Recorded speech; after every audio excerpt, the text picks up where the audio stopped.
Chapter 73, Portrait. Taking a deep breath before the closed office door, Tiel did not resort to incessantly knocking and apologizing as she had in the past, nor did she wait at the doorway for Professor Snape to calm down and open the door. Instead, she returned directly along the same route, her steps unwavering. Tiel first returned all the potion ingredients to her dormitory before heading to the hospital wing to seek out Madame Pomfrey. She appeared unchanged, greeting Madame Pomfrey with her usual politeness. Yet the system sensed an underlying tension within its host. Host, are you upset with Professor Snape? The Level 5 system clearly understood Tiel's feelings. Had it been a Level 4 system, it might have assumed that Tiel was merely troubled by her inability to continue brewing potions. Concerned by the system's inquiry, Tiel sat on a chair, slightly lifting her head while Madame Pomfrey gently tended to her wounds, advising her on post-treatment care. Tiel did not respond to the system, quietly listening to Madame Pomfrey's words. Once her wounds were meticulously treated and she left the hospital wing, she conveyed her feelings to the system with a hint of melancholy. I just feel a bit wronged. It's clearly not my fault, so why should I seek Professor Snape's forgiveness? Time and again, I am not without my own cauldron. Tiel descended the staircase, purposefully avoiding the path leading underground, and walked straight towards the library. Cauldrons were not in short supply for Tiel. Her little treasure trove was ample enough to purchase cauldrons of various sizes and materials. The prerequisite for brewing potions does not necessitate Professor Snape's presence. Since he enjoys casting her out of his office, she simply would not return. She had better places to be. Arriving at the library, Tiel predictably found Mugina and the others in a corner. The four of them were seated in earnest study but turned to greet her silently as she approached. Tiel settled beside Charlie and quietly remarked to the gathering, "In the coming days, I will be brewing potions in the room of requirement. If you cannot find me in the library, just head to the room." The four looked somewhat astonished. After exchanging glances, it was Charlie who spoke first. "Just remember to inform us of the conditions. Otherwise, we cannot enter." Tiel nodded in understanding.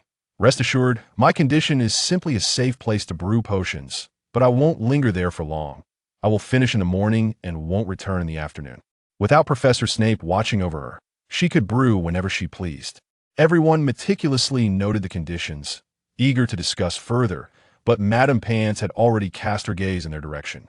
To avoid being placed on her blacklist, they quickly returned to their studies. Tiel selected a book and sat down to read slowly. However, her mind was clearly elsewhere. As she read with a distracted air, Mugina, seated directly opposite her, discerned her unease with remarkable clarity. During dinner, Charlie and Bill walked ahead, while Mugina and Tonks flanked Tiel on either side. Mugina tentatively inquired, "Tiel, have you had another argument with Professor Snape?" "Another?" Tonks' eyes widened in surprise, listening intently. She was astonished that Tiel, possessing the audacity to argue with someone like Professor Snape, who could intimidate a student with a mere glance, had done so not just once. Truly, Tiel was remarkable. Tonks felt a deep admiration. Tiel was not surprised that Mugina saw through her. Mugina had always been attuned to her emotional fluctuations. Tiel lowered her gaze, brushing a speck of dust from her uniform. "It's really just a minor issue, nothing of great consequence." Although she was upset with Professor Snape, she could not openly declare Professor Snape is unclean, and thus only offered a vague dismissal. "Never mind, Professor Snape has a notoriously bad temper. Arguments happen, just don't take it to heart." Mugina refrained from further inquiries, linking arms with Tiel to offer some comfort, while casting a knowing glance at Tonks. Tonks, fully aware of the situation, sought to divert Tilly's attention by broaching a light-hearted topic. "What do you suppose we shall have for dinner tonight? Hogwarts serves the same fare daily, and I have grown quite weary of it. I long for Mrs. Weasley's delightful cream buns." The sweet, soft, and delicate texture of the cream buns had long since captivated Tonks' palate, as she had heard that Mrs. Weasley concocted a plethora of delectable pastries, leaving Tonks nearly salivating at the thought. The mere thought of those scrumptious cream buns stirred Tilly's appetite as well, causing her to swiftly redirect her focus from the loathsome Professor Snape and to fantasize about the possibility of cream buns gracing the dinner table this evening. However, this was clearly a fanciful notion, for Mrs. Weasley would not suddenly appear in the kitchens of Hogwarts, and the house elves responsible for the school's meals never prepared cream buns. Seated at the Ravenclaw table, Tilly sifted through the array of dishes before her, selecting a chocolate souffle, a plate of sausages, and a few strawberries, accompanied by a glass of orange juice. Magina, in a more boisterous mood, brandished a robust roasted leg of lamb before her and cast a look of amusement at Tilly's dinner, exclaiming, "To be honest, Tilly, I have never quite understood how you manage it." "What do you mean by manage?" Tilly inquired, plucking a strawberry and raising an eyebrow in delight as she savored it. "I mean your peculiar taste, both sour and sweet, paired with meat. Doesn't that strike you as rather odd?" Magina expressed both admiration and curiosity, yet when Tilly fervently encouraged her to try it, she unhesitatingly declined. Preposterous! Her preferences had always leaned towards hearty meats. The roasted leg of lamb was her true love, and she had no desire to sample chocolate with sausages. Tonks, however, eagerly indulged in the combination and found herself struggling to swallow the morsel for quite some time. Fortunately, she employed a clean fork and knife, only taking a small portion and placing it on her plate, ensuring she did not disrupt others' meals or waste food. Tilly relished this manner of dining, taking one bite after another with a cheerful demeanor and occasionally exchanging playful banter with her friends, creating a particularly jovial atmosphere. Professor Snape, observing the occasional bobbing of that silver-haired head at the staff table, could not suppress a disdainful hum. With such lively movement, it seemed the injury was of little concern. "Severus, I have heard you detained a student this afternoon," Professor Dumbledore remarked with a twinkle in his eye as he regarded Professor Snape. Snape's expression remained impassive as he lowered his gaze to slice a small piece of steak. "I believe my punishment of a misbehaving student does not require your approval, Professor." "Oh, do not be so formal." "I harbor no objections," Professor Dumbledore replied, adjusting his beard before lifting a cup of what appeared to be a particularly sweet concoction. "I am merely curious as to how you discern the student's wrongdoing." Snape inhaled deeply. "The portraits in the corridor serve as evidence. Do you not often converse with them yourself?" The corridors of Hogwarts were adorned with portraits that could move and converse between frames, and no one was better suited to monitor the students than these watchful figures. Even Filch would occasionally consult the portraits when he was unable to locate wandering students, though they seldom acknowledged him. Yet this was sufficient to demonstrate that the portraits possessed considerable knowledge. Chapter 74. A sense of injustice. Professor Dumbledore received a response, chuckling softly and refraining from further conversation with Professor Snape, who likewise did not cast another glance toward the Ravenclaw table. After finishing his meal, he strode out of the dining hall. The dining hall had but a single entrance, and as Professor Snape departed, he could not evade Tilly's gaze. She stole a glance at his retreating figure, instinctively tightening her grip on her fork, though she quickly regained her composure. "I shall not bow my head this time." Tilly gritted her teeth, defiantly taking a large bite of chocolate cake, only to hastily gulp down orange juice when she nearly choked. The sweetness of the chocolate mingled with the slight acidity of the orange juice in her mouth, and Tilly could not help but frown. Just a moment ago, it had tasted quite pleasant. That evening, Tilly and her companions made their way to the library. As they traversed halfway, Professor Dumbledore appeared around a corner. Numerous students passed by, all greeting him politely, and the venerable headmaster responded with his characteristic warm smile. Tilly and her friends were no exception. However, just after exchanging pleasantries, Dumbledore turned his gaze to Tilly's eyes. "Tilly, could you come to my office for a moment? I wish to have a word with you." How could Tilly refuse the headmaster's invitation? Although she was uncertain about the nature of their conversation, she had no reason to decline. Dumbledore smiled at her companions, Magina and Tonks, who, without needing further prompting, linked arms and scurried away. After they had scampered off, Tilly even saw them waving back, as if urging her to have a good chat with Professor Dumbledore. They certainly ran quite swiftly.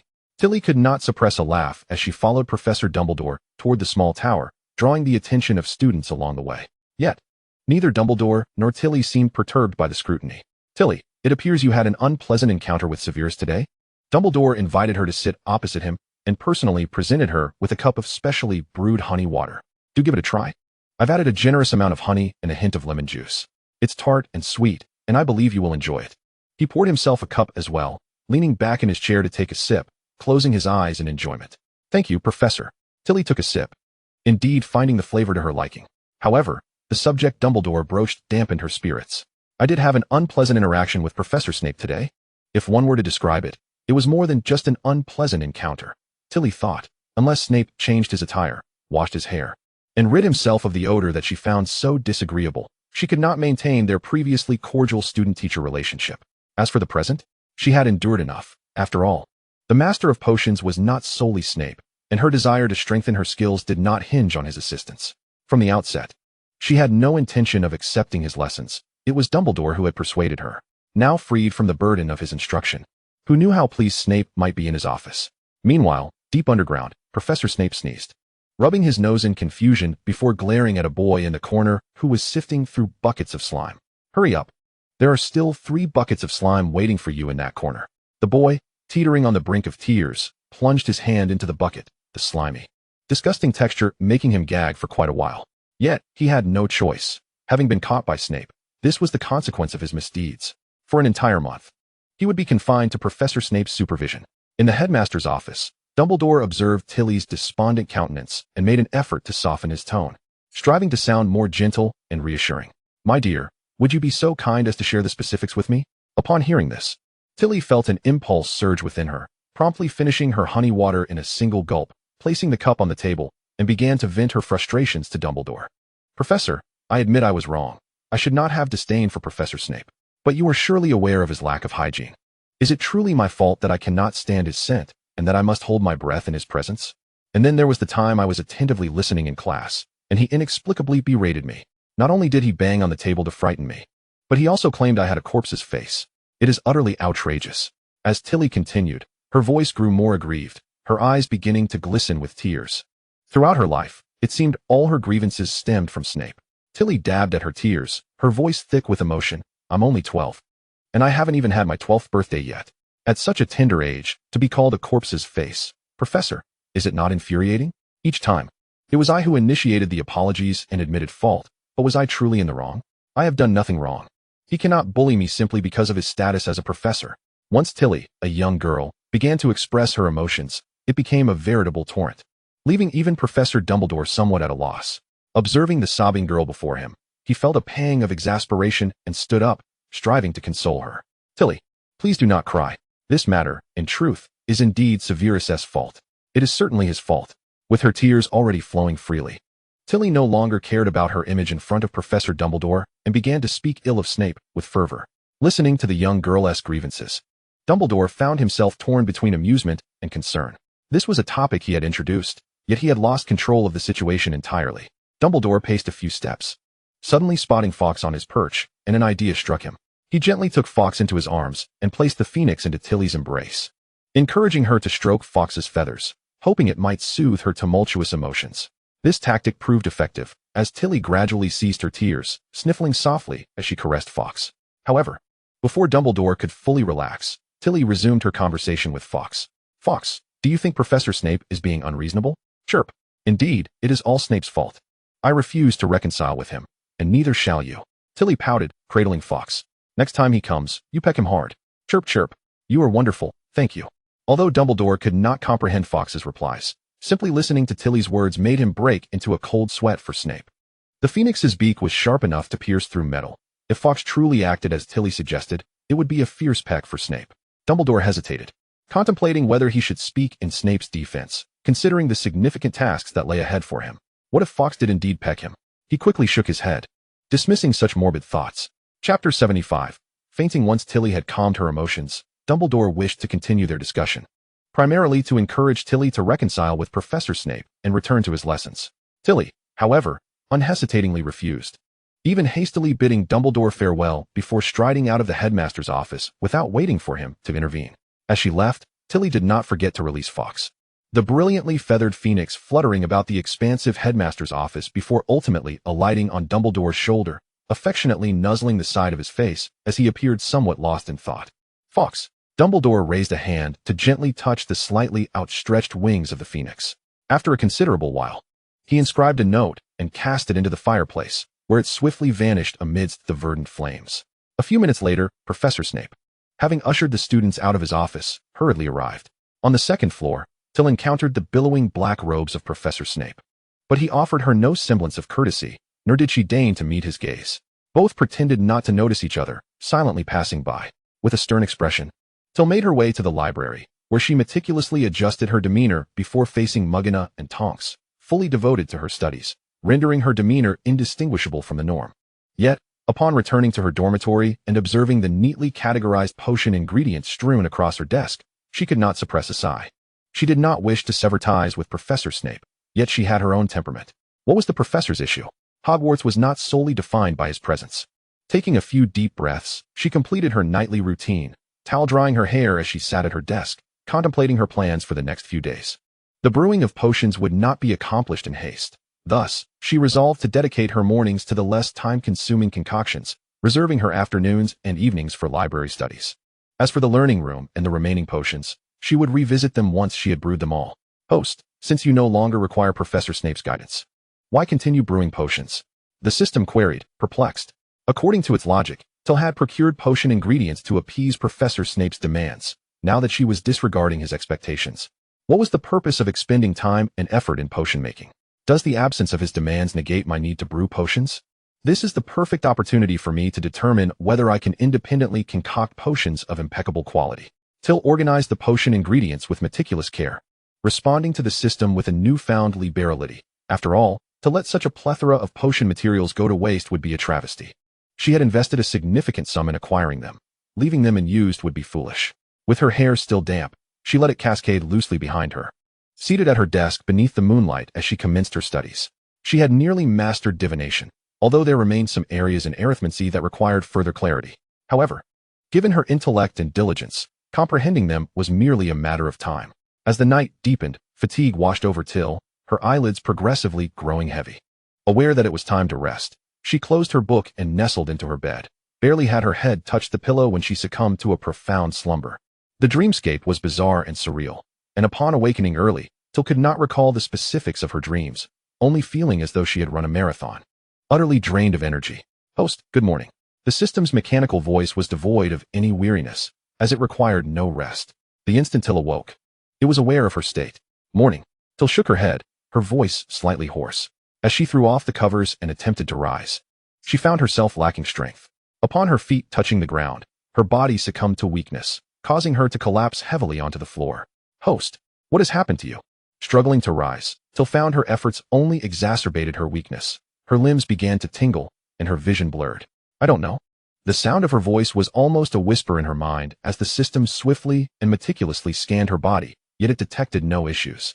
The system, anxious, calculated frantically, but being incorporeal, it was rendered powerless, forced to watch as Tiel gradually succumbed to unconsciousness. Unfortunately, this was Tiel's dormitory, unless someone noticed something amiss and entered. The system was helpless. What on earth is happening? The system called out in the depths of Tiel's mind, yet no one could respond. Seconds ticked by, and in the common room, Muggina glanced at the time, puzzled as to why Tiel had not yet emerged by 6 o'clock. Typically, it was Tiel awaiting her, yet today, it was she who waited. The two had always agreed to meet in the common room at 6, and as the clock approached 5 minutes past, Tiel's absence became increasingly alarming. Muggina began to suspect that something might be wrong. She dashed up the stairs, knocking urgently on Tiel's dormitory door. Tiel, are you in there? With no response from within, Muggina attempted the doorknob, but the dormitory door could only be opened by its occupant. After several forceful attempts yielded no results, she grew frantic. Tiel, please don't scare me. Muggina felt tears welling up. She had considered using magic, as the unlocking charm was a requisite spell for first years, but it was part of next week's curriculum. Though she had done a brief review, she lacked confidence in her ability to succeed. It was still too early. Many Ravenclaws had yet to awaken, unsure of whom to seek for assistance. Muggina steeled herself and grasped her wand with trembling hands, aiming it at the lock of Tiel's dormitory door. Alohomora. A flash of light flickered, but the lock remained unchanged. Realizing her failure, Muggina did not give up and attempted several more times, fear gnawing at her that something had happened to Tiel. Miss Muggina, what are you doing at Tiel's door? A voice of authority called from behind, and Muggina recognized it as that of the fifth-year prefect, Aniela Smith. Turning, Muggina regarded Aniela with a mixture of surprise and hope. A fifth-year student would undoubtedly wield the unlocking charm with ease. Aniela, diligent in her studies, had risen early and approached with a frown upon seeing Muggina's tear-streaked face. What has happened? Tiel seems to be in trouble. She has never been this late before. I've knocked, but she won't open the door, and I can't perform the unlocking charm, Muggina explained, stepping aside to allow Aniela to take action. Alohomora. Aniela effortlessly opened Tiel's dormitory door, pushing it wide to reveal Tiel, unconscious on the floor. Merlin, Aniela, and Muggina rushed to assess Tiel's condition. Aside from confirming that she was still alive, They were unable to do much else, but worked together to carry her to the hospital wing. This marked Tiel's third visit to the hospital wing in a state of unconsciousness. Chapter 76. The Era of the Four Founders. A chilling, slick sensation crept up Tiel's arm, accompanied by faint whispers in her ears. Furrowing her brow, she struggled to open her eyes, only to find a serpent, the thickness of an arm, coiled upon her. Upon noticing her awakening, it hissed a greeting. The serpent's language transformed into her familiar tongue, yet Tiel merely patted its head, remaining wary of her unfamiliar surroundings. It appeared to be a dimly lit forest, the distant scenery obscured.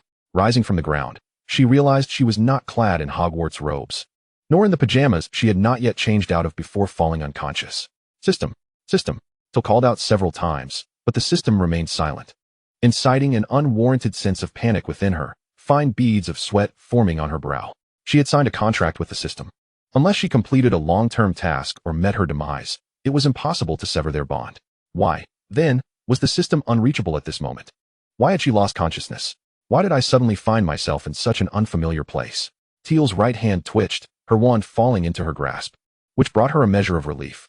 At least she still had her wand. She retained some ability for self-defense. Tiel advanced a few steps, the serpent trailing slowly behind her.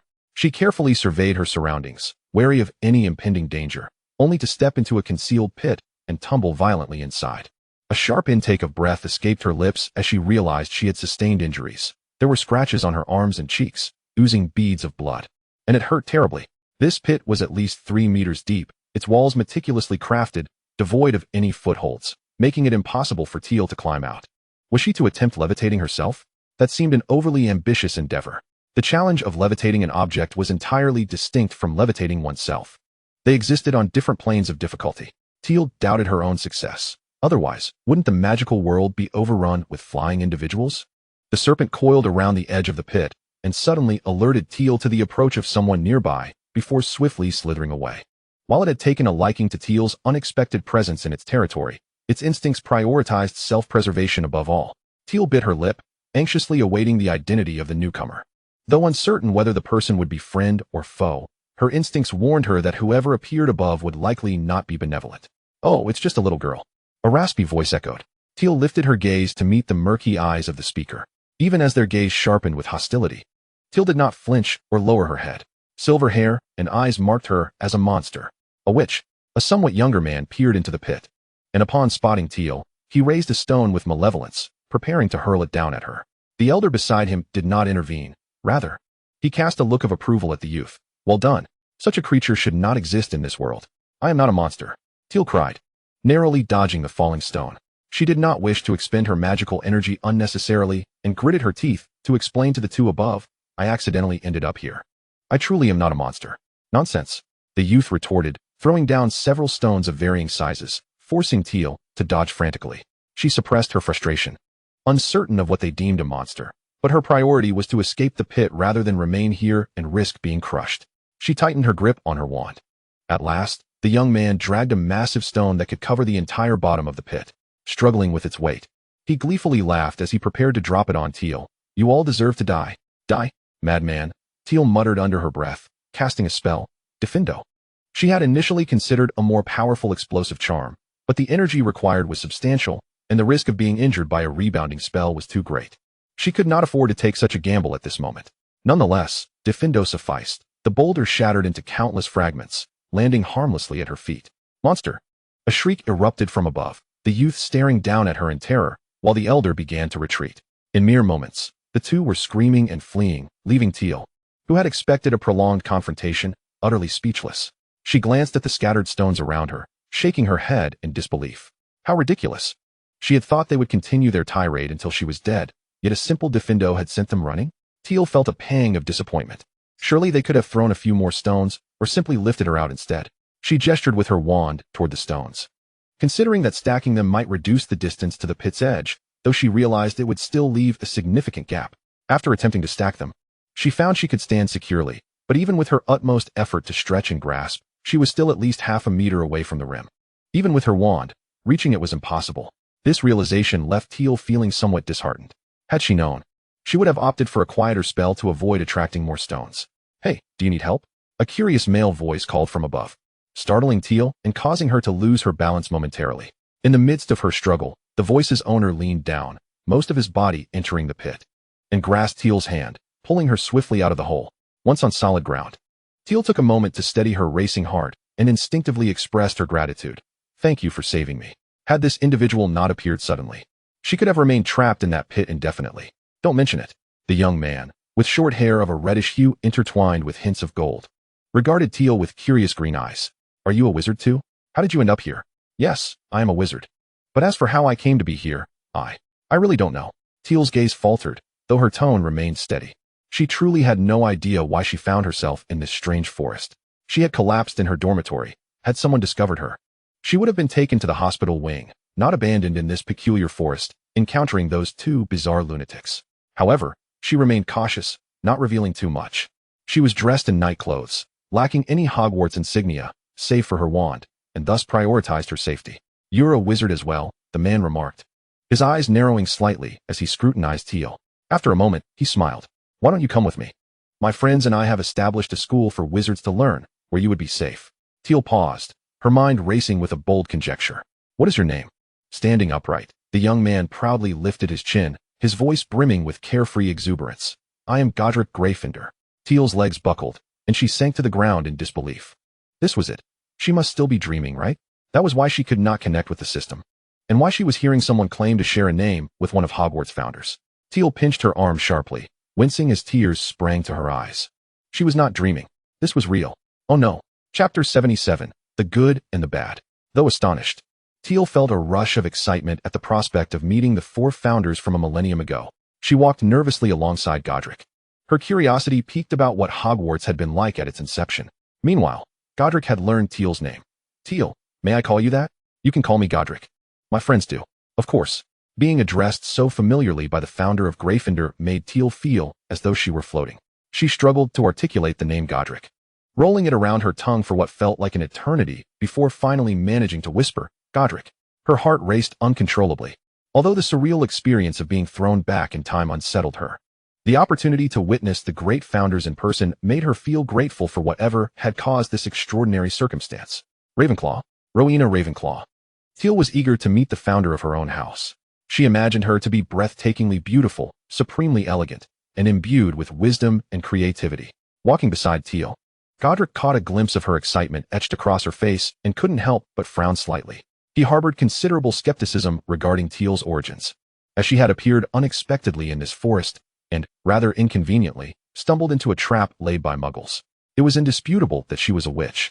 Yet Godric brought her back to Hogwarts with a degree of caution. Salazar had recently been researching a magical artifact capable of discerning the veracity of spoken words.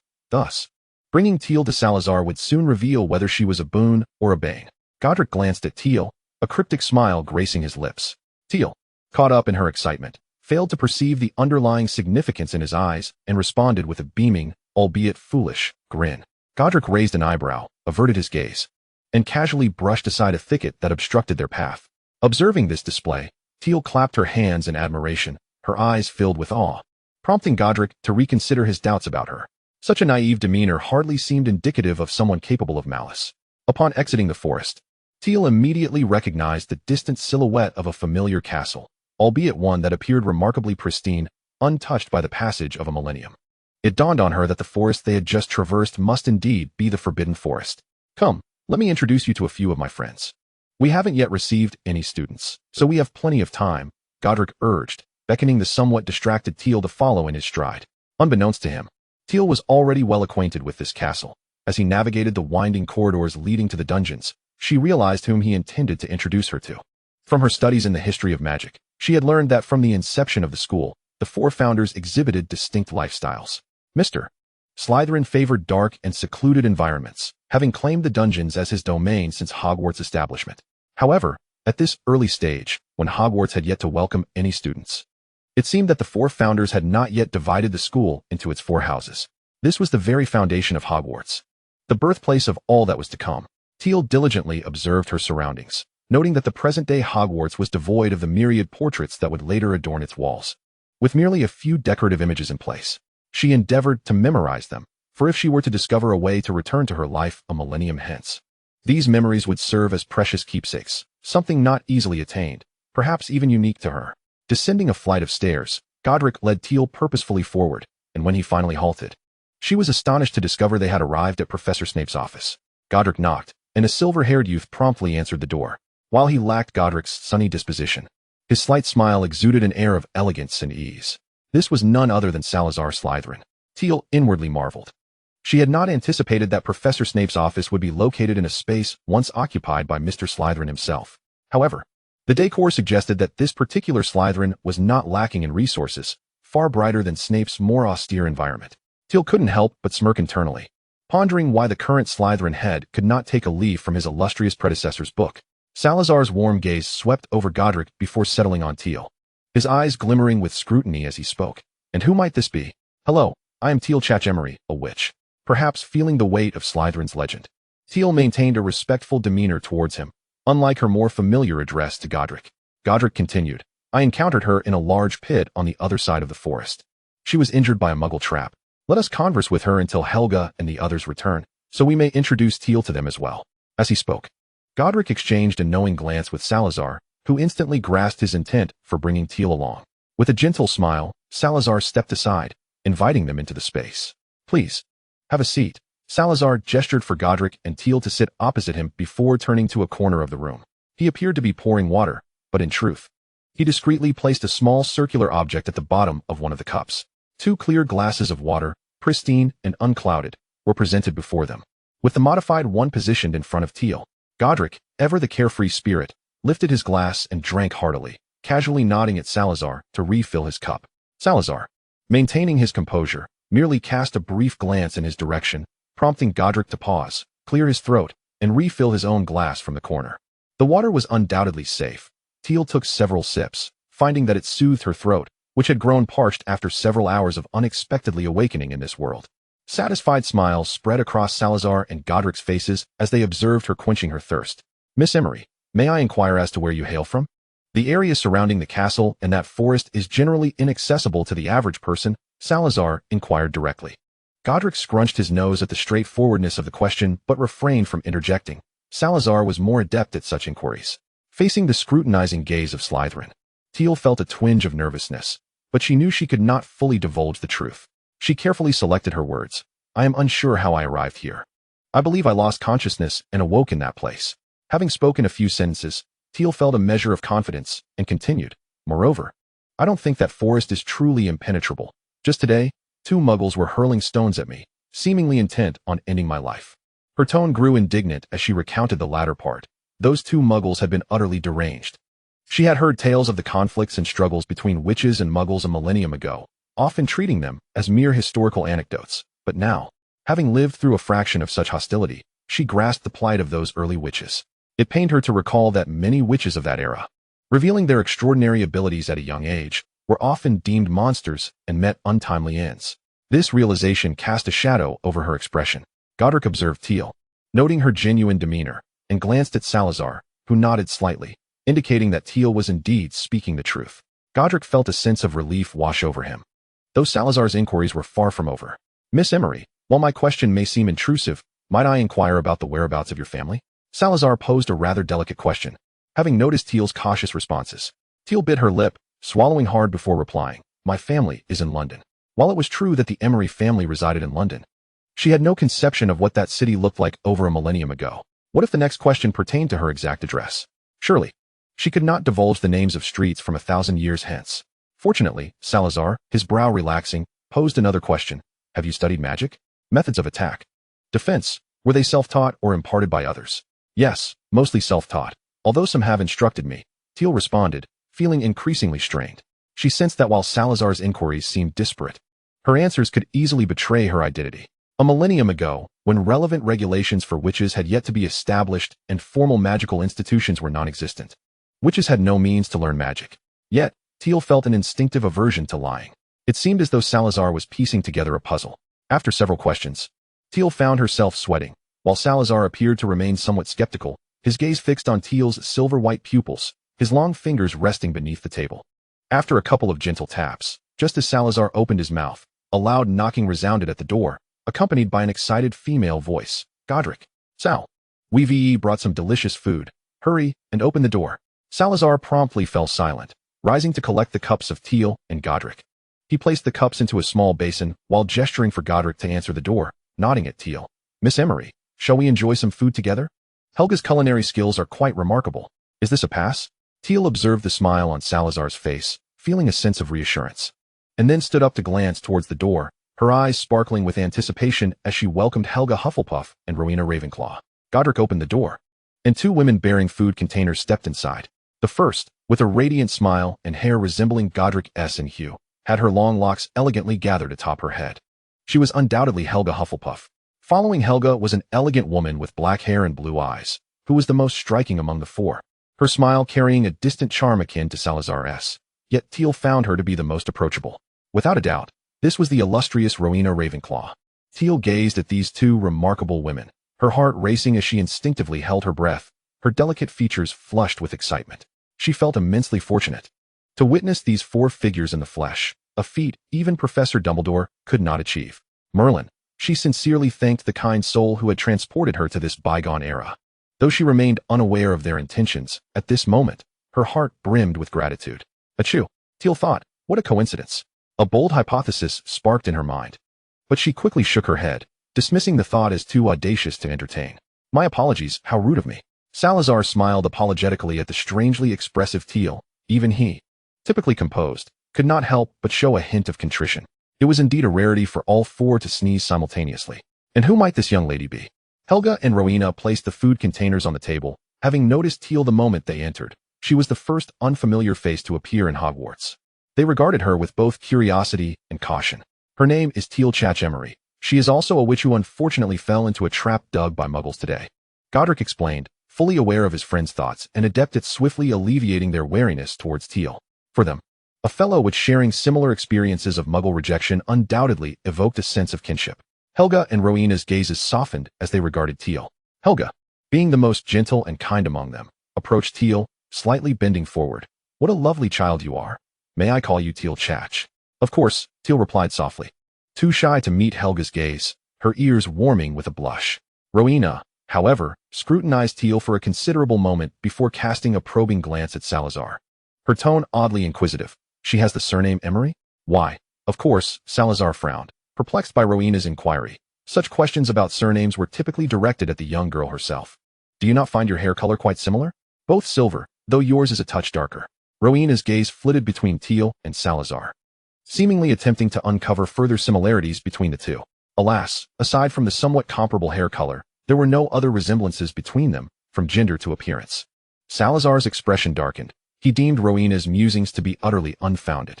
He shook his head decisively, asserting that he shared no relation with the young girl. The Slytherin lineage had dwindled to just himself.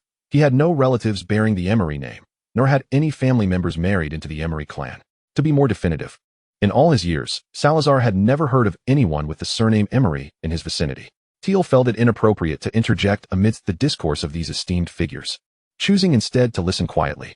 She had indeed noted Salazar's splendid silver hair, but she was certain that she bore no blood relation to him.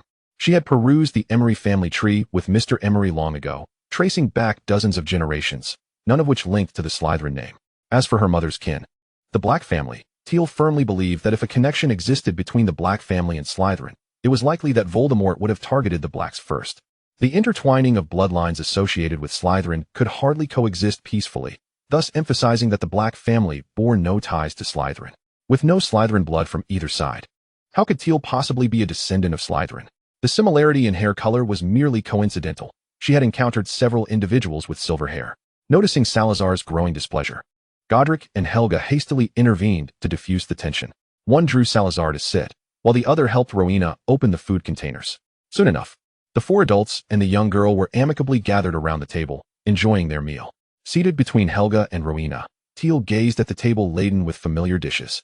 Her nose involuntarily tinged with a hint of nostalgia, though she maintained a semblance of composure. Her heart was still fraught with trepidation at having been thrust into an unfamiliar era. She was uncertain whether she could return a millennium later, nor could she ascertain the safety of this time. She merely sought to assimilate into this world, striving to win the acceptance of these four founders. Yet, at this moment, surrounded by the comforting sight of familiar food, she felt an overwhelming sense of belonging to Hogwarts. Many recipes had originated from Helga's hand, remaining unchanged through the centuries. Familiar dishes, familiar flavors. This was the greatest solace for Tiel. Chapter 79, The Room. After savoring the dishes crafted by Helga and Rowena, Tiel felt as if her very being had been elevated. Even the sensation of being overly full was a form of bliss. Rubbing her stomach, she sat beaming in her chair, eliciting delight from Helga and Rowena. The food had been a collaborative effort between Helga's research and Rowena's culinary skills, and their success brought them immense joy. With maternal instincts ignited, the two women led Tiel in search of a suitable room for her to reside in. Godric, wishing to stay and chat with Salazar, was unceremoniously ejected by Salazar, the door closing firmly behind him. Within the castle, Tiel walked between the two founders, Helga and Rowena, who were deliberating over where Tiel should stay. Why not come with me to the tower? It's sunny there, and the rooms will be bright, Rowena suggested, believing that a well-lit environment was more conducive to life, and thus felt somewhat at odds with Salazar, who resided in the dimness of the underground. However, their differences only occasionally led to playful banter, which did not tarnish their friendship. Seeing Tiel seemed somewhat enticed by Rowena's proposal, Helga quickly interjected, "But my place is also bright and conveniently close to Salazar's," making it easy to chat with him. It had been nearly a month since Hogwarts was established, yet not a single student had expressed a desire to attend their school. Helga felt her days growing increasingly mundane. Otherwise, she would not have been dragging Rowena to the kitchen daily. Now that a little one had finally arrived, she was loath to let Tiel drift too far away. Helga's sentiments mirrored Rowena's, and the two close friends were reluctant to compromise, igniting the fierce competition over Tiel's residency that hung palpably in the air, ready to erupt. "Well, how about I just stay here? I think this place is quite nice." Tiel, wishing to avoid a quarrel among them, swiftly pointed towards a room not far away. However, upon finishing her words, she couldn't help but furrow her brow and scan her surroundings. How peculiar. Did Hogwarts even have such a room? Having spent nearly a year in Hogwarts a millennium later, she had never noticed a door here before. Was it that she had truly failed to observe? Or had the internal layout of Hogwarts undergone changes throughout the millennia? Tiel made her choice, rendering the rivalry between Helga and Rowena meaningless. The atmosphere between the two instantly shifted to one of harmony, and they exchanged knowing smiles before pushing open the door that felt so unfamiliar to her. Inside, the room was rather sparse. Aside from a bed and a set of tables and chairs, there stood only a simple wooden wardrobe leaning against the side wall. Rowena frowned at the room's simplicity, remarking, "This must have been designed by Godric." Helga nodded in agreement. Indeed, who else would possess such minimalistic taste? Tiel, trailing behind them, had no objections to the room's arrangement. Arriving at Hogwarts alone, with nothing but the clothes on her back and a wand, she felt grateful for the provision of a bed. The wizarding world a millennium ago was said to be quite impoverished, and Tiel believed it unwise to demand too much. Her current aspirations were merely to be well-fed, well-rested, and to survive. "I'll call Kuchi to tidy up and fetch some clothes for Tiel," Helga announced. In present-day Hogwarts, there were several house elves rescued by Helga. Kuchi was the youngest among them. His family had served a household that perished years ago, leaving him unemployed shortly after his birth. He was taken in by Helga and had been assisting her ever since. With a snap of her fingers, Kuchi appeared in the room. Seemingly aware of his duties without needing further instructions, he promptly began sweeping the room and retrieved several outfits suitable for Tiel from a corner, placing them in the wardrobe. After completing his tasks, he did not leave immediately but stood respectfully before Helga and the others, awaiting further commands. "Well done, you may go now," Helga said with satisfaction, her approval evident. She appreciated Kuchi's efficiency. Among all the house elves, he was the swiftest and most thorough in his cleaning. Delighted by Helga's praise, Kuchi beamed with satisfaction before disappearing from the room. "All right, the room is ready. Tiel, you should get some rest now. The washroom is just a left turn outside. And I'll have Kuchi bring breakfast tomorrow morning," Helga said, patting Tiel's shoulder. After Rowena bid Tiel farewell, the two departed from the room. Once the door closed, Tiel couldn't resist glancing out the window, which lacked curtains. Only then did she realize that night had enveloped the outside world.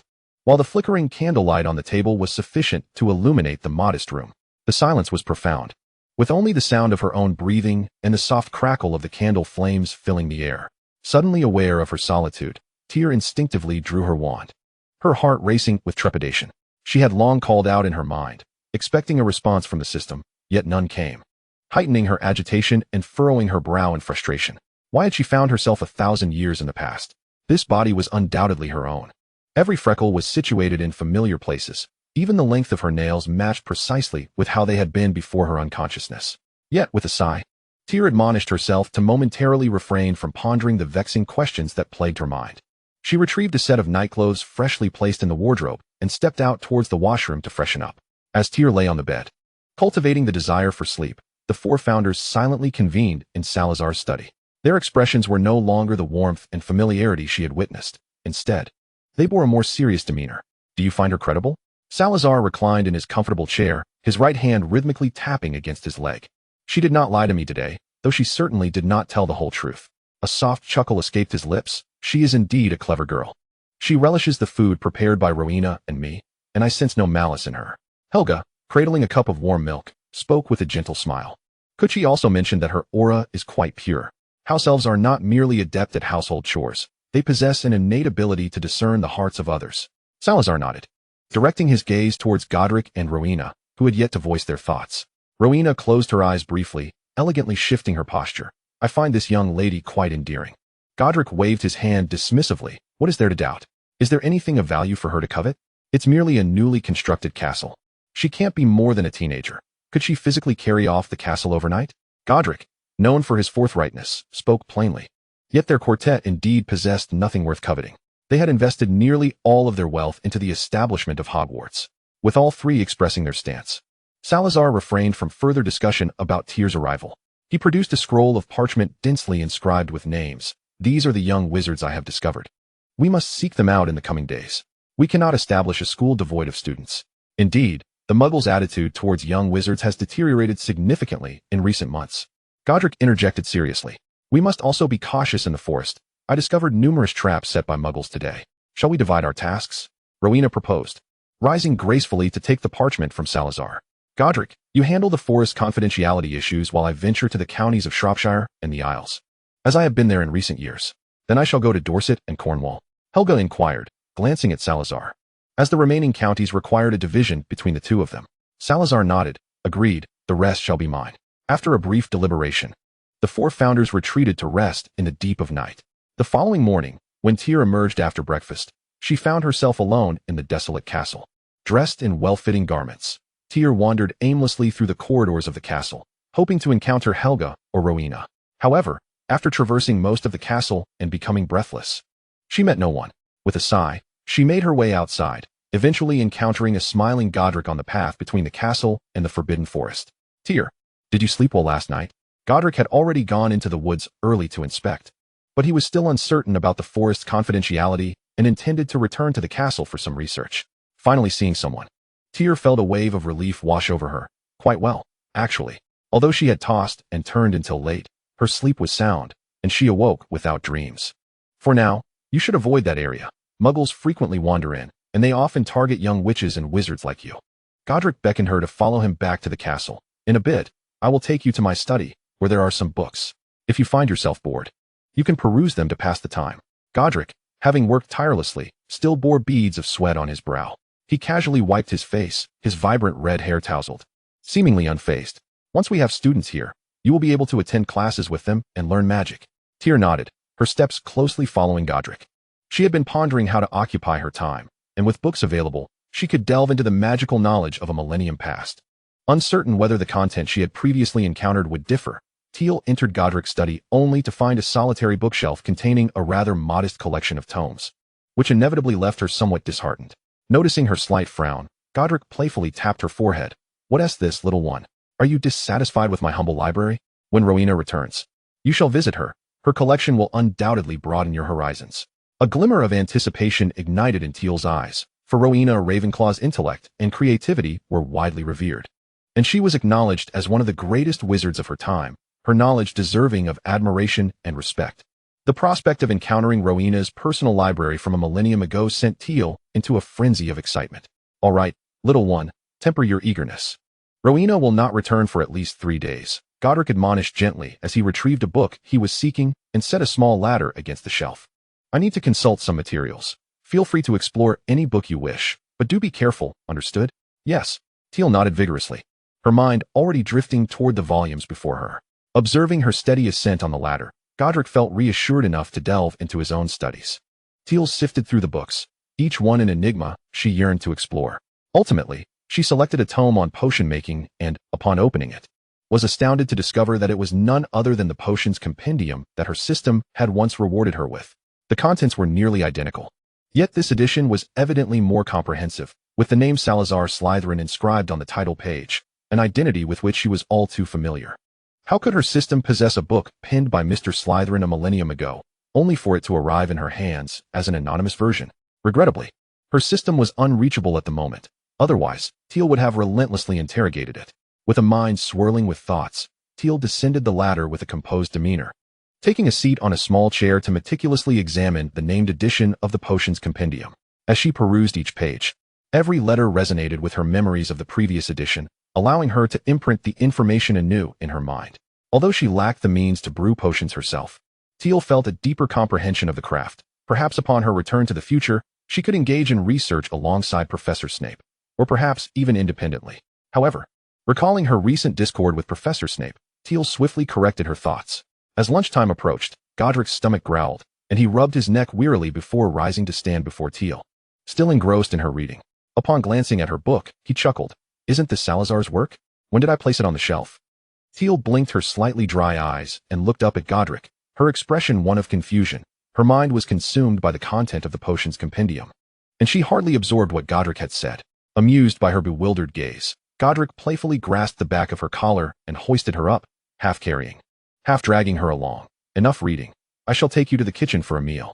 I'm not hungry, Tiel protested softly, her hands still clutching the potions compendium. She felt rather comical in her predicament, but alas, Godric was too tall, and despite her considerable growth, she still barely reached his waist, rendering escape impossible. Tiel gritted her teeth, relieved that at present, only she and Godric inhabited Hogwarts. As they turned a corner, Godric, accustomed to his own stride, momentarily miscalculated the presence of Tiel in his grasp, leading to an unfortunate encounter between her arm and the castle wall. Godric! Tiel exclaimed, hastily pushing against the wall to avoid being crushed between Godric and the stone. Godric chuckled apologetically and released her collar, yet as soon as she thought she was free, he simply switched hands, continuing to hold her in a similar fashion as he dragged her along. Godric, I have legs, Tiel cried out in exasperation. All thoughts of the great founder and the most accomplished duelist faded from her mind. She now regarded Godric as a rather mischievous rogue, an even more detestable one than Professor Snape. Laughter erupted from Godric, echoing through the corridor, mingled with Tiel's protests, infusing the otherwise somber castle with a touch of vivacity and life. Yet neither Godric nor Tiel noticed the faint scratch left on the wall where Tiel's wand, protruding from her sleeve, had made contact. Time, spanning a millennium, may erode certain things, yet some elements remain impeccably preserved within the grandeur and weight of this castle, eternally indelible. Chapter 81. The Soul. On a crisp morning, Professors Dumbledore and McGonagall stood outside the gates of Hogwarts, their expressions somber as they gazed intently in one direction, awaiting a significant arrival. Before long, a couple clad in wizarding robes approached the entrance with hurried strides. Their faces appeared worn and weary, eyes red-rimmed. Indeed, they were the Emrys, having traveled overnight from London after receiving Dumbledore's urgent message. Professor Dumbledore, Professor McGonagall, Mr. Emery greeted politely, supporting his wife as he took a deep breath, his voice thick with emotion. Please, take us to see Tiel. Heaven knows. Upon receiving the news that Tiel had been in a coma for an entire week without regaining consciousness, the couple felt as though the world had collapsed around them. Mrs. Emery, particularly concerned for Tiel's safety, nearly fainted at the news. It was only Mr. Emery's steadying presence that allowed her to endure the journey to Hogwarts to see their beloved daughter. Please, follow me. Dumbledore, faced with former students he had not seen in years, felt the moment was ill-timed, yet they were Tiel's parents, and Hogwarts had concealed her condition for an entire week, an unforgivable transgression. Moreover, Tiel's peculiar state of unconsciousness presented no discernible abnormalities. Madame Pomfrey had kept a vigil by her side day and night, while Professor Snape tirelessly scoured potion texts for answers. If Tiel were to disclose her condition to her parents, it was unavoidable. Dumbledore and McGonagall led the Emrys through the castle, avoiding students, and soon they arrived at the hospital wing. The Emrys rushed into the familiar surroundings of the infirmary, which had remained largely unchanged since their own time as students. Yet they had no inclination to reminisce. They only yearned to see Tiel, even if it was just a second sooner. The hospital wing housed only Tiel as a patient. Upon entering, the Emrys beheld their dutiful daughter lying silently in a bed, vigilantly watched over by Madame Pomfrey. Tiel! Mrs. Emery cried out, rushing forward, yearning to touch her daughter, yet hesitating for fear that her touch might somehow affect Tiel. She halted just before the bedside, covering her mouth as quiet sobs escaped her. Mr. Emery, too, was at a loss, torn between steadying his unsteady wife and assessing their daughter's condition. The warmth in his eyes had been eclipsed by fatigue and worry. Madame Pomfrey detested any ruckus within her infirmary. However, recognizing these two exemplary graduates, and with Professor Dumbledore discreetly signaling her from behind, she refrained from admonishing them. Professor Dumbledore, we require a plausible explanation. Mrs. Emery, her eyes glistening with unshed tears, directed her words piercingly towards Professor Dumbledore. She had entrusted Tilly to him, who had assured her of the utmost protection. Yet here they were, Tilly unconscious for a full week, and the couple had only just received the news. Mrs. Emery lamented deeply, recalling how she and Mr. Emery had initially prepared to position a spy within Hogwarts. But their trust in Professor Dumbledore had ultimately swayed them to abandon the plan. Had they set their spy in place, would they not have been alerted at the very onset of Tilly's unconsciousness? Perhaps Tilly would have awakened by now.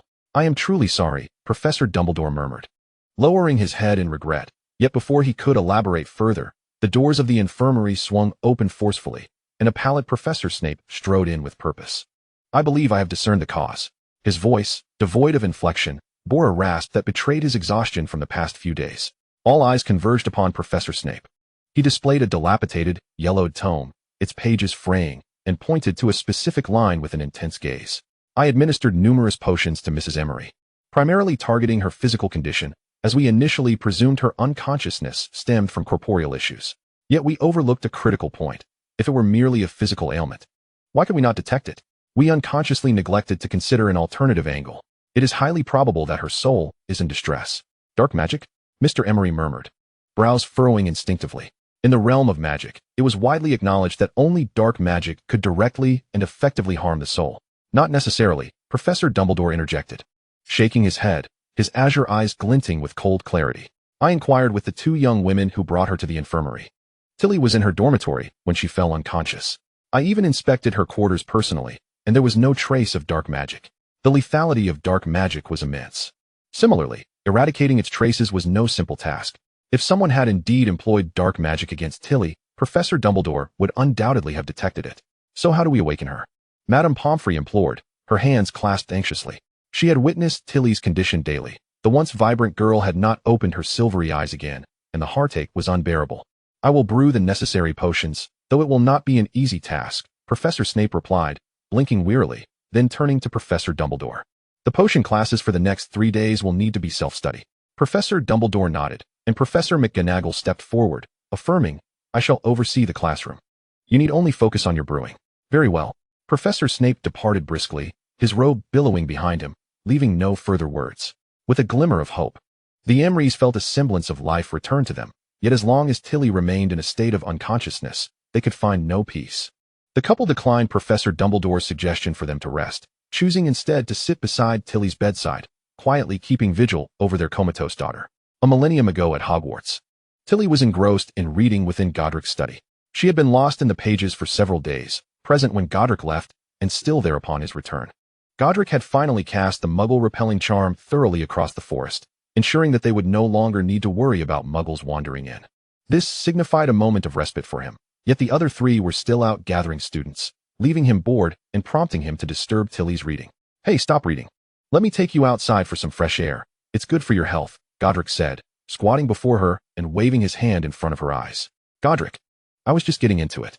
Tilly frowned, disliking the interruption, but unable to express her irritation at Godric. She simply declined. You go play. I intend to finish all the books here. Godric was taken aback by her determination and gently pushed her head away from the books she was cradling. Tilly, you can't possibly plan to do nothing but read every day, can you? Tilly nodded, then shook her head. Eating and sleeping are still necessary. Have you lost your mind? Godric exclaimed, exasperated, as he snatched the book from her hands and effortlessly grabbed her by the collar, pulling her outside. My bookshelf isn't going anywhere. You will have plenty of time to read later. Right now, you must come out and play. But she couldn't be certain she would remain here indefinitely. Tilly opened her mouth to say something but fell silent, uncertain of how to reveal her origins from the future to Godric. Instinctively, she chose to conceal the truth, burying this secret deep within her heart since the first day she arrived in this world. Godric's invitation to take Tilly out for fun merely translated into a stroll around the castle, as the surrounding wilderness offered no entertainment. As they walked, Godric recounted the tale of how he met Salazar, speaking with such vivid enthusiasm that Tilly listened intently. This was first-hand historical material from one of the founders. Had she had paper and pen, She would have eagerly recorded every word to later pen their biography upon her return. However, the absence of writing tools was inconsequential, for Tilly's memory was keen enough to retain the account after just one hearing. As they meandered, they arrived at a tranquil lake, which Tilly immediately recognized as the Great Lake, as its distinctive darkness was unparalleled throughout England. Observing the lake, nearly unchanged over the millennia, she marveled. She had assumed the lake's inky hue stemmed from the influx of students and their waste, yet here, in the absence of students, the lake was already dark. Surprised? This lake existed long before we arrived. Sal and I explored its depths. You know about mermaids? Godric exclaimed, his voice brimming with wonder. There resides a sizable community of merfolk at the bottom, along with a few Grindylows. Grindylows are malevolent water spirits. Sal and I encountered them once, and they attacked us. Thankfully, the mermaids rescued us, as the Grindylows seemed to fear them. Godric crouched, tapping the serene surface of the water, a smile playing on his lips as he watched the ripples dissipate. It is a pity that Sal and I do not understand the merfolk's language. Otherwise, we could have communicated with our neighbors. Realizing that the lake's darkness was not due to pollution, Tilly knelt beside Godric, gently disturbing the water's surface with her hand. Do you think there is a giant squid in there? Indeed, Godric replied, his eyes widening with surprise. How did you know there is a squid? It is larger than both Sal and me combined, yet it resides at the lake's bottom and hardly stirs. When we swim past it, it often treats us as if we are invisible. Tiel pondered thoughtfully, nodding in understanding. She had merely inquired about Pierce after suddenly contemplating his existence a millennium later, not expecting that he had indeed existed during Godric's era. What about Mercuse? Had she already been born as well? Tiel found herself yearning to converse with either the Pierce or Mercuse from 1,000 years ago, yet she currently lacked a means to dive into the water. And in the presence of Godric, she could not communicate with them. Thus, she reluctantly set aside this thought and continued her leisurely stroll with Godric. Upon returning to the castle, Tiel and Godric were pleasantly surprised to find Rowena already back, accompanied by over a dozen frail children of varying ages. Yet, upon closer inspection, Tiel noted that the eldest among them was still younger than herself. This was quite a fruitful haul. Godric led Tiel over, surveying the future students with satisfaction as he nodded appreciatively at Rowena, although there were only a little over 10 children. This was a commendable achievement for the newly established Hogwarts, and this was solely Rowena's effort. Once Helga and Salazar returned, it was likely they would bring many more students. Rowena had exerted considerable effort to persuade these children to attend Hogwarts, tending to their needs along the way while also remaining vigilant against Muggle threats. Even someone as resourceful as Rowena felt utterly exhausted upon returning to Hogwarts. She waved her hand, leaving the children in Godric's care, and retreated to rest. Once separated from the only familiar face, the children began to stir with a blend of anxiety and anticipation, awaiting Godric's instructions. Godric, feeling somewhat troubled, bit his tongue. He realized that Rowena had presented him with a formidable challenge: how to organize so many children. This task was far more daunting than managing Tiel alone. Are you hungry? Godric inquired, as the pressing matter of sustenance came to his mind. To his surprise, the children exchanged glances for some time without a single one affirming their hunger. Leaving Godric uncertain about whether to escort them to the kitchen for a meal, he clenched his right hand, instead seeking assistance from Tiel, who stood beside him in a daze. After a gentle nudge, Tiel found amusement in Godric's imploring gaze. After a moment of contemplation, she raised her hand, signaling Godric to crouch down and listen closely. Desperate, Godric lowered himself to hear Tier's whispered suggestion. After processing her words, he appeared skeptical, his expression peculiar as he asked, "Will that truly work?" "Only one way to find out," Tiel replied, nudging the doubtful Godric. With a dozen pairs of eyes upon him and no alternative, Godric reluctantly decided to proceed with her plan. Following Tier's advice, he guided the children to an empty classroom, instructing them to find their own seats. He then snapped his fingers, summoning house elves to deliver ample food for their consumption. After completing these tasks, Godric took Tiel and exited, albeit not entirely. They concealed themselves behind the closed classroom door, crouching in a corner. Initially, the room was silent, with not a word spoken nor the clink of cutlery or dishes heard. However, after a few minutes, the children began to murmur softly, and soon enough, the sounds of dining became distinctly audible. Listening to the growing commotion, Godric gave Tiel an admiring thumbs up, pulling her a little further away before exclaiming, "You are truly remarkable. How did you come up with this idea?" "It's quite simple. Just a matter of perspective," Tiel replied playfully, tilting her head and smiling with a hint of pride. They've just arrived at Hogwarts, and everything feels foreign to them. By providing them with an environment where they only have each other, we lower their defenses, and with a steaming meal prepared, who wouldn't be tempted to eat? Thus, with Tier's assistance, The inaugural batch of students at Hogwarts successfully enrolled. Early in the castle's construction, the four founders had already established communal dormitories in their respective areas. Without any plans for sorting, they simply allowed the children to choose where they wished to reside. As Rowena had safely brought them here, they unanimously decided to stay near her. When Tiel and Godric escorted them to their new lodgings, she was not surprised to discover that this area would later become the birthplace of Ravenclaw's dormitory. Afterward, Godric inquired of Tiel whether she wished to join the group of children and reside in those dormitories. After a moment's hesitation, she declined. She did not belong to this era, and when the time came for her to return, she would certainly leave, rather than face the inevitable separation later. It was wiser to choose not to join now. Reflecting on this, Tiel glanced at Godric beside her. This great figure, representing courage and valor, had shown her great kindness. And although her interactions with the other founders had been limited, she had already placed them in a position of considerable significance in her heart. Just among the four of them, she felt a pang of reluctance at the thought of parting, let alone with so many others. Godric placed a hand on Tiel's shoulder, having come to regard her as a sister over the days they had spent together. Tiel, you seem to carry a heavy heart, he observed, squatting down to meet her gaze. Soon, you too shall be a student at Hogwarts. Whatever troubles you may have, we can face them together. Would she truly be a student at Hogwarts? She already was, even if she belonged to a Hogwarts a millennium hence. Godric's words struck a chord within her, dispelling a flicker of melancholy from her features, replaced by a gentle smile. Yet, before Tiel could respond, the doors of Hogwarts swung open, revealing Salazar and Helga, who returned simultaneously with another group of children, double the number of the previous batch. Godric and Tiel exchanged a glance, a silent understanding passing between them as they stepped forward to greet the newcomers, first arranging food for them and then guiding them to the dormitories for rest. Not finding respite until the deep hours of the night, Salazar and Helga appeared as fatigued as Rowena had been upon her return, with Helga even bearing minor injuries, her lips devoid of color. In such circumstances, it was paramount that they rest well. Any matters could be addressed the following day. Godric escorted Helga and Salazar, while Tiel made her way back to her solitary room. In the days that followed, Tiel's room had accumulated various items. The bright windows were adorned with 2 layers of blue and white striped curtains for light blocking, the desk piled high with notebooks filled with her notes, and the wardrobe containing several lovely dresses Godric had adventurously procured from Muggle villages. Even outside her door, Godric had half-jokingly yet earnestly affixed a magical nameplate inscribed with Tiel's name, signifying that this room was uniquely hers. Tiel's quality of life had significantly improved, and she had begun keeping a diary, documenting each day since her arrival in this world, leaving no detail unrecorded. If possible, she wished to take her diary back with her, not to prove anything to others, but to preserve her memories, a reminder to herself to always remember. With her back straight, Tiel diligently penned the day's entry, and as the final letter was inscribed, she found herself momentarily lost in thought, her hand gently brushing over the wooden grain of her desk. As she grappled with the fear of having to part from this world one day, she diligently endeavored to leave her mark upon it. Yet, she remained uncertain if her actions were indeed warranted, mirroring her confusion regarding how to return.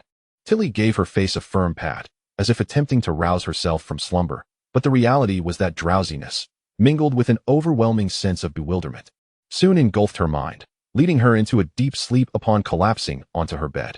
When she awoke, it was already the following morning. Tilly, rarely waking up so early, still felt a trace of fatigue as she yawned and prepared for the day, before deftly making her way to the kitchen. After a millennium of dining in restaurants, Tilly found herself frequently traversing to the kitchen under Godric's guidance, worrying that upon her eventual return, she might unwittingly head straight for the kitchen, startling Muggles in the process. The house elves had grown accustomed to Tilly's presence in the kitchen, even setting up a small table for her beside Godric's, where they would diligently prepare her favorite meals at specific times, ensuring she could eat as soon as she arrived. Today was no different. As soon as Tilly sat down, she began to eat, and once finished, the house elves would not allow her to clean up, promptly ushering her out of the kitchen. Tilly rose earlier than others, leaving the castle in an almost eerie silence, broken only by her own footsteps and breaths. Disliking this oppressive quiet, she ventured outside, where at least the sounds of the wind and birds would provide some semblance of liveliness. Almost inexplicably, she found herself heading toward the forbidden forest, feeling an unseen force beckoning her deeper within. As she wandered further, she unknowingly reached the heart of the forest, her steps halting only when she encountered a group of exquisite, snow-white creatures. She recognized them as unicorns. While her ability to speak the animal tongue and her affinity for creatures provided some reassurance, Tilly was not willing to gamble her life on these seemingly docile beings. Their ferocity was not to be underestimated, especially in such numbers. Anxious to escape, she barely moved before the unicorns stirred restlessly. And an ancient voice called out from their midst, directed towards her. I seem to have caught a whiff of human presence. Frozen in place, Tilly realized she was neither too close nor too far from the unicorns. Given her speed, escape was futile, and the unicorns could easily catch up to her if they decided to pursue. Bewildered, she wondered how she had wandered here as if under a spell. The unicorns showed no immediate intent to attack, and the commotion quickly subsided. However, the eldest unicorn stepped forward, its hooves approaching Tilly directly. Come forth, young human. The elder unicorn spoke, its tone devoid of malice, imbued with a hint of kindness, indicating no aversion to Tilly's presence. Recognizing this, Tilly steeled herself and emerged from the underbrush, remaining cautiously observant of the unicorns. Though her chances of escape were slim, it was better to remain vigilant than to stand idle and await her fate. As the old unicorn drew closer, its clear, intelligent eyes locked onto Tilly's. Seeming intrigued by her scent, after a moment of sniffing, it stepped back slightly. I am Randelary. What is your name? Emery, Tilly Chach Emery. She introduced herself, somewhat nervously. When the unicorn approached her, she had braced for an attack, relieved that the system's rewards had proven reliable. Emery, you say? Randelary mused for a moment before turning back to its herd. This place is perilous. You should quickly return to the castle. Tilly was well aware of the dangers lurking in the depths of the forbidden forest and yearned to leave immediately. However, upon hearing Randelary's words, she gazed at it in surprise. You know of Hogwarts? Why would I not? Randelary turned its head, its eyes reflecting a cryptic depth. There is nothing we do not know, near or far. What is destined to occur will inevitably come to pass. Furrowing her brow, Tilly could not help but lean slightly towards it. What do you mean? Without looking back, Randelary continued on its path. You should return. Your friends are searching for you in the castle. Tilly opened her mouth to speak, but observing Randelary's retreating figure, she refrained from asking further questions and hurried back along the route she had come. Her journey to the forest had been smooth, but on her return, she encountered several magical creatures. Fortunately, they bore her no ill will, allowing her to navigate past them and swiftly exit the forbidden forest. Breathless, Tilly dashed back to the castle, where she found Godric anxiously pacing the first floor. Upon spotting her, he sighed in relief, placing a hand on his chest. Thank goodness. I couldn't find you anywhere and feared something had happened. Godric's concern was palpable, and Tilly offered an apologetic smile, not disclosing her venture into the depths of the forbidden forest, instead claiming she had merely taken a walk outside and had wandered further than intended. Her intention was to alleviate Godric's worry, yet as soon as she finished speaking, he solemnly cautioned her against straying too far from the castle in the future. Why? Tilly questioned, baffled. Previously, when Rowena and the others had not yet returned, Godric often led her around the castle grounds, and they had frequently sneaked into Muggle villages. Things are different now, Godric said, his expression grave. With Salazar bringing back so many children, it's inevitable that some traces have been revealed. A few Muggles have already begun tracking this vicinity. For the first time in the days Tilly had known him, Godric displayed an unprecedented seriousness, which inevitably cast a shadow over her spirits. Historically, there had indeed been instances where Muggles discovered Hogwarts and attacked, causing harm to many young witches and wizards. Such occurrences were not rare. The sight of the 12-year-old girl furrowing her brow in concern struck Godric as somewhat amusing. He knelt down and gently tapped her forehead, internally regretting having shared this information with her. Yet, regardless of his regrets, he felt compelled to reassure her. With a forced, goofy grin, he said, Don't worry, we're here. Hogwarts will be fine, and so will you. Tilly understood the intent behind his words and smiled in response. However, just as her lips curled upwards, an overwhelming weakness washed over her, accompanied by a sharp pain that felt as if she might dissolve into nothingness. Her complexion turned pale, and she collapsed into Godric's startled embrace. Tilly, Tilly, Godric exclaimed, swiftly lifting the small girl, scarcely half his height, and hurriedly making his way downstairs. Among their group, Salazar and Helga possessed the most medical knowledge, but Helga was currently recovering from an injury, leaving Salazar as their only hope. Why hasn't she woken up yet? Godric fretted, watching as Professor Snape administered a potion to Tilly, who remained unresponsive. A profound sense of despair enveloped Lady Emery as she grasped her husband's hand tightly, her eyes fixed intently on Tilly, fearful of missing even the slightest sign of change. Not just she, but all present turned their attention to Tilly. Finally, under the collective gaze of onlookers, Tilly's fingers, resting atop the blanket, twitched slightly, and her eyelids fluttered, hinting at the imminent return to consciousness. Salazar, please save Tia. She suddenly fainted, Godric exclaimed, bursting into Salazar's study without a moment's hesitation. Knowing Salazar's penchant for immersing himself in books, He had little doubt that his friend was engrossed in reading. Indeed, Salazar had arrived at the study early, and he detested impolite intrusions. Had Godric not shouted the reason for his abrupt entry, Salazar would have promptly expelled him, along with Tia. Setting aside his tome, Salazar's gaze fell upon Tia, who lay in Godric's arms, her condition alarming. He quickly instructed Godric to place Tia on the nearby sofa. This particular piece of furniture had been specially acquired by Salazar. Spacious enough for 3 people, and Tia, being a petite girl, had ample room to rest.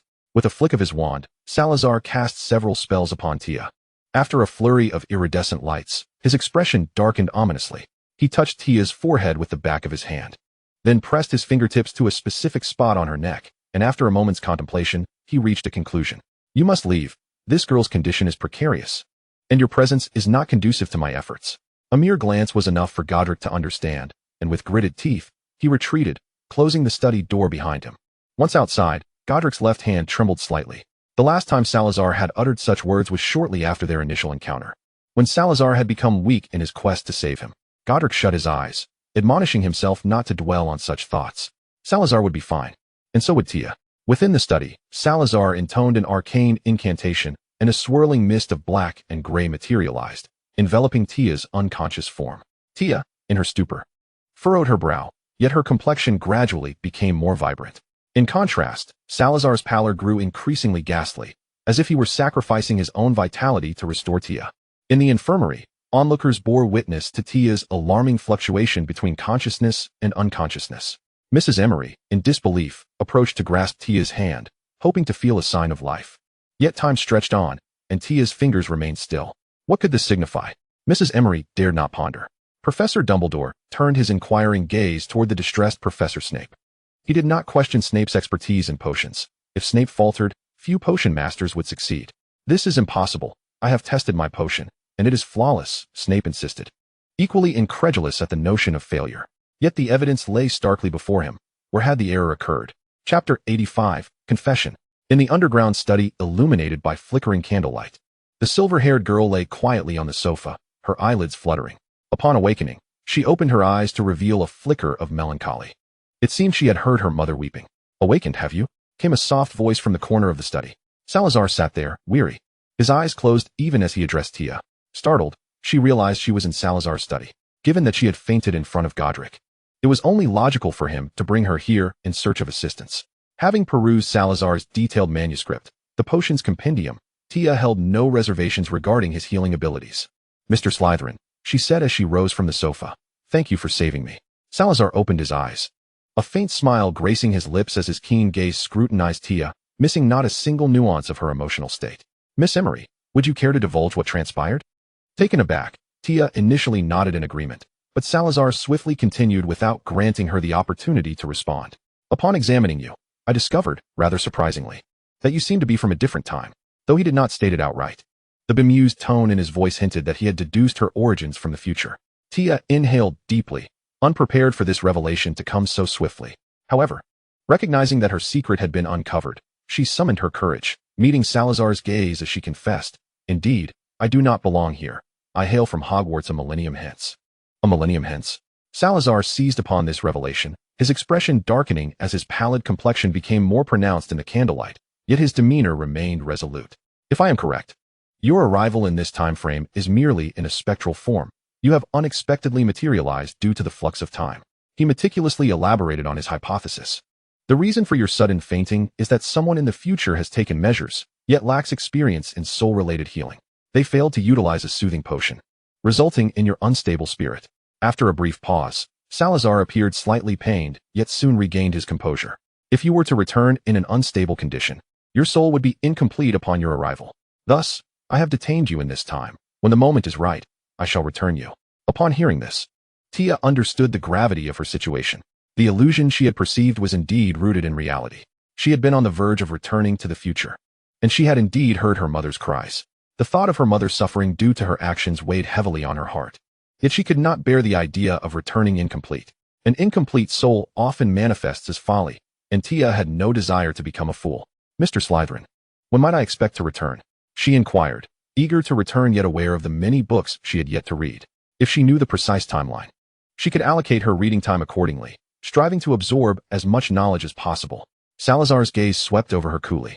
Do you think you can return at your whim? At least 3 months hence. I require ample preparation. His current state was frail, and even a fortnight of recuperation would be considered swift. Moreover, to safely return a soul from a millennium in the future would necessitate extensive materials, which would require him to venture outside.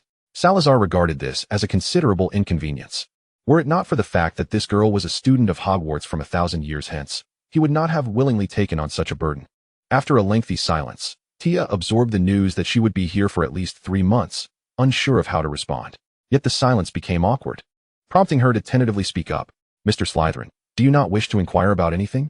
For instance, what Hogwarts will be like in the future, or how muggles and wizards coexist a millennium from now. Tia mentally rehearsed her answers, anxious not to falter when questioned. Salazar, however, scoffed lightly, showing no inclination to interrogate. What is there to ask? Does my inquiry alter the course of future events?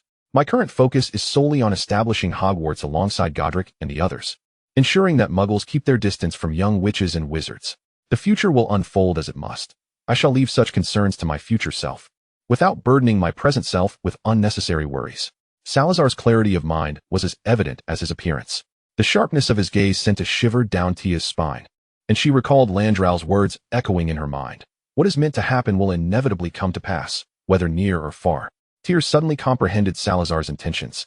With a gentle smile, she refrained from further discussing the matter, only pausing before departing from Salazar's study to inquire, should I inform Godric and the others about this? Salazar rubbed his brow, his gaze drifting to an indeterminate point in the air as he absent-mindedly replied, I shall inform them. Elated at the thought of Salazar having her back, Tia nodded, for she could now immerse herself in her studies without concern. As she made her way back to her room, Tia promptly chronicled the day's events in her diary. With her sharp memory, she meticulously documented her conversation with Salazar. Upon finishing, she gazed at Salazar's words in her diary, finding it challenging to reconcile his portrayal with the person she had come to know. The Salazar she was acquainted with was composed, erudite, and considerate of his companions, whereas the recorded Salazar was astute, ambitious, and perhaps even somewhat arrogant and cruel. Such starkly contrasting personalities left her pondering what transpired to transform him into such a figure. Tia closed her diary, blinking wearily. The following day, after a restful night, Tia felt considerably rejuvenated. Rising early as usual, she entered the kitchen only to be taken aback by the sight of the 4 founders seated vigilantly beside her table. As soon as they spotted her, 4 pairs of eyes fixated upon her, inducing a slight perspiration on her palms due to the overwhelming pressure. Good morning, everyone. Tia tentatively greeted, hesitating to approach. Godric, the founder with whom Tia shared the closest bond, beamed the brightest smile. He approached her, effortlessly lifting her by the scruff of her collar, an act she was quite familiar with, and guided her to the table, grinning widely. Tia, why have you never told me you hail from a millennium hence? Well, it's not something I wanted to burden you with. Tia chuckled awkwardly, her small hands twisting together in embarrassment. Besides, would you even believe me if I told you? Given Godric's temperament, even if Tia had divulged the truth upon their first meeting, he would likely have dismissed it as the ramblings of a fool. Godric fell silent, envisioning the scenario in his mind and recognizing Tia's point. If she were to reveal the truth, his immediate reaction would be to think her mind had succumbed to illness.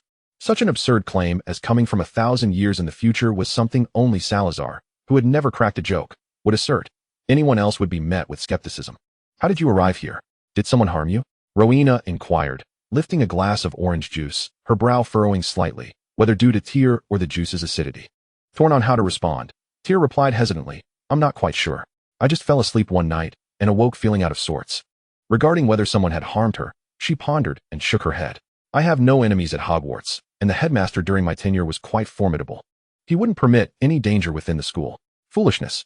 No matter how capable one may be, can they truly oversee every individual? Salazar interjected, shaking his head, finding Tia's perspective rather naive. If someone truly wished you harm, there are countless ways to accomplish it. Relying solely on one person, no matter how powerful, is insufficient. Godric nudged Tia's arm, his underlying message clear. Think carefully. You wouldn't want to return and find yourself unprepared. Who knows if you would encounter us good-hearted individuals again. Helga slapped Godric on the shoulder, casting him an annoyed glare. What nonsense are you spouting? Tia will undoubtedly return safely, despite her usual gentle demeanor. Helga possessed a fiery spirit, having successfully garnered the loyalty of numerous house elves at Hogwarts through her sheer will. Fearing Helga's wrath, Godric quickly appeased her. Yes. Tia will be perfectly fine. No one will harm her again. With that, Helga relented with a huff. Salazar paid little mind to his companion's antics. His complexion was relatively improved today. Although the pallor from the previous evening lingered, his eyes sparkled with vitality, betraying no hint of fatigue. He gestured towards Tiel, who had already begun her breakfast. Once you finish, accompany me to the study. Among the 4 founders, Tiel was the least familiar with Salazar. It wasn't fear that held her back, but rather his demeanor made it impossible for her to engage in light-hearted banter with him. Thus, while she could call Rowena by her name, she still referred to Salazar as Mr. Slytherin. With his directive given, Tiel promptly nodded in agreement, hastening her breakfast. Noticing her urgency, the other 3 founders cast disapproving glances at Salazar, attributing her rush to his presence. Godric voiced his discontent aloud. If Tiel chokes, it'll be Salazar's fault. Indeed, Helga and Rowena chimed in unison. Under the scrutiny of his companions, Salazar remained unfazed, his brow not even twitching. Once Tiel concluded her meal, he promptly took her by the hand, dismissing the others as they departed. Godric attempted to follow but found himself locked out, regardless of how insistently he knocked.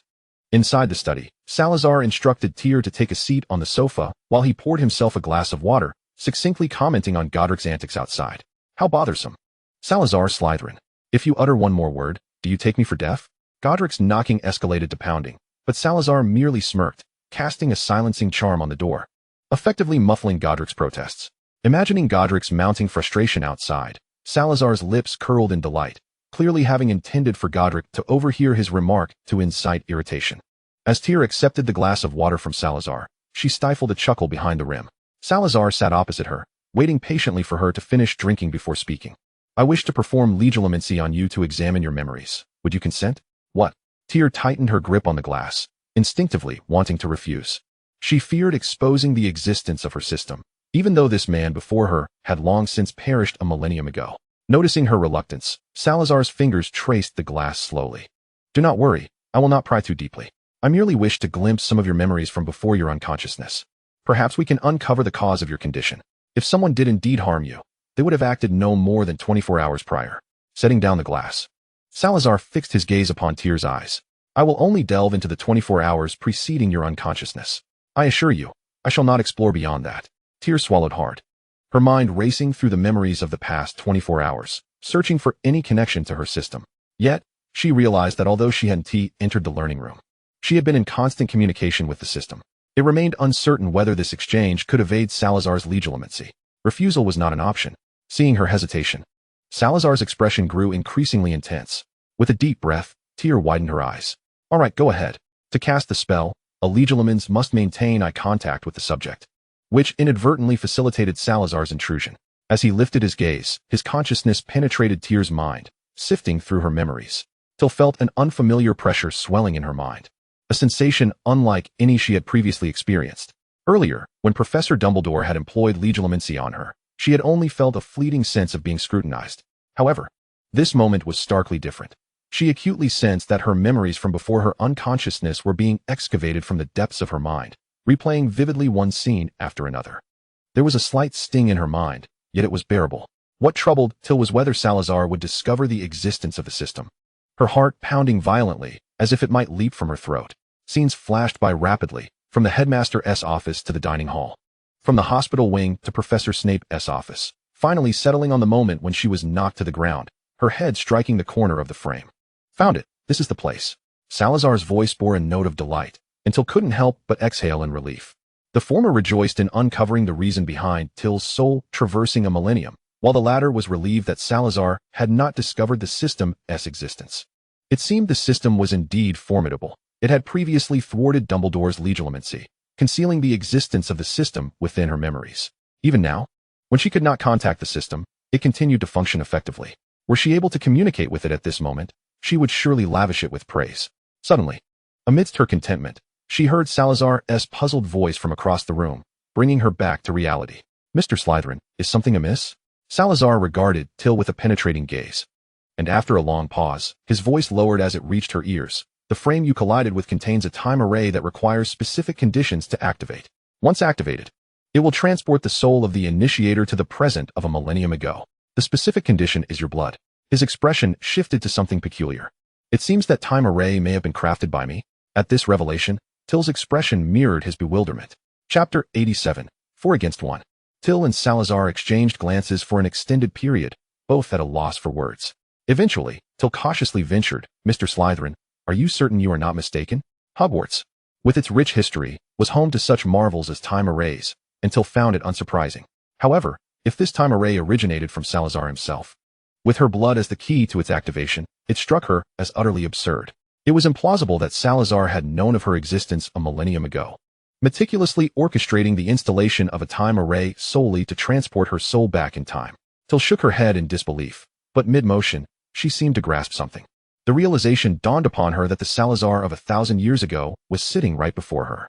What Tiel could deduce, Salazar could certainly comprehend. Yet, Salazar remained perplexed as to what motivation could drive him to construct such a complex and costly time array for the sake of an ordinary student from a millennium later. He could not fathom an adequate rationale for such an endeavor. Finding no suitable answer, he decided to let it go. He needed to focus on his health. Overthinking had left him feeling dizzy, and his complexion had noticeably paled. Tiel recognized Salazar's intent to dismiss her and took the initiative to bid farewell, only to forget that someone was persistently knocking at the door. As she opened it, Godric lost his balance and tumbled straight into the study. The proximity was too close for Tiel to evade. Just as Godric was about to land on her, he quickly pushed the door and awkwardly angled himself to avoid colliding with her. Though he still fell, he managed to recover swiftly, grinning at the startled Tiel. "See how agile I am." Salazar sighed in relief but felt exasperated by Godric's frivolous nature. Despite being the oldest among their quartet, Godric was far more childish than Helga, who had been born last. After showing off his nimbleness, Godric turned his attention to provoking Salazar, but Tiel, quick wit, seized him and led him away from Salazar's study. Just before the door closed, Salazar could still hear Godric's distant protests. "Tiel, why are you dragging me? I want to teach Sal a lesson. He called me annoying. Be gentle, don't pinch me. Let me go?" Once Godric's voice faded beyond the door, Salazar knew precisely what he would say, complaining about needing to teach him a lesson and half-heartedly blaming Tiel for her alleged treachery. When he had wandered far enough away, Godric would soon forget his grievances and seek out new distractions, attempting to persuade Tiel to join him in play. Salazar had come to understand Godric's nature over the years. Indeed, as Salazar anticipated, Godric was led by Tiel to the first-floor hall, and midway, he abandoned his intention to confront Salazar, opting instead to explore the castle's surroundings. He claimed it was a patrol to check for Muggle presence, but in truth, he simply could not remain cooped up in the castle and yearned for adventure. Godric did invite Tiel to accompany him on this patrol, but she was determined to read and unwilling to squander the final months at this crucial juncture. No matter how he implored, she remained resolute, and Godric resorted to the tactic of grasping her by the scruff of her neck, compelling her to join him on his patrol. Tiel found herself unable to break free, resigned to being dragged along, while Godric, noticing her expression grow apathetic, found amusement in her plight. "Had I known I should have just grabbed you from the start, I wouldn't have wasted my breath trying to persuade you. You nearly exhausted me. Godric, I truly cannot waste time. I must leave in the future." Tears welled in Tiel's eyes as she employed a tactic of emotional manipulation. "I'm merely a first-year student. I still have a long way to go here. If I return without having studied enough, I might miss my final exams. I need to work hard while I can." Unfortunately, Godric was only momentarily swayed before he quickly recovered. "Don't deceive me. Do you think I'm unaware of your intellect? I've seen you take notes right under my nose. Your knowledge is nearly on par with mine. Are children from a millennium later truly so brilliant?" Tiel pouted, feeling that Godric was the one being absurd. While she had indeed read extensively, she remained within the bounds of a student's level, even in the Hogwarts of 1,000 years hence. She was merely catching up to the curriculum of a third-year student. "Catch up to me? You'd need 5 more Tiels combined to achieve that."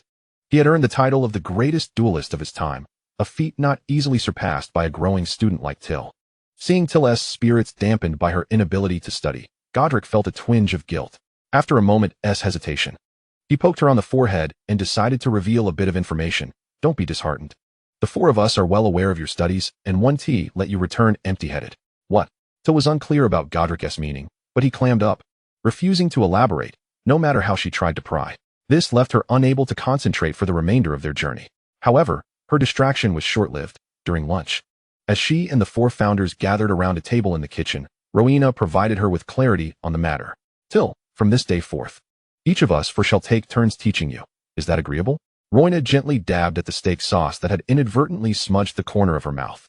Her tone soft and soothing, yet the implication of her words took Tiel, who was diligently slicing meat, by surprise. "Really?" After a moment of astonishment, joy surged within Tiel, as though an immense surprise had struck her like a bolt from the blue, causing her hands to tremble as she wielded her knife. The four adults were amused by her reaction. Salazar, sitting opposite her, teased her playfully. That's not true. At this, Tiel set down her knife and fork, adopting a mock-defiant stance. No, you cannot go back on your word. If you promise to teach me in turns, then not a single day can be missed. You little imp, just don't come crying to us later, claiming exhaustion. Helga chimed in, her culinary skills unmatched, though her appetite modest, having eaten her fill. She set down her utensils, covering her mouth with a napkin as she laughed. Our lessons are not for just anyone to partake in. The four founders conducting lessons was indeed an experience reserved for the select few. Clenching her fists with determination, Tiel declared resolutely, I will certainly endure. Not a single complaint will escape my lips. When she had undergone rigorous training during her initial system mission, Tiel believed she had significantly raised her threshold for endurance. Even if the forthcoming months were to leave her utterly spent, she would grit her teeth and persevere. The four founders exchanged glances, their expressions filled with satisfaction and unspoken understanding. It was clear that Tiel's forthcoming days would be both fulfilling and joyous. Chapter 88. Swordsmanship. Raise your feet higher. Should you dare lower them again, there will be extra practice this afternoon. Keep your back straight. Do you believe I won't unleash a board of steel needles upon you? On the following morning, the stern voice of Godric echoed across an open space outside Hogwarts Castle, a stark contrast to his usual light-hearted demeanor. Now imbued with a seriousness that disregarded their friendship, Tiel gritted her teeth, maintaining a posture that demanded her entire body be taut. Each hand held a long sword, extended at shoulder height before her. Godric's demands had escalated to the point where her hands were not permitted to tremble. Even the slightest quiver would invite his reprimand. Achieving such steadiness seemed nearly impossible, as Tiel felt her hands were far from capable of remaining perfectly still. Not to mention that her right and left feet were alternatingly raised. However, having vowed the day prior not to surrender, she could not relent now. Despite Godric's relentless scolding, Tiel continued to endure with gritted teeth. Godric approached from behind, directing his wand at a specific point on her back. A wave of tingling discomfort coursing through her body, threatening her balance and causing her to falter, collapsing to the ground as her swords clattered to the earth. At that moment, Godric did not compel her to rise and continue. Instead, he squatted before her, offering a handkerchief to the sweat-drenched Tiel, his tone softening. Tiel, you are actually doing quite well. Though you may not yet rival my former self, you are undoubtedly superior to those fledgling students at the school. The afternoon prior, Godric had already instructed a group of new students, and as a master swordsman and duelist, his first lesson focused on conditioning their bodies. Regrettably, perhaps due to their extraordinary abilities displayed from a young age, the students, often mistreated by muggles, were physically lacking. They not only suffered from malnutrition but also displayed astonishingly poor stamina, with several young children bearing unhealed injuries. Godric's aspirations to cultivate a cadre of swordsmanship masters had to be temporarily set aside. Yet, Tiel's performance that day astonished him. Her perseverance was remarkable, and her training completion rate was commendable. Despite Godric's seemingly unceasing scolding, in his heart, he had already begun to regard Tiel as a candidate for a master swordsman. Observing her flushed face, relaxed now that she had a moment's reprieve, Godric could not help but sigh internally. Had Tiel the luxury of several more months here, he would have been less stringent, affording her ample time to train and refine her skills. But with only 3 months to spare, he felt compelled to be more demanding, to push her even harder. After a mere 10 minutes of rest, Godric's grueling regimen resumed, continuing until lunch, at which point he finally allowed Tiel a reprieve. Yet, by then, she was utterly exhausted, lacking the strength to move. Godric effortlessly lifted Tiel as if she were a child, carrying her with ease to the kitchen. However, Tiel was so fatigued that she could barely grasp her knife and fork. The steadiness with which she had held her swords now betrayed her, resulting in a shaky grip on her utensils. Godric found it amusing, yet felt a pang of sympathy. To make amends, he helped slice her steak and poured her a glass of fresh strawberry juice. This made it considerably easier for Tiel to eat, provided she focused on avoiding any spills from her trembling hands. As Tiel and Godric enjoyed their meal, Salazar sauntered over leisurely, while Helga and Roina arrived fashionably late, only just making it to the table after Tiel, the quivering patient, had finished her meal. Since the previous afternoon, Hogwarts had begun to schedule classes. Though only the 4 founders served as professors, the student body was small, making it manageable for each to take turns. Today, it was Roina's turn to teach, with Helga supervising at the back of the classroom. Fortunately, the class proceeded smoothly, alleviating the tension that had weighed upon them. We will gradually adjust. Perhaps one day we shall have adult wizards join us, making things much easier, Roina mused. Her demeanor relaxed now that she was among familiar faces. Her appetite noticeably increased. Helga tore off a substantial piece of roasted flatbread, savoring it with her secret beef sauce. relishing the flavor. After several bites had quelled her hunger, she smiled and remarked, "I look forward to our Hogwarts students growing ever stronger, their reputations spreading far and wide, enticing other wizards to seek admission among us." This aspiration was so splendid that even Salazar could not suppress a hopeful smile. Godric, grinning foolishly for a moment, suddenly recalled something and turned to ask Tiel, who was resting against her chair, "In 1,000 years, will Hogwarts be immensely powerful?" Indeed, Tiel hailed from a millennium in the future, and no one present knew better than she what lay ahead for Hogwarts. All four founders turned their gazes to her, awaiting her response with eager anticipation, hoping to hear a satisfactory answer from her lips. Naturally, Hogwarts was recognized as one of the foremost magical institutions in the wizarding world, with numerous students enrolling each year and many renowned professors gracing its halls. Speaking of Hogwarts 1,000 years hence, an involuntary smile of pride illuminated Tiel's face. That place was home to all young wizards like her. Her radiant smile and tone of pride ignited a spark of inspiration in Godric and the others, making them feel that their efforts in establishing Hogwarts had been worthwhile, though the journey had been arduous and the Muggles challenging. The thought of the prosperous future awaiting them a millennium later instilled a sense of determination that no obstacle could deter. Godric smiled contentedly, casting a gaze upon Tiel that was as tender as it was gentle. Yet, the words that escaped his lips caused Tiel to freeze in place. Given the remarkable prowess of Hogwarts a millennium hence, it is only natural to assume that the students admitted possess considerable talent, correct?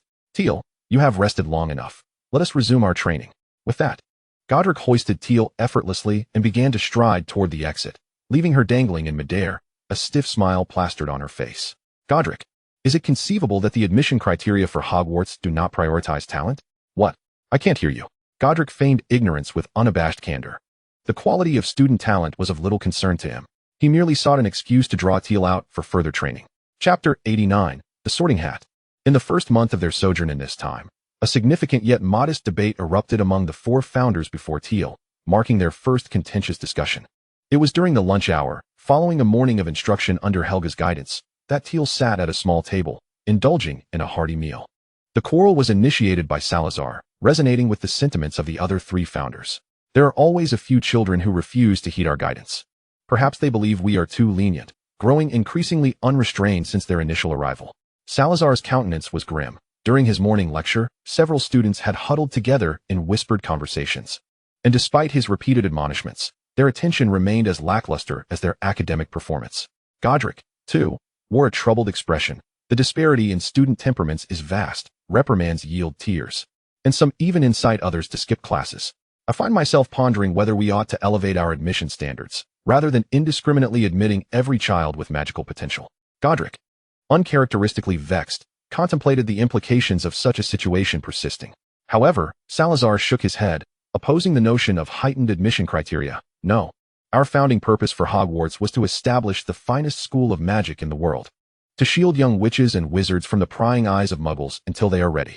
Thus, our standards must remain unchanged. We shall accept all who can wield magic. Godric, reflecting on Salazar's words, leaned back in his chair, his tone tinged with melancholy. But if we do not raise the bar, what more can we do? With merely our oversight, it seems unlikely that we will witness significant change in the short term. Helga and Rowena shared in this frustration, yet, lacking teaching experience, they found themselves at a loss for effective solutions. Rowena's exquisite and graceful visage betrayed a hint of impatience. She preferred the tranquility of scholarly pursuits over the vexations posed by a group of unruly children. Her tone was cool, yet her suggestion was pragmatic. Let us first establish school regulations, delineating acceptable conduct. Those who transgress shall face consequences as per our rules. A feasible plan. We can draft a preliminary framework and amend it as necessary based on future experiences, Salazar concurred, casting an appreciative glance at Rowena, only to inadvertently notice Tiel seated beside her. At that moment, Tiel had finished her meal, listening intently to their discourse, deep in thought. Salazar felt a fleeting impulse to inquire about Hogwarts a millennium in the future, but he swiftly quelled it. He had never broached the subject with Tiel, wishing not to let the predetermined future sway his current decisions. Even if the choices he made were destined, he desired them to be the result of his own contemplation, eschewing any possibility of regret. The four founders faced a considerable journey in their efforts to guide the students, yet they could not cease imparting knowledge to Tiel. In the afternoon, Helga was to continue her lessons with her. It is well known in later times that Helga excelled in food-related enchantments, a reputation she earned, however, Tiel discovered. Through her interactions with Helga, that her true mastery lay in the control of various substances. Her expertise in manipulation enabled her to identify optimal flavor pairings and ingredient requirements. The lessons Tiel received were not merely about culinary arts, but a gradual introduction to the properties of different materials. As she personally guided Tiel through the enchanting and vibrant experiences of their fusion, this bore a resemblance to Tiel's self-taught studies in potion making, leading her to believe that upon her return, she would find her potion brewing considerably more manageable. During dinner, the small table that typically accommodated all five was now occupied solely by Tiel, as the four founders engaged in a heated dispute over the school regulations. Godric and Salazar had already exchanged several rounds of spirited arguments. Beyond the regulations, they appeared to be quarreling over other matters, yet despite their disagreements, they unanimously chose to keep Tiel in the dark regarding the content of their disputes. Tiel understood their intention was to shield her from their worries, but she was already well aware of the reasons and outcomes of their arguments from future knowledge, and she had no desire to interfere. While the four founders might have faltered at times and taken a few missteps, they were undoubtedly laying a solid foundation for Hogwarts' future development, demonstrating clear discernment. Tiel, a child who had yet to celebrate her 12th birthday, felt her involvement might only complicate matters, and she possessed a keen self-awareness. By the following morning, their arguments had reached a resolution. Tiel stared at the familiar, tattered wizarding hat placed before her, momentarily at a loss for words. The Sorting Hat. We have named it the Sorting Hat. Godric gazed at Tiel with eager anticipation, awaiting her praise. Salazar propped his chin upon his hand, critically assessing the hat. We have infused our respective ideologies into it. Henceforth, the students of the school will be divided into 4 houses, each overseen by a head of house. At the end of each academic year, the best performing house will be recognized. I believe Tiel must have encountered this hat a millennium later, Rowena remarked, accepting a cup of warm water from Helga, noting the faint shadows under her eyes, likely due to her late-night efforts regarding the hat. Tiel raised an eyebrow and smiled. Indeed, the Sorting Hat remains a rite of passage for all students a millennium hence. It will place us in the houses most suited to our characteristics. Pausing, Tiel felt a flush of embarrassment creep across her cheeks. I belong to Ravenclaw. Rowena immediately lifted her chin with pride, casting a triumphant glance at the other 3. I told you, a student as clever as Tiel rightly belongs in my house. Rowena possessed the highest intellect among the 4, even surpassing Salazar in this regard. During Tiel's lessons with Rowena, she typically studied in Rowena's study, where Rowena would adjust the reading material based on Tiel's progress, occasionally preparing questionnaires that required Tiel to achieve a perfect score. Any inaccuracies would necessitate a review and a retake until Tiel succeeded. Interestingly, Tiel felt less anxious under Salazar's tutelage compared to her time with Rowena. However, though Rowena's teaching style was somewhat strict, it resonated well with Tiel. She adored the sensation of her mind being filled with knowledge. Godric and the other 2 founders visibly appeared disheartened, with Salazar bluntly stating to Tiel, "It makes no sense. A student as sharp as you would be best suited for Slytherin. Is it possible that the Sorting Hat has malfunctioned over the millennia?"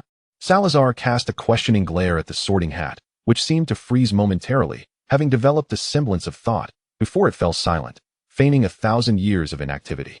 The worn-out Sorting Hat of a millennium hence had nothing to do with its ancient counterpart. Chapter 90. The Door That Could Not Be Opened.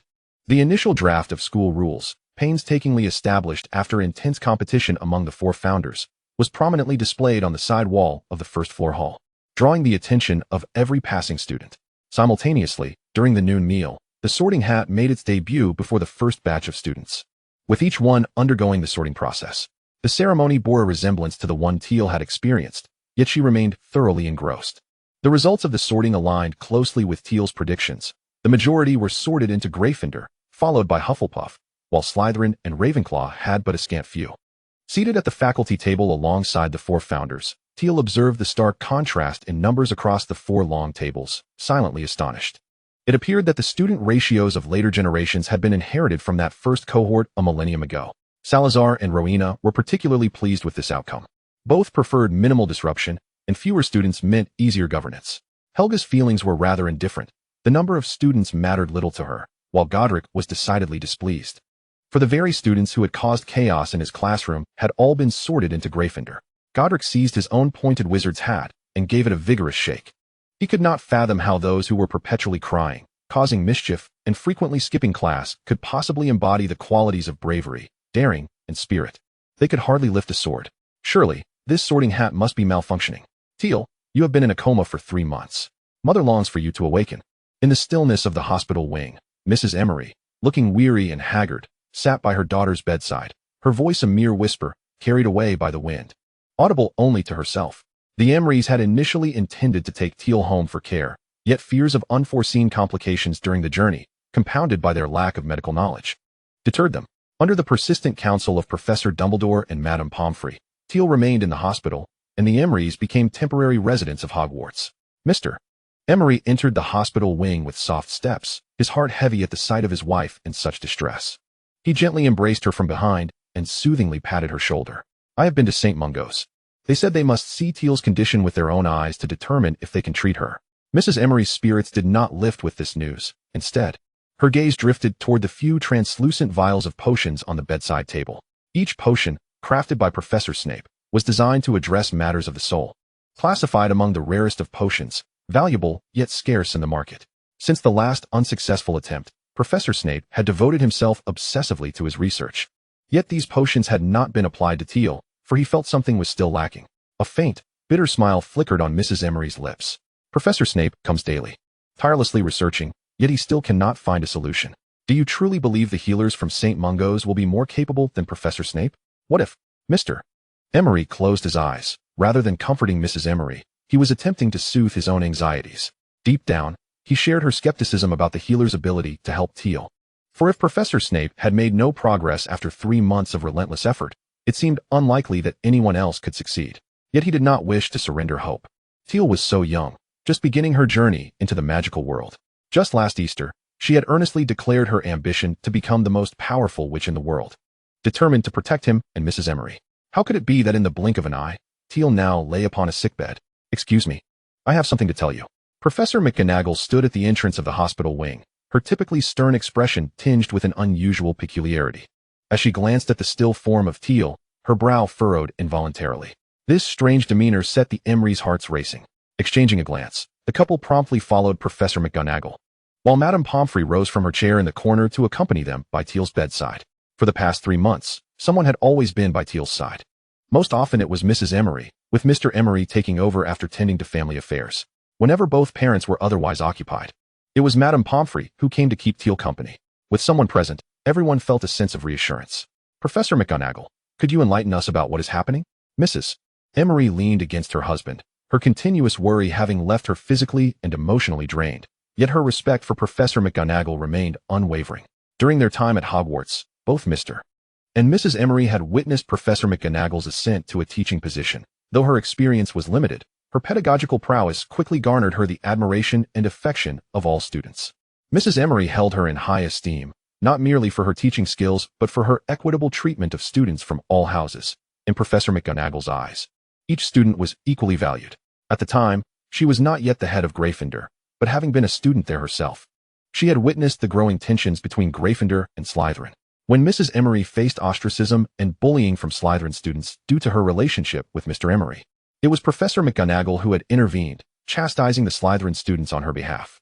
Even when Mrs. Emery was disowned by her family and barred from returning home for Christmas, it was Professor McGonagall who offered her solace and sent her a Christmas gift.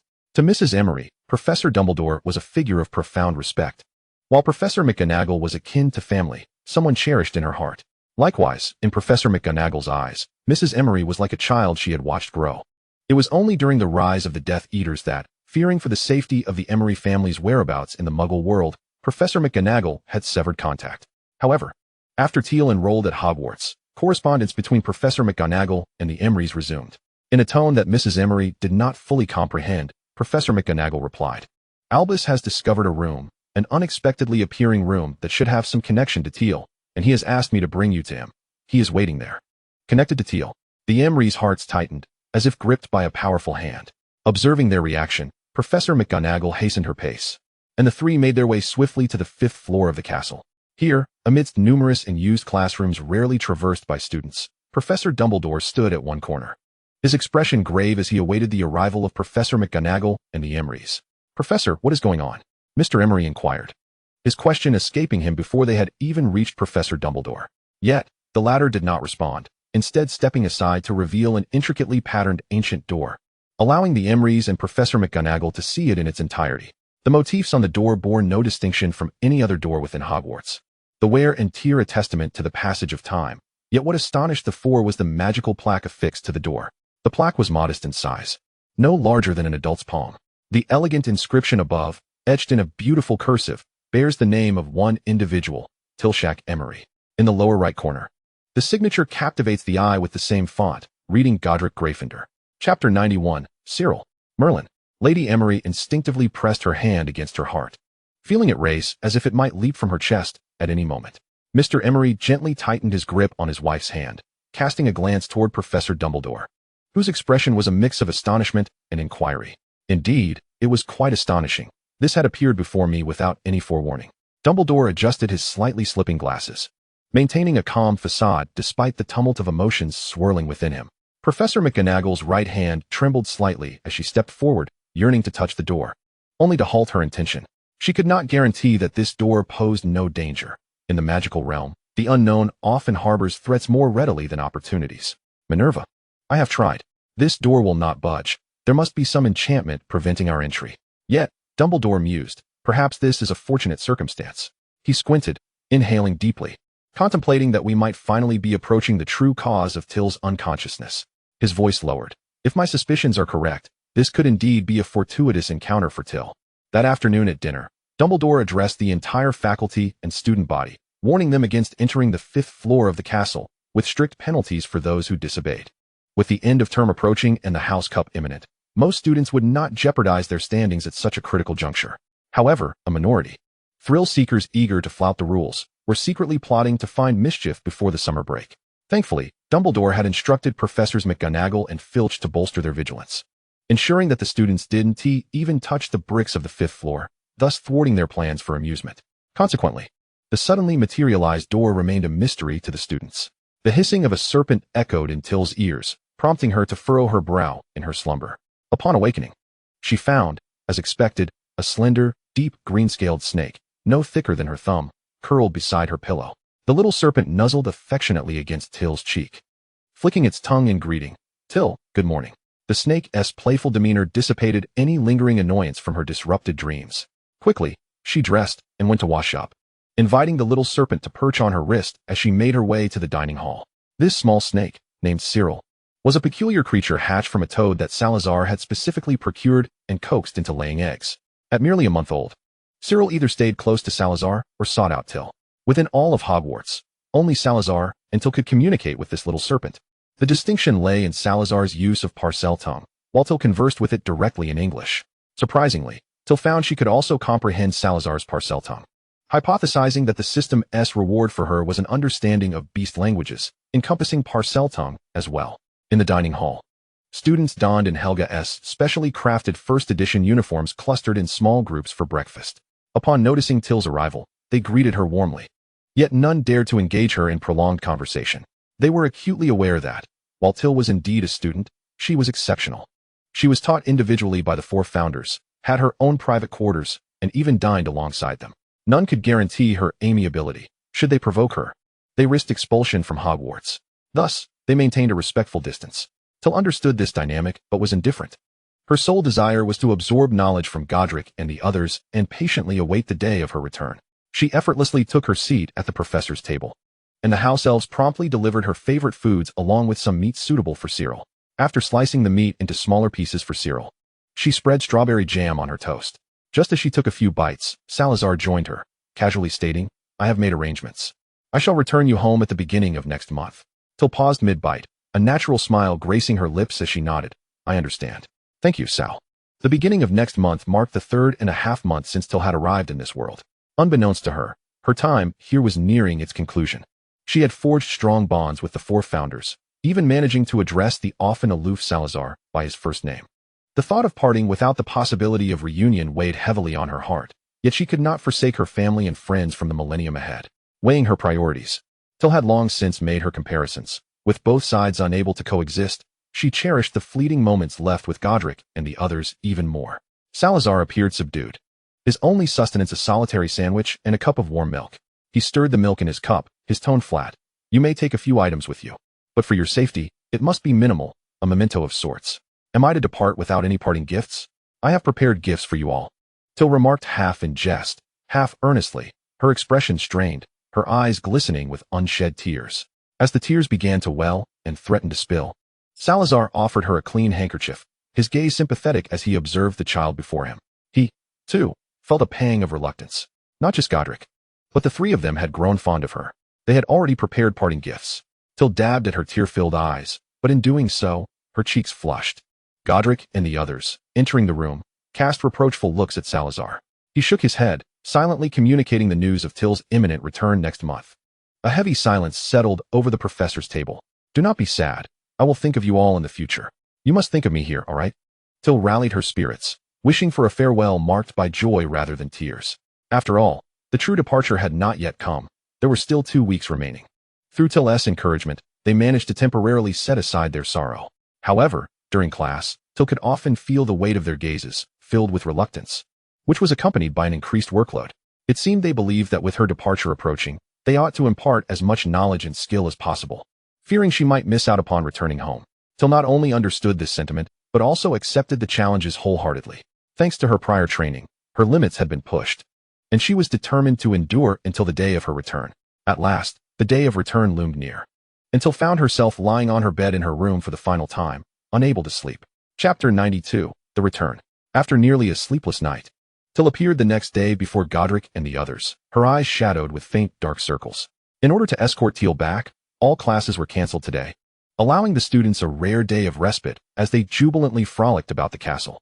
Yet, unbeknownst to them, a dismal atmosphere loomed over a clearing at the castle's rear, enveloping the 4 founders and Tiel in a palpable sense of melancholy. As the moment of farewell approached, words eluded them until Tiel, with a gentle smile, shattered the silence. The gift I've prepared for you is on the table in my room. You'll see it when you return, and I hope you won't say you dislike it. Although, even if they did express such sentiments, she would no longer hear them.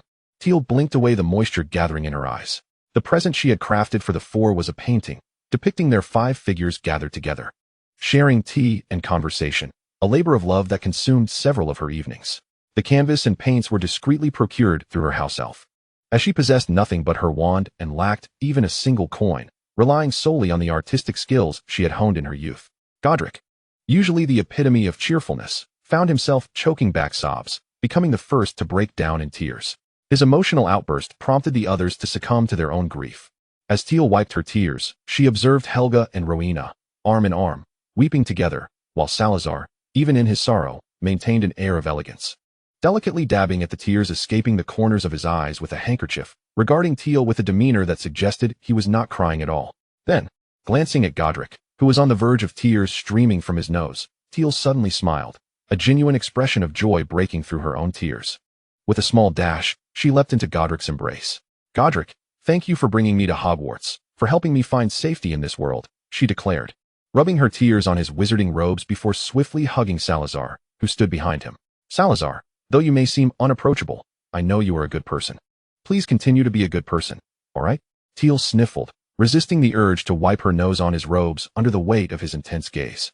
Salazar returned her embrace with a casual sincerity, affirming, I have always been a good person. Sticking out her tongue playfully, Tiel shifted her attention to Helga and Rowena, embracing them both at once.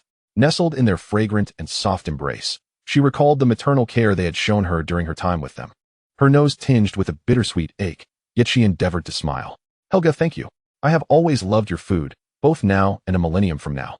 She wiped the tears cascading down her chin and turned to Rowena. Rest assured, I will never forget the knowledge you imparted to me. I will strive to be a Ravenclaw you can be proud of. Helga and Rowena exchanged glances, both smiling. Helga remained silent, while Rowena gently caressed Tiel's cheek, carefully wiping away the fresh tears that had fallen. With a soft yet resolute tone, she said to Tiel, You are already my pride. Remember to always be true to yourself. Yes. Tiel nodded vigorously, stepping away from Helga and Rowena's comforting hold to stand at the center of the so-called time array, now adorned with intricate patterns crafted by Salazar. Farewells could not linger indefinitely. Tiel understood it was time for her to depart. She did not belong here. Salazar stepped forward, producing a modest black silk pouch, which he meticulously tied around Tiel's neck, ensuring it would not be lost in the flow of time, even going so far as to tie it in a secure knot. This is our gift to you. It will accompany your soul back, materializing around your neck when the time comes. Remember to open it, he instructed, hesitating momentarily before embracing Tiel, whispering his farewell softly in her ear. For Salazar, this act of initiation was rare. Had Tiel been able to stay, he would not have minded treating her as a beloved sister. Regrettably, Salazar sighed inwardly as he released Tiel and retreated a few steps, ensuring he and Godric remained at a safe distance. He looked at Tiel, seeking her affirmation, and upon receiving a nod of approval, he drew his wand and evenly distributed his magic across every point of the array. This was his first activation of the time array, and for Tiel's safety, he had spared no expense, even sacrificing a portion of his own lifespan. This was the most intricate and secure time array imaginable. A gray-black luminescence erupted from the complex sigils, gradually enveloping Tiel. Despite Salazar's considerable power, he felt a slight depletion at that moment. However, he had anticipated this. He deftly cast several black stones into the array, causing the light to swell brilliantly, rendering it difficult for the four present to keep their eyes open. When the radiance dissipated, the silver-haired girl within the array had vanished. The four stood in silence for a considerable time before they began to erase the traces of the time array. As they made their way back to the castle, Salazar refrained from looking back, but suddenly remarked with a smile, "I understand now." "Understand what?" Godric, feeling low, furrowed his brow in confusion. Salazar simply smiled, offering no explanation. However, several nights later, he found himself before a certain portrait in the underground, manipulating its frame for an extended period. He finally comprehended the motive behind his elaborate machinations in setting the time array. Without it, how could Tiel from a millennium later ever return to meet them? To forge their bond? Salazar kept his revelations to himself, yet he often accompanied Godric and the others to gaze at the painting Tiel had created in her room. Indeed, that painting remained in Tiel's chamber, the only place where they could sense her lingering essence, and the only refuge where they could reminisce about her without restraint. It became the sole remnant of Tiel within the castle. Thus, the uniquely significant silver-haired girl quietly faded from the castle's memory. Initially, some expressed curiosity, but as time passed, she was forgotten by all. Only the original four, who had shared their days with Tiel, continued to cherish the memory of the fleeting silver-haired girl until their own demise. Chapter 93, Awakening. The gray-black light was blinding, preventing Tiel from opening her eyes, shrouding her in a void of darkness. She felt as though her body was being drawn with great force, propelling her toward a predetermined future. A fierce wind howled past her ears, as if attempting to hinder her progress, yet the prior force grew ever stronger. Caught in this struggle, while her pace slowed, it did not cease.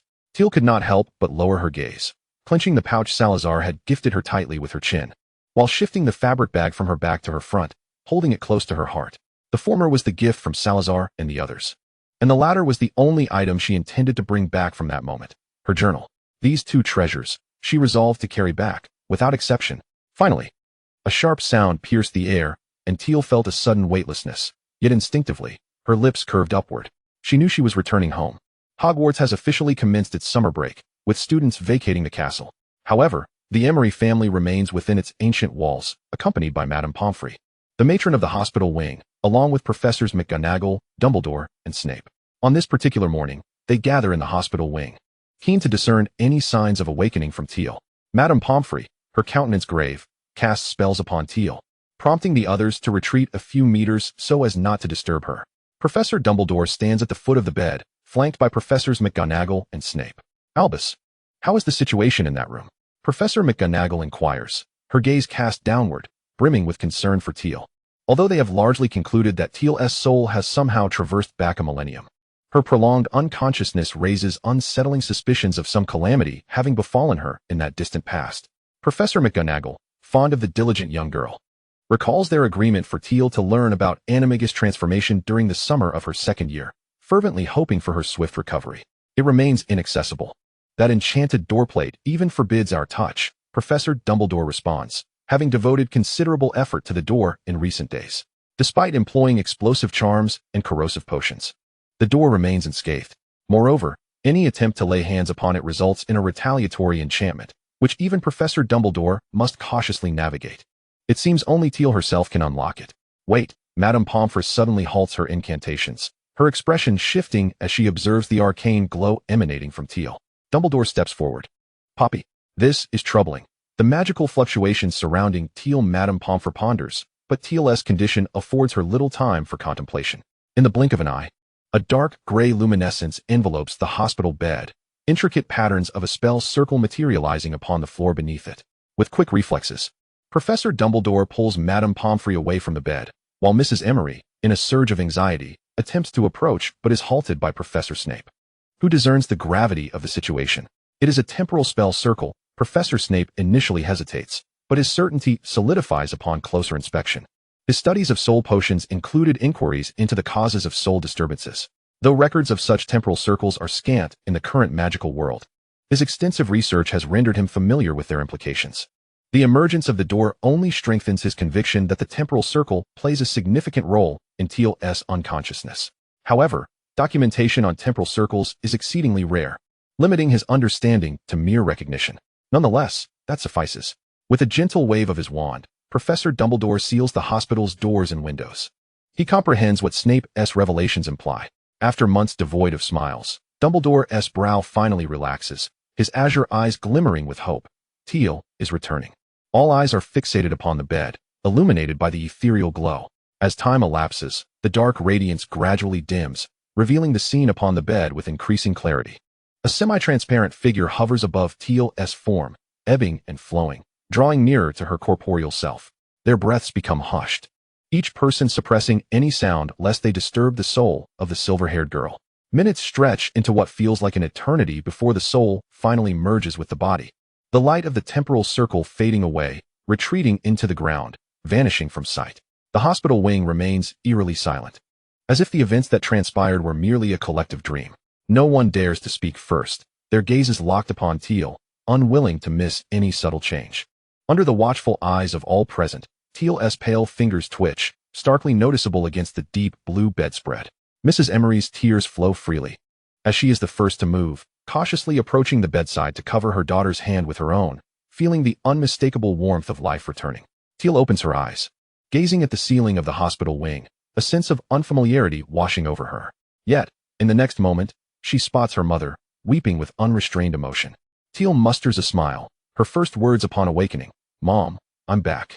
Mrs. Emery's voice is hoarse and soft, yet it serves as a signal that shatters the silence of the hospital wing.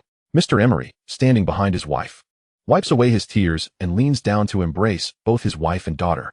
The mature man, who has been steadily expanding his business, now reveals a vulnerable side. Overwhelmed with the joy of having his daughter returned, Madame Pomfrey and Professor McGonagall lean against each other, tears flowing freely as they witness the family's heartfelt reunion. While Professor Dumbledore discreetly removes his glasses to wipe away the tears from his eyes, Professor Snape remains the calmest amidst the emotional turmoil, observing Tiel quietly for a moment before slipping away from the hospital wing to return to his office. His office, perpetually in disarray, now resembles a chaotic landscape unfit for Tiel's eyes. Scattered potion ingredients, cauldrons strewn across the floor, and papers piled haphazardly, some even bearing his shoe prints beneath the desk. He carelessly pushes aside a few potion materials from the sofa before collapsing onto it, as if finally granted a moment to breathe, and soon succumbs to a deep slumber. Chapter 94, The Bracelet. Having returned to a familiar point in time, Tiel's mind is clouded, spending several days lost in slumber, with only a handful of awakenings. Mr. and Mrs. Emery remain vigilantly by her bedside, fearful that a mere blink might plunge their daughter back into unconsciousness. Madame Pomfrey, though she could have commenced her summer holiday, opts to stay until Tiel has fully recovered. One afternoon, Tiel awakens from her dreams, her head throbbing slightly from the prolonged rest. Yet this discomfort pales in comparison to the effects of Professor Snape's potion. Sitting up in bed, she offers her parents a gentle smile. "I believe I'm nearly recovered. Let us head home soon. There is still much to do this summer." Tiel eagerly anticipates resting for a few days before attending classes with Nicolemi. She is relieved to have returned in time, for missing Nicolemi's lessons would haunt her for a lifetime. "No rush. Your health is paramount," Professor Dumbledore interjects as he enters the hospital wing, followed closely by Professor Snape. "I've sent a letter to Nicole. He has agreed to postpone a bit." From his pocket, Dumbledore produces a small bag of strawberry-flavored candies, presenting it to Tiel with a smile. "Nothing is more important than your well-being, my dear." Mr. and Mrs. Emery nod in agreement, affirming that Tiel will not leave Hogwarts until she has fully regained her strength. The resolute stance of the adults leaves Tiel little room for negotiation, compelling her to acquiesce reluctantly. "Tiel, would you share your adventures with us?" Professor Dumbledore adjusted his glasses, a profound interest gleaming in his eyes. "Indeed. You too must be inclined to explore that suddenly manifested door." A suddenly manifested door? Tiel was perplexed. Most of her time since her return had been spent in slumber, and upon waking, everyone merely encouraged her to rest, leaving her with scant opportunities for conversation. Dumbledore raised an eyebrow. "Yes, a door adorned with a magical nameplate, inscribed with your name and the emblem of Gryffindor." "Goodness. Tiel exclaimed, abruptly sitting up, startling those nearby and drawing attention to the black silk pouch around her neck. Tiel bit her lip, instinctively reaching for the fabric bag that still hung before her, relieved to find the opening securely fastened. Tiel, did you bring this from that realm? Mrs. Emery inquired gently, assisting Tiel in reclining back, clearly startled by her sudden movement. Given Tiel's previous feigning spell, she was particularly vigilant about any abrupt actions Tiel might take, fearing further mishaps. Dumbledore's attention, however, was captivated by Tiel's exclamation of goodness, a realization dawning upon him. Confirming his earlier suspicions, Tiel, it seems your soul indeed traversed a millennium into the past, where you encountered the four founders. Tiel responded to Mrs. Emery, yes, mother. This is a parting gift from the four founders, along with this. She retrieved the fabric bag from beneath her covers, unveiling a thick journal, her expression softening as she touched it. This is my journal. I chronicled each day spent there. May we glimpse its contents? Dumbledore inquired immediately, though his tone was more one of request than demand. Certainly, Tiel hesitated, instinctively clutching the journal tighter. But may I first see that door? Dumbledore smiled, of course. Before ascending to the 5th floor, Tiel requested Mrs. Emery to untie the knot around her neck, a task that proved quite time-consuming, given Salazar's intricate knotting skills. Tiel was reluctant to damage the pouch, and Mrs. Emery was more than willing to accommodate her request. After some effort, though her hands grew weary, the complicated knot was finally undone. As Mrs. Emery worked on the knot, she couldn't help but internally critique Salazar's superior knot-tying prowess. In front of the assembled company, Tiel opened the pouch, revealing a beautifully crafted bracelet, delicately entwined with 4 gemstones and a small plaque. Mr. Emery murmured softly, ruby, emerald, sapphire, diamond. No one understood the significance of these 4 gems better than those from Hogwarts. They represented the 4 houses and their founders. Tiel examined the plaque, which, though scarcely the length of her pinky, bore a deeply engraved inscription, "We shall love you forever." Tiel's eyes glistened with unshed tears, yet she refrained from letting them fall. Instead smiling as she asked Mrs. Emery to fasten the bracelet on her left wrist. She then rose from her bed, smiling at the others. "Shall we embark? Let us see that door." Leading the way, Tiel walked ahead while the others silently followed. They could all sense her subdued emotions, aware that she was reminiscing about the 4 founders. They offered no words of comfort, for none were necessary. Tiel had already steeled herself to bear the weight of her longing the moment she returned. As they traversed from the hospital wing to the fateful door, Tiel diligently observed each stone wall and corner they passed, effortlessly connecting the places of a millennium ago with those of the present, invoking a poignant sense of nostalgia. Suddenly, she halted, her gaze fixated on a particular spot. The others turned to follow her line of sight, discovering a wall marked by a faint scratch. This mark, now somewhat shallow, barely registered on the aged surface of the wall, unnoticed by most. Similar scratches were commonplace throughout Hogwarts. "Mother, do you believe? This is my mark." Tiel softly traced the scratch, her tone light, yet laden with significance. This scratch was left when Godric had first dragged Tiel to the kitchen, initially overlooked. It had later been noticed by Godric during a leisurely stroll, who then humorously insisted that Tiel repay the wall for the damage. Tiel drew her wand, and as magic flowed from its tip, the scratch pulsed with a silvery light, mirroring the color of her wand's glow in a shimmering dance. Mrs. Emery, observing Tiel's demeanor, anxiously grasped her hand. "Tiel, I'm fine. Let us proceed," Tiel reassured her, retracting her wand and patting Mrs. Emery's hand before leading her upstairs. However, the more she insisted she was well, the more anxious the adults became, their concern unwavering until they reached the threshold of the door. Tiel was well acquainted with this path. Every day prior to her return had been spent traversing it, and she needed no guidance from Professor Dumbledore as she naturally approached the door. She gazed at the familiar yet noticeably aged door, a smile breaking across her face as she reached out to caress its surface. Dumbledore opened his mouth to caution her, but he paused as Tiel placed her hand upon the door, which revealed no signs of hostility towards her. Chapter 95, The Door Opens. A fleeting luminescence danced across the ancient door, the tightly shut portal emitting a subtle creaking sound as Tiel applied gentle pressure on the handle, effortlessly pushing it open to reveal a room shrouded in dust. The familiar arrangement remained unchanged, yet it bore traces of the unfamiliar. Tiel's gaze swept slowly across the room, and after a moment, she stepped inside. From Tiel's perspective, her memories of this room were not distant. Yet inexplicably, she felt a sense of reservation as she placed her fingers upon the dusty tabletop, rendered momentarily speechless. The 4 adults remained outside the room, silently observing the evidently pensive Tiel while surveying the space imbued with the essence of the 4 founders.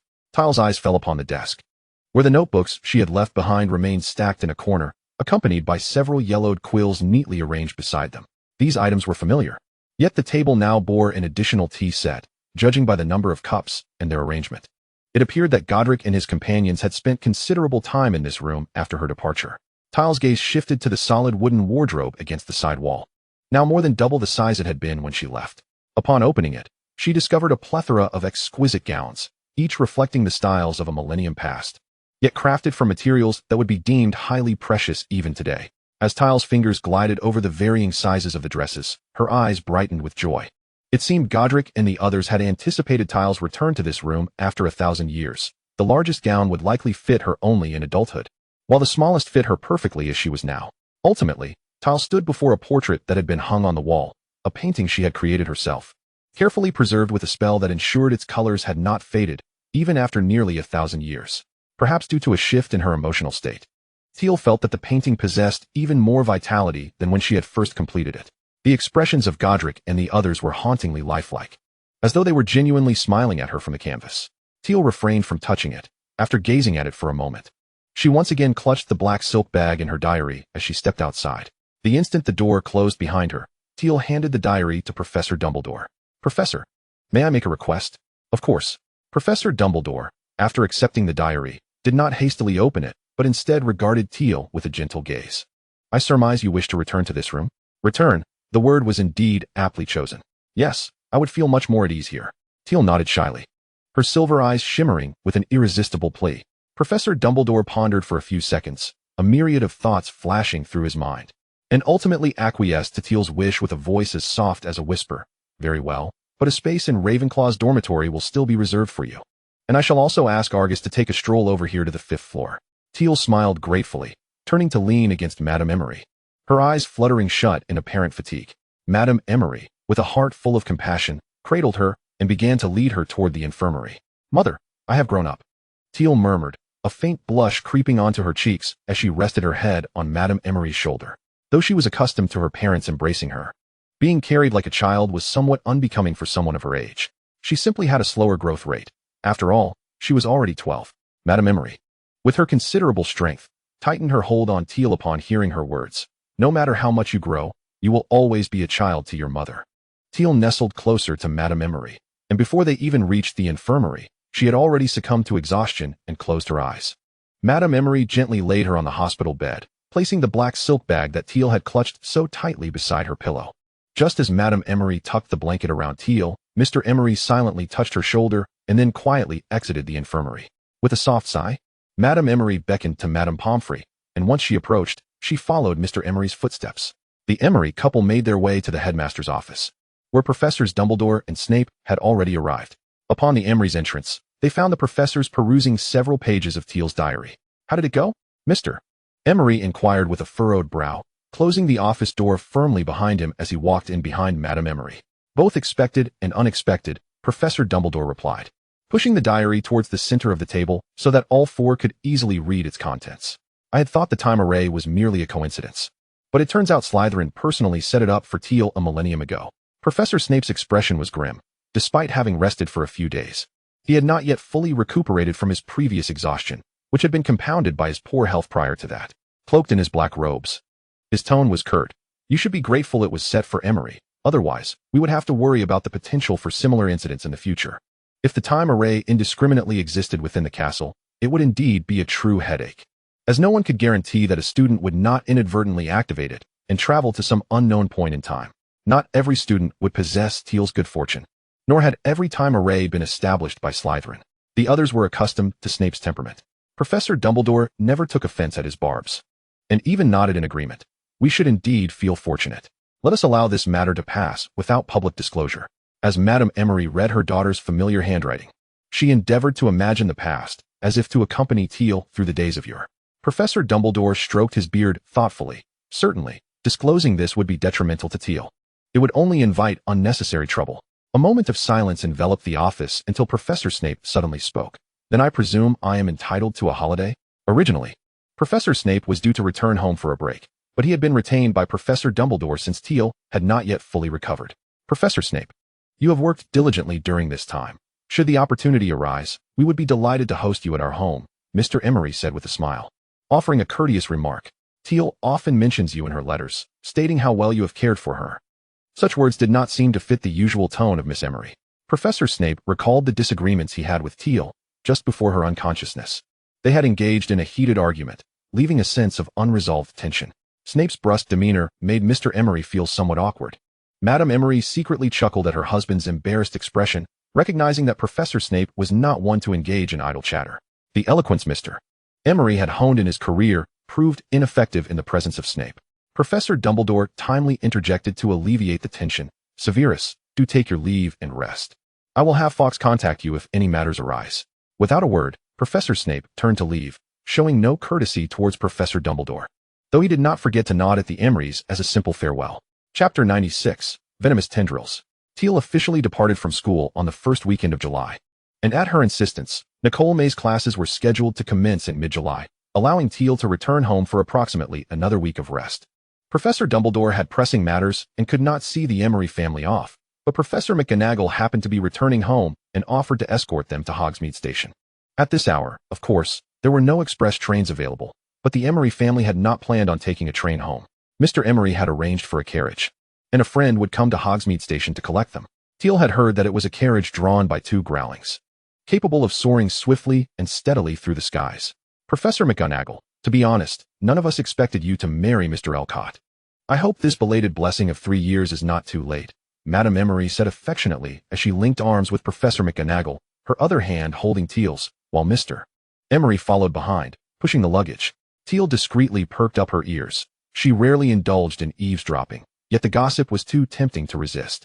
Furthermore, it concerned Professor McGonagall, of whom she had never heard mention of a husband during her time at school. The students' perceptions of Professor McGonagall were predominantly characterized by her stern demeanor and lack of humor. When the subject of her husband was broached, Professor McGonagall's presence softened, and it was evident from her gaze and tone that she shared a profound affection with him. Blessings, regardless of when they are bestowed, are never too late. And I too did not anticipate that I would agree to him, especially after knowing him for so many years and having turned him down numerous times.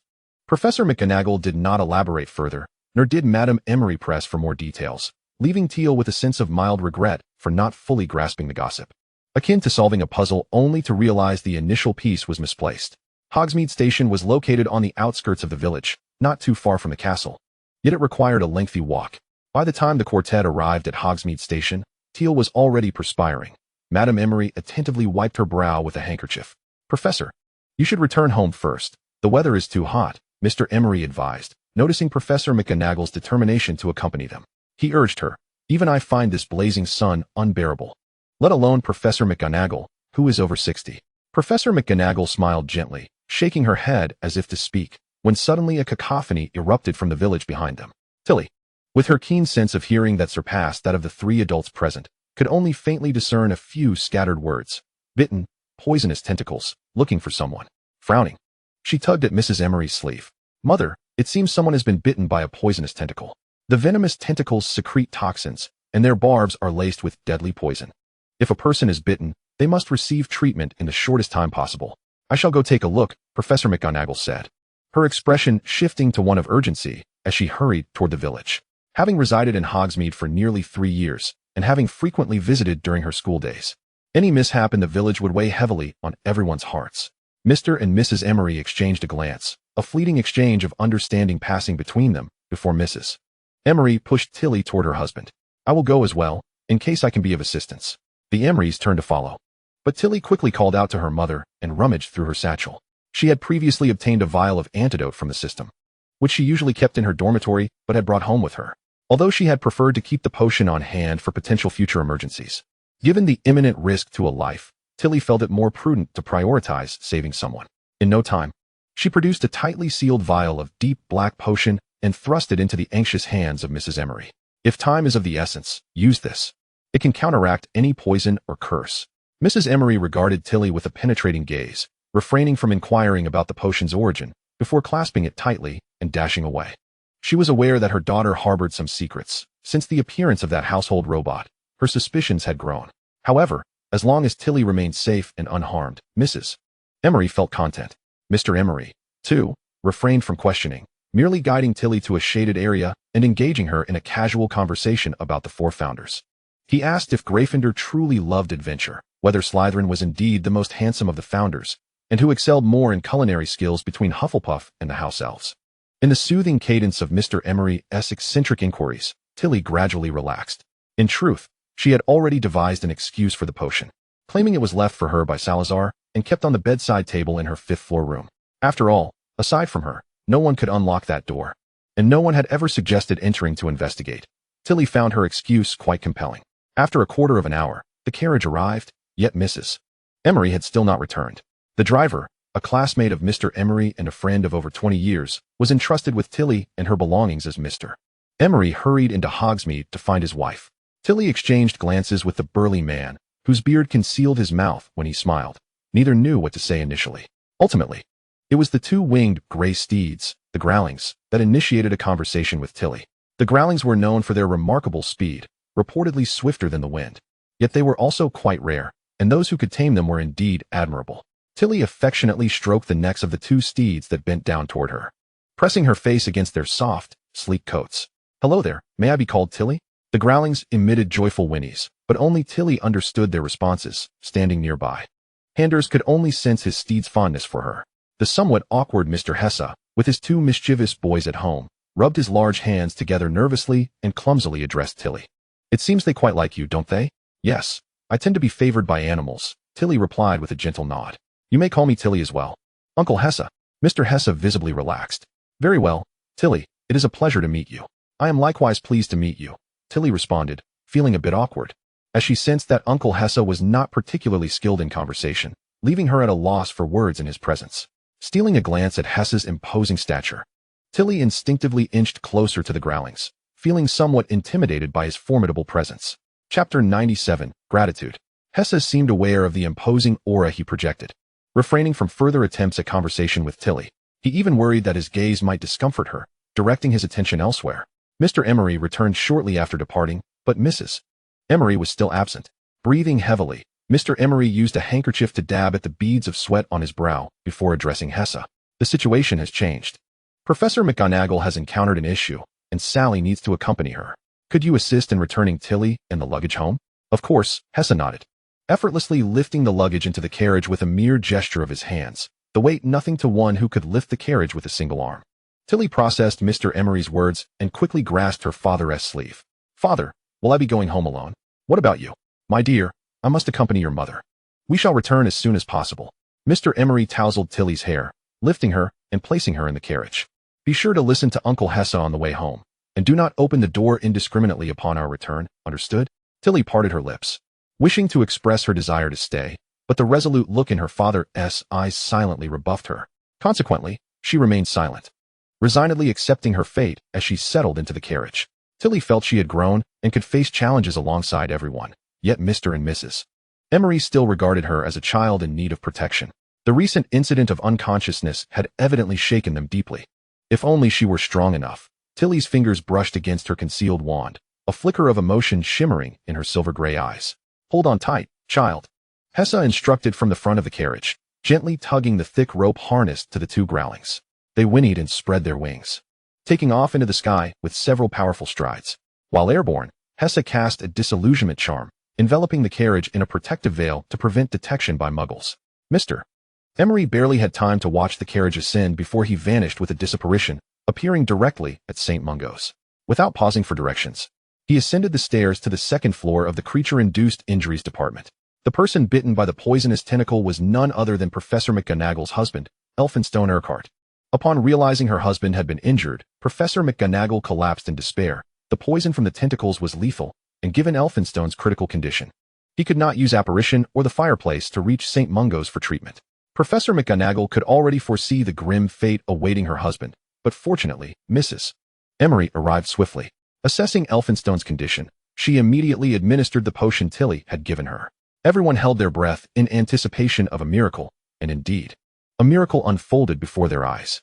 The potion mirrored the color of Elphinstone's blood as it flowed from the wound, and once ingested, a visible layer of darkness enveloped him. The blood at the wound gradually regained its normal hue. As the bleeding ceased, the injury began to heal, and Elcott's breath shifted from imperceptible to robust. Everyone knew that Elcott's life had been salvaged, and while they exhaled in relief, some could not help but notice the empty potion vial in Mrs. Emery's hand. The potion, entirely deep black in color, was a rarity. It had the remarkable ability to swiftly rescue a person from the lethal grasp of the venomous tendrils. A concoction that none had ever heard of before. Even St. Mungo's could only temporarily slow the spread of the venom from the tendrils, subsequently relying on a specially formulated antidote to gradually neutralize the poison. Faced with a barrage of inquiries from numerous wizards, Mrs. Emery struggled to maintain her composure, repeatedly asserting that it was an accidental find. When Mr. Emery arrived, Mrs. Emery was still surrounded by a throng. Even with him joining, they felt powerless. It was Professor McGonagall, having calmed the atmosphere, who intervened, requesting Mrs. Emery to assist in escorting Elcott to St. Mungo's, thus allowing her to extricate herself from the crowd. Professor McGonagall was universally respected, and with her protection, Mr. Emery felt reassured. However, he was keenly aware that Professor McGonagall was undoubtedly anxious about Elcott, who had yet to regain consciousness, which motivated him to rush over after sending Tiel away. Upon reaching the second floor, Mr. Emery spotted Mrs. Emery emerging from a hospital room. He hurriedly approached, steadying his wife, whose brow was furrowed with concern. "How is he?" The situation was better than anticipated. The venom from the tendrils had been entirely eradicated. However, Mrs. Emery sighed, leading her husband a few steps away from the hospital room. Nevertheless, Mr. Elcott, due to his advanced age, had sustained some physical damage and would likely need to recuperate at St. Mungo's for a period of time. Professor McGonagall, already in her 60s, was certainly aware of the risks associated with age, especially concerning someone older like Elcott.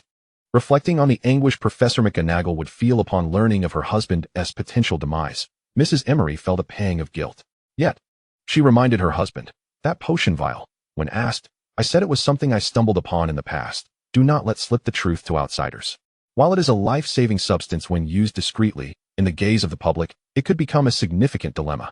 If Elcott had not been at the brink of needing the potion, I would have preferred to conceal this troublesome matter." Now, her only recourse was to shoulder the burden along with Mr. Emery, striving to shield Tiel from any repercussions. Who knew if someone might come seeking them? They could defend themselves, but Tiel, a mere child in her second year, must not be harmed. Mr. Emery, observing the worry etched on his wife's face, embraced her tightly. "Do not fret, I will not disclose anything." Inside the hospital room, Professor McGonagall had been waiting for her husband to awaken before she could fully release her concerns. She held Elcott's hand, her eyes brimming with tears as she spoke. "It is truly wonderful that you have awakened." "Minerva, I apologize," Elcott replied, still somewhat weak and speaking with labored breath, yet he managed to smile at Professor McGonagall. "I nearly departed from you, and I cannot bear the thought." Professor McGonagall wiped her tears and brought Elcott's hand to her cheek. "We owe our gratitude to Sally. It was her potion that saved you." Elcott's expression turned contemplative. After a moment's reflection, he recalled who Sally was. "Is she the one married to Flitwick? I remember now. You two have always been quite close. Once I recover, we must express our gratitude to her." Elcott conversed with Professor McGonagall for a while longer before succumbing to exhaustion and drifting back to sleep. Professor McGonagall watched him intently, fearing that a mere blink could result in another misfortune. Chapter 98, Tidying Up. The speed of the grilling was indeed remarkable.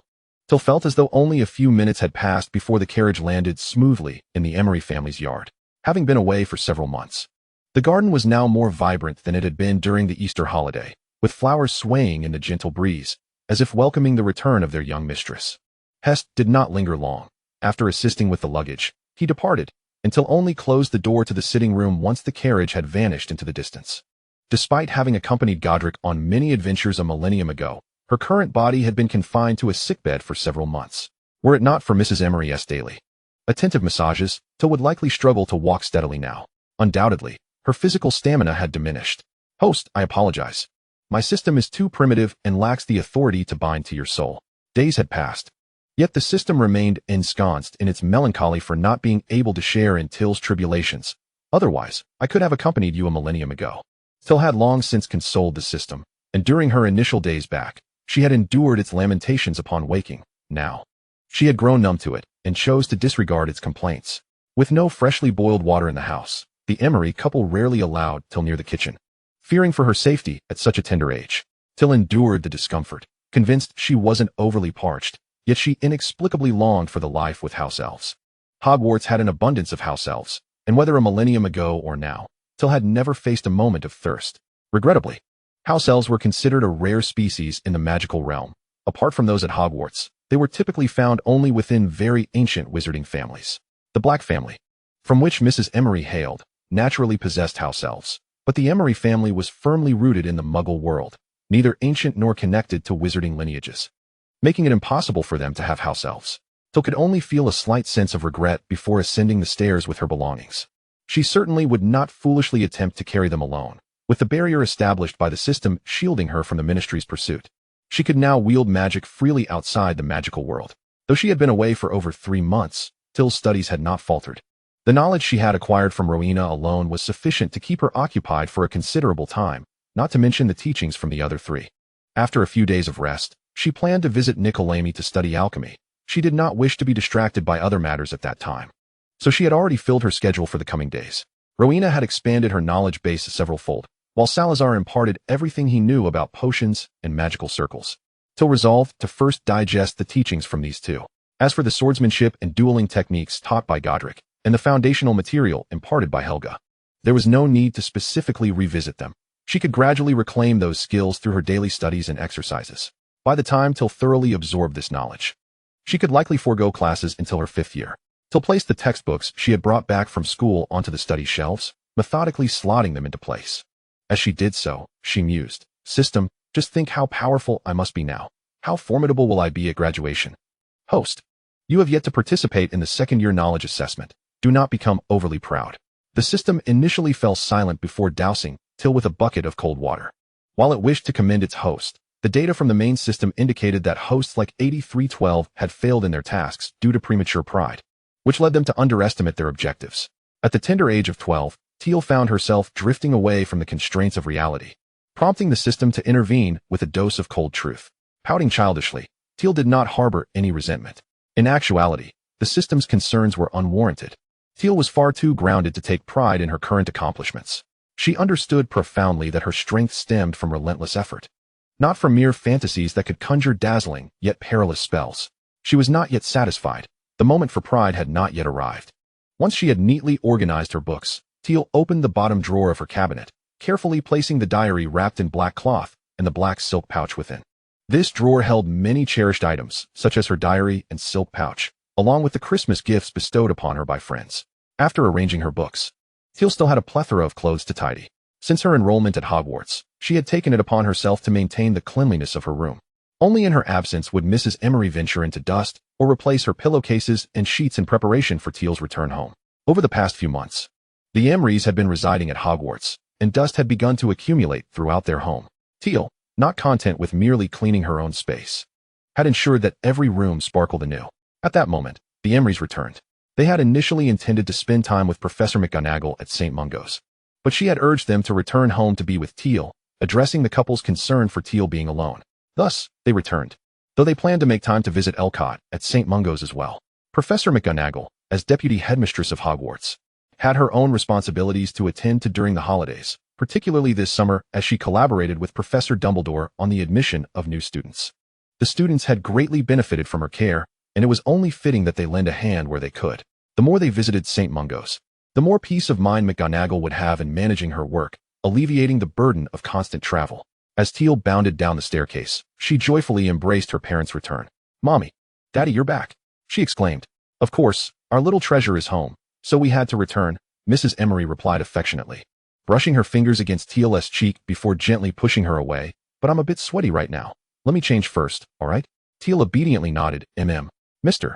Emery, too, refrained from approaching Tiel in his sweaty attire and ascended the stairs with Mrs. Emery to change. As noon approached, Mr. Emery promptly went to the kitchen to prepare lunch. However, with no one having visited the kitchen for several months, the supplies were dwindling. Mr. Emery, ever diligent, grabbed his wallet to head out. "Daddy, I want to go too." Tiel quickly followed, having never accompanied her parents on a grocery trip, save for occasional visits to the bakery or confectionery. Mr. Emery chuckled, grasping Tiel's hand. "It's quite hot outside. Don't complain about wanting to come back before we even buy anything." Tiel emphatically nodded. "I won tea." With her declaration, Mr. Emery had no choice but to take his daughter along. Just as they were about to leave, Mrs. Emery swiftly placed a small hat on Tiel's head. Despite the heat, sunburn would be far less delightful. Chapter 99, The Invitation. The average temperature of a British summer is not particularly high, yet there are inevitably peak moments of sweltering heat.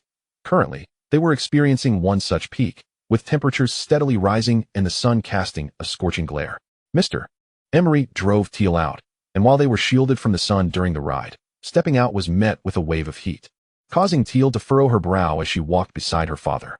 Amused, Mr. Emery pulled her towards the inner side of the road, away from the passing vehicles. The market where the Emerys procured their ingredients was vast. While it was not teeming with people, there was certainly a steady flow of visitors. Mr. Emery held Tiel's hand firmly to avert any mishaps. "Daddy, can we have minced meat pies for lunch?" Tiel eagerly pointed to a meat stall, shaking Mr. Emery's hand. "And with French onion soup, it'll be delicious." Naturally, Mr. Emery could not deny his little princess's request, guiding her to select fresh cuts of meat before heading to procure onions, a task he was quite familiar with. Tiel observed her surroundings with curiosity. Although the amalgamation of various food odors in the air was less than pleasant, her seasoned nose bore it well, and she found everything fascinating. "Your mother loves peas. Let us find some," Mr. Emery said, his mouth watering at the thought of peas mixed with butter and honey, sharing a taste preference with Mrs. Emery. Tiel, however, wore an expression of distaste. She abhorred the flavor of peas and never touched anything associated with them at the dining table. Despite her reluctance, Tiel followed her enthusiastic father to the pea stall, though she was loath to even glance at them, as she disdainfully shifted her gaze elsewhere. She was astonished to spot a familiar figure.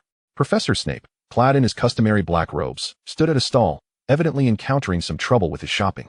As indicated by his furrowed brow, Tiel had no intention of approaching him.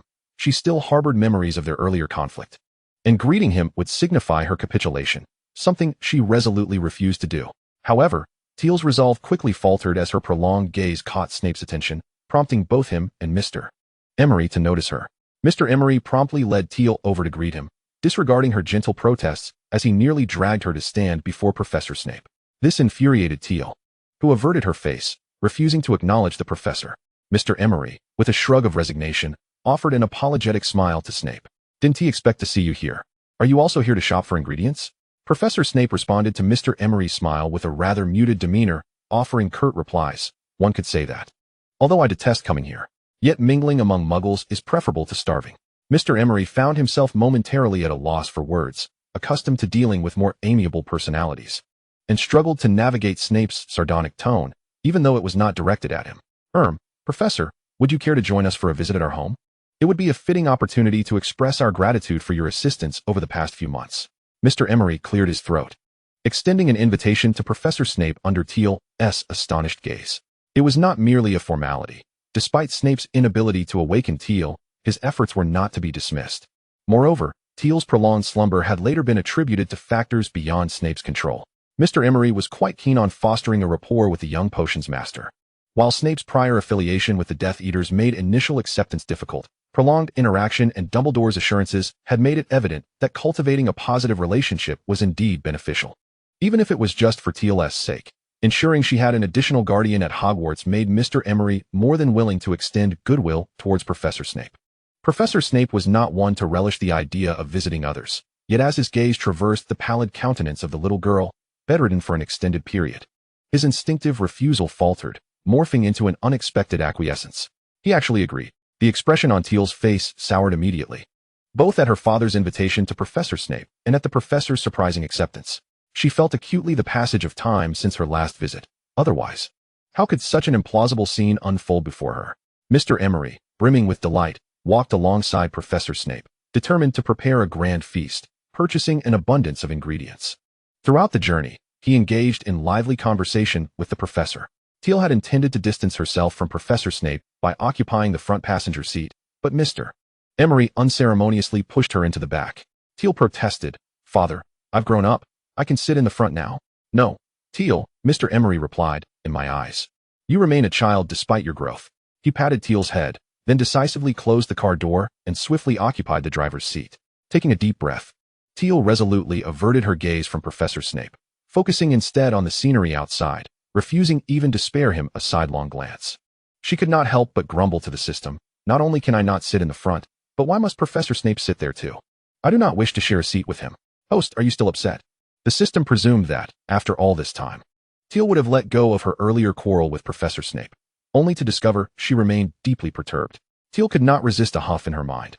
"Humph. I hold grudges, what of it?" The system quickly sought to appease her. "It's fine, as long as you are happy." Throughout the journey, Mr. Emery occasionally exchanged words with Professor Snape, who graciously responded to each. Tiel, however, feigned ignorance, fixated on the window, and upon their arrival, she dashed into the house. Sulking as she plopped down on the sofa, Mr. Emery glanced apologetically at Professor Snape. "I sincerely apologize. We tend to indulge Tiel. So please do not take her too seriously." "Of course not. She is merely a child," Professor Snape replied, following Mr. Emery to a solitary armchair. Mrs. Emery, smiling, brought over a cup of warm water. It would be remiss not to attend to a guest. While Mr. Emery toiled away in the kitchen, Mrs. Emery endeavored to engage Tiel and Professor Snape in conversation, though she dominated the dialogue. Professor Snape offered brief responses, while Tiel remained stubbornly silent, feeling increasingly awkward. When urged to speak, she hesitated, opting instead to keep drinking water. After 2 cups, Mrs. Emery, unable to bear it any longer, took Tiel's cup under the pretense of refilling it, her true intention clear, to encourage a dialogue between the teacher and student. However, Mrs. Emery miscalculated. Tiel was resolutely unwilling to speak, and Professor Snape was a master of silence, so from her departure until her return, the living room remained devoid of conversation. Tiel maintained her silence until the conclusion of lunch. The adults at the table exchanged remarks, which she absorbed with only half an ear, nodding or shaking her head in response to inquiries about herself. She perfectly cultivated an image of taciturnity, though that had not been her intention. Once Professor Snape finished his meal, he prepared to leave. Reluctantly, Tiel's parents insisted on accompanying him to the street outside. Before departing, Professor Snape bid farewell to Mr. and Mrs. Emery, but when he turned to Tiel, he paused, looking deeply into her eyes. After a considerable silence in the oddly tense atmosphere, he spoke. "Miss Emery, the results of the experiments regarding the Wolf's Bane potions have been concluded. The trials progressed smoothly, and the effects align with my expectations." He chose his words carefully. Avoiding a direct statement, "I shall have an owl deliver the report to you." Tiel looked up, locking eyes with Professor Snape's dark, penetrating gaze, which tightened her heart. She finally uttered her first words to him. "There's no need. I did not participate." Throughout the process, Tiel had merely supplied the improved Wolf's Bane potion, assuming the role of a provider. The subsequent research and experimentation with werewolves had been solely Professor Snape's responsibility. Tiel only needed to understand the potion's efficacy. The experimental report held no relevance for her. Furthermore, under Salazar's tutelage, she had acquired the ability to conduct independent potion research. She had already formed a general direction for developing a more effective Wolf's Bane potion. If her ideas were successful, the improved potion would be of little consequence. She cared only for the most effective version. "Very well," Professor Snape replied, his voice barely above a whisper, yet audible to the 4 present. He cast one final glance at Tiel, then, "Farewell, Miss Emery." With that, he turned and swiftly disappeared around the corner. "Who would have thought our Tiel had such a fiery temperament? Still upset?" Mrs. Emery remarked, pinching Tiel's cheek lightly, though not too forcefully. They were well aware of the animosity between Tiel and Professor Snape, having been informed by Professor Dumbledore. From the attitudes displayed, it seemed Professor Snape was inclined to ease tensions, while Tiel, being the younger party, remained obstinate. Mr. and Mrs. Emery would never compel their cherished daughter to apologize, viewing her actions as justifiable. Yet, it was evident that Professor Dumbledore had other plans. If Tiel and Professor Snape's relationship could not be mended, concern writhed within Mrs. Emery, though she patiently guided Tiel towards discovery. "My dear, though it may not be proper to say, have you not noticed? The professor, whom you claim to be unkempt, has washed his hair and changed his clothes today." The Emerys had gleaned this about Professor Snape from Tiel's letters and subtle hints from Professor Dumbledore. Their time at Hogwarts had further clarified this notion. However, today as Professor Snape was decidedly different. The absence of his typically greasy hair was a clear indication. Reflecting on her mother's words, Tiel acknowledged the truth, yet instinctively distanced herself from the implication. What of it? The professor washing his hair and changing clothes is not for me. The root of Tiel's discord with Professor Snape was not his lack of cleanliness, but rather his refusal to heed her explanations, which had led to her expulsion from his presence. Tiel could tolerate his greasy hair and peculiar odor, but could not abide his stubbornness and willful ignorance. What is so great about being a professor? No professor should be so obstinate. Mr. and Mrs. Emery exchanged glances, recognizing that Tiel would not easily relent. They had fulfilled Professor Dumbledore's request to encourage Tiel to reconcile. Whether she chose to forgive was ultimately her decision. As the family prepared to return indoors, a small figure darted from the narrow space between 2 houses, racing toward the Emerys. The seasoned couple instinctively readied themselves to intervene, only to see Tiel step forward and warmly embrace the diminutive shape. "Harry, you've come." It was indeed Harry. The Emery couple exhaled in relief, concealing the wand they had discreetly drawn. "Sister Tiel, are you feeling better?" Harry inquired with concern. Leaning affectionately against Tiel, he appeared quite frail. even as he approached his 5th birthday. Nonetheless, the Emery family's clandestine care had indeed borne fruit, adding a noticeable roundness to his face and limbs. With Tiel in a state of unconsciousness, the Emery couple had to attend to her at Hogwarts, and naturally, Harry, who frequently visited the Emery household, could not remain oblivious to the situation. Thus, the couple decided to present a unified front, merely informing him that Tiel had fallen ill and required their attention. Mrs. Emery, worried that no one would look after Harry, thoughtfully left him a considerable sum of money, cleverly hidden beneath a flower pot at their doorstep, instructing him to take it for food when he found himself hungry. Harry initially intended to refuse, yet the Emery couple, unwilling to see the recently healthy Harry suffer again, insisted he accept it. However, when Mrs. Emery checked the flower pot yesterday, she discovered that a significant portion of the money remained untouched, clearly indicating that the little fellow felt too shy to take more than he needed. "I'm feeling much better. Thank you for your concern, little Harry." Tiel, just pinched on the cheek by Mrs. Emery, reached out and gently squeezed Harry's slightly plumper cheek, remarking that he had indeed gained some weight. But he must continue to eat well, understood? The 12-year-old Tiel, resembling a miniature adult, playfully admonished the 5-year-old Harry, a scene both amusing and endearing. Mrs. Emery shook her head with a smile, sharing a glance with her husband as they observed the pair's interaction. "I have been eating properly," Harry earnestly assured, though a hint of shyness crept into his demeanor as he added, "Aunt Emery left me a lot of money, and my aunt has recently scolded my cousin for taking my food, so I won't go hungry anymore." Harry beamed with a radiant smile, as if to him, the ability to eat and keep warm represented the utmost happiness. Given the ample food supply, Harry took only a portion of the money. Yet if he truly was not at risk of hunger, why would he need to take money for food? Tiel gazed at his little face, feeling a pang of sorrow as she took his small hand and urged him inside. "Shall we go in? It's quite hot outside." Harry obediently followed Tiel, responding, "Mm." The Emery couple likewise stepped inside, enveloping their warm and harmonious conversation within the confines of the door. At the corner where the street turned, Professor Snape, who had not truly departed, stood watching the entire scene unfold, his eyes vacant and hollow, fixated on the empty yard for an extended duration. Finally, he turned away once more. This time, he genuinely left. Chapter 101, Billywig. During these few days of rest at home, Tiel's time was well spent. Most of her hours were devoted to the study, and with the aid of the learning room, her study time doubled, significantly enhancing her efficiency. During her occasional free moments, she would sit with Harry on the sofa, enjoying snacks, or sneak off to the nearby park, swinging together beneath the expansive shade.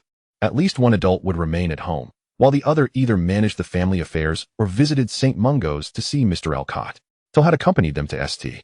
Mungo's on a couple of occasions, where the former high-ranking official in the Department of Magical Law Enforcement displayed remarkable kindness toward her.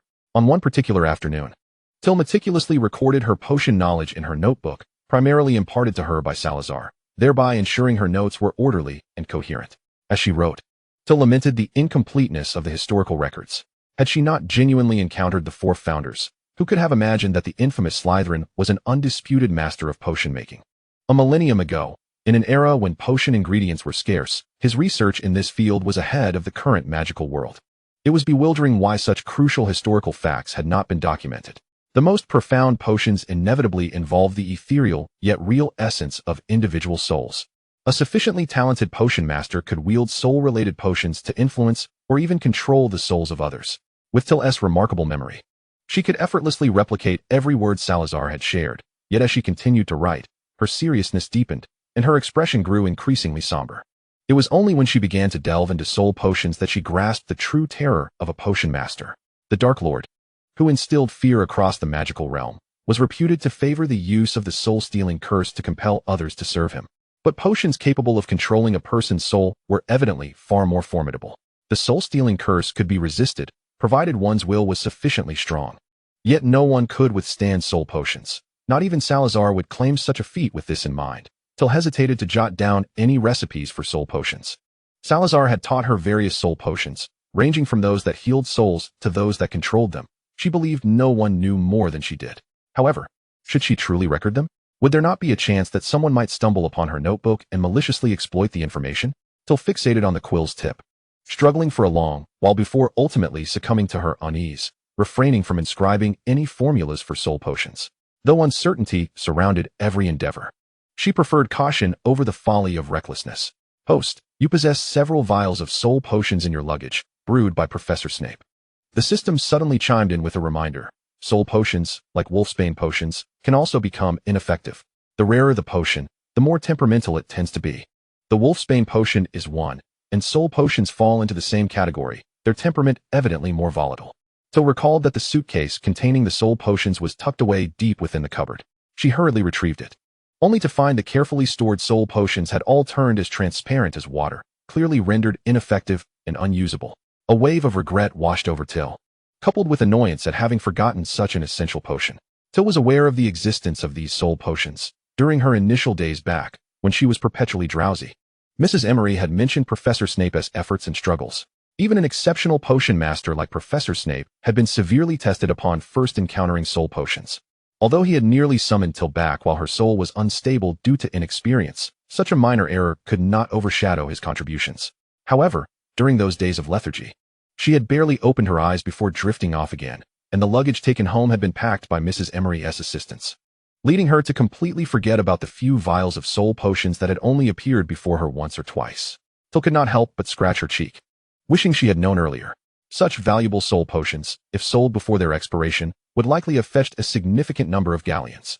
The level 5 system, displaying a newfound penchant for avarice, remarked, "Professor Snape only accepted a box of potion ingredients from your father in exchange." He was at a loss. Tiel was unaware of many matters, yet the system frequently eavesdropped on conversations around the comatose Tiel.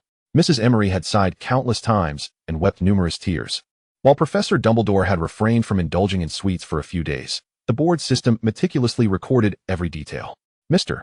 Emery initially intended to express his gratitude to Professor Snape with galleons, but Professor Dumbledore had insisted that potion ingredients were far more precious to him, prompting Mr. Emery to promptly present 3 large boxes of valuable potion ingredients to Professor Snape. However, Professor Snape accepted only 1 box, despite Mr. Emery's persuasive efforts. The additional 2 boxes could not find their way into Professor Snape's office, and Mr. Emery was obliged to take them back for a refund. To put it systematically, Professor Snape is indeed a peculiar individual. If he were to qualify as a person, after toiling for over 3 months to concoct the soul potion, he would undoubtedly claim his remuneration without hesitation. Upon hearing the system's words, Tiel fell into a moment of silence. She recognized Professor Snape's kindness towards her. Although his willingness to assist in brewing the soul potion was largely influenced by Professor Dumbledore's intentions, he should have ceased his efforts after she ingested the first vial of the potion and remained unresponsive. Yet, he did not, and instead, he continued to provide her with the soul potion time and again. Out of respect and gratitude, she felt compelled to express her thanks to Professor Snape. Tiel's fingers traced the surface of the potion vial. Although the potion had lost its efficacy, it retained some residual magic, which stirred and shimmered within the confines of the bottle. Suddenly, Tiel rose, tore off a piece of parchment, scribbled a few lines, and included a bag of gold galleons, instructing Hogsme to deliver it to Diagon Alley. Why send it to Diagon Alley instead of directly to Professor Snape? The system expressed its confusion. Host, why not send a thank you note directly to Professor Snape? You'll understand shortly. Tiel replied awkwardly and returned to her desk, though her focus was evidently distracted. Her writing slowed considerably. Hogsme soon returned, the note and the bag of galleons missing, replaced by a large jar filled with dried blue worms. Tiel quickly contained it in a box and instructed Hogsme, who had just taken a few sips of water, to set off once more, this time finally heading to Professor Snape's office. Host, you are presenting Professor Snape with a large jar of worms as a token of gratitude. The system was astounded, awaiting Tiel's explanation. Tiel merely smiled faintly, her expression imbued with deeper significance. The gift she bestowed upon Professor Snape was billywig worms, while others might not comprehend its meaning. Professor Snape certainly would. Chapter 102, Greetie. The languid afternoon sun seldom graced the shadowy confines of Spider's Tail Alley. As Lucius stepped into the cramped, dilapidated dwelling, a hint of disdain flickered in his gray eyes. He covered his mouth and nose with a handkerchief, as if breathing the air within for even a second would render him profoundly uncomfortable. Severus, I must say, you possess ample resources to acquire a more suitable residence. Let us speak plainly. If you cannot endure this, you are free to leave. Professor Snape observed him with a detached demeanor, unfazed by his friend's evident distaste, as though he had never given the matter a second thought. Lucius inhaled deeply, striving to temper his tone. He would not forget the purpose of his visit. Severus, I have heard you recently experimented with several werewolves. Let us discuss a collaboration regarding the wolfsbane potion you possess. Partnering with the Malfoy family would be mutually advantageous. Lucius's tone shifted, infused with arrogance. His sleek, golden hair, meticulously maintained, cascaded back as he tilted his head slightly, drawing attention even in the dim candlelight. Much like its owner, a noble who never bowed his head, Professor Snape, in stark contrast, seemed wholly out of place in the room, akin to the tattered sofa behind him, as if he were a perfect match for the dismal surroundings. I fear that is not feasible. Professor Snape raised his gaze, calmly rejecting his astonished friend. The wolfsbane potion I am experimenting with is not of my own design. I lack the authority to collaborate with you. Were it merely a private endeavor of Professor Snape, or if a werewolf sought his assistance, he would be entitled to brew a small quantity. However, entering into partnership with the Malfoy family would necessitate relinquishing the formula for the improved wolfsbane potion, a prospect he was unwilling to entertain. While he did not consider himself particularly principled, potions held a unique significance for him, representing the sole avenue through which he could validate his worth. He was loath to compromise his original purpose in potion making for monetary gain. Do not be this way, Severus. What harm could come from our collaboration? Lucius and Professor Snape locked gazes, attempting to discern whether the latter's refusal was genuine. After a moment, Lucius, convinced that Professor Snape could not possibly lack interest in wealth, pressed on with a smile. Surely you can tell me who developed it? I will approach him for collaboration. It was an unexpected acquisition. I cannot locate the individual. Professor Snape replied succinctly, artfully omitting Tiel's involvement in the matter. It was not yet time for Tiel to surface publicly. Lucius, undeterred, inquired, truly, you cannot find them? Indeed. Professor Snape nodded impatiently and, glancing at the time, issued an unspoken dismissal, clearly indicating a desire to end the conversation. You ought to return. Did you not mention your child has been particularly troublesome of late? The implication was clear. Lucius was urged to attend to his child rather than waste time pursuing an improbable partnership with him. Mentioning his child softened Lucius's previously taut expression, and while he appeared somewhat distracted, he still regarded Professor Snape intently before turning to leave the uncomfortable dwelling. Before departing, he left Professor Snape with a parting remark. In recent years, certain individuals have begun to stir unrest once more. I suspect you are aware of which faction is worth aligning with. Worth aligning with? Professor Snape settled onto the rusted spring of the dilapidated sofa, scoffing as he repeated the phrase, his eyes glimmering with derision, though it was unclear to whom it was directed. To him, the concept of worth had never held significance. Initially, he had choices, yet now he was merely being directed along a predetermined path. Whether he knew or remained unaware, what difference did it make? Knock, knock, knock. A series of rhythmic taps resounded from the small window. Professor Snape was quite familiar with the sound, instinctively suspecting that the old professor had sent the conspicuous phoenix with a message. However, upon approaching the window, he was greeted not by the expected bird, but rather by a familiar, yet long unseen, daft owl. Haby clutched a box in its beak, and seeing that Professor Snape merely stood there without any intention of opening the window, it edged closer and tapped the glass again, its large eyes blinking with urgency. Professor Snape regarded the silly owl and ultimately chose to open the window, allowing it entry. Haby had been here before, albeit infrequently. It quickly found a suitable spot and dropped the box onto the surface of the wooden desk. The box collided with a dull thud, causing the glass vial containing the billywig worms inside to jostle, producing a faint rustling sound. Professor Snape frowned, uncertain of what Tiel had sent via this foolish owl, and hurriedly approached the box to investigate. His frown deepened as he opened it. The billywig worms, entirely blue, possessed wings on either side of their heads, suitable for creating the laughing potion, while the stingers at the base of their bodies served as a versatile potion ingredient. As Professor Snape contemplated the large jar of billywig worms Tiel had gifted him, he suddenly recalled her inquiries regarding their dietary habits and breeding conditions. This insect, native to Australia, typically feasted on a type of grass known as greentie. Greentie, a pale gray grass that flourishes in warm, dry, and low rainfall environments, possesses little merit beyond its appeal to billywig worms. However, it is impossible to overlook that its name is derived from the Latin word gratia, which signifies gratitude. Professor Snape lifted a large jar of billywig stings before him, unable to suppress a slight quirk of his lips. If Tiel were indeed expressing gratitude, such a large jar would be an excessive token of appreciation. O'Hare patiently waited for a response from Professor Snape, but when none was forthcoming, he called out and tapped his claws with his beak. Are your claws itchy? Professor Snape pondered, considering, for the owl's owner's sake, whether he should find a stone for it to scratch its claws. Owl! O'Hare's call grew louder. This time he attempted to lower his beak to tap his claws, but instead scratched at his own beak with his talons. This subtle hint was undeniably clearer. Professor Snape recognized that he was being solicited for food. In the magical realm, it is widely acknowledged that one ought to reward a diligent owl with sustenance. Yet, with a faint smile, Professor Snape, appearing in good spirits, scooped up O'Hare and, while the foolish owl assumed it was to be taken for a meal, promptly threw it out the window. He simply refused to comply. What could this owl do to him?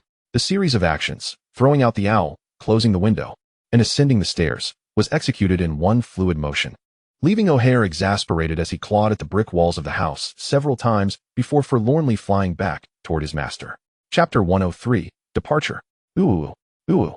As the slanting sun descended and a gentle breeze arose, Tiel sat on the newly erected swing in the courtyard, bemusedly cradling O'Hare as it incessantly recounted Professor Snape's misdeeds against it.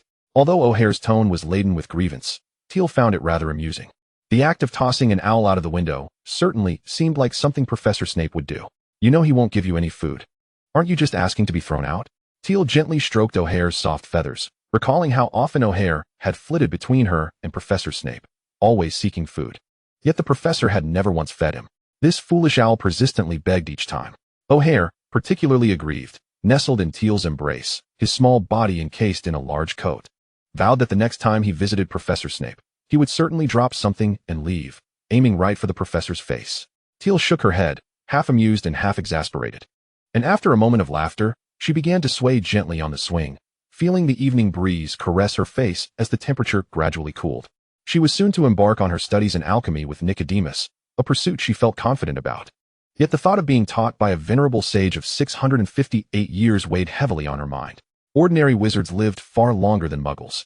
In the absence of illness or war, living for several hundred years was quite feasible. For instance, the elderly vendor on the Hogwarts Express, whom Tiel had heard began working on the train in 1830, would now be at least 155 years old.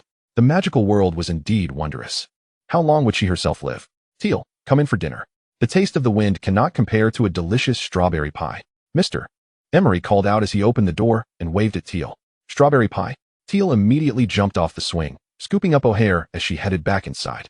Coming, Dad. No thought could overshadow Tiel's longing for the delectable strawberry pie, despite Mr. Emery's complaints about the trouble it took to make, and Mrs. Emery's remarks about its overly sweet and slightly salty flavor. Yet, who could deny Tiel's fondness for it? Tiel, don't forget to bring your hat. Professor Dumbledore mentioned it might be a bit chilly, Mrs. Emery reminded her as she carried Tiel's suitcase downstairs. Tiel picked up her hat from the nearby table, tried it on, and adjusted it until it comfortably covered her forehead and ears without obstructing her view. However, it was hardly the right weather for a hat. London's current climate could prompt anyone wearing a hat to wash their hair quickly, even if it was merely morning. With her hat in hand, Tiel hurried downstairs, where Mr. Emery had already laid breakfast on the table. After they finished breakfast, Professor Dumbledore would arrive to take her, using apparition to transport them directly to Nicodemus's residence. Mr. Emery placed a cup of warmed milk in front of Tiel, signaling her to take a few sips while she was munching on toast. I made some snacks. Remember to take them with you. They're all your favorites, but don't forget to share with Mr. and Mrs. Nicodemus. All right, Dad. Tiel nodded obediently, always eager to please her elders. It was not solely her age or appearance that won their affection, but rather her character and mannerisms cultivated since childhood. Mrs. Emery did not offer many reminders, simply urging Tiel to take care of herself, her gaze filled with a subtle sense of reluctance. Were it not for Tiel's future, they would have found it difficult to part with her even for just a week. Gaining Nicodemus's tutelage was undoubtedly advantageous for Tiel. Parents should learn to let go at the right moments, rather than hinder their child's growth due to emotional attachments. Professor Dumbledore seemed to have timed his arrival perfectly. Just as Tiel finished her breakfast, he rang the doorbell. When Mr. Emery opened the door, he found Professor Dumbledore, now devoid of his wizarding robes, standing outside, a smile gracing his features as he gazed into the house. Good morning, everyone. With a gentle smile, Professor Dumbledore was welcomed inside by Mr. Emery. He greeted everyone but fixed his gaze solely on Tiel. Are you ready, my child? Tiel nodded, maneuvering her neatly packed suitcase toward Professor Dumbledore, which bore a large box of snacks tied on top by Mr. Emery. I'm ready, Professor. Although Mrs. Emery had prepared 3 suitcases for Tiel, she felt that one would suffice, as she was merely going to study. Sufficient clothing and toiletries were all she needed. The additional items seemed entirely unnecessary. Tiel found the large suitcase cumbersome for travel, so she sifted through it, ultimately deciding on 3 sets of clothes and toiletries, along with 2 quills and 3 blank notebooks. Had she not been concerned about the potential inconvenience of procuring notebooks from Nicodemus's place via owl, she would not have bothered to bring these 3 at all. Say goodbye to your parents. The next time you meet will be just before the summer ends, Professor Dumbledore said with a warm smile, placing a hand on Tiel's shoulder. Once Tiel bid farewell to her parents, He would guide her away using apparition in this manner. Mom, Dad, stay at home and wait for my return. I will study hard. Tiel beamed at her parents, fully aware of their reluctance to part. Her heart echoed their sentiments, equally reluctant to leave. Yet, she had to go. This was a rare opportunity for learning, and should she miss it, regret would haunt her for a lifetime. Very well, we shall remain at home. You must take good care of yourself, and don't overwork Mr. Nicodemus, understood? Mrs. Emery smiled, striving to suppress any tears as they parted. Mr. Emery wrapped his arm around his wife and gestured toward the two owls perched on the owl stand by the window. If convenient, send the address through that means. I will ask O'Hare or Ollie to deliver anything you need or desire. Yes, I'll remember. Tiel felt the urge to cry welling up inside her. Her nose tingling as she stole a few last glances at her parents, then grasped the handle of her suitcase and nodded at Professor Dumbledore. Professor Dumbledore smiled reassuringly at the Emery couple, and in the next moment, a potent surge of magic enveloped Tiel as he whisked her away from the house. The Emery couple stared blankly at the now empty space before them, ensnared in silence for what felt like an eternity. It was only when the heavy chime of the wall clock broke the stillness that they managed to detach themselves from their emotions, as if seeking to occupy themselves. One began to clear the dining table, while the other ventured out to survey their estate. Meanwhile, Tiel found herself firmly stationed before a modest house after a suffocating sensation of compression. Her left hand still grasped the handle of her suitcase, and Professor Dumbledore withdrew his hand from her shoulder. Observing Tiel's slightly pale complexion, Dumbledore leaned in with a tone of concern and offered her a strawberry-flavored candy. The sensation of apparition can indeed be quite distressing. Perhaps a sweet will help ease your discomfort? Thank you, Professor. Tiel graciously accepted, and as her tongue made contact with the tangy sweetness of the candy, she felt a wave of relief wash over her, her expression softening from its previous distress. Chapter 104, Nicole LeMay. That's splendid. I shall escort you inside. Dumbledore attempted to take her luggage, but Tiel playfully shook her head in refusal, prompting him to relent. He gently rang the bell at the entrance. The house appeared somewhat worn, yet the surroundings were delightful, with flowers swaying gently in the cool breeze, though not in full bloom. They thrived with a tenacity that was admirable. Dumbledore did not ring for long, quickly retracting his hand. He seemed utterly unperturbed by the absence of a swift response. Nicole and his wife are of advanced age. It is only natural that their pace in opening the door may be somewhat slower. We need not rush. Very well, Professor. Tiel, of course, dared not express impatience, concerned instead for the well-being of her elder hosts. With bones aged over 6 centuries, it was prudent to be cautious. They have relocated frequently. Having only moved to England 3 years prior, Dumbledore elaborated, reminding her of the delicate circumstances surrounding their residence. Many were eager to seize their philosopher's stone, hoping to concoct their own elixir of immortality. Thus, the highest level of secrecy had been cast over this place, allowing only a select few to enter. Dumbledore gazed intently into Tiel's eyes, speaking earnestly. I am one of the few, and now you are as well. Regardless of whether they continue to reside here, you must never disclose this address. Should you require anything, you may only communicate it to them or to me.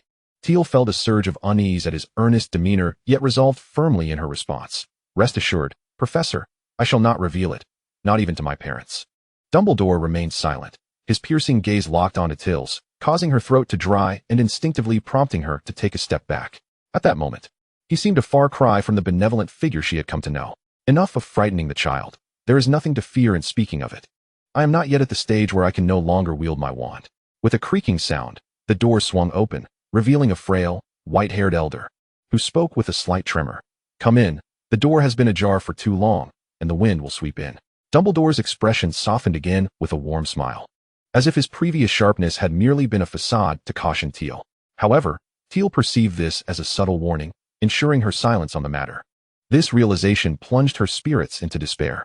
She pushed her wheeled suitcase behind Dumbledore, experiencing for the first time an unsettling sense of trepidation emanating from him. Is this Tiel? May I call you that? Nicole LeMay resembled Tiel's imagination, possessing an aged visage and a somewhat stooped frame, yet his gaze radiated kindness and wisdom. Tiel held him in deep respect, and her admiration only grew as she politely nodded. Of course, Mr. LeMay. Good child. Nicole gestured towards the stairs with a smile. My wife has stepped out to procure some groceries, but she has prepared a room for you. It is the one at the end of the 2nd floor. Would you mind taking a look and placing your luggage there? Not at all. Tiel gracefully ascended the stairs with her suitcase. She had been diligently training her physique during her days at home, and although she did not possess the strength of a millennium ago, her condition before her fainting spell had certainly improved. Carrying a suitcase was merely a slight exertion she could withstand. especially since the weight was predominantly concentrated in 3 bulky notebooks that she was determined to transport upstairs. The sounds from above gradually diminished, culminating in a soft click of a closing door. Only then did Nicole furrow his brow and turn to Dumbledore. Why frighten the child earlier when there was no need? Despite their lengthy, almost eternal lifespans, Nicole and his wife, Pernelli, had no offspring, making Tiel, a charming and obedient child, their most cherished guest. Dumbledore, seated diagonally across from Nicole, merely blinked at the inquiry. One must always exercise caution.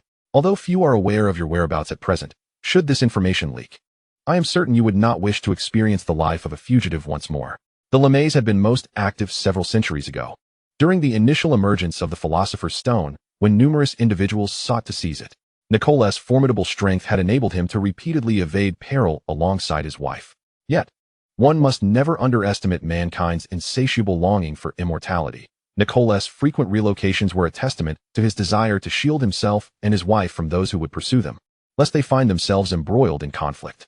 Both Nicole and Pernelli had aged, and the elixir of life could not guarantee their survival against grievous injuries. A tranquil existence was what they truly sought.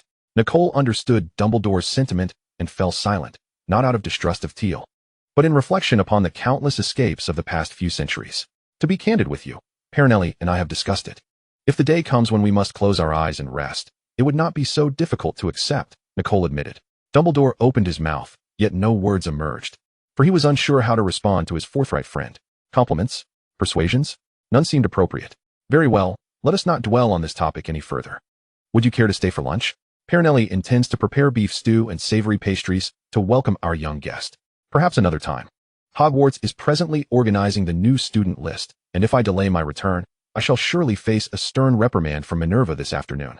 Dumbledore declined with a tinge of regret, and once Tiel had descended, he bid farewell and departed. Dumbledore disapparated directly, leaving no room for formal farewells. And in the blink of an eye, Tiel found herself facing the warm smile of Nicole, feeling somewhat apprehensive. Child, come, sit with me. Nicole, perceiving Tiel's shyness, offered a more affectionate smile and, in a friendly tone, bridged the gap between them. You are about to enter the 2nd grade, are you not? Albus mentioned that you are exceptionally bright. Yes, I will be starting 2nd grade after summer break. Tiel's cheeks visibly flushed, while she acknowledged her intelligence. Boasting about it before a renowned alchemist felt like an affront to her modesty. Nicole narrowed his eyes, and after a brief exchange of pleasantries, he finally broached the main subject. Could you share with me your thoughts on alchemy? A brief overview will suffice. Tiel instinctively straightened her posture. Chapter 105, Commencement of Learning. At first, I perceived alchemy as an intricate and esoteric discipline, one with a relatively high threshold for understanding. However, as I delved deeper into my studies, I uncovered its alluring charm. Tiel reminisced about her journey through the study of alchemy and continued. Furthermore, while captivating, alchemy is fraught with peril. Even the slightest oversight can lead to intolerable consequences. Nicolam's smile remained unchanged, making it impossible for Tiel to discern his satisfaction with her response. Nicolam simply persisted with his inquiry. So, which do you believe to be more challenging, potion-making or alchemy? Tiel's eyebrows twitched slightly as she instinctively replied. For me, there is no comparison, yet if I must delineate a hierarchy of difficulty, I believe that the study of alchemy surpasses that of potion-making. This response evidently pleased Nicolam, who trembled slightly as he grasped the armrest of the sofa, gazing at Tiel with admiration. Have you ever heard the saying? An exceptional potion master may not necessarily become an alchemist, but an accomplished alchemist will invariably be a master of potions. Tiel nodded in agreement as she listened to his words. The realms of alchemy and potion-making share common ground. Often, one must supplement their alchemical studies with knowledge of potions. Tiel, having achieved modest success in alchemy, frequently intertwined her readings of alchemical texts with several books on potion-making. It has been said by Albus that you studied potion-making for a time under Hogwarts' own Snape, and you have also self-taught in the art of enchanting. Your starting point in alchemy is destined to be higher than that of others. Nicolam's opening remarks were a commendation of Tiel, which took her by surprise. Before she could modestly respond, Nicolam's tone shifted abruptly. However, do not presume that a higher starting point guarantees a longer journey. I shall teach you all there is to know about alchemy, but whether you succeed will depend on your diligence and innate talent. Tiel clenched her fists on her knees. Faced with the weight of academic pressure, she felt an unexpected sense of calm. She gazed earnestly and solemnly into Nicolam's eyes, assuring him word by word, I will not disappoint you. Then I shall await the results with great anticipation. Nicolam replied with a warm smile, seeing in the girl's eyes a determination and ambition that belied her 12 years. Typically, Such a gaze would not belong to one of her age. As children, her peers often find themselves at a stage of awakening to magic, yet lacking the proficiency to wield it. Nevertheless, Nicolaim eagerly anticipated the extent of Tiel's learning. On her first day here, Nicolaim did not impose a study plan upon Tiel. Instead, he advised her to rest thoroughly and adjust her state of mind to better prepare for the month of learning ahead. Tiel gladly accepted. She savored the braised beef and meat pie prepared by Madame Lemay, explored Nicolaim's collection of books, and enthusiastically scattered flower seeds in the garden, eagerly awaiting their growth in the coming month. By the end of the day, Tiel's heart felt exceptionally tranquil. As she lay upon the small bed that Madame Lemay had arranged for her, the anticipated difficulty of falling asleep never materialized. Almost as soon as she closed her eyes, she succumbed to a deep slumber. The following day, Tiel's internal clock roused her promptly, and as she tiptoed downstairs after washing up, she found the Lemays cozily seated on the sofa, engrossed in the newspaper. "Good child, did you sleep well last night? I didn't expect you to wake up so early," Madame Lemay remarked fondly. She particularly cherished Tiel, often lamenting that had she chosen to bear children in her youth, she would have wished for a daughter as sweet and lovely as Tiel. "Good morning, madam. I slept very well. I usually rise around this time," Tiel replied, taking a seat beside Madame Lemay while glancing toward Nicolaim. "Good morning, sir," she said. "Good morning," Nicolaim greeted with a squint. "I usually rise early like Pearl. We've already had breakfast. Yours is waiting in the dining room." Tiel nodded gratefully to the Lemays. "Then I shall go have my breakfast." "Off you go," Madame Lemay said, watching Tiel leave before reluctantly returning her gaze to the newspaper. "What a good child she is." Nicolaim, detecting a hint of wistfulness in his wife's tone, tightened his grip on the newspaper. "Pearl, do you?" "I simply have a great fondness for her," Madame Lemay interjected, entwining her arm with her husband's as she had for centuries, resting her head gently on Nicolaim's shoulder. "I do not regret not having children, just as I do not regret marrying you." Others claim that possessing the philosopher's stone grants one the secret to immortality. Yet none realize that once one begins consuming the elixir of life, the prospect of having children is nearly extinguished. This truth became apparent to them only after they had ingested the elixir. Prior to that, although they had opportunities to bear children, Nicolaim was engrossed in alchemical research, and Madame Lemay pursued her own career, both agreeing to postpone parenthood. They had not anticipated that the elixir would render them childless for eternity. But after the initial years of regret, they gradually recognized that their companionship held greater significance than having offspring. Madame Lemay had long ceased to concern herself with the absence of children, even if she occasionally felt a pang of regret. Her utmost priority remained her husband and the time they could share together. Nicolaim gently patted the hand of his wife resting on his arm, but said nothing. He was not one to excel at sweet talk, and after centuries of companionship, a mere glance or gesture proved far more sincere and meaningful than flowery words. Unbeknownst to Tiel, while she enjoyed her breakfast, the Lemays had engaged in this brief exchange. Once she tidied the dishes in the kitchen, her study of alchemy was finally set to commence. Nicolaim led Tiel to a door on the first floor, forcefully pushing it open to reveal a staircase descending into the basement. "We shall study down there from now on."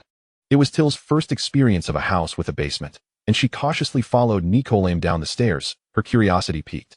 Contrary to her expectations of darkness and dampness, the basement was well lit by ample candles, illuminating the expansive space, and several ventilation windows ensured that there was no fear of suffocation. "Please take a seat over there," Nicolaim directed, pointing to a set of desks and chairs before rummaging through a row of bookshelves. Tiel obediently approached, noticing that the furniture appeared brand new, contrasting with the surrounding antiquity, and immediately understood that it had been prepared specifically for her. She placed her notebook and quill upon the desk, feeling a warmth in her heart. Yet, just as her emotions shifted, a tome thicker than 3 stacked bricks was set before her, leaving Tiel momentarily dumbfounded. "This is the first book you will read. Only upon thoroughly understanding it can we officially commence our studies," Nicolaim remarked, tapping the already worn cover of the book before placing a small clock on the table. "Make good use of your time." Chapter 106, Happy Birthday.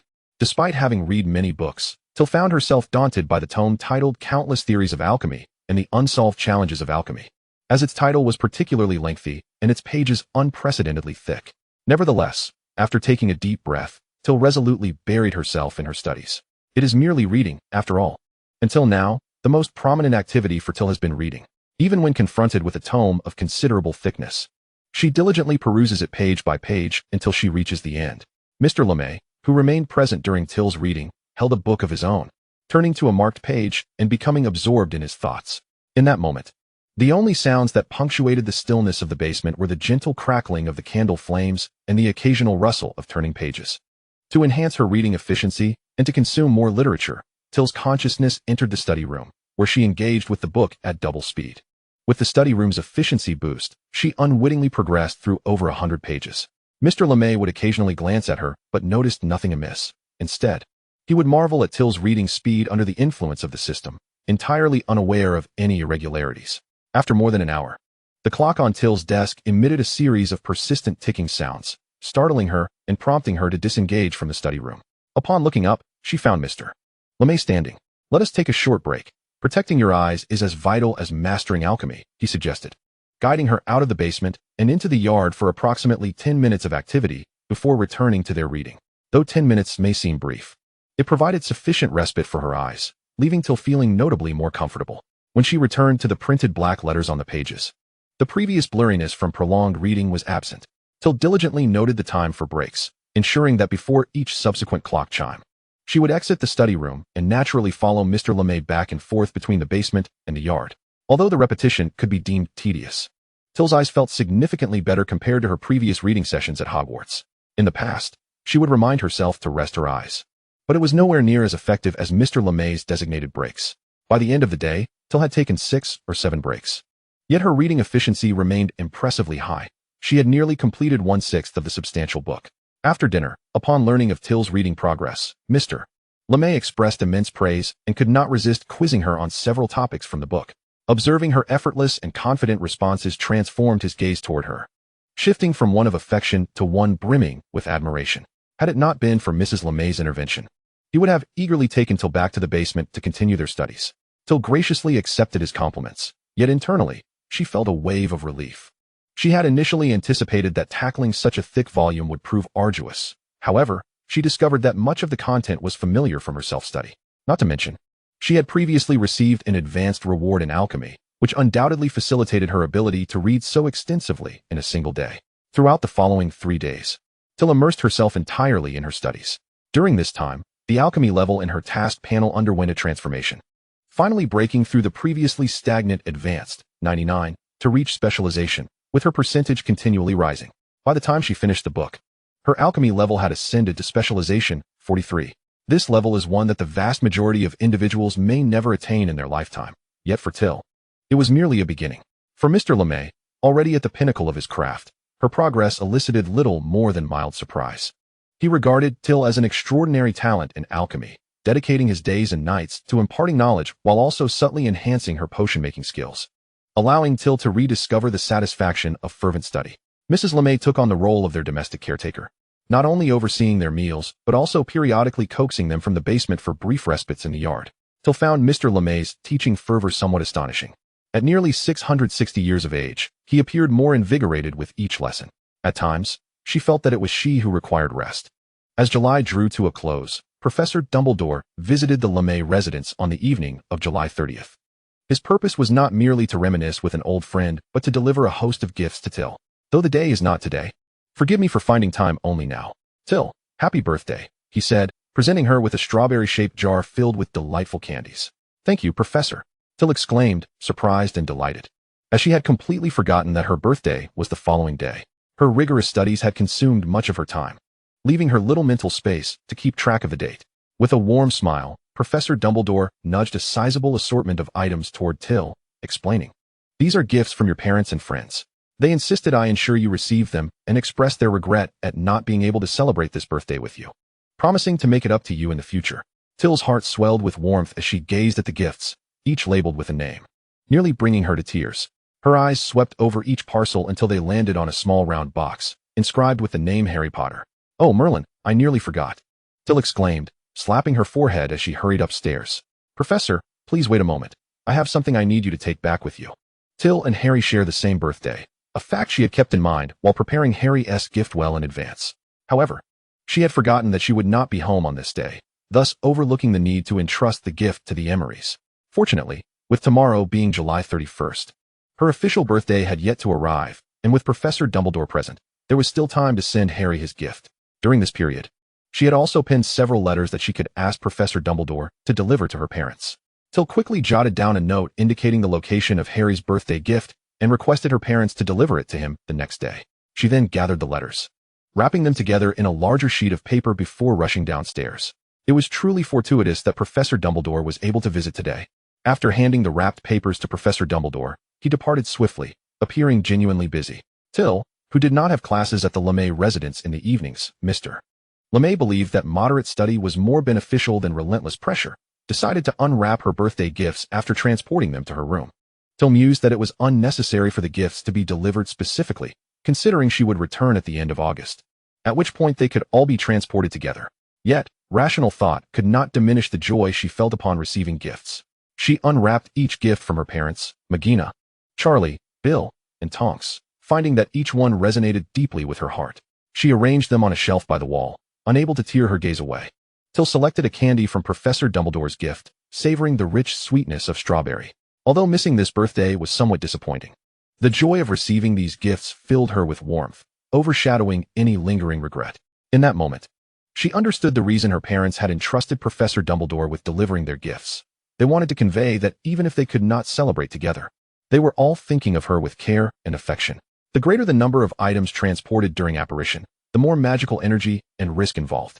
Tier carefully folded the wrapping paper of the gift and decided that, despite any inconvenience it might cause, she would shamelessly take every piece back with her when she left.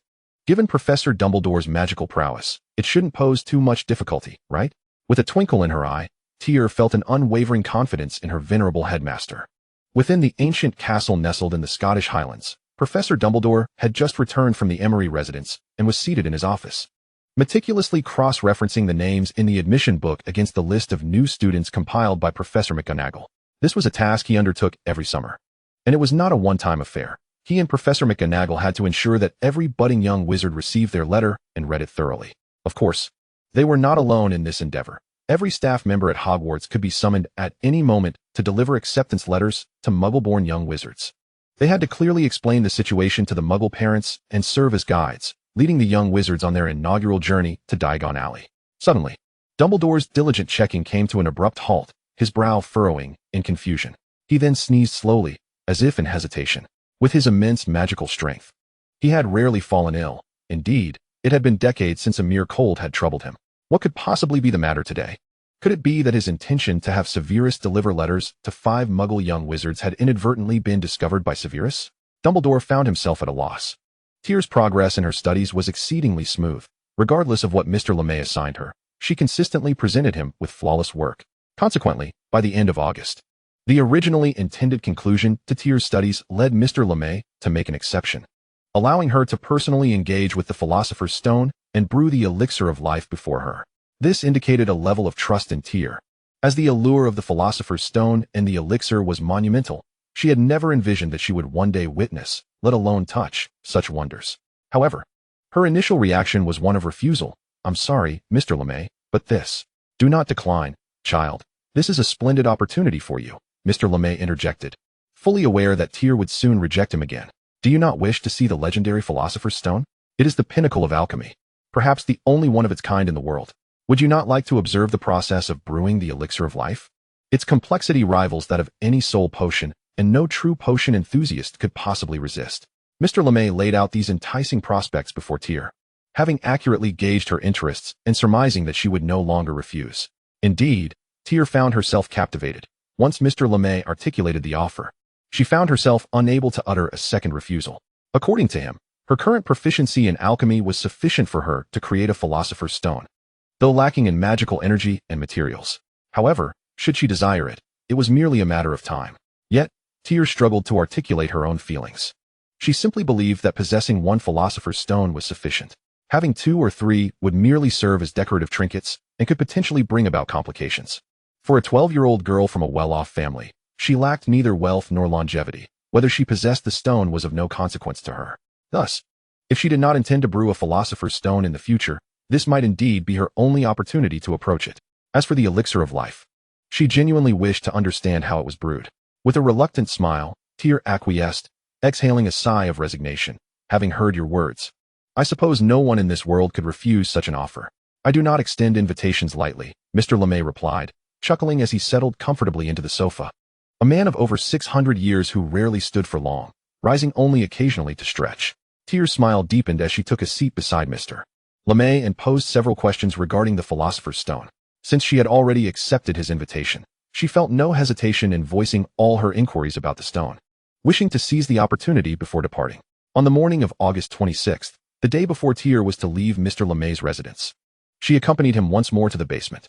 She was astonished to discover that such a precious artifact as the Philosopher's Stone was concealed within the basement, merely a meter away from her daily study spot. It left her pondering whether she should be deemed oblivious for not sensing the magical fluctuations behind her for over a month, or whether to marvel at Mr. LeMay's trust in her, for he seemed entirely unconcerned that she might simply turn and abscond with the stone. Mr. LeMay grasped the Philosopher's Stone in his hand. This artificially crafted red gem appeared remarkably unassuming. Had it not been for the potent magical energy continuously emanating from it, Tiel could have mistaken it for an ordinary stone by the lake. "Should I wear gloves?" she asked, feeling a twinge of nervousness as Mr. LeMay prepared to pass the Philosopher's Stone to her. "It's merely a stone," he replied with mild irritation, placing it directly into her hands. "Even if its effects are remarkable, it remains just a stone. It is not as fragile as you imagine." When the stone first touched her hands, a flicker of panic coursed through Tiel, but it was fleeting. Within moments, she realized the stone was indeed quite solid. Even when she gripped it tightly, it remained unyielding. Exhaling in relief, she began to scrutinize the stone's exterior. Eventually, encouraged by Mr. LeMay's watchful gaze, she extended a thin wisp of magic from her own core, cautiously probing the stone's interior.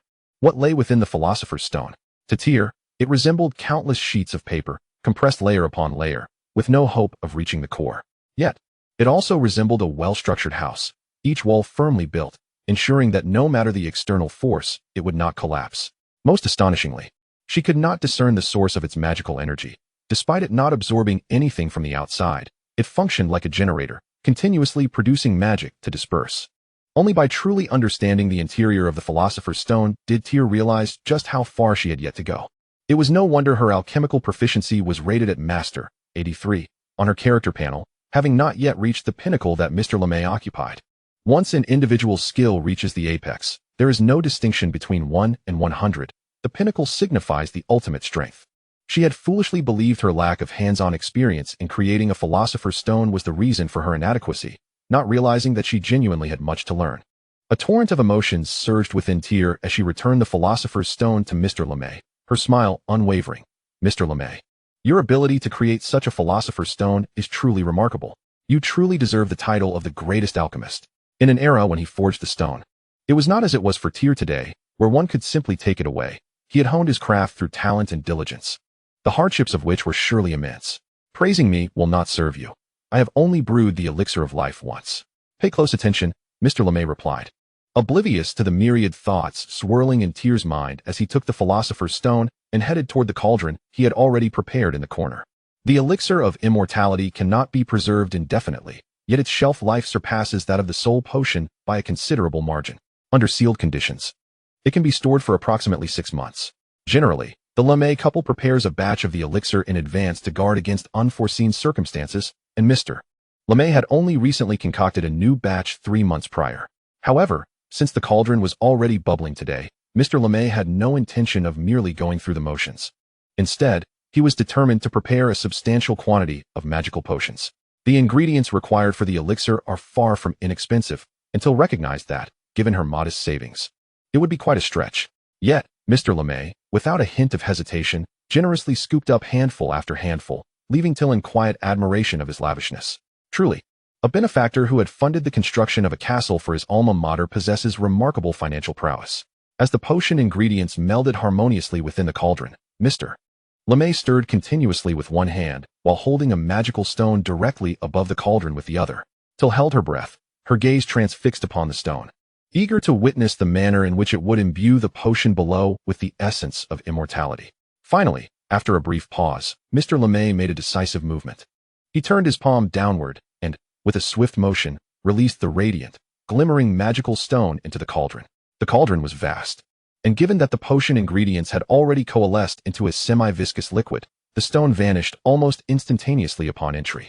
Tiel gazed at the bubbling concoction, her expression one of wonder. In a dazed tone, she inquired of Mr. LeMay, "Is it really that simple?" "Indeed, it requires about 10 minutes of simmering," Mr. LeMay replied, steadfastly stirring. He seamlessly switched hands midway, his rhythm and pace unwavering, a testament to centuries of practice. Will the magical stone need to be extracted in the end? Tiel swallowed hard, her curiosity piqued. Mr. LeMay glanced at her, his tone surprisingly earnest. Of course, it must be removed and cleaned, otherwise the stone will impart an unpleasant taste. At this revelation, Tiel hastily braced herself against the basement wall, feeling her legs weaken. At her tender age, she sensed that something within her had shattered. She had imagined that the magical stone would exert its influence in a particularly sophisticated manner, perhaps by drawing forth some essence from within. Yet, she could never have anticipated that the stone would merely alter the potion's properties through direct infusion. What is this? Tiel shook her head, uncertain if she had misjudged the situation. Stop dawdling and fetch me those potion bottles. The elixir of immortality is nearly ready, Mr. LeMay urged. Having brewed the elixir thrice annually for centuries, he could concoct it flawlessly even with his eyes closed. Noticing the potion's color was just right, he encouraged Tiel to retrieve the bottles. With her legs feeling like jelly, she clumsily carried over a box of potion bottles. Once Mr. LeMay had sealed and secured the elixir, she appeared somewhat dazed, especially upon glimpsing the reddish-brown magical stone resting at the bottom of the cauldron, which only deepened her sense of disorientation. As she watched Mr. LeMay extract the stone and rinse it thoroughly with clean water, Tiel surprisingly posed a question that struck her as odd. Shouldn't the magical stone have been washed before it was added? After all, both she and Mr. LeMay had handled it. Mr. LeMay raised an eyebrow, chuckling like a mischievous child. Didn't I tell you to wash your hands before entering the basement? Tiel had indeed washed her hands, initially believing it was a precaution due to the impending contact with the magical stone, fearing she might soil it. So she had scrubbed multiple times. However, she had not realized that the reason for washing her hands was because the stone was about to enter the cauldron. Tiel hesitated, gazing at the freshly brewed box of elixirs, unsure whether to feel relieved that they would not pass her lips. Since learning that the elixir of immortality was merely a product of the magical stone's infusion, she no longer perceived it as something unattainable. Merlin, she never would have imagined a day when she would harbor disdain for the elixir of immortality. Tiel struggled to accept this revelation, even by the next day. As she prepared to return home, she found it difficult to come to terms with. Professor Dumbledore, noticing her somewhat dazed expression, kindly inquired, "What troubles you, Tiel? Have you been overwhelmed with studying?" "No, it's just..." Tiel faltered, uncertain of how to articulate her feelings to Professor Dumbledore. Eventually, it was Mrs. LeMay who, with a bright smile, explained the matter to him. After hearing her explanation, Professor Dumbledore chuckled softly, finding some amusement in Tiel's predicament. He could empathize with her sentiments, having once revered the magical stone himself, until he learned of Mr. LeMay's unconventional methods. Truth be told, Professor Dumbledore still found it hard to regard the magical stone in the same light. The expectations surrounding it had been so lofty that discovering its mundane application felt deeply disappointing. In truth, many treasured artifacts possess unexpectedly practical uses. Professor Dumbledore began to mitigate Tiel's discontent, believing that even if he did not advocate for the magical stone, he ought to support Mr. LeMay, who was contentedly sipping tea nearby.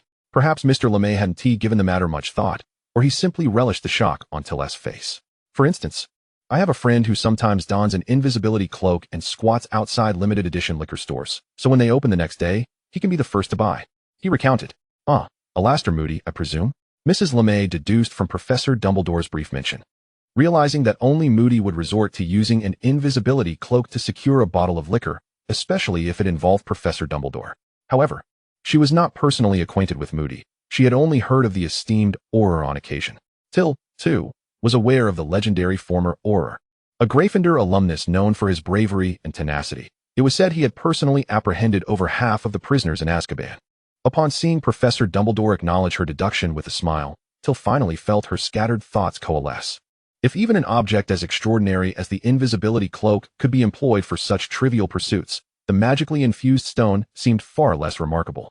Supporting herself against one of her two suitcases, one filled with birthday gifts, Tiel reflected that perhaps her lack of exposure had contributed to her discontent with the magical stone's application. Observing Professor Dumbledore's beaming demeanor as he engaged in light-hearted conversation with the LeMays, she felt a growing admiration for him, as well as a sense of self-reflection. Clearly, she must learn from Professor Dumbledore and expand her horizons regarding various treasures. After bidding farewell to the LeMay couple, Tiel stood beside Professor Dumbledore, facing the couple's warm smiles tinged with a hint of reluctance. Yet she was more composed in the face of parting. The LeMays had treated her with utmost kindness. One diligently taught her alchemy, while the other attentively cared for her daily needs. Tiel had enjoyed a comfortable stay of over a month, feeling no discomfort whatsoever, a testament to their nurturing presence. Yet, Tiel did not wish to succumb to tears over their separation. Having spent time with Mr. LeMay, she had gained not only knowledge of alchemy, but also an attitude of calm bravery in the face of life as challenges. If the LeMay couple could face death without fear, why should she anguish over a temporary farewell? They shall meet again in the future. Tiel, ever curious, pondered whether the Philosopher's Stone, when simmered repeatedly, might shrink in size. Perhaps, the stone was significantly larger at its inception than it appears now. Just as the moment of apparition faded, this thought flickered through Tiel's mind, prompting a mischievous smile to grace her features. In the living room, where only the two remained, Mr. LeMay wrinkled his nose, his gnarled hand instinctively waving the newspaper. He couldn't shake the feeling that the girl's final smile harbored ill intent. You know, it's your own fault for teasing her, Mrs. LeMay retorted, snatching the newspaper away. She could have merely touched the stone in the cauldron. Yet you insist on boiling it as if preparing a stew for 10 minutes. Aren't you afraid that Tiel will eventually uncover the truth? Indeed, the Philosopher's Stone required no prolonged cooking. Its wondrous nature demanded only a fleeting touch with the potion. Yet Mr. LeMay reveled in his playful antics. Both Professor Dumbledore in the past and Tiel in the present had been subjected to his whims with the stone. With a confident arch of his brow, Mr. LeMay declared, if Dumbledore, after all these years, has not discovered it, how could Tiel ever find out? That is because Dumbledore lacks a profound understanding of alchemy. Tiel is a different matter altogether. Mrs. LeMay shot her husband a disapproving glance. Finding nothing of interest in the newspaper, she donned her coat and ventured into the garden to tend to the flowers. The weather here was rather chilly, posing challenges for most flora. Nonetheless, they managed to thrive. Mrs. LeMay delighted in watching their struggle to grow, anticipating the beauty of their eventual blooms. Mr. LeMay mulled over his wife's words, increasingly convinced of their validity. Yes, Dumbledore may not comprehend the Philosopher's Stone, but could Tiel be any less knowledgeable? Even if she could not recreate the stone, her continued research would inevitably lead her to the truth. Feeling a pang of urgency, Mr. LeMay stood and paced restlessly before resigning himself to the notion of embracing the inevitable. He reasoned that when the time came, he could assert that this was his method for centuries, and thus, Tiel would find no leverage against him. After all, could a man nearing 660 years truly be outwitted by a 12-year-old girl? Soon enough, Mr. LeMay regained his composure and resumed his seat on the sofa. Sipping his hot tea. In Surrey, England, on Magnolia Road within the Emery estate, Tiel was now experiencing apparition for the third time. Her adaptability was commendable. This time, the sensation of suffocation and dizziness had notably diminished. Upon landing, she felt disoriented for a few moments before regaining her senses. Her immediate impression was one of warmth. This place was at least 10 degrees warmer than the LeMay residence, prompting Tiel to hastily shed her somewhat heavy coat. As she draped the coat over her arm, the front door swung open, and Mrs. Emery's delighted voice rang out. Tiel, Professor Dumbledore, you have returned. Tiel had only been away for a little over a month, and reassured by the letter she had sent in late July, the Emery couple had not been plagued by excessive longing for her. Yet, thoughts of her crossed their minds several times daily. Mrs. Emery embraced Tiel for an extended moment, releasing her to caress her cheek. Noticing the added fullness of Tiel's face and the healthy flush that had replaced her previous pallor, she felt assured that Tiel's well-being was no mere pretense. Good child. You haven't caused any trouble for Mr. and Mrs. LeMay, have you? Mrs. Emery glanced at Professor Dumbledore, then effortlessly lifted a suitcase and proceeded inside. Tiel followed her mother, playfully huffing, not at all. Mr. LeMay and the others adore me, and Mrs. LeMay made me delicious meals every day, saying she loves seeing me enjoy them. Mrs. LeMay's culinary skills rivaled those of Mr. Emery. Tiel had been utterly captivated by her first meal at the LeMay residence, the braised beef being the best version she had ever tasted, even surpassing that of Hogwarts. During Tiel's stay, Mrs. LeMay had found joy in pampering her, as her own age had rendered her and Mr. LeMay more inclined towards bland, light fare, severely limiting her culinary creativity. With Tiel's youthful appetite and lack of fussiness, Mrs. LeMay found satisfaction in simply watching her relish the meals, even if she herself could not partake. Tiel's dedicated studies had resulted in a noticeable weight gain under Mrs. LeMay's nurturing, demonstrating just how well her cooking suited Tiel's palate. With a contented expression, Tiel assured Mrs. Emery that she had not been a burden. Your father will return this afternoon. It will just be the two of us for lunch. Mrs. Emery then turned to Professor Dumbledore. Will you stay for lunch, Professor? While I would dearly love to accept, I regret to inform you that I must attend to certain matters back at the school. Professor Dumbledore sincerely expressed his disappointment. If circumstances allowed, he would have relished the opportunity to remain as a guest, yet obligations awaited him. Being the headmaster came with its drawbacks. Often, when invited, he found himself confronted by pressing affairs at the school. Especially during the summer, The enrollment process for new students, despite having been established for decades, still encountered complications under various circumstances. Professor Dumbledore longed for retirement, but he knew that time had yet to come. In the end, he departed with a box of pastries crafted by Mr. Emery, sweetened to Tiel's liking and naturally appealing to Professor Dumbledore as well. Once the door closed, Tiel engaged in a warm exchange with Mrs. Emery until lunchtime approached. As Mrs. Emery ventured into the kitchen to prepare the meal, Tiel ascended the stairs to unpack her belongings. She had not brought much with her initially, so her return and subsequent organization proved straightforward. She neatly arranged her clothes and toiletries, reserving a special place for her birthday gifts. Her study had gained 2 additional cabinets, though its layout remained largely unchanged. Tiel selected one of the cabinets, transferring her cherished items from the lower shelf into it, and then carefully arranged her birthday gifts in a row. As she beheld the cabinet now filled to a considerable extent, Tiel realized that she would soon need more storage. However, for now, there was no cause for concern. She savored the moment before descending contentedly to prepare for lunch. During the meal, Mrs. Emery refrained from probing into matters concerning the Lemays, instead focusing on Tiel's studies. Upon learning that Tiel was making significant progress in alchemy, Mrs. Emery nodded with a smile before recalling something. By the way, your 3 friends wrote a letter half a month ago, expressing a desire to visit. Should we invite them to stay with us for a few days? We could take them to the station together. Tiel's bright eyes sparkled with excitement. It had been over 5 months since she had last seen her friends, having only exchanged a few letters in early July and received their birthday gifts at the end of that month. If possible, she wished for them to visit, but felt it prudent to first ascertain their willingness. Mother, I will write to them shortly, if that's all right. Tiel's smile was particularly enchanting, save for the smudge of gravy at the corner of her mouth from her eagerness. As Mrs. Emery gently wiped the sauce away, she nodded in agreement. Of course. We have several empty rooms available. If they wish, feel free to invite them to stay. In terms of wealth, the Emery family had always maintained a low-key, yet prominent lifestyle. They might not purchase a residence in affluent neighborhoods, but within ordinary streets. Their villa was undoubtedly the finest in the vicinity. Though the Emery villa boasts only 2 stories, its garden is twice the size of others, and it features more rooms than comparable residences. Whether it's 3 friends, or even 5 or 7, the Emery household can comfortably accommodate them all. After lunch, Tiel promptly ascended to her room to pen letters to Magina, Tonks, and Charlie, inviting them to visit with their school belongings. Notably, in her correspondence with Charlie, she also extended an invitation to Bill, for the quintet of their study group was indispensable. Heidi, adhering to the route, delivered all the letters at once and, upon her return, brought back replies. All 4 friends consented to visit, albeit they would only arrive in the evening due to their parents' unavailability during the day. Tiel informed Mrs. Emery and, with the household robot left in her care, began preparing the guest rooms. The Emery couple had named the robot Collins, and it was tasked with all domestic chores within the villa, including the upkeep of the garden. Under Tiel's guidance, Collins swiftly arranged 4 guest rooms. Magina's and Tonks's were located on either side of Tiel's, while Charlie and Bill's accommodations were directly opposite. The master bedroom of the Emery couple was at the far end of the corridor, ensuring that this section remained undisturbed except during the comings and goings of the stairs. Tiel was already daydreaming about the delightful moments of study shared among friends. Meanwhile, at the Weasley household, Charlie, having finished replying to Tiel's letter, was exuberantly bouncing about, boasting to his younger brothers and dashing upstairs to pack.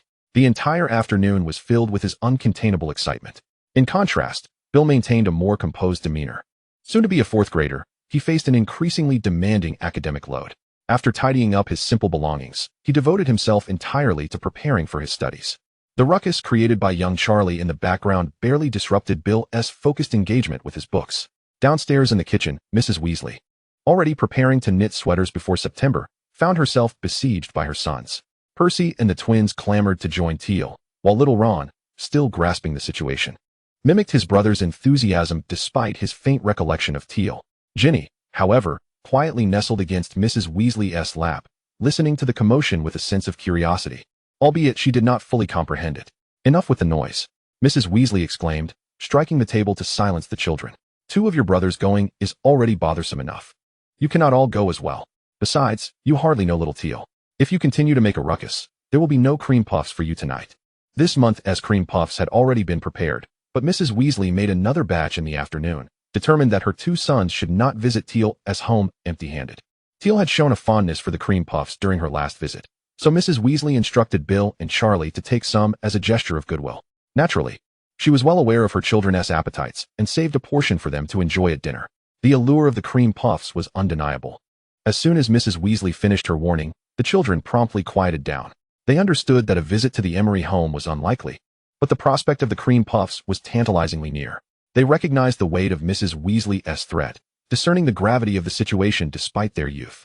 Little Ron, eyes wide with longing for the cream puffs, clung to his mother's knee and whispered, "Mom, if big brother and second brother go to Aunt Tiel's house, can we have their cream puffs at dinner?" "No." Charlie's voice boomed from upstairs before Mrs. Weasley could respond. When it came to cream puffs, Charlie's hearing became remarkably acute. Chapter 111, A Gathering. Charlie successfully defended his cream puffs, while inadvertently protecting Bill S. as well. They were to have dinner at Tiel S., so the cream puffs were consumed in advance. Charlie, aware that his younger brothers coveted his treats, gleefully ate in front of them, dragging a reluctant Bill along. Delicious," Charlie exclaimed after his first bite, his enjoyment genuine as he flaunted his treat before his envious brothers who were silently salivating. "Oh, who can't have them now? Ah, it's just my little brothers." Ron, closing his eyes and covering his mouth, foolishly thought this would prevent his craving, yet he forgot to block his ears. And Charlie's words nearly brought him to tears. Percy and the twins, more cunning than young Ron, seized the opportunity when Mrs. Weasley was distracted, launching a coordinated attack on Charlie and snatching the remaining 3 cream puffs from his hands. One moment, Charlie was reveling in his triumph. The next, he was left with only half of one cream puff, staring in disbelief for a few seconds before erupting in furious cries. His volume startled Errol, who had been perched on the garden fence. These 3 little rascals were clever. As soon as they had their prize, they shoved the cream puffs into their mouths. By the time Mrs. Weasley arrived in response to Charlie's outcry, they wore innocent expressions, having already devoured their spoils. Bill, observing the scene, shook his head while continuing to eat. With the authority of an elder brother, he deterred Percy and the twins from targeting him, yet he remained entertained by the spectacle. "What have you all done?" Mrs. Weasley's voice boomed, a common occurrence since the family had grown. She saw through Percy and the twins' facade, noting the crumbs left at the corners of their mouths. Taking a deep breath, she decided to bring out all the cream puffs. Initially intending for them to be saved for dinner, she recognized that Percy and his companions would surely not last that long. She divided the 3 cream puffs that had been taken from Charlie, distributing the remaining ones evenly among the 4 siblings. Of course, since Percy and the twins had already devoured 1 each, their share reduced from 4 to 3. Little Ginny, despite her small appetite, received a substantial 4 cream puffs. Should she be unable to finish them, Mrs. Weasley would set them aside for her to enjoy the following day. Her fair division left the children with no grounds for protest. However, Charlie ate noticeably faster, glancing cautiously at his brothers across the table, evidently concerned they might try to snatch his share again. Yet his worries were unfounded. Mrs. Weasley remained vigilant, staying until they had all finished their treats. No surprises unfolded. After Mr. Weasley finished work and learned of Bill and Charlie's plans to visit, he prepared for their departure with ease. Familiar with the disapparition process due to his job, with 2 sons and a heap of luggage, there were no issues whatsoever. Aside from the slight discomfort of 3 bodies crowding together, which might result in some queasiness post-disapparition. As the hour grew late, Mr. Weasley promptly set off with his 2 sons. When they materialized in the Emery's yard, Magina's parents were just arriving to drop her off after their drive. Observing the Weasley brothers, who immediately covered their mouths in an attempt to stave off nausea, Magina couldn't help but show a sympathetic expression. Mr. John had initially contemplated using apparition to bring her over, but having already heard from Tilly about the discomfort associated with apparition, she had no intention of attempting it for the time being, and thus declined. As a result, the John couple drove her here instead. Now, witnessing the disheveled state of the Weasley brothers, Magina felt a sense of relief for her refusal. "Hello, I am Arthur Weasley. You must be Magina's parents?" Mr. Weasley greeted the John couple warmly, though his 2 sons were nearly unable to stand, leaving him to support them as best he could. "Yes, Mr. Weasley," the John couple replied, somewhat unaccustomed to Mr. Weasley's enthusiastic demeanor, yet they refrained from letting his words fall flat. It seems their condition is rather serious." Mr. John, a fellow Hogwarts alumnus and a Ravenclaw like Magina, observed. Mr. Weasley shrugged in a mix of amusement and exasperation. It's their first encounter with apparition. With a few more attempts, they will get the hang of it. While the 6 of them were gathered in the yard, Mr. Emery, who was in the kitchen, was the first to hear the commotion. However, unable to extricate himself, he called out to Tilly, who was seated in the living room engrossed in a book. "Tilly, it seems your friends have arrived." "They're here," Tilly exclaimed, abruptly leaving the world of her book, marking her page with a bookmark before hastening to the door. Mrs. Emery, also in the living room, followed her daughter with a bemused smile, cautioning, "Slow down, don't trip." Tilly waved dismissively, but showed no signs of slowing down. Upon flinging open the door, she encountered 6 individuals, some familiar and others not. Hello, everyone. It was Tilly's first time meeting Mr. and Mrs. John, yet she was undaunted, confidently greeting the 3 elders before eagerly dragging Magina to meet the Weasley brothers. Noticing that the typically composed Bill appeared pale and on the verge of collapse, she quickly took him and Magina by the arms, guiding them inside. Seeing this, the 3 parents promptly gathered their children's belongings and followed suit into the house. Unlike Tilly, Mrs. Emery was familiar with Mr. and Mrs. John, having met them at Platform 9. After all, their children were good friends, making it quite natural for the parents to have some interaction. After exchanging pleasantries with them, Mrs. Emery instinctively helped Mr. Weasley carry luggage, as it was indeed cumbersome for him to manage the bags of 2 children alone. Bill and Charlie dashed straight to the restroom upon entering, emerging much later, looking ghastly. Tilly brought them 2 glasses of warm water, and upon seeing them gradually recovering, she couldn't help but recall her own experience with apparition. In comparison, her initial sensation had felt almost like a mere tickle, leaving her uncertain whether to feel grateful for her experience or pity for them. The youthful resilience quickly returned. After drinking the water, they were soon lively again. During their brief respite, the 3 parents took their leave, yet Tonks had yet to arrive. Tilly, glancing at the darkening sky, couldn't suppress a frown. Why hasn't Tonks arrived yet? Her home is closest to the Emerys, whether by apparition or by car. She should have been here by now. So late, could something have happened? Just as Tilly pondered Tonks's absence, a knock echoed through the house. Mr. Emery, emerging from the kitchen, went to answer the door. As the villa's door swung open, Tonks appeared, accompanied by a man and a woman. The elegant lady with light brown hair seemed to carry an air of hesitation. Upon the door opening, her instinctive reaction was to retreat behind her husband. But she was a moment too late, and everyone had already caught sight of her. Chapter 112, A Sister's Reunion. Mrs. Andromeda Emery, who had been cheerfully pouring water for the children, dropped the jug in shock upon seeing the newcomer. The glass vessel shattered on the floor, emitting a sharp, piercing sound. Sally. Mr. Emery quickly strode over, guiding his wife a few steps away before instructing the children to refrain from touching the glass. He then retrieved gloves and a mop to clean up the shards. Mr. Emery understood the reason behind his wife's uncharacteristic outburst. He too had felt a sense of disbelief upon encountering Andromeda. However, lacking the emotional connection his wife had with her, his surprise was merely fleeting. Tonks glanced back at her parents, remaining silent as she rushed inside to join Tilly. Since Mrs. Tonks had lost her composure at Platform 9, Tonks had learned about the relationship between Mrs. Emery and her mother. After discreetly mentioning it to Tilly following their return to school after Easter, they had unanimously decided to remain uninvolved in the matter. The grievances of their parents were to be resolved by the parents themselves, just as conflicts among classmates at school should be handled without parental intervention. Tilly, could you take your friends upstairs for a moment? I'll call you down for dinner shortly, Mr. Emery said while picking up the glass, winking at Tilly. She understood his intention. He wanted to discuss matters that were not suitable for their ears. Nodding, Tilly beckoned her friends to follow her upstairs, while also calling for Collins, standing against the wall, to help carry Magina's luggage up. Free labor like that should never go to waste. Once they reached the upper floor, Magina and her companions tacitly refrained from inquiring about the events downstairs, their focus instead shifting to Tilly, who was eager to show them their rooms. Tilly breathed a sigh of relief as Collins placed their luggage in the 4 designated rooms, leading her friends directly to the study. Once the study door closed, the sounds from the corridor that had been faintly audible were completely sealed off. Did you all have a good summer? Thank you for the birthday gifts you sent. I truly appreciated them. Tilly invited her friends to sit on the plush sofa, specially ordered by Mr. Emery, which was long enough to comfortably accommodate all 5 of them. Don't even mention it. Every day was nothing but homework, and my mother had Bill oversee my studies. Charlie lamented, burying his face in his hands at the thought of his torturous summer. Due to being guided by others in his studies, Charlie had achieved commendable grades in his first year, leading Mrs. Weasley to hand him over to the studious Bill, hoping he could maintain that success into his second year. Charlie felt that Mrs. Weasley was entirely mistaken. He was not cut out to be a diligent student. The knack for studying simply did not reside in his mind. Among the 5 present, only Charlie harbored no fondness for academics. Yet as a mere teenager, it was understandable that he resented spending his summer doing assignments. Magina and Tonks could empathize with his plight. Bill shook his head in amusement, his gaze landing on the cabinet filled with gifts, and upon noticing one in particular, he exclaimed in astonishment, "Professor Snape sent you a birthday gift? I never would have expected that." Bill excelled in every subject, and even the somewhat biased Professor Snape would begrudgingly award him an O for his potions assignments. Such a gesture was indeed rare, yet Snape's demeanor towards Bill had not significantly improved, which made Bill's astonishment at receiving a birthday gift all the more pronounced. He could hardly fathom that Professor Snape would ever partake in the act of gift-giving.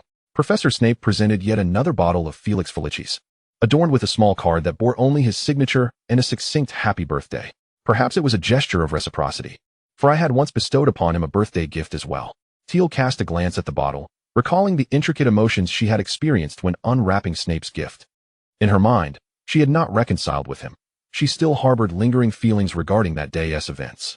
Even though she had given him a billywig, it merely served as a token of gratitude for his arduous efforts in concocting the soul potion. Yet, upon receiving this birthday present, her initial reaction was one of relief, followed by a surge of joy akin to having imbibed the potion itself. However, she was reluctant to acknowledge this emotion, thus she dismissed it as merely a return gift. In Tiel's view, it hardly qualified as an apology gift. Host, given Professor Snape's character, the act of gifting you a birthday present already implies an apology. Due to Tiel's slow accumulation of faith values, the system remained stagnant at level 5 without any sign of advancement. Nevertheless, it was not anxious, for it still found time to worry about its obstinate host. If he truly wished to apologize, Professor Snape should earnestly say I'm sorry, just as he did in the past.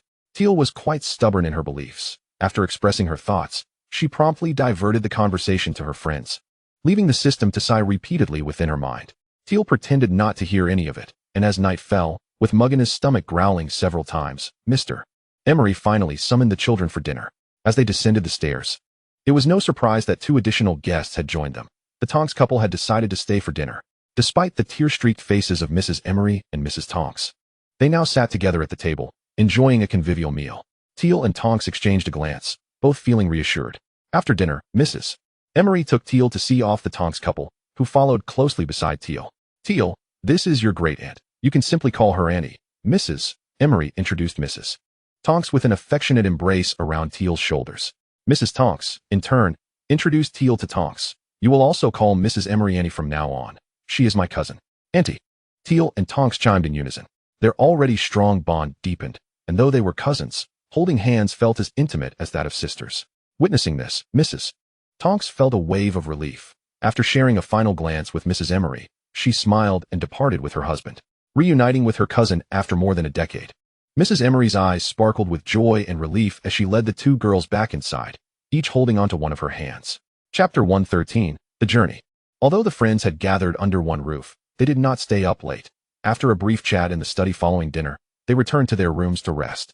While it was not particularly late when they went to their rooms, Mugana and the others had to pack their belongings, and after tidying up and washing up, by the time they settled into bed, the moon was already high in the sky.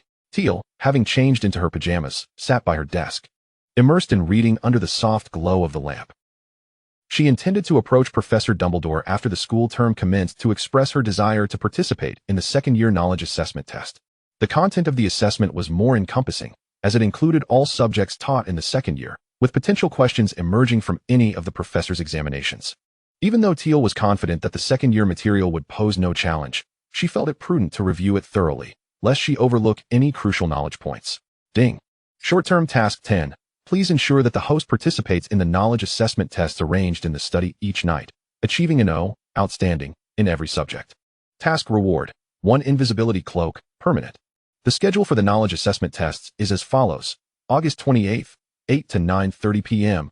Transfiguration, Herbology, Defense Against the Dark Arts. August 29th, 8 to 9 o'clock p.m. History of Magic, Potions.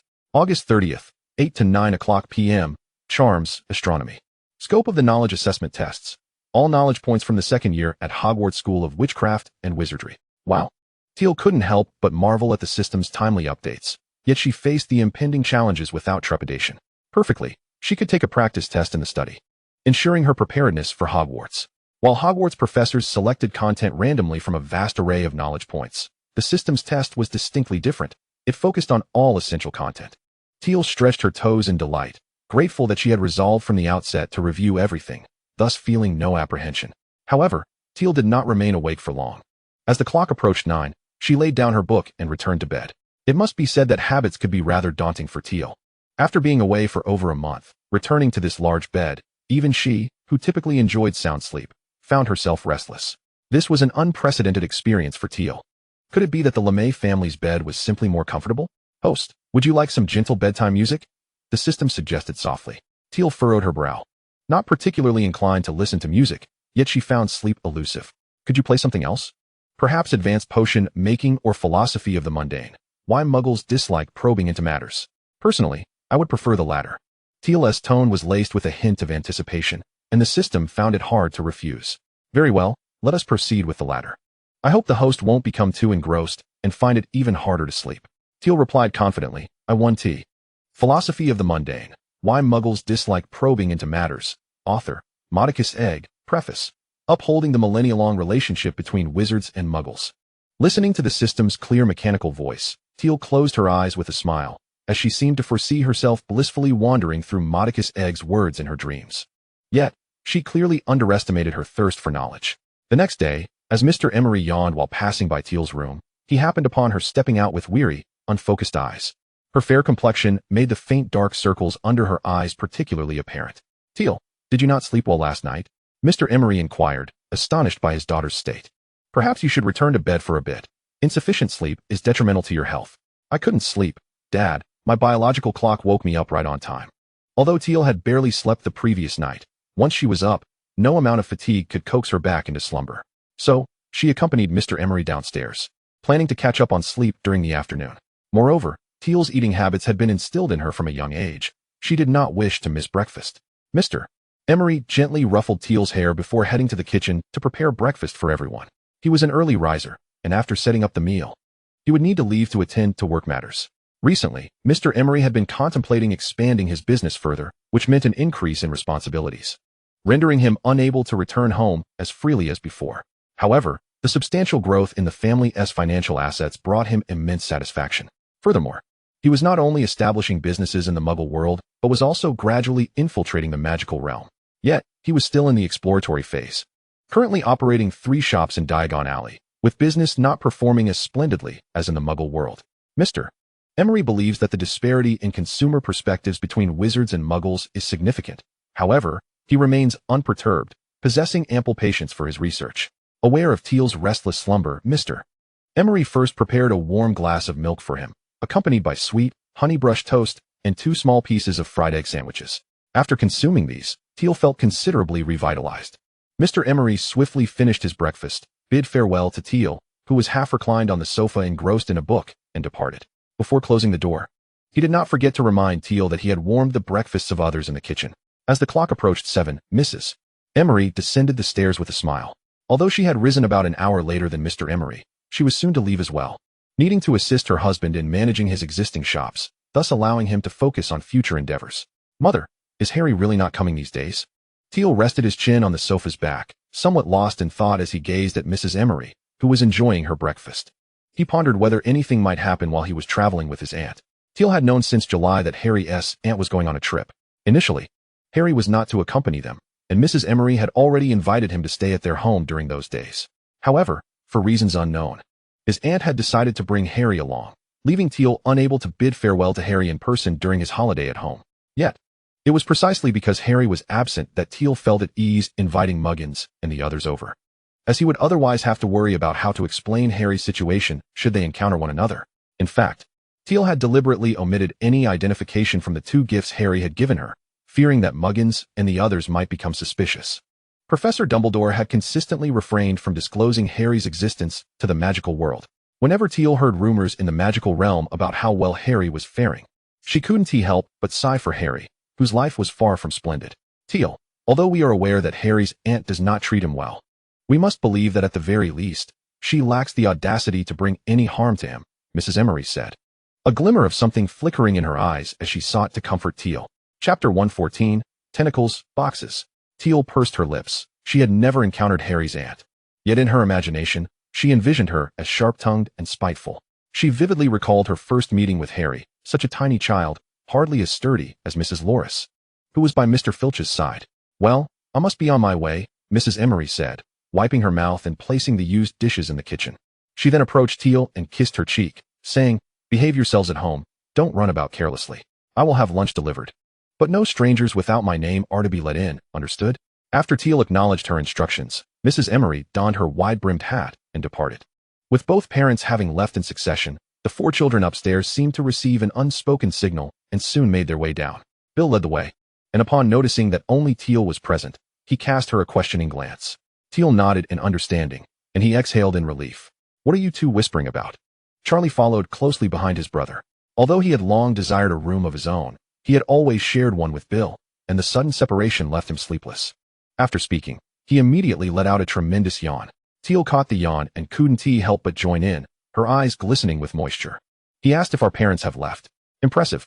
Muggins and Tonks appeared to have slept soundly, but that did not prevent them from flopping down on either side of Tiel. Muggins clung to Tiel's arms stubbornly, saying, "We agreed last night that we cannot spend all day in the study reading. You must play with us, Tiel." "Sure. But I must go to bed by 8 in the evening for the next few days, so we cannot read late into the night," Tiel stated, introducing her early bedtime into the conversation. Charlie was the first to agree. "Of course, early to bed and early to rise is good for health. I think you simply don't want to study," Bill remarked flatly, undermining the conversation with a question to Tiel before heading into the kitchen to fetch breakfast for everyone. Charlie raised his eyebrows, wishing to retort, but under his brother's authority, he refrained and was instead beckoned into the kitchen by Bill to help serve breakfast. Mr. Emery's culinary skills were well regarded, and everyone savored their meal thoroughly before gathering on the sofa to contemplate what to play that day. Muggins snatched the book from Tiel's hands, and with a resigned sigh, she closed her eyes and slowly began, "Mother, doesn't Tea allow us to run about carelessly, and it's quite hot outside. Let us think of some games we can play indoors. How about we play hide and seek? Right here in the living room," Charlie suggested, ever the enthusiast, having played the most. He proposed a game where one person covers their eyes and counts while the others find a spot before making a sound to attract the seeker, with the last one found becoming the next seeker. "No winning or losing?" Tonks inquired, her interest piqued, having played as a child but not since attending Hogwarts. Charlie nodded. "Having fun is what matters. Winning or losing is irrelevant." "Then let us play that." Tiel opened her eyes and went upstairs to fetch a strip of cloth, calling everyone to form a circle. In just one round of rock, paper, scissors, Tiel found herself regrettably encircled by a ring of rocks. With scissors raised, Tiel chuckled helplessly as Muggins blindfolded her with the cloth, her vision instantly shrouded in darkness. Even if someone waved their hands in front of her, she could only see a void. Muggins nodded to the others, guiding Tiel to the center of the living room. As Tiel bowed her head and began to spin in place while counting, she sensed numerous footsteps surrounding her. At first, it was challenging to discern the directions from which everyone had halted, yet Tiel remained calm. After pausing to alleviate some dizziness, she announced, "You may begin making sounds." Sounds erupted from 4 distinct directions, with clapping and stomping filling the air. Tiel found herself instinctively moving her head, trying to identify the sources of the noises. Uncertain if it was merely her imagination, she felt that the sounds coming to her ears were somewhat indistinct, yet she could still vaguely distinguish their precise locations. Tiel stepped forward, decisively heading towards the nearest source of sound. Bill, whom she was approaching, held his breath, remaining utterly still, striving not to make a sound, then nodded at the other 3. The other 3 understood and collectively clapped and stomped, their noise momentarily drowning out Tiel's earlier recollections, causing her to hesitate in her steps. It seemed, perhaps, it was not a mere illusion. The sounds in her ears grew increasingly muddled, gradually replaced by the rhythmic dripping of water. The light within the mist began to morph into the hues of the water's depths, and as the sound of droplets resonated, Tiel gradually perceived the scene before her. What came into view was a colossal octopus, gliding languidly along the lakebed, where only a hint of light penetrated. Its tentacles unfurled and curled gracefully, seemingly dancing. Though the sight of such a massive creature performing a dance was far from aesthetically pleasing, rather, it appeared quite eerie. Tiel was at a loss to comprehend the scene before her. She simply observed in silence. It was not until the colossal squid turned that she was astonished to discover that one of its tentacles was wrapped around a chest that seemed vaguely familiar to her. Eager to gain a clearer view, she strained her eyes, yet the harder she tried, the more obscured the image became, until the sound of dripping water faded into a blur and the vision vanished altogether. In its place, the anxious voices of her companions and the enveloping darkness beneath a cloth emerged. With a swift motion, Tiel tore away the fabric to reveal the familiar living room and the concerned faces of Magina and others. She offered a reassuring smile, saying, "I'm fine. Perhaps I was just a bit lightheaded from lack of sleep last night. Let us continue." "Continue what? You should really rest," Charlie insisted, pulling Tiel and gently seating her on the sofa. "We can chat and watch some television. That sounds pleasant." With even Charlie, who was usually eager to play, adopting this attitude, the others naturally agreed not to overexert Tiel. Gratefully accepting their kindness, Tears settled into the sofa, but found herself lost in thought. Why did that chest seem so familiar?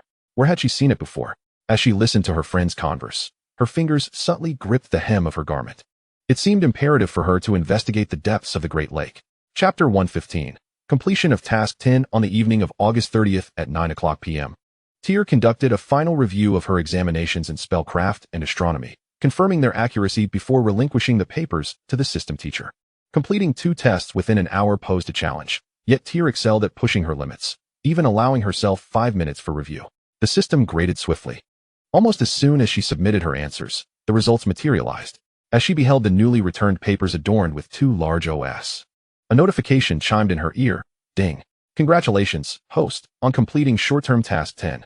Reward, 1 invisibility cloak, permanent. Before the mechanical voice had even faded, a cloak of considerable size floated before Tiel, appearing to be woven from some animal's fur, radiating a silvery gray sheen. As she took hold of it, the fabric felt slightly cool to the touch and bore no weight when draped over her. Host, please take a look, the system prompted, conjuring a standing mirror. Curiously, Tiel approached and was startled to see her head floating, her neck and body concealed.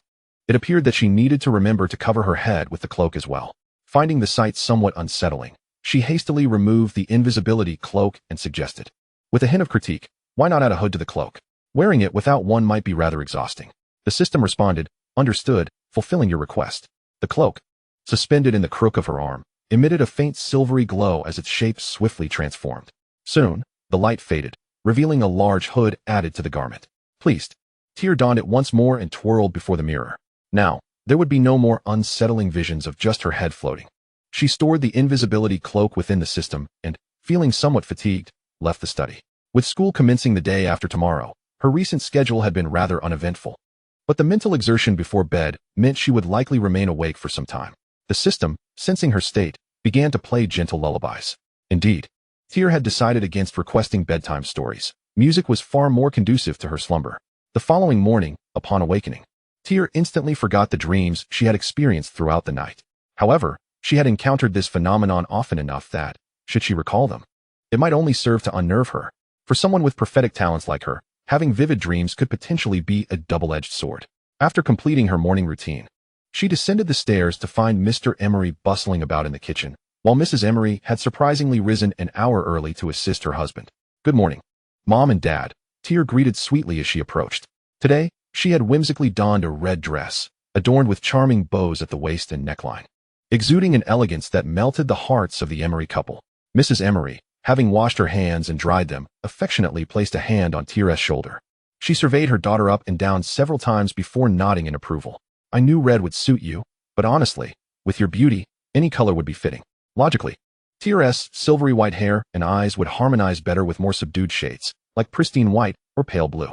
Yet, paradoxically, when she adorned herself in deep purples or vibrant reds, the purity of her silver contrasted dramatically with those rich colors, rendering her even more captivating.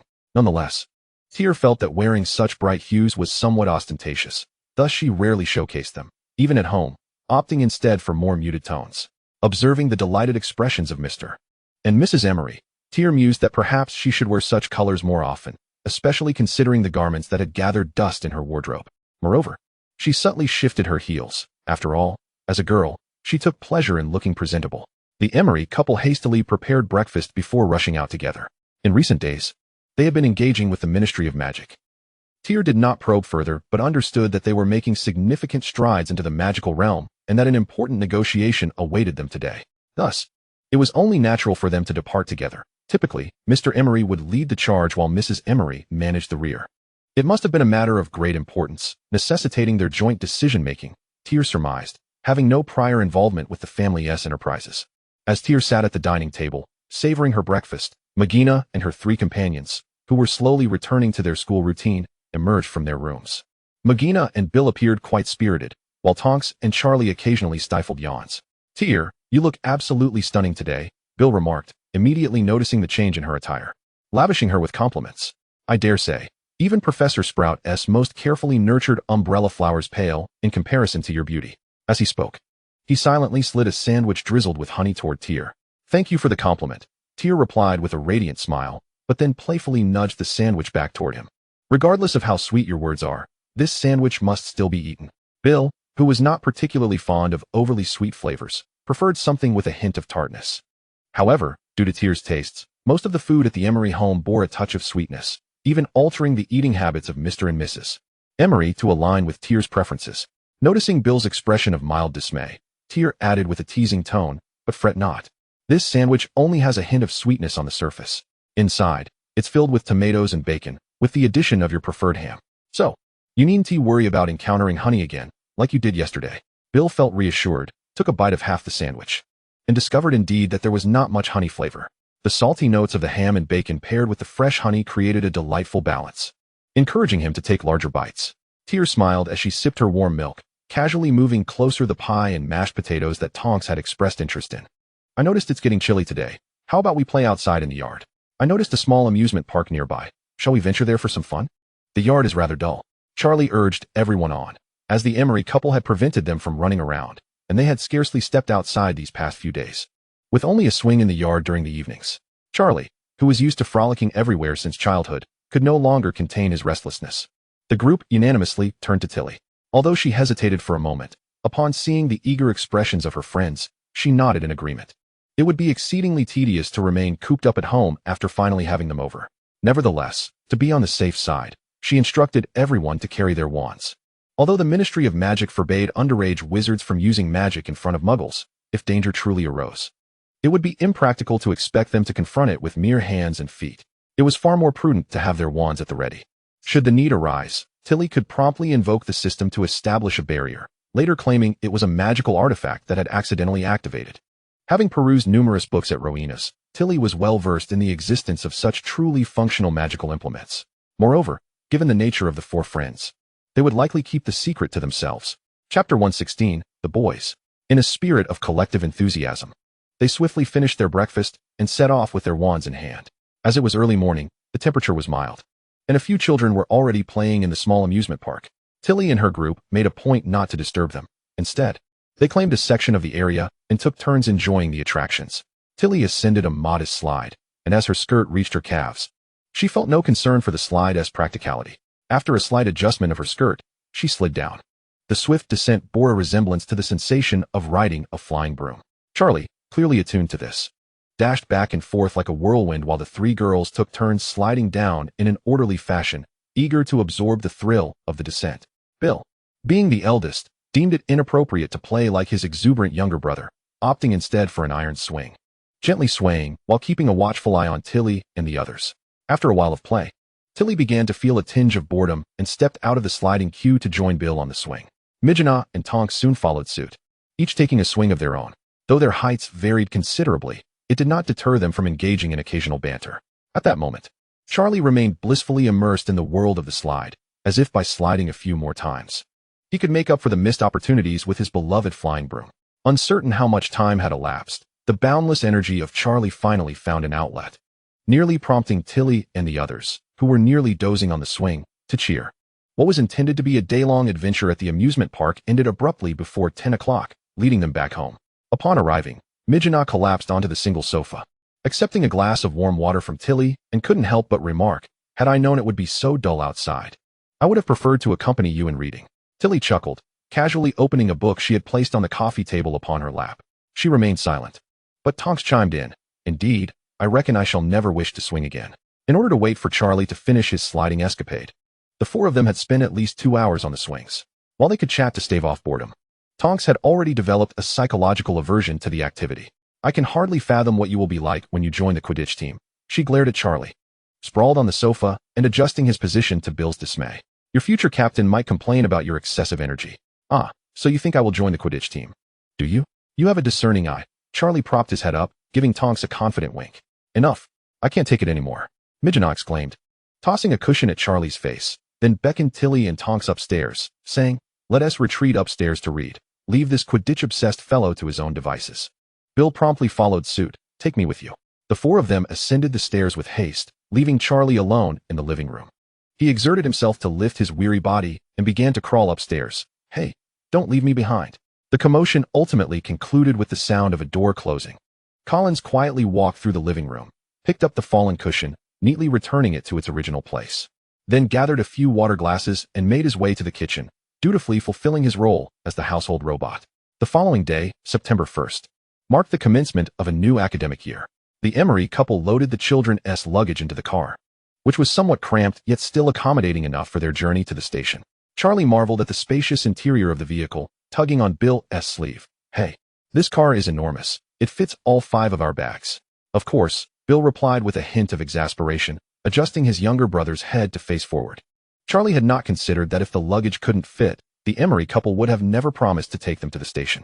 Furthermore, Bill had seen an advertisement for this car in one of Mr. Weasley's magazines, the price of which was beyond what their entire family could afford. However, Bill felt no envy. He had always known the Emery family was affluent and recognized that his own family, with 7 children, was far less fortunate. Yet, poverty was not a lifelong sentence. He would work hard, and perhaps by the time little Ginny started school, he could strive to purchase a similar vehicle for his family. Although the thought seemed daunting, dreaming cost nothing. Bill remained optimistic about it. Upon reaching platform 9, it was already crowded with newcomers. Tilly and her friends quickly bid farewell to the Emery couple, and under Tilly's lead, the 5 of them made their way to the train with their luggage. Naturally, they utilized the levitation charm for their bags, preferring not to exert themselves unnecessarily. Having experienced separations before, the Emery couple did not express their reluctance with tears, as they had work to attend to. After offering a parting word to each child, they swiftly navigated through the crowd. Tilly settled by the window in their compartment, observing how many new students lingered by their parents, reluctant to part ways, and she couldn't help but feel a pang of nostalgia. Were we not just like them at this time last year? Bill, now in 4th year, instinctively withdrew from the conversation, engrossed in a book while reminiscing about the younger students. 2nd year Bill had had similar thoughts, but as a 4th year, he had grown accustomed to it. With time, they would come to understand that fleeting goodbyes were inconsequential, while permanent separations left an indelible mark. The train was soon to depart, and despite their reluctance, they had to leave their parents behind, embarking on an uncertain journey filled with both trepidation and anticipation. Influenced by Tilly and Bill, the 5 of them quietly immersed themselves in their books after changing into their uniforms, and even when fatigue set in, they refrained from disturbing one another, taking brief moments to rest and gaze out at the familiar scenery. "Excuse me, may I interrupt?" A knock sounded at the compartment door, and Bill, seated nearest, casually opened it, revealing a boy with black hair standing outside, his face flushed. Tilly instinctively glanced up. Her mind, filled with thoughts of werewolves, rendered her gaze somewhat vacant. However, she quickly regained her composure, her clear, bright silver eyes locking onto the stammering boy outside the compartment. Seeing him remain silent while occasionally casting glances at Bill, the elder brother, felt a twinge of displeasure. He rose from his seat and obstructed the boy's line of sight, inquiring, "Hello, may I ask what you need?" Startled by Bill's abrupt demeanor, the boy fled without uttering a word. Yet, Bill observed that he attempted to steal another glance at Till before departing, which led him to suspect that the little rascal was not entirely honest. Given his age and appearance, he appeared to be a freshman, preoccupied not with the concerns of house division and future studies, but rather fixated on the 2nd-year senior. Was that not a sign of mischief? Bill furrowed his brow as he closed the door, turning to find Till, who appeared somewhat dazed yet resumed her reading. He refrained from further commentary. As a 4th-year student, he had a vague inkling of what was unfolding, but considering the age difference between Till and the boy, and the fact that the boy had not acted inappropriately, his suspicions might be unfounded. Noticing that none of the 4 young ones, including Till, had perceived anything unusual, Bill shook his head inwardly. After all, Till spent most of her time in the library or dormitory, and the boy was unlikely to encounter her. At worst, he could keep a discreet watch over the situation. As the new academic year commenced, Till and her companions no longer needed to sail on the small boat. They arrived at Hogsme station and boarded the familiar carriage pulled by the Thestrals. The 5 of them filled the carriage to capacity. "I wonder how many new students Ravenclaw will have this year," mused Muggina, leaning against the carriage, her feet barely grazing the ground. She swayed her feet idly, curiosity evident in her tone. Last year, only 5 boys and 7 girls from Till's cohort were sorted into Ravenclaw, totaling 12 students, which was fewer than the graduates of the previous year. Would this year surpass last year's record? Even adding just 1 more student would signify progress. Till looked up and noticed faint lights shimmering on the distant lake through the window opposite her. Unable to resist, she tilted her head and smiled lightly. There are advantages to having fewer people. Having a dormitory to oneself is quite comfortable. At this, Muggina nodded in agreement, while the trio from Hufflepuff and Gryffindor sighed enviously. Although fewer students might lead to a sense of solitude, a larger group could bring about its own set of bothersome issues, differing schedules, varied sleeping habits, insufficient space for belongings. not to mention the concern of maintaining harmonious relationships with dorm mates. They could hardly contain their envy for Ravenclaw's solitary dormitory arrangements. The trio from Tonks unanimously decided to sidestep the somewhat painful topic and shifted their conversation to the new semester's timetable. The schedules had been distributed at the end of the previous term, and naturally, Tiel had not received hers. Tiel speculated that Professor Dumbledore had anticipated her intention to participate in the second-year knowledge assessment, hence he had not prepared a timetable for her. "Tiel, are you planning to see Professor Dumbledore tonight?" Mugana inquired, well aware of Tiel's intentions, as Tiel had expressed her eagerness to take the test during a previous casual chat. "Yes, I will seek out Professor Dumbledore after the feast," Tiel affirmed, nodding. As the carriage came to a steady halt at the gates of Hogwarts, she followed Bill, who had already risen to disembark. The four of them, with their short legs, found it somewhat challenging to climb down from the carriage. Even with the aid of a small step, and Bill lent them a hand. Tiel stood beside Bill, awaiting the others to alight, when she noticed many students, both near and far, greeting her. Having been absent from the school for several months, Tiel felt a wave of unfamiliarity wash over her in response to their enthusiastic welcome, her smile becoming somewhat stiff. "What is going on with everyone?" As she walked with the crowd towards the castle, she leaned closer to Mugana and whispered in her ear. "You were unconscious, lying in the hospital wing for quite some time, remember? Professor Dumbledore mentioned you were home studying. Apart from us and a few professors, everyone assumed you weren't at school," Mugana replied, lowering her voice so only Tiel could hear. Tiel pursed her lips. While the excuse was quite effective in dispelling suspicion about her prolonged absence, she couldn't help but notice the fervent gazes directed at her. In the past, when she studied at school, the warmth of her peers had never reached this intensity. Was the difference between being at home and being at school truly so vast? The throng of students made their way directly to the dining hall. Given the significance of the day, the four long tables were devoid of mingling, with students gathered in small clusters, chatting as they awaited the arrival of the newcomers. Soon, the professor's table filled, and Professor McGonagall pushed open the doors with a serious expression, leading in a group of noticeably younger children. They formed a long line, some standing tall and proud, while others squinted in fear. Tiel scanned the faces, as if searching for her own from the previous year. Had she been that nervous? She remembered trembling behind Charlie, only calming down when the sorting hat announced her placement in Ravenclaw. Tiel raised her gaze to the sorting hat, which Professor McGonagall held by its tattered tip. She had always assumed the hat was worn and dirty due to its age, but witnessing a newly crafted sorting hat made her realize that its wear was inherent, while the grime was a testament to centuries of history. Tiel couldn't quite comprehend why Godric had chosen the most tattered hat from his collection of exquisite wizarding hats. With her left hand resting on the table, she absent-mindedly tapped the wooden surface with her fingertips, producing a faint, almost imperceptible sound. Towards the back of the new student line, the boy from the train was searching for Tiel's figure.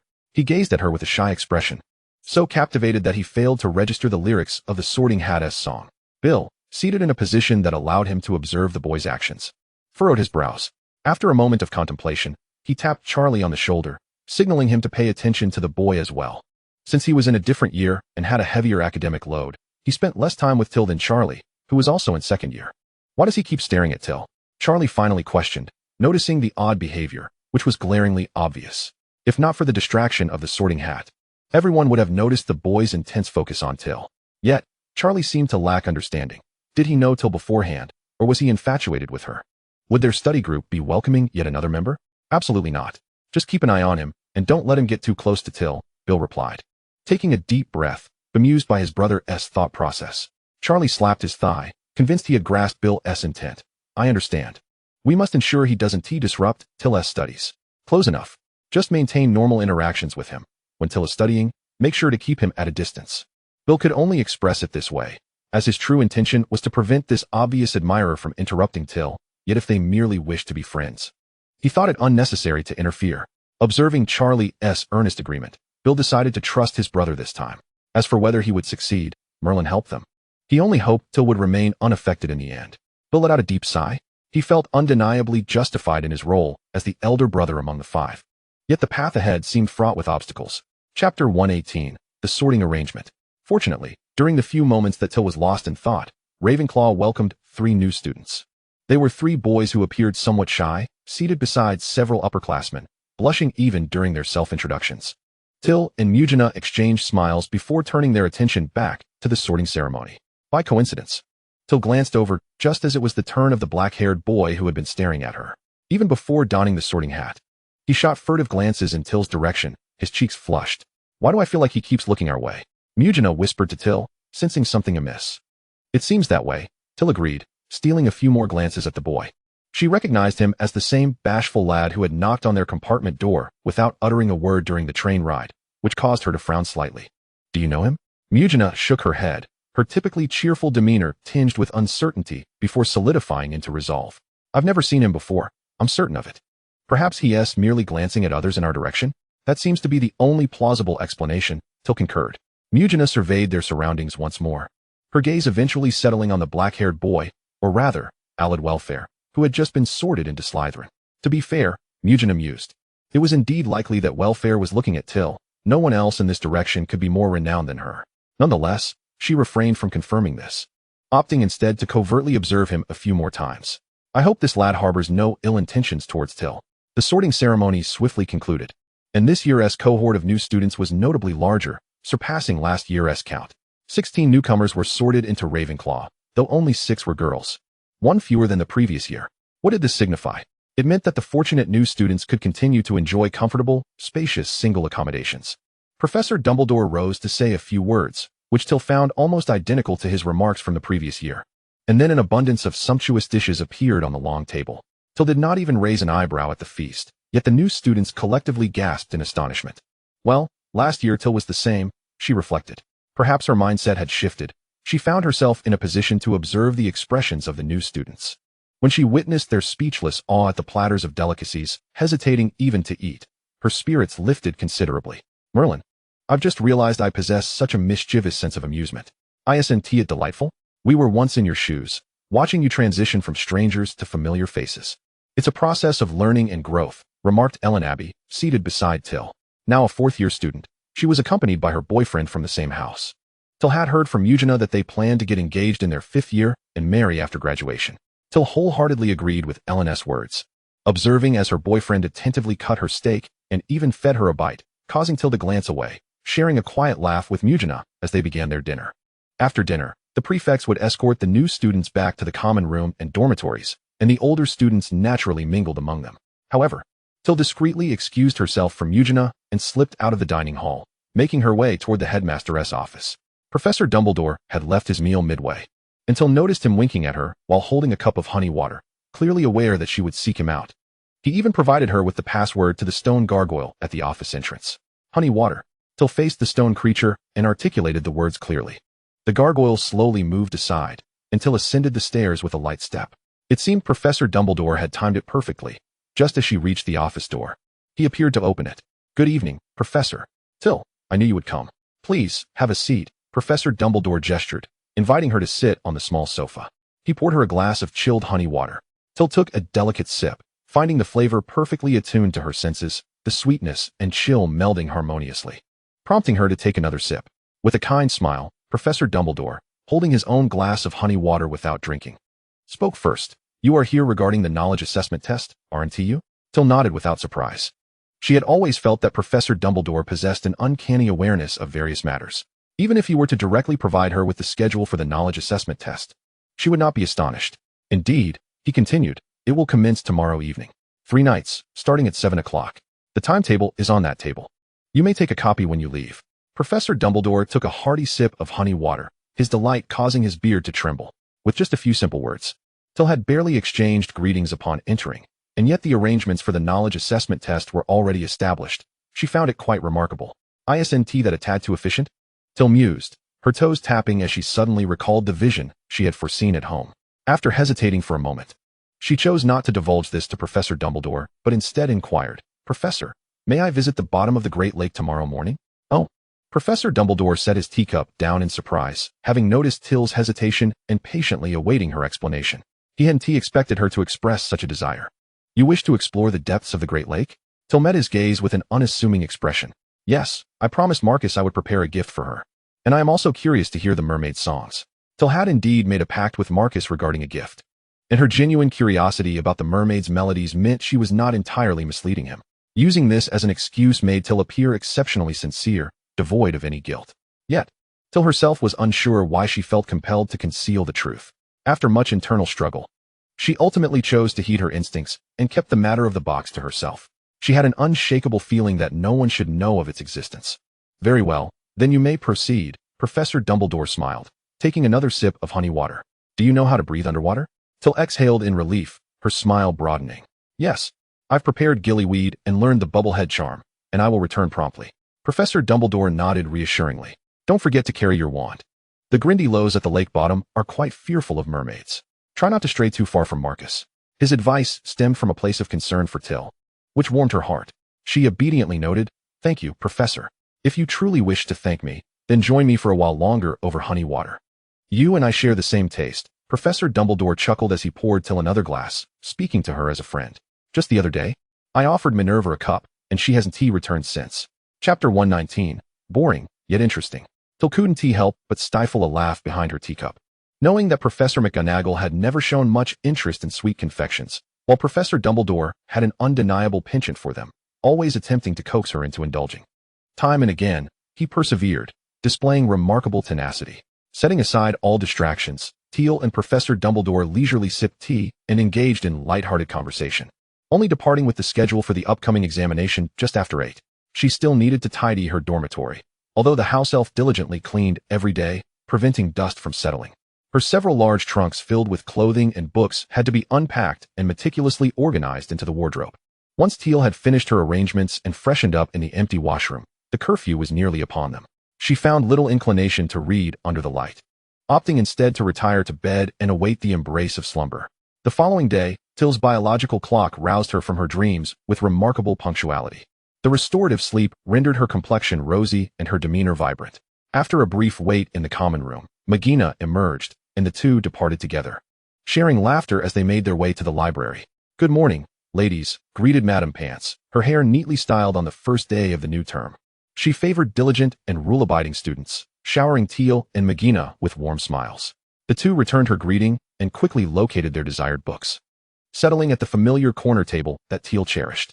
It has been far too long since our last visit, Tiel remarked, her voice automatically lowered upon entering the library, soft enough that only Magina, seated beside her, could hear. Indeed, during your unconscious days, Tonks and I mostly studied in the dining hall, Magina replied, nodding as she spoke in hushed tones. Without you, the library felt somehow diminished, and our motivation waned. Tiel raised an eyebrow. So I am that significant to you? Humph. Magina shot her a playful glare, then lowered her gaze to her book. Tiel chuckled softly and opened her own text. Throughout their exchange, they maintained a measured volume.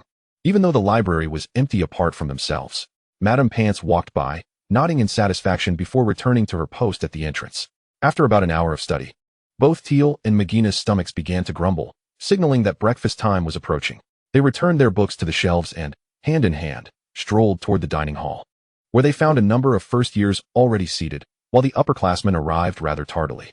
Tonks entered the dining hall just behind Tiel and Magina, heading straight for the Ravenclaw long table. During Tiel's months of unconsciousness, she and Magina had shared meals together, sometimes at the Ravenclaw table, other times at Hufflepuff's, and occasionally visiting Charlie's side. Morning, Tonks greeted, her hair still a striking shade of cotton candy pink, her spirits matching her vibrant appearance. You two must have been reading again. Bring me along tomorrow. I want to wake up early too. Of course, just come find us in the library, Magina readily agreed. Their friendship had blossomed, and despite being in different houses, Tonks felt closer to Magina than even her own Ravenclaw peers. Tiel watched with a smile as, once their food arrived, she happily spread strawberry jam on her toast. Taking a bite, the familiar flavor instilled a profound sense of belonging within her. Excuse me, upperclassmen. May we sit anywhere? A first-year boy inquired, seated diagonally across from Tiel, his gaze flickering toward his friend at the Hufflepuff table. It appeared they had known each other prior to the sorting ceremony. Tiel nodded, eager to extend her kindness. Of course, as long as you wish to. And there's a free spot. You may sit wherever you like. Naturally, she refrained from mentioning that the Slytherin table was off limits. In the past, she had observed students from other houses sitting with Slytherins, but now it seemed something had shifted. Mingling among the other three houses was natural, while the Slytherins were conspicuously absent. Thinking of Slytherin inevitably led Tiel's thoughts to the head of that house. She instinctively glanced at the dark-robed professor at the staff table, only to find him maintaining his usual stern demeanor, seemingly at odds with the other professors who wore smiles and engaged in light conversation. Thank you, upperclassmen. The boy exclaimed gratefully before waving to his friend and dashing over. Tiel returned her gaze, observing that the boy appeared much more at ease sitting beside his companion. And she smiled, continuing to savor her delightfully tangy toast. As the new term commenced, Ravenclaw and Hufflepuff shared several classes. After finishing breakfast, Magina and Tonks bid Tiel farewell, clutching their books as they departed. Tiel, under the curious gazes of the first years and the familiar indifference of the upperclassmen, wiped her mouth and made her way outside the castle. She intended to visit the Great Lake to check on the box beneath Pierce's tentacles. After Tiel left, several first years whispered among themselves, speculating on why she was heading outside instead of preparing for class. Some upperclassmen smirked, taking the opportunity to recount Tiel's exploits. At the staff table, Professor Dumbledore watched the scene unfold below with a smile in his eyes. The sounds of prideful boasting and incredulous wonder reached the professor's ears, rendering the moment particularly amusing. If there is one person wholly unaffected by this, it must be Professor Snape, who merely scoffed. Severus, don't be like that. The children's reactions are entirely normal, Dumbledore replied, still wearing his cheerful demeanor. He turned to Professor Snape, questioning whether Tiel was not deserving of their admiration and astonishment. Professor Snape wiped crumbs from the corner of his mouth, his tone laced with subtle derision. I simply find it rather dull to watch them revel in someone else's achievements. The one truly worthy of pride is not present. Rising, Professor Snape made his way toward a small door. When they boast of their own accomplishments, that is what I find interesting. Though his tone was unpleasing, his words elicited a moment of silence at the staff table. Even Dumbledore had to concede that Snape was correct, and no one dared to refute him. Professor Flitwick cleared his throat, awkwardly breaking the tension. Well, I must be off to class. Enjoy your meal, everyone.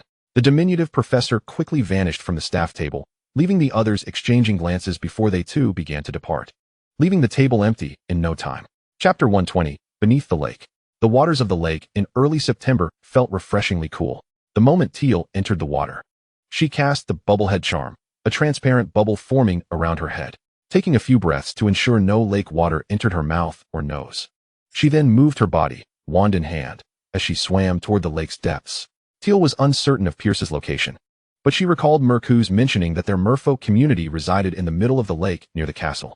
Perhaps she could first seek out Mercou's and request his assistance in locating Pierce. The Great Lake was vast, and with the help of a familiar face, finding Pierce's colossal squid would be a breeze. The light beneath the lake was dim, so Tiel illuminated her wand, casting a soft glow that made the area before her visible, albeit limited. As she swam, her feet propelled her forward, while her free hand occasionally glided through the water to steer her direction. At that moment, Tiel was grateful for having learned to swim from Madame Emery. Otherwise, merely descending would have posed a challenge today. Tier swiftly discerned a settlement reminiscent of a human village, where merfolk with iron-gray skin glided through the water. Perhaps fortune smiled upon her, for Mercou's happened to be wandering within the community, and she instantly recognized Tier. "She is my friend," exclaimed one mermaid, mistakenly perceiving Tier as a foe, and approached with weapons drawn, only to be forcefully repelled by Mercou's. With that, Tier raised her staff and ventured closer. As the distance diminished, her affinity and the language of beasts began to take effect. The merfolk ceased their resistance and swam around her, observing with curiosity and goodwill. A juvenile mermaid even attempted to embrace Tier's leg, only to be flung away by Mercou's. Within the merfolk settlement, Mercou's stood as the leader, embodying an unassailable authority. She regarded Tier as her sole companion, believing no one else was worthy of her proximity. Displeased by the surrounding crowd, Mercou's took Tier by the hand and swam away, joyfully circling her a few times. "Tier, you have come to find me, haven't you? What brings you here?" "Indeed. I have brought you a gift and wish to visit Piers," Tier replied, producing a small pendant of pale gold from her pocket, which hung prominently from a dark gray cord, instantly capturing Mercou's attention. This pendant, a magical artifact not crafted by Tier's own hand, was a new item from the shopping mall, costing Tier a staggering 2,000 faith points, more than any previous purchase. However, it could withstand 3 fatal injuries, effectively granting her 3 additional lives, and Tier felt that even 20,000 faith points would have been a worthy investment. Mercou's had previously gifted Tier a gemstone tower that she cherished, and Tier had long contemplated an appropriate return gift for Mercou's. This pendant not only offered protection but also bore the shape of a small mermaid, seemingly tailor-made for her. With a resolute heart, Tier decided to make the purchase, feeling no regret in gifting her friend. She personally adorned Mercou's neck with it, and the normally decisive merfolk leader appeared somewhat stiff, gingerly touching the small pendant. "Tier, thank you. I absolutely adore this," Mercou's exclaimed, her tail flicking with excitement, as if eager to swim several laps around the Great Lake. Yet, remembering Tier's desire to see Piers, she restrained her exuberance and led Tier to Piers's territory. As they swam, Mercou's chattered incessantly, expressing her delight in the pendant and her bubbling excitement. Tiel patiently listened, responding earnestly when necessary, understanding that this was Mercuse's way of conveying her affection. Mercuse mused that if Tiel were a mermaid, she would undoubtedly select the strongest and most handsome males from the village to be her companions. Although Piers possessed a gentle disposition, it was essential not to overlook the fact that he was a colossal octopus, reigning as the dominant force within the Great Lake. One of his tentacles could easily obliterate any adversary. Piers commanded a vast territory, larger than the merfolk village, as Mercuse explained. His immense size necessitated a spacious domain to roam freely. While Mercuse's village remained quaint, Piers drifted through his expansive territory, his tentacles flowing gracefully with the currents, providing a spectacle both mesmerizing and terrifying. Despite having mentally prepared herself, Tier's heart raced when one of Piers's massive tentacles glided past her, making it difficult to breathe. She even felt that the suckers on that tentacle were larger than her head. "Hey, Piers, over here," Mercuse called out, evidently accustomed to this display, as she waved at a tentacle that floated before her. Tiel could hardly contain her admiration for Mercuse. Is that you, Mercuse?" Piers's voice was somewhat hoarse, suggesting he had just awakened, yet his tentacles began to retract, intentionally distancing him from Tiel and Mercuse. And Tiercha, it has been ages since we last met." "Hello, Piers. I am here to inquire if you have come across a box approximately this size at the bottom of the lake." Tiel gestured to indicate the box's dimensions. She had observed that none of Piers's 10 tentacles were wrapped around any box. A flicker of concern crossed Tier's brow. Could it be that Piers had yet to find the box, rendering her foresight merely a glimpse of the future? "A box? I have not seen one. The lake bed rarely harbors such objects, only bits of wood and similar debris," Piers pondered, shaking his enormous head in a surprisingly anthropomorphic manner. As he moved, the water around him rippled, nearly sweeping Tiel away, but Mercuse caught her and pulled her back. "Very well. Please inform me if you happen to find it in the future," Tiel responded with a resigned nod, contemplating the distance between her and the castle and Piers at the lake's depths, knowing he would have no means to relay information to her. After a moment's thought, Tiel revised her previous request. "If you do happen to find the box, could you please retrieve it for me and keep it until my next visit?" "Of course. That's no trouble at all," Piers agreed readily, finding the matter rather amusing after so many years. It was merely a simple task for him. Mercuse, witnessing this exchange, clapped her hands and turned to Tiel. "Tiel, I will enlist the help of the merfolk to search as well." "Thank you," Tiel expressed sincerely. Although they had not located the box, she was in no rush to return and instead chose to explore the lake bottom with Mercuse and Piers, marveling at the fascinating underwater scenery. Unfortunately, they soon encountered a swarm of Grindylows. Chapter 121, Through the Window. Grindylows, aquatic demons with long teeth and fingers, primarily fed on small fish but harbored a particular interest in human flesh. They were indeed a type of magical creature, yet unlike the merfolk and Piers, they were drawn to the alluring scent of flesh emanating from Tiel and gradually converged upon her, undeterred even by Mercuse's presence. Mercuse and Piers swiftly noticed the approaching horde of Grindylows, and Tiel quickly extinguished the light at the tip of her staff. As the illumination faded, the Grindylows became agitated, unable to accurately ascertain Tier's location as they had before. However, as creatures of the depths, their underwater vision far surpassed Tier's, and they soon locked onto her position, swimming between Mercuse and Piers. "Damn it, are they mad today?" Mercuse's claws gleamed, as she, the leader of the merfolk, possessed the most formidable weaponry in her clan.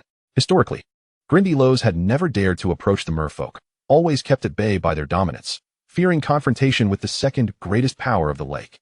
Yet, with Mercuse revealing her claws and Piers's tentacles poised for action, the Grindylows seemed restless, raising suspicions about their state of mind.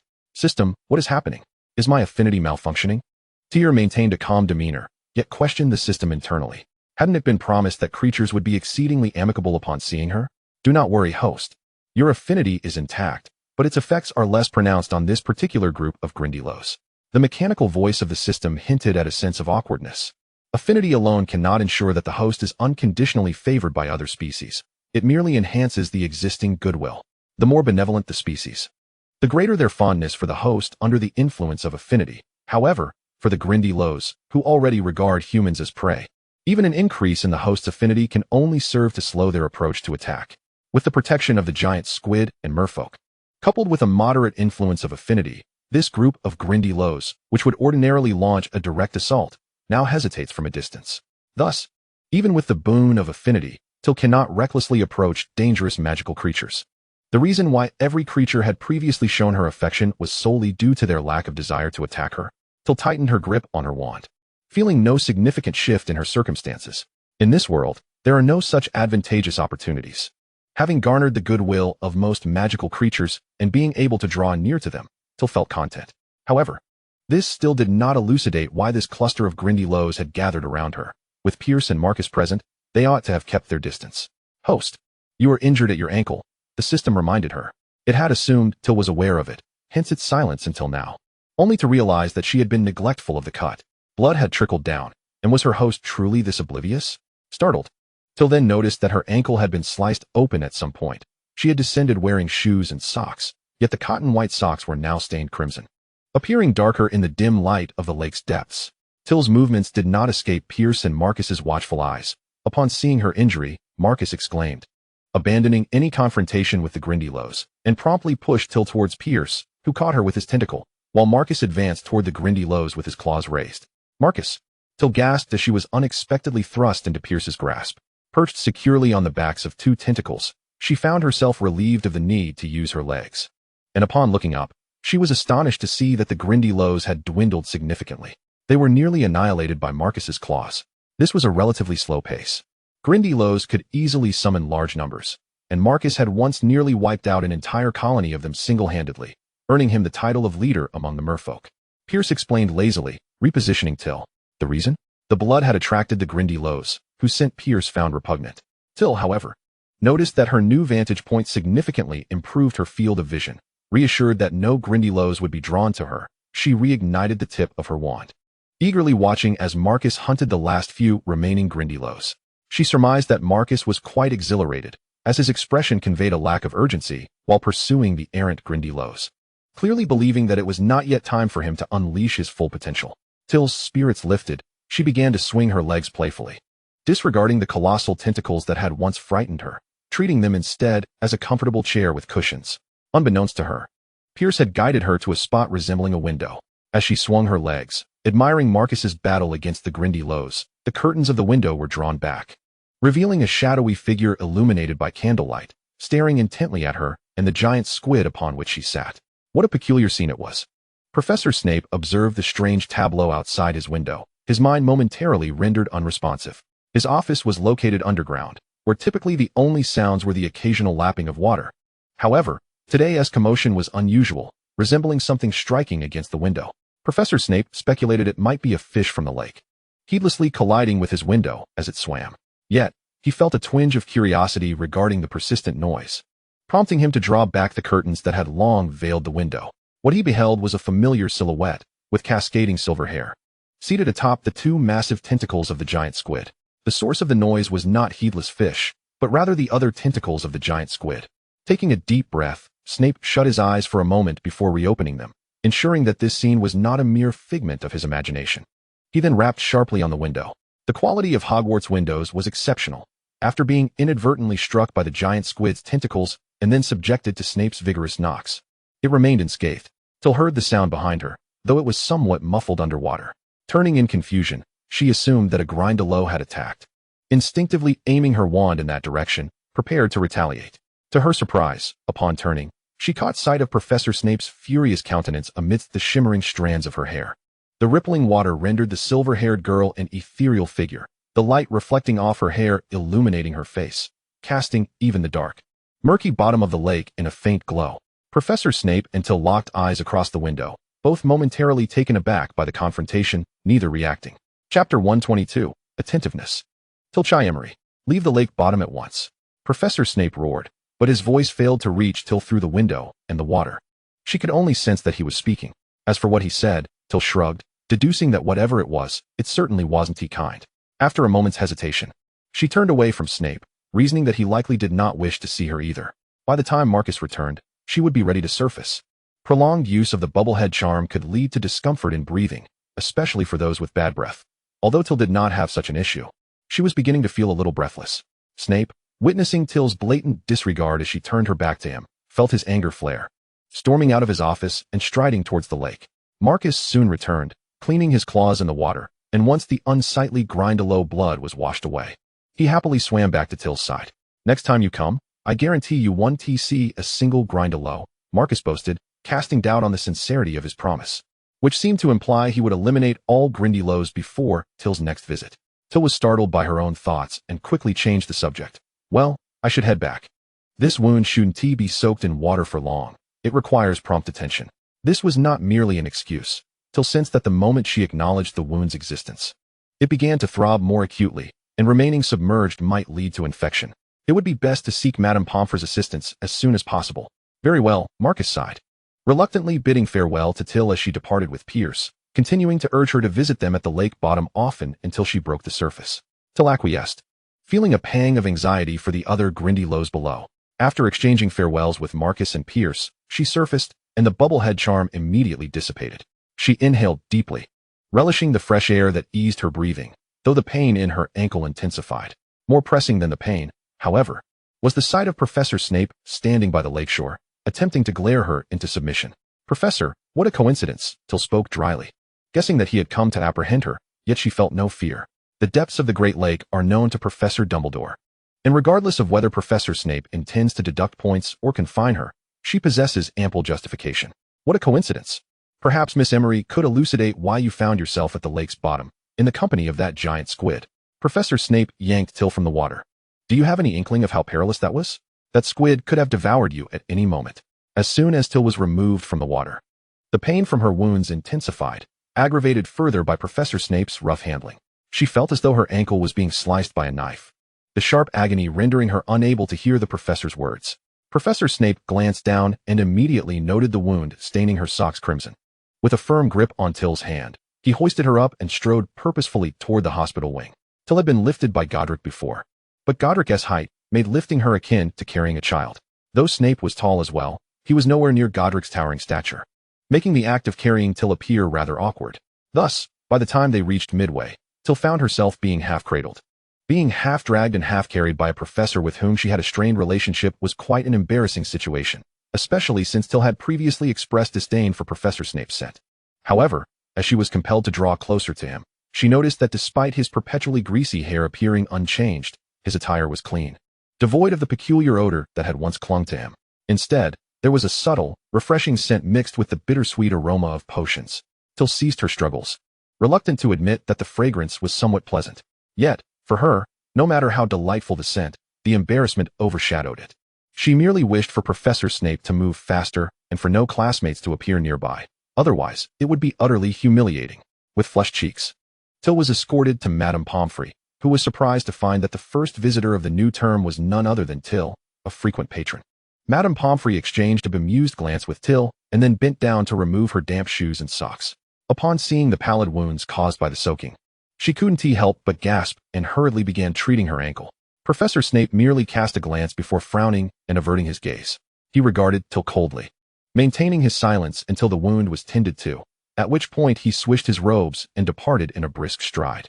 Tiel had expected a reprimand, yet he simply walked away. It must be said, the atmosphere in the hospital wing improved significantly in the absence of the imposing Professor Snape, allowing Tiel to feel at ease enough to share a light-hearted moment with Madame Pomfrey. Tiel had forgotten to prepare clean clothing, but her wounds could not come into contact with water, leaving both of them at a loss. House elves could assist with cleaning and washing clothes, but they were not permitted to rummage through the cabinets of staff and students, even with permission. Unfortunately, Madame Pomfrey had no suitable attire on hand. She would be willing to accompany Tiel back to the dormitory, but could not leave the hospital wing, lest someone else arrive injured or unwell. I can manage on my own, really. Walking barefoot won't be a problem. Before Tiel could finish her sentence, the hospital wing doors swung open once more, and Professor Snape strode in, followed by a timid Muggina, who was clutching several articles of clothing and a pair of shoes. Huh. Professor Snape shot Tiel several pointed glances, not uttering a word, suddenly appearing and then disappearing just as abruptly.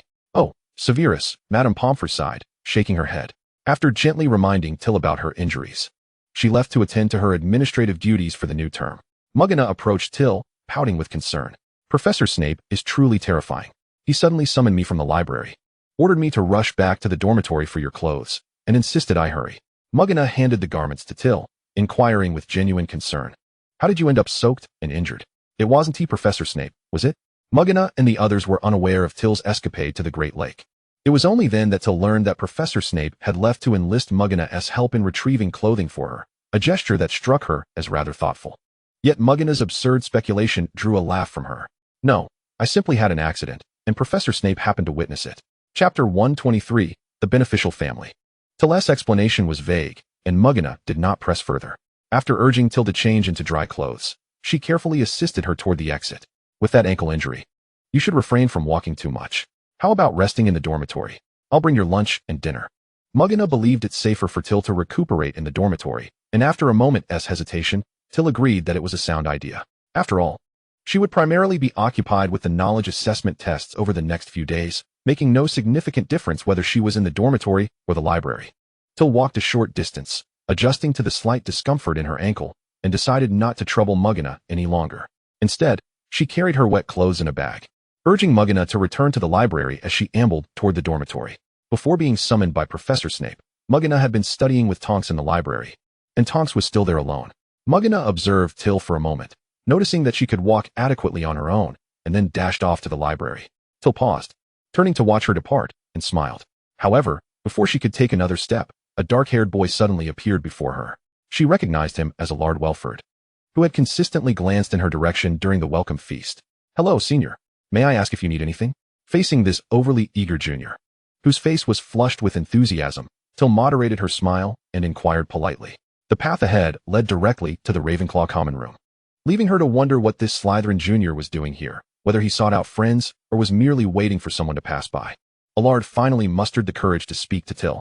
Hello, Senior. I'm Allard Welford. My brother mentioned you before school started, and I think you're wonderful. May I be your friend? Allard's voice was loud, nearly echoing through the long corridor. So, he had indeed been watching her? Tiel was taken aback, nodding, of course. We can be friends. After all, anyone who spoke with her at Hogwarts could be considered a friend. However, friendship varied in depth and quality. Tiel's intuition warned her that she did not wish to forge a deep friendship with Allard. A casual acquaintance would suffice.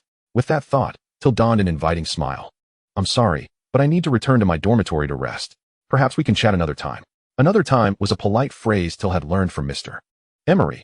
As long as the person was not audacious enough to inquire when that would be, the conversation would typically conclude there. Yet, it seemed Tiel had yet to grasp the subtlety of Mr. Emery's approach. As she finished speaking and assumed she could leave, Allard cheerfully interjected.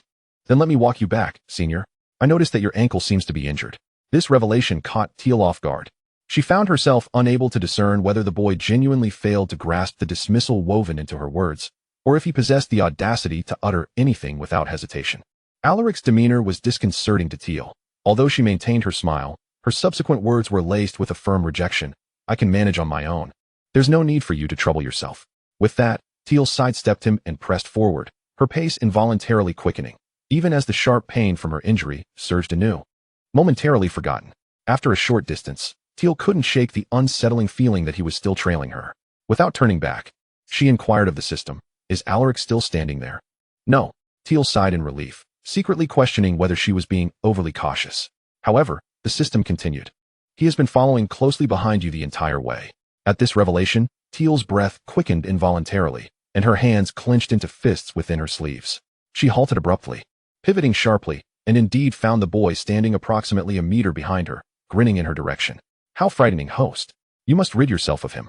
Even the system, an entity devoid of humanity, sensed that Alaric's behavior was peculiar. What are you following me for? I told you I could manage by myself. Tiel's expression turned frigid as she struggled to comprehend the thoughts swirling in Alaric's mind. With a bashful smile, Alaric's words broached no argument. Senior, I intend to escort you back. Your foot is injured. I've already stated I do not need assistance. I am not so helpless as to require a child to accompany me. Tiel's tone was sharper than intended. Yet the system detected that her feelings encompassed more confusion than anger when faced with someone like Alaric. Clearly, she had not encountered enough in her life thus far.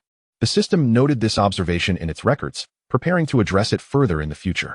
At that moment, Tiel was nearing the Ravenclaw common room, and a few senior students, engrossed in their studies, emerged to investigate the commotion. The fourth-year senior, Odin Emily, was the first to approach. Upon noticing Tiel's typically amiable demeanor had soured, she instinctively positioned herself between Tiel and Alaric. She addressed the young Slytherin. You're a first year, aren't you? Is there something you need from our Ravenclaw students? If you have questions, this is not the appropriate place. Odin, possessing considerable insight, immediately discerned Tiel's discomfort with Alaric. Without waiting for him to respond, she cheerfully dismissed him. I'm sorry, but Tiel has been studying hard every day. If you, young first year, are seeking assistance, we have plenty of seniors available to help you. Besides, I doubt Slytherin lacks anyone capable of aiding a first year.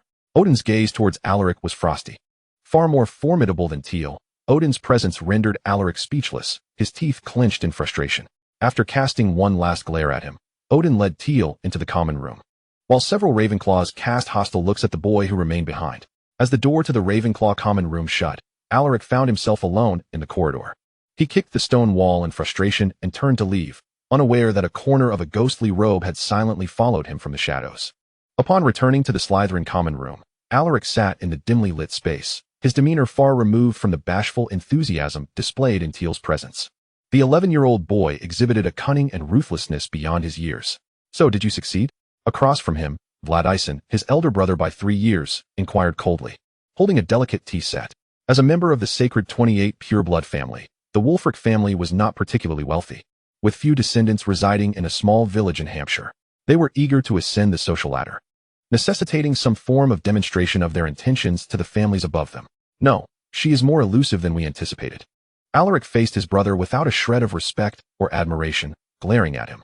You have no idea how difficult she is to manipulate. Vlad Ison, unfazed by his brother's attitude, scoffed, setting down the tea set to lift a goblet of crimson liquid, which he drank in one swift motion. Why do you think Mr. Malfoy chose her as his target? That which is easily obtained is never of value. Wiping the remnants of wine from his lips with a silk handkerchief, now stained a shocking red, he continued, Dear brother, you are too hasty. Take your time and avoid alerting her to your intentions. Alaric loathed Viladison's condescending lecturing, a sentiment he harbored since childhood. He abruptly rose, looking down on Vlad Ison. Why not you go? Me?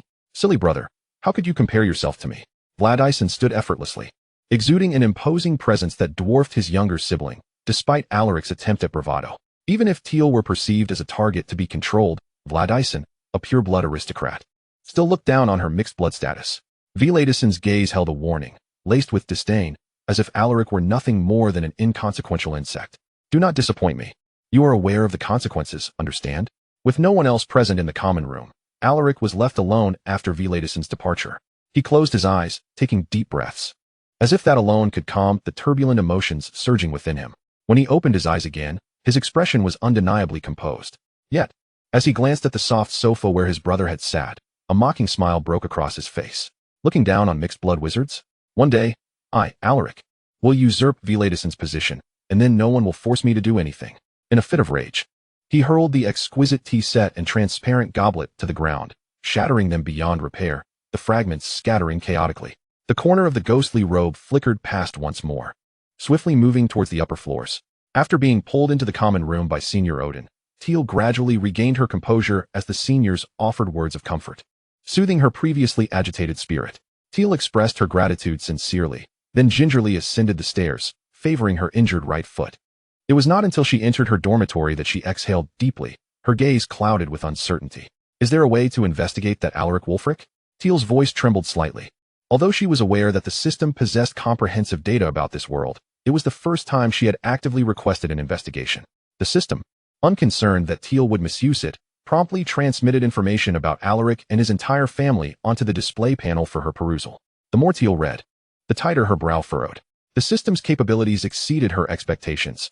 She initially intended to deduce Alaric's motivations for approaching her, only to find the system laid bare the entire process. To her astonishment, the first-year boy she had deemed somewhat peculiar harbored such intentions. Her gaze paused on the name Lucius Malfoy, unexpectedly eliciting a trace of amusement. Lucius Malfoy is a cunning strategist, having somehow learned that Professor Snape acquired an improved version of the Wolfsbane potion from her. After failing to collaborate with Professor Snape, he thus turned his attention toward her. However, Lucius is astute. He does not directly threaten the young witch, instead employing others to carry out his machinations. Alad Velfrey was coerced by his elder brother, Vlad Velfrey, a fourth-year student, to approach her, intending to cultivate a favorable relationship in order to extract the source of the improved potion, even aspiring to exert control over Tiel herself. Yet, it is possible that Alad harbors ulterior motives, seeking to exploit her to usurp his brother's position. System. Do you believe that the Emery family stands a chance against the Malfoy family? No. The Malfoy family boasts a lineage spanning centuries, with ancestors tracing back to the era of the four founders, possessing profound heritage that your host's family cannot even begin to compare with. Not only is comparison futile, but even resistance appears exceedingly arduous. Tiel lowered her gaze, lost in contemplation, ultimately deciding to take up pen and parchment to meticulously document the situation, instructing Habe to deliver it to her parents at the earliest opportunity. She is a determined individual, yet not foolish. As a mere young witch who has yet to reach adulthood, she need not shoulder the burden of battle alone. She still has her parents. Even if she cannot ultimately retaliate against the Malfoy and Belfry families, she does not wish to fail without having made an attempt. Moreover, if she cannot contend with the Malfoy family, surely she can manage against the nearly decrepit Belfry family? Ultimately, it is a matter of insufficient strength, which results in her inability to even complete the final touches on a vial of improved wolfsbane potion. Tiel sighed wistfully, pondering that had she been stronger, Lucius would not have set his sights on her, but would have sought alternative paths, much like he could not manipulate Professor Snape. Would the host like to activate the business module? The system interjected, sensing Tiel's burgeoning desire for strength, and decided to extend a helping hand. Tiel perked up. Apart from power, what the Malfoy family values most is wealth. She brightened, exclaiming, "The business module? Please elaborate." The business module is an auxiliary subsystem designed to assist the host in expanding commercial prowess and seizing economic resources. By completing the tasks assigned by the subsystem, you can swiftly achieve your anticipated goals. The system's succinct explanation stirred Tiel's interest, prompting her to immediately express her desire to activate the business module. Though she furrowed her brow in confusion, "Why did you not inform me of the business module's existence earlier? Such a beneficial auxiliary function should have been presented sooner." The business module can only be activated by a level 30 system and is not a mandatory module. It is typically at the discretion of each host whether to activate it. The system explained with a hint of resignation. Upon hearing this, Tiel grew concerned for the welfare of her system. "But you are only level 5. Won't the main system penalize you?" Although she had thoroughly enjoyed reaping benefits, she hoped the system could provide her with more, yet if such benefits led to the system's demise, it would be an unbearable loss. The system quickly reassured her. "Rest assured, host, the main system will not penalize me. It has always been lenient towards me, and I have merely preemptively activated a subsystem. The sooner you accumulate faith points, the sooner I can level up, and all will be well." With the system's defense, Tiel felt considerably reassured. Just then, Habe returned with a letter from the Emery couple, and she shifted her focus to reading it. Chapter 125, Interrogation. Dear Tiel, upon receiving your letter, your mother and I are filled with indignation. Regardless of the motives behind it, targeting a child in such a manner is undoubtedly disgraceful. We are pleased that you chose to inform us promptly and that you were astute enough to sense something amiss. We hope you will remain vigilant and keep your distance from Mr. Belfry and his brother. Your mother and I will take action swiftly, no matter what transpires. Your safety is our utmost concern. Do not fret excessively. We will handle everything. Love, your father. The content of the reply was straightforward, as the Emery couple did not disclose the measures they would undertake. After a moment's hesitation, Tiel chose to trust them and refrained from writing a follow-up letter for further inquiries. She sought to calm her mind, sitting at her desk to begin reviewing the materials for the upcoming test. It must be said that studying always brings her a sense of tranquility. By the time Mugina and Tonks arrived to deliver her lunch, Tiel exhibited no signs of emotional turmoil, her demeanor warm and gentle. As she jested with Mugina, she was as amiable as ever. Tonks frequently visited Ravenclaw, sometimes studying in the common room, other times chatting in Mugina's dormitory. But this was Tiel's first time hosting. You Ravenclaws are enviable indeed, with single rooms that can accommodate so many belongings. Tonks currently resides in a 4-person dormitory. Although the size is comparable to Ravenclaw's, sharing it with 3 others makes it somewhat cramped. For beds, for cabinets, for desks, along with a plethora of assorted books and trinkets, Tonks dreams of having a more spacious living arrangement at Hogwarts. Mugina quickly cited an even grimmer example to console her. Just think of Charlie and the others. I've heard that this year they've had an influx of students, and their dorm has now become a 6-person room. With the annual influx of first years in Gryffindor and Hufflepuff, Mugina, as a Ravenclaw, felt a mix of envy and indifference. She desired more people in the house, as the atmosphere could sometimes feel too quiet with everyone engrossed in their studies, yet having too many would make the dormitory overcrowded, which she did not particularly wish for. Nevertheless, Mugina adopted a more relaxed attitude, accepting both the presence and absence of newcomers. After Tonks expressed her envy for a while, the conversation shifted to other topics. Her train of thought was quite whimsical and expansive, causing Tiel to sometimes feel as though the dialogue leaped too quickly. However, Mugina adapted seamlessly to her rhythm, as she too shared that quality. Tiel quietly listened to their chatter. Even when she did not contribute, she felt no sense of neglect, instead relishing the lively atmosphere of having company nearby. Once lunch concluded, Mugina and Tonks prepared to head to class, not forgetting to take away the lunch trash from Tiel's room. Tiel opened the window to air out the room, The breeze carried a hint of summer, though it had cooled considerably, bringing a warm touch into the room. She adjusted her sleeves and continued her reading. The testing schedule arranged by Professor Dumbledore nearly mirrored that of Task 10, save for the earlier timing, allowing Tiel to return to her dormitory sooner for rest. The subjects remained identical. September 2nd, evenings 7 to 8:30, Transfiguration, Herbology, Defense Against the Dark Arts, September 3rd, evenings 7 to 8 o'clock. History of Magic, Potions, September 4th, evenings 7 to 8 o'clock. Charms, Astronomy. This arrangement posed no disadvantages for Tiel, and she anticipated that the content of the tests would be significantly simpler than what the system had outlined, leading her to feel no pressure. Nonetheless, she diligently reviewed the key points from each book to ensure absolute preparedness. Tiel was quite particular, having experienced the sweetness of success. She had no desire to flavor her life with the bitterness of failure. Due to Tiel's thorough preparation, her performance that evening was nothing short of spectacular. The professors gazed upon Tiel's answers, which could only be described as flawless, their eyes softening with warmth as they regarded her. I dare say the results of tonight's examination have already been determined?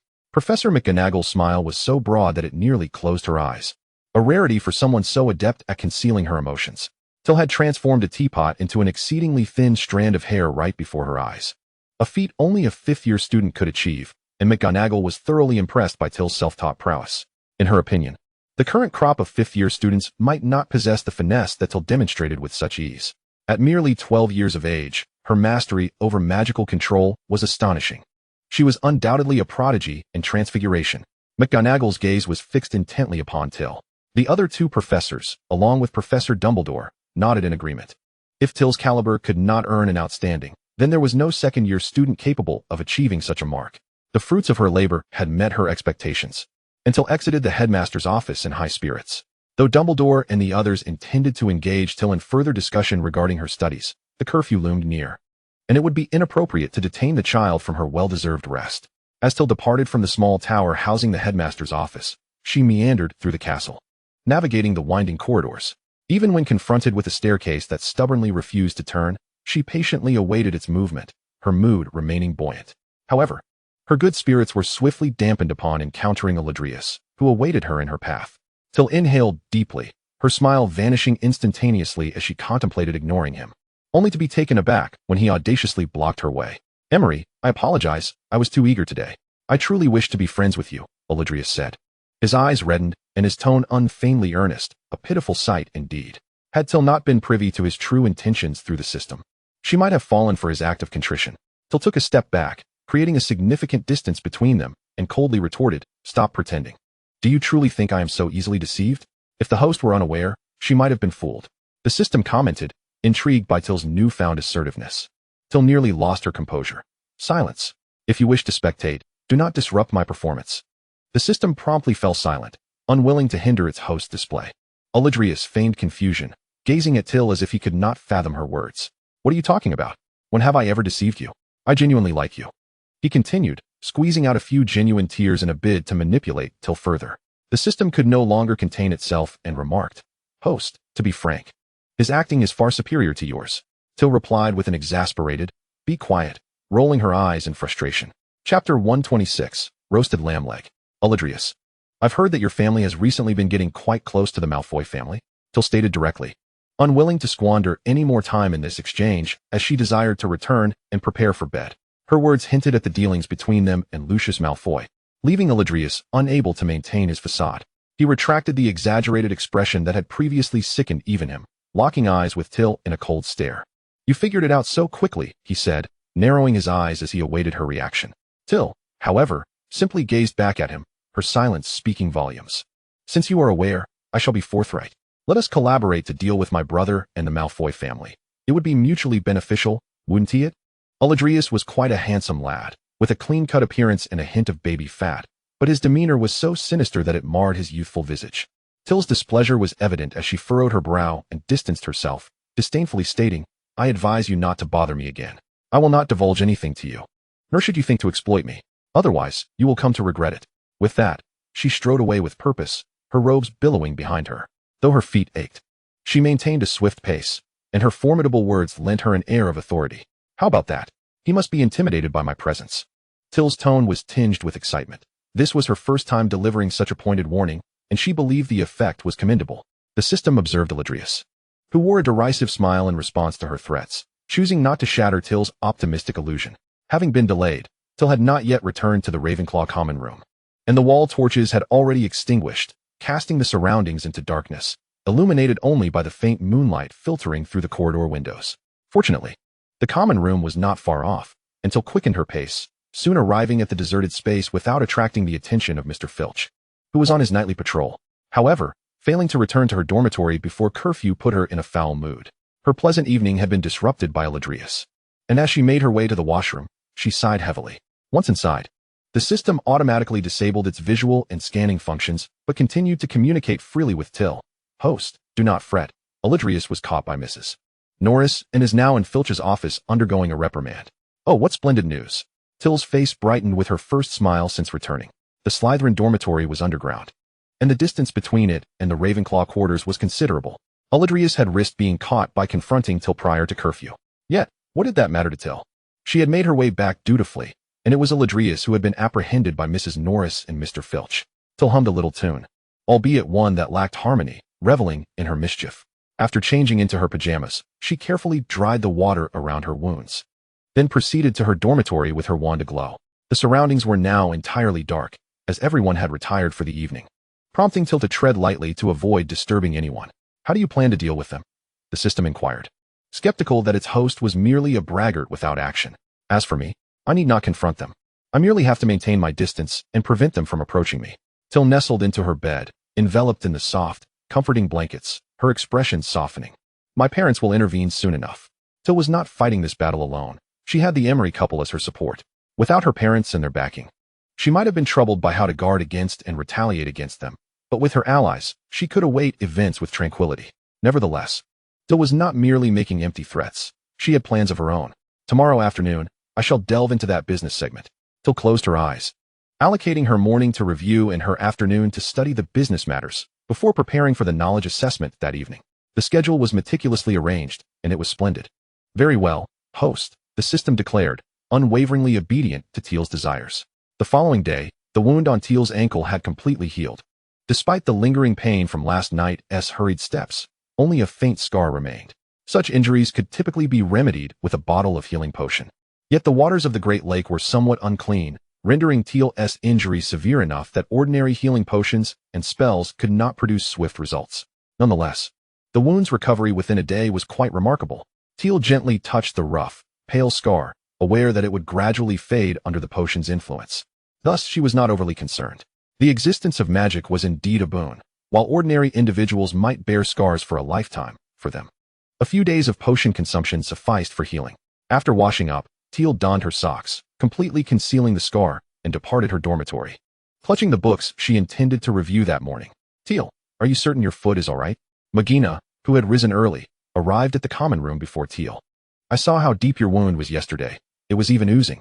Tiel bounced lightly on her feet, demonstrating her well-being.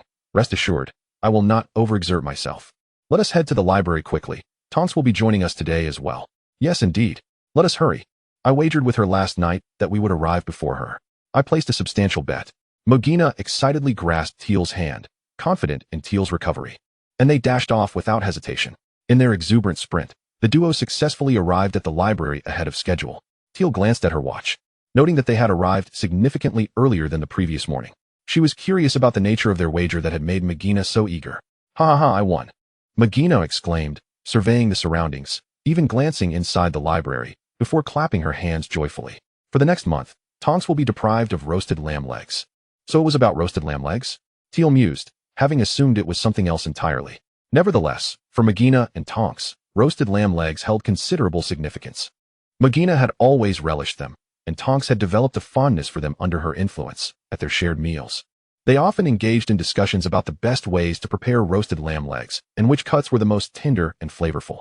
To wager the inability to enjoy roasted lamb legs was indeed a serious bet for them. Before long, Tonks arrived, noticing Tiel and Magina waiting outside the library, scrunched her nose in dismay. Well, it seems I must bid farewell to my beloved roasted lamb legs for a month. Chapter 127, Commercial Subsystem. Tiel found it difficult to comprehend Tonks's frustration and Magina's exuberance, but once they entered the library, the subject of roasted lamb legs vanished from her ears. Aware that she had a firm grasp of the second-year material, Magina and her companions would quietly approach her with any uncertainties, and Tiel diligently provided answers, thereby reinforcing her own understanding. Before heading to breakfast, Tiel left her heavy stack of books with Madame Pants, intending to return to continue her reading after the meal. Madame Pants, adept at overseeing books, readily agreed, assuring Tiel that no one would have the opportunity to approach her books before her return. Tiel felt this assurance was unnecessary. It was unlikely that anyone at Hogwarts would steal a few second-year texts, particularly since she hadn't made any notes in them. These pristine, blank books held no value for theft. However, Madame Pants insisted with fervor that Tiel need not worry, and Tiel complied, feeling somewhat guilty for not admitting that she had always felt at ease. Breakfast consisted of toast adorned with strawberry jam. Tiel perceived that Hogwarts strawberry jam seemed to have been prepared by a different house elf, as it was considerably sweeter than the previous semester's version, though the strawberry flavor remained robust, making it palatable. Tiel, you must try this. It has just appeared today. Magina presented Tiel with a plate of what resembled pudding. Having just finished a serving herself, she found it delightfully tangy and sweet, with a hint of saltiness, truly delectable, though the genius behind it remained unknown. Sweet and tangy, with a hint of salt? Tiel raised an eyebrow, sampling a spoonful, only to be pleasantly astonished by the unexpected yet exquisite combination of flavors. This pudding-like dish contained strawberry filling that oozed forth when pierced, delighting Tiel with each taste. With a smile gracing her features, Tiel indulged in bite after bite, having already consumed 2 slices of toast, until she inevitably found herself quite full, prompting her to sheepishly rub her stomach. It was rare for her to overeat at breakfast, and the sensation of being unable to stand left her feeling embarrassed. Surely, no one had noticed her indulgence? Tiel hastily massaged her slightly protruding abdomen, hoping to hasten digestion. The subtlety of Tiel's actions went unnoticed except by Magina and Tonks, who exchanged amused glances, opting to remain patient until Tiel had digested a bit before they departed together. They had no classes during the first period and could afford to spend a little more time in the library. That evening, they were to be tested on history of magic and potions, with Professor Binns and Professor Snape both in attendance. One ghostly professor and one frigid professor. Tiel anticipated a rather tense atmosphere for the examination. However, this did not deter her. She felt confident in her knowledge of both subjects.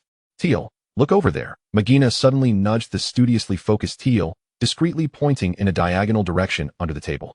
Tiel followed her gaze to find the source of her irritation, a lodflu, accompanied by a similarly featured dark-haired youth.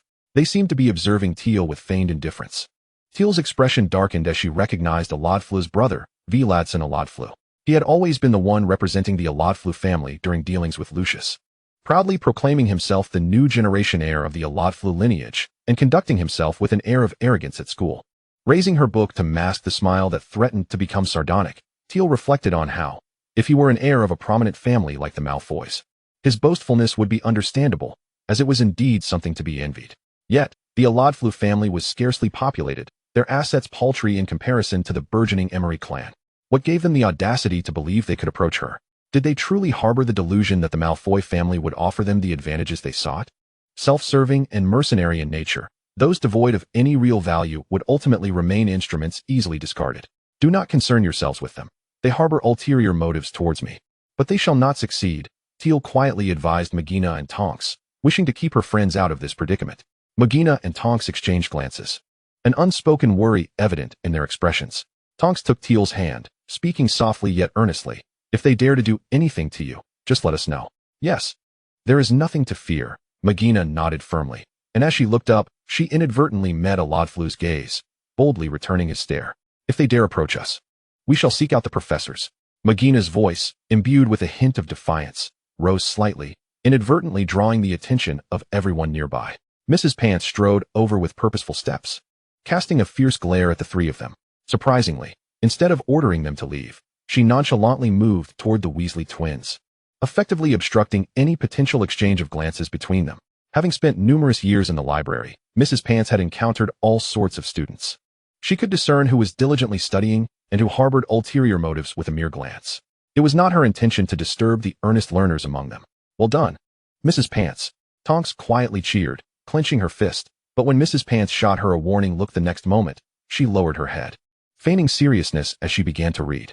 McGonagall also pretended to be engrossed, yet she couldn't help but exchange knowing smiles with Tilly. Clearly, she too had noticed Mrs. Pants's subtle favoritism towards them. Tilly set aside her propped-up book, observing that the Weasley twins, having received a silent warning from Mrs. Pants, were now behaving. She decided not to dwell on them any further and focused on her own study, unwilling to jeopardize her revision schedule by being distracted. In the afternoon, both McGonagall and Tonks had classes, and Tilly opted not to return to the library, instead heading straight back to her dormitory to immerse herself in her business studies. Beside her character panel and task panel, a smaller panel appeared, emblazoned with the words business sector. The panel was as sleek as the previous two, but its content remained inaccessible until Tilly completed a series of tasks. This feels a bit unreliable. Tilly tapped the business sector panel. It transformed into a tangible form under her fingertips, yet despite several pokes, it remained unresponsive, merely offering a cold sensation. Ding. Business sector subsystem detected. Would you like to bind and activate it, host? The mechanical voice of the system paused for a moment, as if resigned. Tilly rubbed her hands together, resolutely replying. Yes. Ding. Binding business sector subsystem. Binding progress. 1, 2, 399, 100. Binding successful. Due to system-level restrictions, merging with host's binding system in progress. Merge complete. May the host utilize this effectively and grow stronger swiftly. Chapter 128, Business Task 1. Following the merger of the business sector subsystem in 0923, the smaller panel instantaneously expanded to match the size of the previous ones, though its content remained largely unchanged. Host, please set a short-term business goal. The system will arrange a series of the most efficient tasks for you. Upon completion of a short-term business goal within a phase, you may establish the next one. Note: short-term goals must be practical, otherwise, they cannot be set. Please assess your capabilities accordingly. Tilly pondered for a few moments before tentatively suggesting. To acquire the Weasley family. Ding. Short-term business task 1. Acquire the Weasley family. Task reward. Startup capital, 10,000 galleons. Ding. Business task 1. Read and comprehend Introduction to Business, Basic Guidance, and pass the system test. The book can be found in the study room. Tilly gazed at the newly appeared lines on the panel, giving a thumbs up to the system's efficiency. Initially, she merely intended to voice a thought, never anticipating that her first task would involve acquiring a pure-blood family, yet the system deemed her short-term goal achievable. Moreover, achieving her goal would yield additional rewards. 10,000 galleons. Professor Dumbledore, as the headmaster of Hogwarts, earned a mere 10 galleons per month. In fact, the most common monthly salary in the wizarding world was only 10 galleons. This first short-term business task already promised a reward equivalent to over 7 years of Professor Dumbledore's salary. Wow. Even though Tilly had never lacked for money, she couldn't help but commend the system for its financial generosity. Host, this is a complete set of rewards for short-term business task 1. You may encounter dozens or even hundreds of business tasks. By the time you are truly capable of acquiring the Weasley family on your own, 10,000 galleons will become trivial for you. Nonsense. Does the Weasley family even hold a value of 10,000 galleons? Tilly scoffed, recalling that the system's provided data indicated the Weasley family's total worth was merely 3,256 galleons. The system patiently clarified. The Weasley family itself is certainly not worth that much, but the growth you will experience during the task is invaluable, warranting 10,000 galleons. You will soon find it effortless to earn countless sums of 10,000 galleons. I can't argue with you. You've got me all fired up. Tilly promptly took a seat, her consciousness entering the study room. Without further ado, let us begin. I want to secure that 10,000 galleons as soon as possible, then use it to generate more wealth and fill my little treasury. The system teacher quietly appeared, placing Introduction to Business, Basic Guidance before Tilly. Whenever she encountered something she couldn't comprehend, it would promptly guide her towards reflection. Tilly spent the entire afternoon in the study room, dedicating 7 or 8 hours to her studies, and upon emerging, she had completed the first business task. Her astute mind evidently translated well to business, as she passed the system's test with flying colors. However, following such intensive specialized study, Tilly experienced a minor after-effect. As she walked down the corridor, observing the portraits and exquisite stone sculptures adorning the walls, her thoughts revolved around their aesthetic value. Upon reaching the dining hall, she noted the cramped chairs and the distinctly separated long tables, contemplating how customers might feel a sense of urgency and excessive proximity during their meals. When McGonagall and Tonks entered, her gaze fell upon their uniforms, leading her to ponder why Hogwarts uniforms, despite their ordinary cut and fabric, had remained in use for so long. Even when the food arrived, Tilly found herself analyzing flavors and considering the appropriate price points for each dish. McGonagall and Tonks exchanged puzzled glances at Tilly's apparent oddity. Host, perhaps it would be wise to take things slow next time. There's no need to push yourself to this extent. The system, witnessing Tilly's state, felt a subtle tremor of concern. Tilly rubbed her temples, offering a weary smile to her friends, her tone light. Did I startle you? I've decided to delve into business studies recently and got a bit carried away this afternoon. Oh, I see. Although McGonagall and Tonks didn't quite understand Tilly's sudden interest in business, this explanation sufficed to alleviate their suspicions of her sanity. Following an unusually distinct dinner, Tilly made her way to the headmaster's office, striving to keep her thoughts from lingering on the portraits and sculptures she passed. She felt she might not be suited for singular focus in one domain and needed to intertwine her magical studies with her business endeavors. Otherwise, she genuinely worried she might one day end up obsessing over how Hogwarts could be profitably marketed. Upon reaching the headmaster's office, Professor Snape and Dumbledore were already present, while Professor Binns seemed uncertain of when he would materialize. With time before 7 still on her side, Tilly chose a seat farthest from Professor Snape. Taking a sip of the honey water offered by Professor Dumbledore, Professor Snape merely ignored her presence, seated on the couch with his eyes closed in repose. Professor Dumbledore sat beside Tilly, who, as his kindred spirit, shared his fondness for confections. They both fortuitously remarked upon the newly introduced pudding that had appeared that morning. It was a rare delight. As far as I am aware, the house elves had not altered their recipes for centuries, yet today a novel creation had emerged. Professor Dumbledore, with a warm smile, offered Tilly a handful of sweets, having thoughtfully selected strawberry-flavored candies, knowing her preference. Tilly expressed her gratitude with a smile and then inquired, could it be that they devised it themselves? To create such a delectable pudding, they must possess a remarkable culinary insight. As a pudding that perfectly matched Tilly's tastes, she offered high praise to its creator. However, Professor Dumbledore shook his head. I doubt it. House elves generally prefer to adhere to established recipes. It seems unlikely that one would suddenly emerge with the ability to innovate. Could it be that the Hufflepuff children concocted it? Tilly suggested. I know many Hufflepuffs enjoy spending time in the kitchen, which often forces me to evade them to acquire desserts. Professor Dumbledore stroked his beard, thoughtfully speculating. Tilly nodded earnestly, considering the possibility. Although Professor Snape sat in silence like an invisible specter, he was very much present, absorbing the entire conversation between Dumbledore and Tilly. As someone who did not relish sweets, he could only conclude that he found the peculiar pudding from that morning utterly unappealing. Casting a sidelong glance at the pair, Professor Snape silently smirked.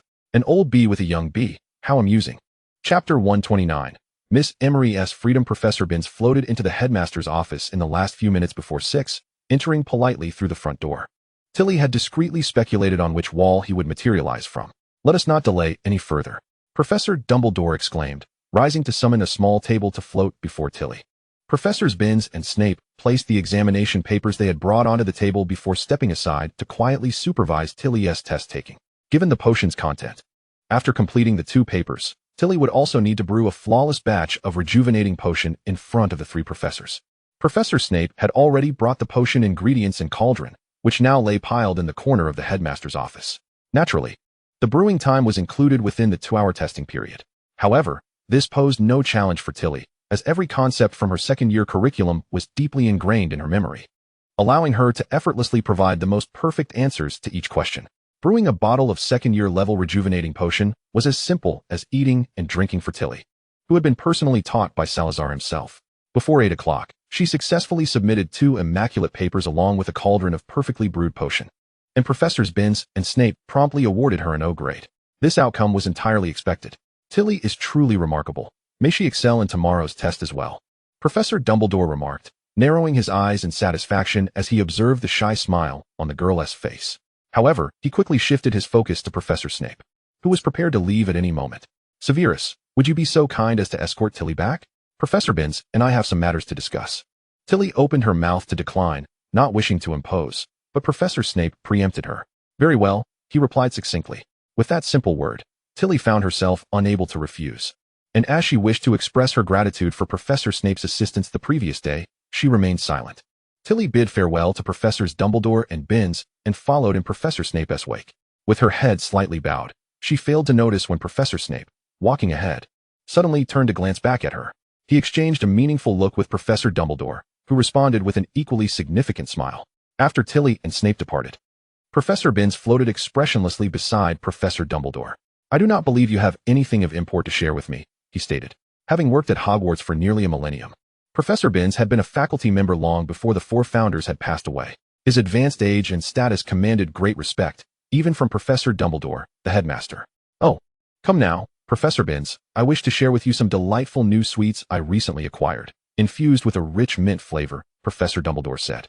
Retrieving 2 mint-colored confections from his cabinet, still emitting a refreshing chill, the preservation of which was a mystery. "Do you truly believe a ghost can consume food?" Professor Binns couldn't help but shake his head, convinced that this headmaster, due to his age, might be losing his faculties. Could a normal wizard truly invite a ghost to partake in sweets? Professor Dumbledore feigned realization, shaking his head regretfully. "Then I suppose I shall have to consume your portion myself." With that, he happily indulged in both servings of the treats. Time passed, and before long, it was past 8 o'clock, with the corridors of Hogwarts gradually falling silent. Tilly, walking behind Professor Snape, gathered her courage after a moment of hesitation and spoke up.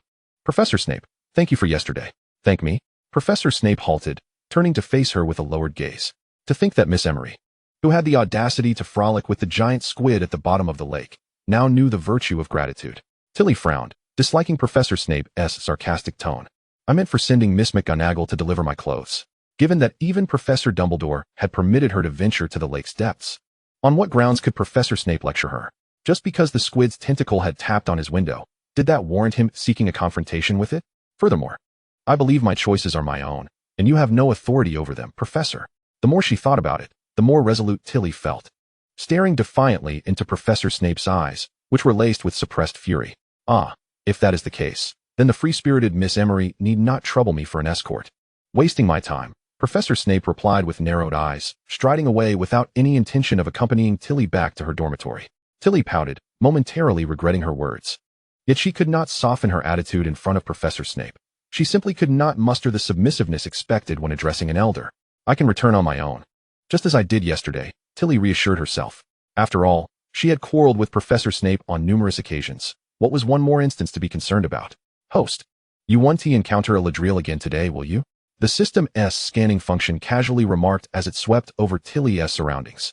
Already in a foul mood, Tilly's expression darkened. "If he dares to show up again, I will certainly give him a good thrashing." The system attempted to dissuade its gentle and adorable host. "Is fighting permitted among students at Hogwarts?" Tilly scoffed. "Of course, it's not allowed, but as long as no one witnesses it. Who would know if I were to beat him? Are you not afraid of him injuring you?" The system pressed once more. Tilly raised an eyebrow, her tone becoming assertive. "Do you think the swordsmanship I learned from Gold was for naught?" Though in the days following her soul's return, Tiel found herself unable to utilize the swordsmanship and dueling techniques she had learned from Godric, her physical prowess had significantly improved with practice, allowing her to gradually regain her abilities. She felt confident that Alad welfare would not pose a challenge, and even if his brother were to join him, Tiel was assured of her capability to dominate them. This confidence stemmed from Godric's teachings. As Tiel proceeded along her path, perhaps influenced by the system's ill-omened presage, she unexpectedly encountered the detestable Alad welfare once more. They stood in the same corridor as the previous night, but this time, an additional figure accompanied him, his brother, Vladison welfare, whom she had seen earlier in the library. The fourth-year boy had grown tall, to the point where Tiel needed to look up at him when they stood close. However, the distance between them allowed her to meet his gaze effortlessly, perceiving the intrigue and determination in his eyes. In response, Tiel rolled her eyes in a rather undignified manner, feeling that such a pair of brothers deserved nothing less than her scornful greeting. Chapter 130, Discovery. Alad welfare's expression darkened instantaneously, while Vladison welfare maintained his smile. Though his words irked Tiel, "Miss Emery, such behavior is unbecoming of a lady." Yet, considering his upbringing, what kind of refinement could one expect? As a pure-blood aristocrat, Vladison felt inherently superior to Tiel, a half-blood witch, deeming it a privilege for her to befriend someone of his stature. Taking a deep breath, Tiel's gaze traversed the irate Alad welfare beside Vladison, and she smirked sarcastically. "Is that so? Then dare to enlighten me on why you seek my company." Merely wishing to befriend Miss Emery, nothing more, Vladison feigned innocence, raising his chin as if he were bestowing a favor, concealing his true intentions. However, his arrogance came with the cost of blinding him to the imminent danger. "Watch out, brother." Alad welfare's warning came too late. As Tiel had already raised her fist before him, Vladison instinctively lowered his head, only to be met with a delicate yet forceful punch from Tiel. In quick succession, she struck him across the eyes, face, shoulder, and stomach. Relying solely on her strength rather than magic, Tiel rendered Vladison defenseless. Initially, Alad welfare watched with glee, but soon he was left speechless in astonishment. He was astounded not only by Tiel's audacity in confronting their family's heir, but also by the fact that Vladison, typically perceived as formidable, was utterly powerless against a girl 2 years his junior. Emery, stop. Allied Welfare stammered, feeling as though Vladison might be beaten to the ground. Upon hearing his plea, Tiel released Vladison, who was nearly unconscious, and turned her beaming smile toward Allied Welfare, raising her fist once more. Almost forgot about you. Did you think I wouldn't retaliate? With each punch, she covered Allied Welfare's mouth to stifle his cries. How many times has it been now? The third time, right? Tiel's blows intensified, driving Allied Welfare's head to the ground. The third time? Do you truly believe that I, Tiel Cha Emery, can be so easily deceived by the Welfare and Malfoy families? Seeking information about the improved Wolfbane potion? I shall not divulge anything. If you wish to know, send Lucius Malfoy to ask me himself. After venting her frustrations on the two brothers, Tiel felt considerably better and flexed her slightly sore fingers as she made her way back to the dormitory. Despite her punches landing with force, she had not truly harmed them. They would feel the pain, but no visible marks would betray her restraint, a lesson learned from her dueling master, Godric. Today, she had tested it, and it proved effective. Host, are you simply going to leave? Will you not attend to them? The system inquired as it observed Tiel cheerfully returning to her dormitory. Professor Snape was present, was he not? Tiel retorted, suddenly puncturing the system's oversight. You clearly detected him following me from the start, yet you chose not to inform me. Tiel's realization of Professor Snape's vigilant presence was aided by her keen sense of smell. Her heightened olfactory acuity, particularly following the system's rigorous training, allowed her to detect various scents around her. Although Snape did not trail her closely, he remained within a reasonable distance, and she could discern the unmistakable odor of bubituber pus on him. Even from afar, the pungent scent of oil was impossible to overlook. She surmised that while Snape may have threatened her verbally, he intended to personally ensure her safe return to the dormitory. Initially, she had worried that he might intervene when she began to strike Vladison, given that he was a student from Slytherin.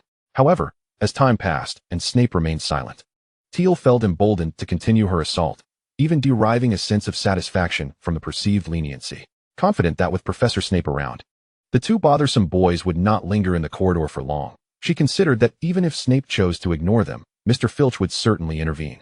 Grateful for Snape's lack of interference, Tiel decided to overlook the system's concealment, quickly washed up, and retired to bed with a book. As the moonlight waned and drowsiness enveloped her, Tiel set down her book with a yawn, surrendering herself to the unknown dreams of the night. The following day, Tiel learned from Mijina that the Welfare brothers had been placed in detention. It was said that Mr. Filch had discovered them after curfew and promptly delivered them to Professor Snape's office, where they were sentenced to a month of confinement.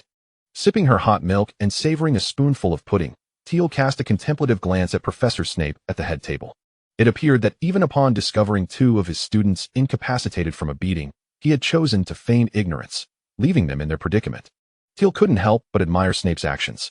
While the Welfare brothers might be displeased, she was thoroughly delighted. Her gaze shifted to the Slytherin table, where she expected to find the Welfare brothers glaring at her, and indeed, they were. Yet, Tiel felt no trepidation. She raised her cup of hot milk in their direction, then drank it down with pride. Her gesture seemed to broadcast her triumph from the previous night, igniting a simmering rage in the Welfare brothers. Yet they found themselves unable to voice their indignation. They attempted to expose Tiel's true nature, but neither Mr. Filch from the night prior nor Professor Snape, nor any of their classmates today, would believe their claims. In the eyes of the public, Tiel had always been a studious bookworm, known for her dedication to learning, and no one had ever witnessed her engaging in physical training. Thus, it was only natural that no one would accept that the girl capable of besting the Welfare brothers with her fists could possibly be the same demure Tiel Cha Emery from Ravenclaw. In fact, several Slytherins began to suspect that the Welfare brothers were feigning injuries in an attempt to manipulate their peers into bullying Tiel. In this context, the Welfare brothers, who had not gotten along well since childhood, found a rare moment of camaraderie after enduring the trials imposed by Tiel. Professor Snape, who had kept his head down until Tiel averted her gaze, took in the entire scene. Yet, akin to his indulgence from the previous night, he chose to feign ignorance at this moment. Chapter 131, Hogsmeade Village. A new day dawned. Until resolved to review her studies in the morning and complete her business task in the afternoon. Upon finishing her business task, she found that the second task was seamlessly released just the afternoon prior. However, unlike the first, the second business task leaped from theoretical learning to practical application. Business Task 2. Purchase and set up a shop in Hogsmeade with a rating of 90 out of 100 or higher. The shop's focus can be chosen from the following categories: clothing, magical instruments, potions, dining, or pets. Please choose wisely, as once selected, subsequent tasks will change accordingly. Caution: If altered, the short-term business task 1 will be deemed a failure. When Tiel returned to her dormitory that afternoon, she remained preoccupied with the subsequent challenges of this task. System, wouldn't it be a tad too stringent to directly declare short-term business task 1 a failure? Host, you are currently in an exploratory phase, and the system assumes a guiding role to ensure you circumvent various pitfalls of self-exploration. The system gently reassured its host. However, your cooperation with the system is also essential. As your enterprise expands in the future, you will have the autonomy to determine your next steps. At that point, the subsystem will merely serve a supportive role, no longer imposing restrictions or pressures upon you.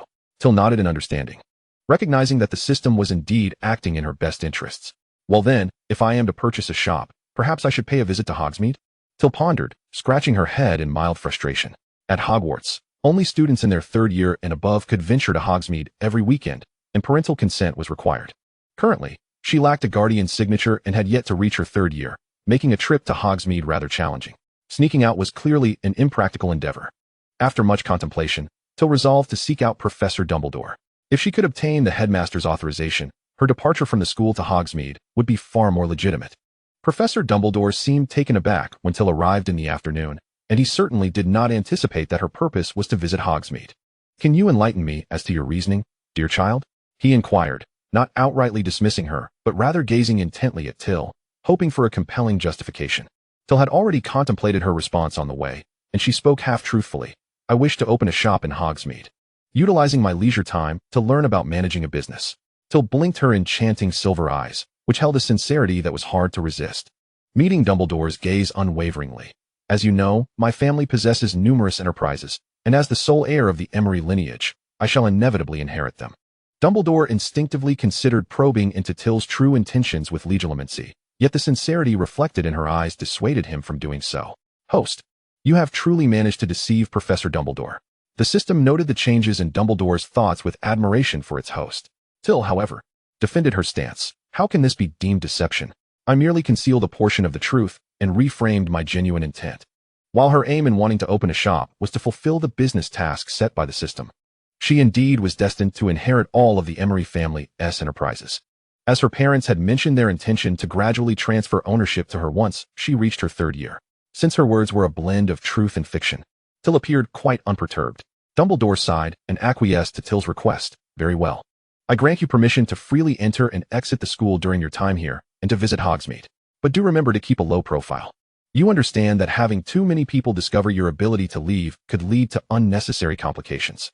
Dumbledore winked at Tiel, reiterating his advice for her safety while also granting her special permission to travel by carriage to Hogsme. With the carriage arranged, Tiel's travels would be swifter and more convenient. And the Thestral, possessing a degree of aggression in the face of danger, would offer some protection for the animal-loving Tiel. Tiel agreed to all conditions. And after leaving the headmaster's office, she sought out Hagrid.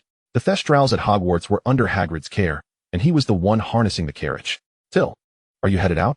Hagrid asked, surprised by her intentions.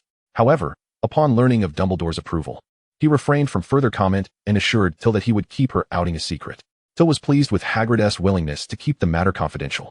Yet she declined the large bag of rock cakes he offered, as her teeth were not suited to withstand their hardness. Hagrid appeared somewhat disheartened but asked Tiel to bring some to Mijina, recalling that the girl had a fondness for rock cakes. However, Mijina was often preoccupied with her studies and seldom visited Hagrid. Tiel agreed to this, planning to help carry them back in the evening when she returned the carriage. Thank you ever so much, Tiel. Hagrid lifted her into the carriage and patted the Thestral's back. Don't worry, they're quite well behaved. You probably won't have any concerns. Just be cautious and make sure to return early this evening. After Tiel nodded in agreement, Hagrid stepped back, watching as the carriage smoothly set off towards Hogsme until it vanished from view.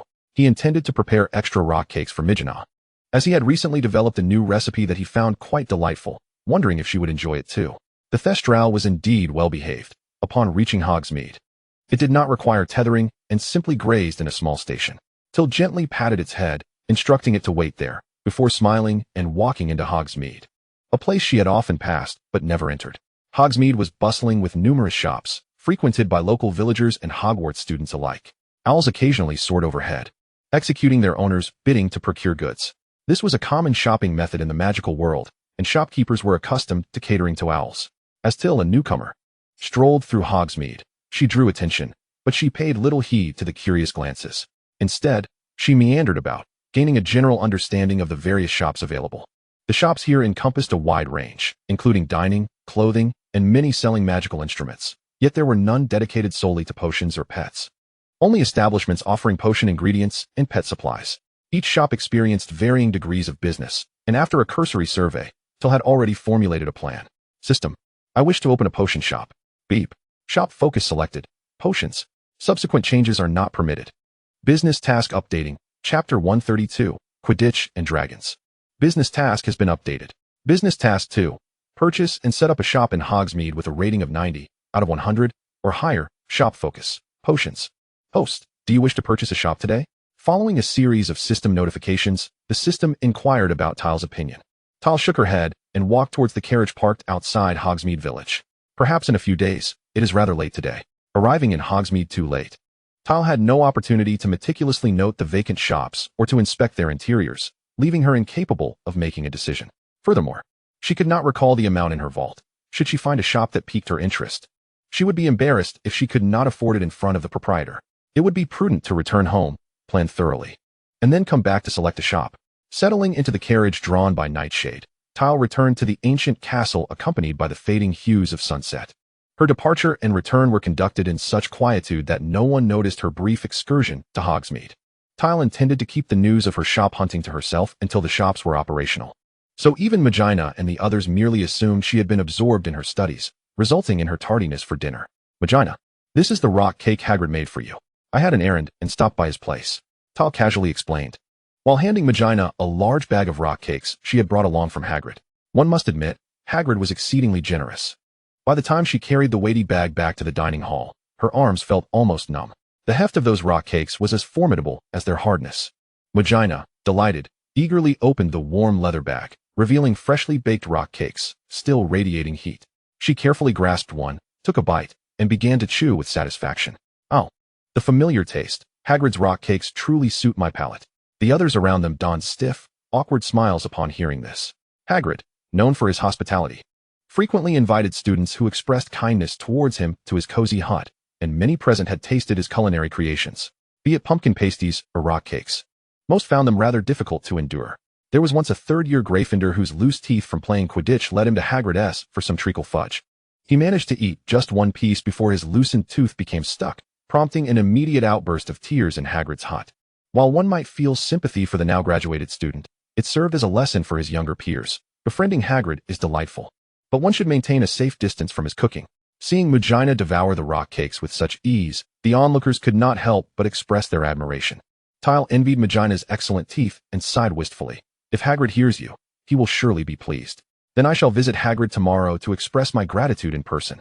I will also bring him some of the treats my mother made, so he can try them too. Magina, having already consumed several pieces, had barely scratched the surface of the leather bag. She decided to savor them over the coming days. Despite Hogwarts kitchens frequently producing her favorite dishes, her childhood of eating many hard foods with her mother sometimes left Magina's teeth yearning for a rock cake indulgence. Bring me one. I shall go see Yaya. Charlie, who had brought his brother to dine at the Ravenclaw long table, looked up from a roasted chicken, eager to chat with Hagrid about dragons. It was well known that Charlie had a keen interest in dragons, rivaling his passion for Quidditch. Hagrid, who cared for magical creatures, had long harbored a deep yearning for dragons. He dreamt of owning one. Yet the sale of baby dragons and dragon eggs was strictly prohibited by wizarding law, and Hogwarts was hardly a suitable place for dragon husbandry. Charlie, unable to encounter dragons, and Hagrid, unable to keep one, found a shared passion for dragons during one of their mutual lamentations, leading to frequent discussions about them. Bill had finished his meal and, with his shoulder-length red hair now long enough to be tied back, casually swept it behind him, adding an air of nonchalance to his otherwise amiable demeanor. With a sense of humor, he teased his brother upon hearing his words. So, if you were invited to join the Scottish Quidditch team as a seeker, but simultaneously received an offer for a close study of dragons, how would you choose? Wow, that is indeed a difficult choice, Charlie exclaimed, feigning thoughtfulness as he propped his chin and pondered dramatically. I must give this considerable thought. Of course, take your time. However, before you make such a choice, perhaps you ought to salvage your precarious potion class grades. Otherwise, you may find no dragon-related opportunities awaiting you. Bill glanced at the time, then stood up, grasping his brother by the collar and nodding towards Tiel and the others. I must take my leave. I need to give this lad a lecture on potions tonight. See you tomorrow. Charlie's potion grades were dismal.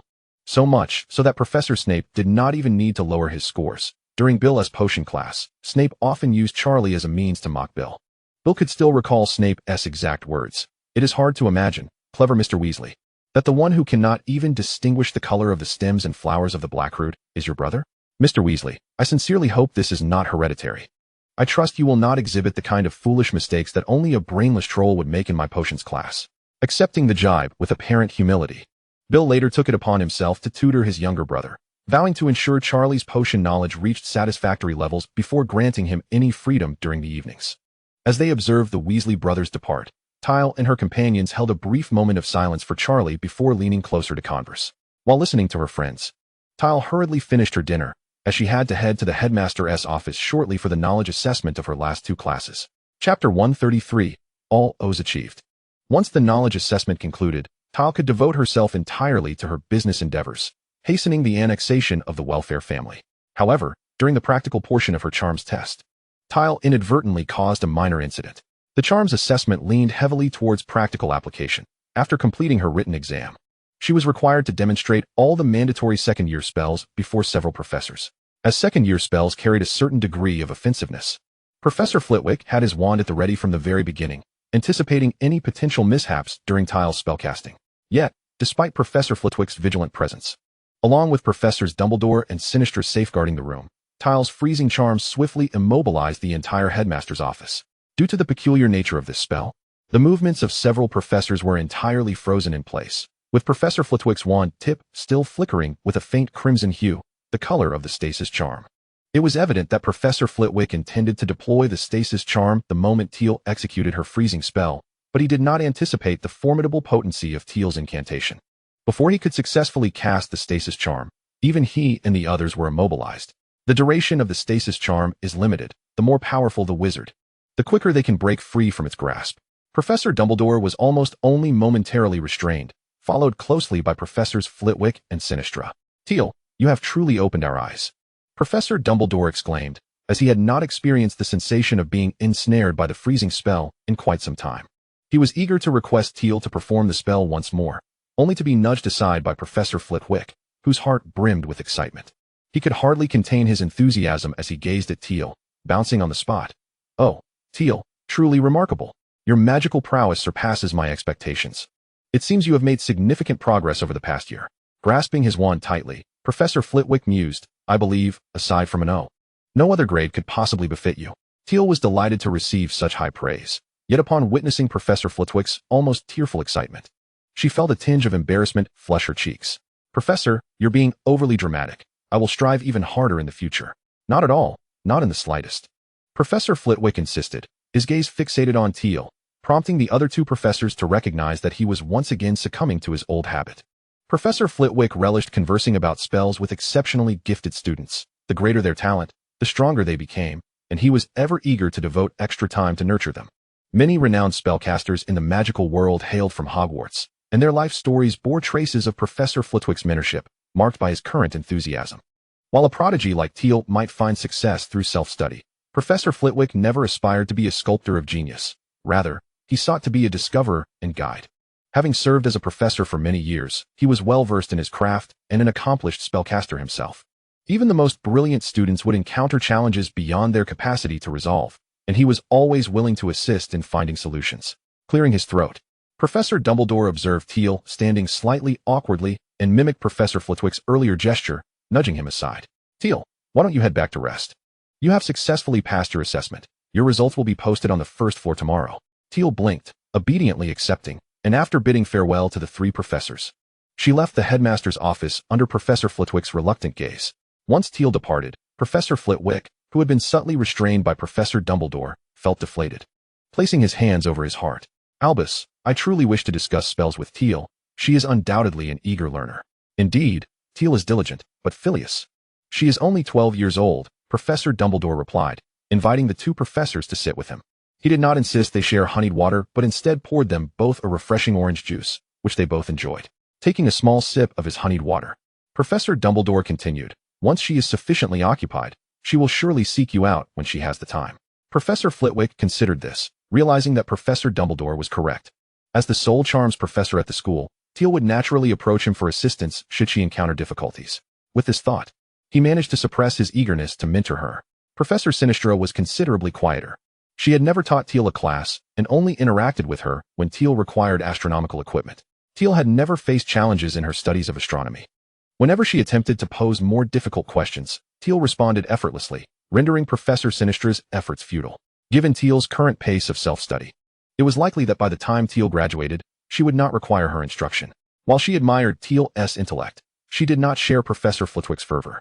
As night deepened, the three professors exchanged a few remarks about Tiel's brilliance before dispersing to prepare for rest.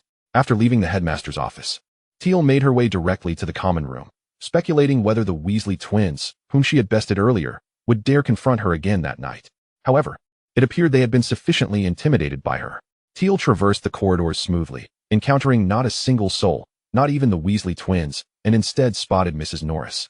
Strutting through the castle with her tail held high, Tiel often treated Mrs. Norris to delightful tidbits and had shared some tips with Filch on caring for cats. While Mrs. Norris might not be deemed excessively adorable, her glossy fur and plump physique made her quite endearing when she mewed at Tiel. Tiel knelt down to scoop Mrs. Norris into her arms, gently stroking her fur. "Good evening, Mrs. Norris. Where's Mr. Filch?" "Good evening. My master is supervising several Gryffindors as they clean the lavatories. They have been caught sneaking out at night," Mrs. Norris purred, stretching luxuriously in Tiel's embrace. Tiel switched the direction in which she stroked Mrs. Norris's fur, a method the cat thoroughly enjoyed. Why not leave it to Professor McGonagall? "I heard that the Weasley twins were handed over to Professor Snape after Filch caught them. Professor McGonagall instructed my master to punish them, but Professor Snape did not return those two humans," Mrs. Norris replied, her voice softening considerably as she luxuriated in Tiel's adept strokes, feeling inclined to doze off in her arms. However, Mrs. Norris was aware of her responsibilities. She could not accompany Tiel to the Ravenclaw dormitory, as she needed to assist Filch in apprehending students after curfew. Catching students had become something of a game for Mrs. Norris at Hogwarts. Chapter 134, The Hand Protection Potion. Tiel continued to hold Mrs. Norris until she reached the entrance of the common room, where the cat gracefully leapt down. Bidding farewell, "Good night, Tiel, sweet dreams. And to you and Mr. Filch as well," Tiel replied, giving Mrs. Norris's head one last affectionate rub. Satisfied by the pleasant sensation, she smiled as she stepped inside, predictably finding several Ravenclaws still engrossed in their studies. As curfew had not yet arrived, most students typically returned to their dormitories only around that time. Tiel walked softly, silently greeting a few classmates who looked up at her, ensuring not to disturb those who remained focused on their studies. After returning to her dormitory, she retrieved her pajamas and quickly took a shower in the lavatory, then returned to her room, her damp hair still twisted as she resumed reading. She wished fervently for the invention of a quick-drying spell, so her hair could dry instantly after washing. "Host, you could attempt to invent a spell yourself," the system chimed in. And Tiel wondered if it was merely her imagination, but even the mechanical voice of the system seemed to carry a lazy tone in the night. "Easier said than done. I currently lack the ability to invent spells." Tiel turned a page, her fair fingers gliding over the yellowed paper, glowing softly under the flickering candlelight as if enveloped in a gentle luminescence. Tier's fingers were slender, particularly after her recent solitary practice in swordsmanship, which had rendered her hands even more delicate and elongated. Yet, rather than appearing odd, they exuded a certain exquisite charm. However, this was merely superficial. Her palms bore a layer of calluses, a result of blisters formed and subsequently burst through her relentless training. Tier's gaze momentarily shifted to her hands.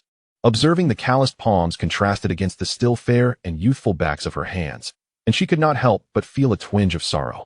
Although strength was of greater importance than mere aesthetics, Tier longed for her hands to regain their former softness and smoothness. Not for any other reason, but to please her own eyes. Suddenly, an idea sparked in Tier's mind.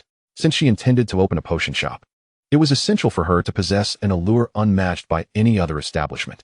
If she could delve into potion research, crafting an array of innovative and enticing brews, it would be far simpler than inventing spells. At least, that was her belief. Without hesitation, Tier set aside her fifth-year history of magic textbook and retrieved a blank notebook from the cabinet, inscribing the words potion research on its cover. In her experience, notebooks were the quickest to deplete. She would often use 3 or 4 in a single week. The hassle of reordering was quite tedious, so Tier decided to order an entire cabinet full, having it delivered directly to Hogwarts. With fervor, she began to jot down her thoughts, and under the impetus of inspiration, ideas for potion development flowed ceaselessly in her mind. As night deepened, long past her usual bedtime, the system issued repeated reminders. Yet Tier was loath to squander her productive state, finally retiring to bed after midnight, yawning. By then, she had broadly outlined her research plan for a handcare potion, including initial decisions on potion ingredients, eagerly awaiting the morrow's experiments. Should she succeed, the calluses on her palms would no longer pose an issue, and she could expand the potion's functionality to develop related skincare and haircare potions. These would prove more effective than beauty potions, utilizing more common ingredients and resulting in lower costs. With her eyes closed, Tier seemed to drift into a dream, envisioning a future abundant with success. The following morning, the entire school buzzed with astonishment at Tier's second successful completion of the knowledge assessment test. The protagonist of this uproar, however, hurried off to the 5th floor after breakfast, heading to her exclusive room. The door to this sanctuary could only be opened by Tier herself, and the presence of Gryffindor's 4 founders in the space brought her a sense of comfort, prompting her choice to brew potions here instead of in the 8th floor's room of requirement. Tier transported the necessary potion ingredients and cauldron into her room, closing the door behind her, sealing the space for her sole use. She meticulously processed all the potion components, preparing 3 portions, each according to the 3 ratios she had conceived the previous night. This gave her a total of 9 attempts. Should these 9 trials fail to yield the desired handcare potion, she would need to pause her research, requiring not only a replenishment of ingredients, but also a re-evaluation of her choices and direction. Nevertheless, Tier held considerable confidence in her current 3 ratios. She began with the first batch, carefully and patiently adding each ingredient into the cauldron, occasionally stirring the bubbling liquid while observing the potion's transformations. The first attempt failed. Instead of the anticipated light gray, it turned a deep green, entirely missing the mark, with the potion's properties not manifesting at all. For the second attempt, Tier adjusted the order of her additions. This time, the color was correct, but the efficacy remained to be tested, as the ingredients were deemed harmless. Tier confidently used her own hand for experimentation. After dropping 2 or 3 drops onto her palm, her hand remained unscathed. Well, that was a failure too. Anticipating the path to success would take time, Tier carefully adjusted the stirring technique during the third attempt, varying both the number of rotations and the direction. The precise number of turns and the direction were entirely at the discretion of the brewer, and Tier followed her intuition, alternating between clockwise and counterclockwise as she recorded her observations. It was thanks to Godric that she could write effortlessly with her left hand. He had taught her to wield dual swords, insisting that both hands should exhibit perfect swordsmanship. As a right-handed individual, Tier had initially struggled with her left hand, but after returning and continuing Godric's training, she had honed her left hand to match the dexterity of her right. Even when writing with her left hand, her penmanship remained exquisite, rivaling that produced by her right. Perhaps by virtue of her innate talent, the third attempt proved remarkably successful. With just a few drops applied to her palm, the calluses gradually peeled away without any discomfort, only a slight itch. Tier refrained from applying the potion to her other hand, as she still had 2 formulations to test. If she eliminated the calluses from her left hand, she would be left with only the potion to seek out someone for further testing, which might prove challenging. Thus, it was simpler to conduct the tests on herself. Tier set aside the somewhat complex method she had just employed and proceeded to brew the next formulation. She hoped for a smooth day, one in which all 3 ratios would succeed. Chapter 135. The test subject. When Tier reappeared before everyone, it was already evening. She appeared somewhat weary, yet a smile graced her lips. Enchanted by the concealment charm, her pockets contained several freshly brewed bottles of handcare potion. Among the 3 formulations, the first exhibited the most pronounced effects, swiftly eliminating calluses without any discomfort. The third formulation was slightly less effective, removing calluses accompanied by a mild sting. Yet after its application, Tier's skin felt exquisitely soft. The second formulation could not be deemed a success, as it failed to remove calluses, but it significantly improved skincare. Tier resolved to save this one for future research into skincare potions. By morning, she had completed all 3 brews, yet she spent an entire afternoon adjusting the quantities, striving to merge the functionalities of the first and third formulations, even incorporating some of the second. Her ambition was to create a handcare potion that could both eliminate calluses and nurture the skin. The outcome was evident. The absence of any calluses on Tier's hands served as the best testament, with her skin from fingertips to wrists in remarkable condition. Should all go smoothly, this would become the inaugural specialty potion available in her future apothecary, alongside other common potions. Hey Tier. In the dining hall, Magina and Tonks were scanning the entrance eagerly. Upon spotting Tier, Magina waved enthusiastically. Tier's appearance also drew the attention of others. Earlier in the day, they had marveled at her repeated success in the knowledge assessment test. But after digesting the events of the day, coupled with the groundwork laid in the previous academic year, They now accepted it with a sense of calm. Yet, the gazes directed at Tier still shimmered with admiration and enthusiasm. Tier hurriedly approached the Ravenclaw long table, greeted by her classmates as she passed, each eliciting a warm smile in return. As soon as she took her seat, Magina clasped her hand and inquired, "Tier, why didn't you join us for lunch today? We were all worried something had happened to you in the dormitory." Magina had even gone to look for her, but it was Professor Dumbledore, passing by, who informed them that she was occupied. Tonks sported a lovely shade of light purple in her hair today, neatly tied up with a dark purple scrunchie, exuding a polished appearance. Though Professor Dumbledore appeared unoccupied, his desk was perpetually laden with tasks awaiting his attention. The busy man, passing by, "I apologize for not informing you. I was engaged in researching a potion today and had my lunch elsewhere." The house elves would never neglect to provide nourishment for their students. Tier raised an eyebrow, offering a brief explanation before breaking into an understanding smile. She had always harbored the belief that Professor Dumbledore possessed a certain method to ascertain the whereabouts of students within the school. Particularly, he would surely be the first to know when she ventured to that room on the 5th floor. His passing by Magina and her was likely a gesture of reassurance to her concerned friends. Tier silently expressed her gratitude for his attentiveness while acknowledging her own oversight. Simultaneously, she assured Magina and Tonks that in the future, should she be unable to attend the dining hall, she would certainly inform them in advance. Her friends cared deeply for her, and she wished to spare them any undue worry stemming from her negligence. With Tier's assurance, Magina and Tonks refrained from further discussion on the matter, pulling Tier into the delightful feast that had just appeared on the table. As Tier swallowed a piece of steak, she glanced back and remarked, "By the way, I need to find Charlie shortly." "Find Charlie?" Tonks, a vibrant Hufflepuff, was well liked at the Ravenclaw table. It was not uncommon for students to mingle across tables, and she naturally asked the older student opposite her to pass a serving of Yorkshire pudding. "Indeed, I have concocted a potion that can care for hands, and Charlie's hands would serve as an excellent test subject." Tier nodded, finishing the last bite of her steak, wiping her mouth and standing up. "I'll go find him now. I shall return shortly." Tier eagerly made her way, and Magina and Tonks exchanged curious glances, leaning in to whisper, "A potion for hand care? Have you tried it?" "No, but my mother mentioned that some prominent families have specialized beauty products that are quite costly. I've only heard of shampoos for hair care and beauty potions." "Do you think Tier will succeed?" "She should, otherwise she wouldn't seek Charlie's help. If Tier truly manages to create it, I must buy some from her. My mother has always wished for her hands to look more elegant, but you know, skincare products in the Muggle world aren't exactly cheap." Indeed. Meanwhile, Tier had reached Charlie, who was always warmly welcomed by Gryffindors. Upon her arrival, they readily made space for her. No, I've finished eating. I'll be leaving shortly," Tier said, her cheeks slightly flushed as she waved to Charlie, who was busy chewing a mouthful of roast lamb and attempting to smile back at her.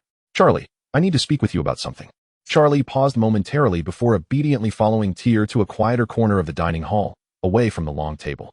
Tier had no intention of keeping the hand care potion a secret. In fact, she aimed to build a clientele within the school before opening her shop. Having diligently studied the essentials of commerce, she understood the significance of accumulating potential customers. Moreover, her potion shop would be situated in Hogsme, with Hogwarts students constituting the largest segment of her clientele. To conceal her endeavors from them would be akin to severing her own customer base. However, not keeping it secret did not equate to announcing it loudly in public. She preferred to disclose the information more subtly. Given Charlie's character, he would undoubtedly return that evening to try it out, and once others observed the results, word would spread, showcasing the Gryffindors' remarkable promotional prowess. Under the watchful eyes of many, Tier retrieved a large bottle of hand care potion from her pocket. The pale gray liquid lay quietly within the ample potion bottle, glimmering with a hint of silver under the candlelight. Though subtle, the shimmer was easily perceived by those nearby. "What potion is this?" Charlie inquired. "Charlie, this is a potion I brewed that can care for our hands. Would you help me test it?" Tier extended the potion towards him, showcasing her other palm. Soft and rosy, reminiscent of an infant's skin. "I've used it myself, and the effects are quite satisfactory. There are no side effects." Tier had meticulously chosen the safest potion ratios, ensuring that each ingredient had been carefully tested for compatibility, eliminating any potential harm to the human body. If there were to be side effects, she would have to question either the cauldron used for brewing or the potion bottle itself. Chapter 136, The First Batch of Customers.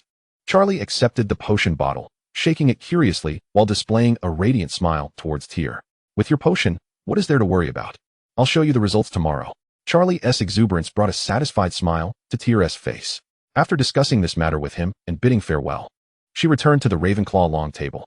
As she departed, numerous Gryffindors, who had a good rapport with Charlie, engulfed him. bombarding him with questions about what Tiel had said and the purpose of the potion. Bill leisurely rose and rescued his brother from the barrage, utilizing the combined pressure of being an upperclassman and a scholarly prodigy to successfully guide him back to his seat. However, before Charlie could catch his breath, Bill leaned across the table, squinting at him. What did Tiel want with you? That evening, as anticipated by Tiel, Charlie showcased the efficacy of her hand care potion with his delicate and smooth hands, which bore a distinctly different complexion above the wrist. The promotional impact of this demonstration was tangible. Even before Tiel had left the library, numerous Gryffindor girls sought her out, though most were halted at the library entrance by an irate Madame Pants. As the instigator of the library's disturbance, Tiel, under Madame Pants's watchful glare, reluctantly stepped outside to lead the group of girls away. Once they reached a clear area away from the library, the girls excitedly peppered Tiel with inquiries about the hand care potion. With the poise of both a scholar and a supplier, Tiel managed to quiet them down before embarking on her first business venture. With only 3 large bottles of the hand care potion remaining, selling to just 3 individuals would be insufficient, but fortunately, the potion's efficacy required only a small amount for impressive results.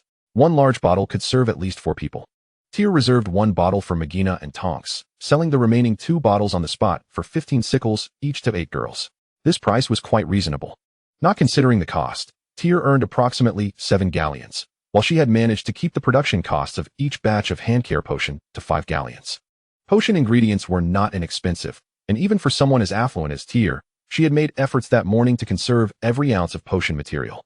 Though Tiel felt her profits were modest, among the girls present, few could easily part with 15 sickles.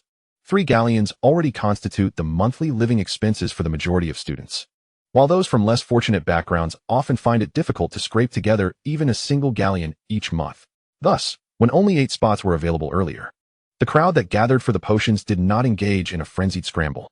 Tiel, will there be more later? I would like to purchase a few bottles for my family to try. A girl, clearly not lacking in funds, cheerfully cradled a bottle of hand cream potion. Having covered the cost for her 3 friends with her own silver sickles, it was evident that she had already become one of Tiel's prospective customers. Tiel smiled in response. Of course, this is merely the beginning. My parents will open a potion shop in Hogsme, where many unique potions will be available for sale. We will gradually develop potions for hand care, skin care, hair care, and whitening. Tiel painted a bright picture for everyone. But when these potions would actually be ready depended on her available time. As she finished speaking, the girls surrounding her erupted in cheers, though their expressions soon turned mixed. Some girls were naturally excitedly discussing purchasing more, while others lowered their heads, either conflicted or disheartened. Observing their reactions, Tiel contemplated briefly and quickly discerned the reason behind it. She immediately added, currently, the formulas for various potions are still subject to adjustment, and prices may fluctuate. However, I assure you that regardless of whether a potion costs only a single sickle or several galleons, the effectiveness of our potions will remain uncompromised. Tiel diligently sought to expand her potential customer base. She was uncertain if the girls had absorbed her words, but when they departed, their spirits seemed significantly lifted, with several of them shyly grasping Tiel's hands, earnestly requesting that she expedite the adjustments. After bidding farewell to everyone, Tiel sighed at the inevitable busyness that lay ahead. Yet she did not feel particularly pressured. After all, earning money hinges on customer demand. When there is none, no amount of busyness is of any consequence. Host, what do you plan to do? The system had not bothered Tiel much today, yet it was far from bored. Having spent the entire day meticulously arranging Tiel's upcoming tasks, eagerly awaiting the opening of her shop. Returning to the library, Tiel offered a sweet smile to Madame Pants, who was observing her, while simultaneously responding to the system in her mind. Tomorrow, I will make another trip to Hogsme to secure the shop and arrange for renovations. After returning, I should further adjust the potion formulas to reduce costs. Tiel opened a book, furrowing her brow slightly in frustration. Reading seems easy. But now that I am actually doing it, I realize there are so many considerations to account for. Perhaps the host should contemplate the primary clientele in the future. The system provided Tiel with earnest advice. Just as this evening's customers were drawn in by the effectiveness of the potions, some are wealthy while others are not. Their reactions to your pricing will differ accordingly. Without hesitation, Tiel informed the system. From the outset, I never intended to set exorbitant prices for the potions. I aim to earn profits and expand my enterprise. A strategy of thin margins and high sales is the path I should pursue, rather than relying on steep costs to attract only the affluent, thereby relegating my shop to a mere niche for the so-called elite. The system was highly satisfied with Tiel's response, recognizing her as someone capable of heeding counsel. It pointed out an error in her perception. In that case, The host should not approach cost analysis through the lens of the values instilled in you since childhood. You might consider adopting a different perspective on the adjustment of potion costs. Are you suggesting I should assume the mindset of a poor person? Tiel grasped the concept. When I perceive myself as lacking funds, I will strive to economize, allowing me to generate greater profits with lesser expenditures. Precisely. The host is truly astute. The system simulated applause, greatly appreciating Tier's insight. Having never experienced financial hardship, Tiel had always focused on selecting the finest potion ingredients, never considering that some could be omitted entirely, consequently inflating costs. With her brow now relaxed, she felt more confident about the upcoming potion adjustments. In fact, as she prepared to depart for Hogsme the following day, she was already deeply engaged in haggling with the shop owner over the price of the premises she had set her sights on. Chapter 137, New Formulas. 145 galleons, that was the sum. Tiel changed out of her school uniform, donning a rather unremarkable outfit from her clothing pile, and casually tied her silver hair back, without even combing it, leaving several unruly strands sticking up. She thoroughly portrayed the image of a financially struggling, frugal individual. Indifferent to appearances, this was the most vivid representation Tiel could envision. However, the effect was less than desirable. The owner remained adamant about a price of 160 galleons. Little girl, do not deceive me. I recall seeing you during your previous visit, and you are certainly not lacking in funds. The proprietor was quite young, having inherited a shop that previously sold books, and although the location was favorable, he yearned to pursue work elsewhere, which led to the shop's vacancy. Tiel had surveyed numerous establishments, deeming this one the most suitable in terms of location and size. 160 galleons was within her means, but she was determined to embody the role of a poor person. The system observed the scene with keen interest. Is there truly a poor person who can hand over 145 galleons in one go? With her head held high, Tiel, who had been poised to negotiate further, instinctively swallowed her words at the system's remark. 145 galleons was indeed a substantial sum, yet Tiel's vault held nearly 20 times that amount. Thus she considered it a modest figure. Gritting her teeth, she noticed the owner's half-closed eyes, resolutely unyielding. Without further pretense, she withdrew 160 galleons from her pocket. This was the sum she had prepared the previous night, having sent Hebe to Gringotts to retrieve 300 galleons, the weight of which left the owl panting. She wondered when Gringotts might update its currency retrieval methods. If only the goblins could deliver the funds directly to her. The owner was straightforward. Upon receiving the money, the shop transferred to Tiel's name, with the keys to both the front and back doors handed over immediately. The contents of the shop were promptly moved out, leaving Tiel with a pristine space ready for her creative endeavors. Tiel did not conceal her plans to open a shop from her parents. While she intended to be self-sufficient, she had no intention of rejecting their assistance entirely. For instance, the renovations and various formalities required her parents' involvement. Tiel only needed to convey her predetermined design style and specific requirements to the renovation team arranged by Mr. Emery, allowing her to return to school and await the shop's handover in peace. She also requested Mr. Emery to commission a sign for her, akin to those of other shops in Hogsmeade, inscribed with the name of her potion shop, Universal Potions. The name was simple and comprehensible, embodying Tiel's aspirations for the shop's future development. At Universal Potions, a diverse array of potions would be available, of course, during the renovation period. Tiel needed to find someone to help manage the shop. By presenting her plans to open a store under her parents' name at school, she aimed to keep her movements between the school and Hogsmeade discreet. By appointing a responsible individual to oversee the shop, she could minimize her outings and reduce the risk of exposure. Yet she had remained at Hogwarts all along, surrounded by classmates, and was unfamiliar with suitable individuals.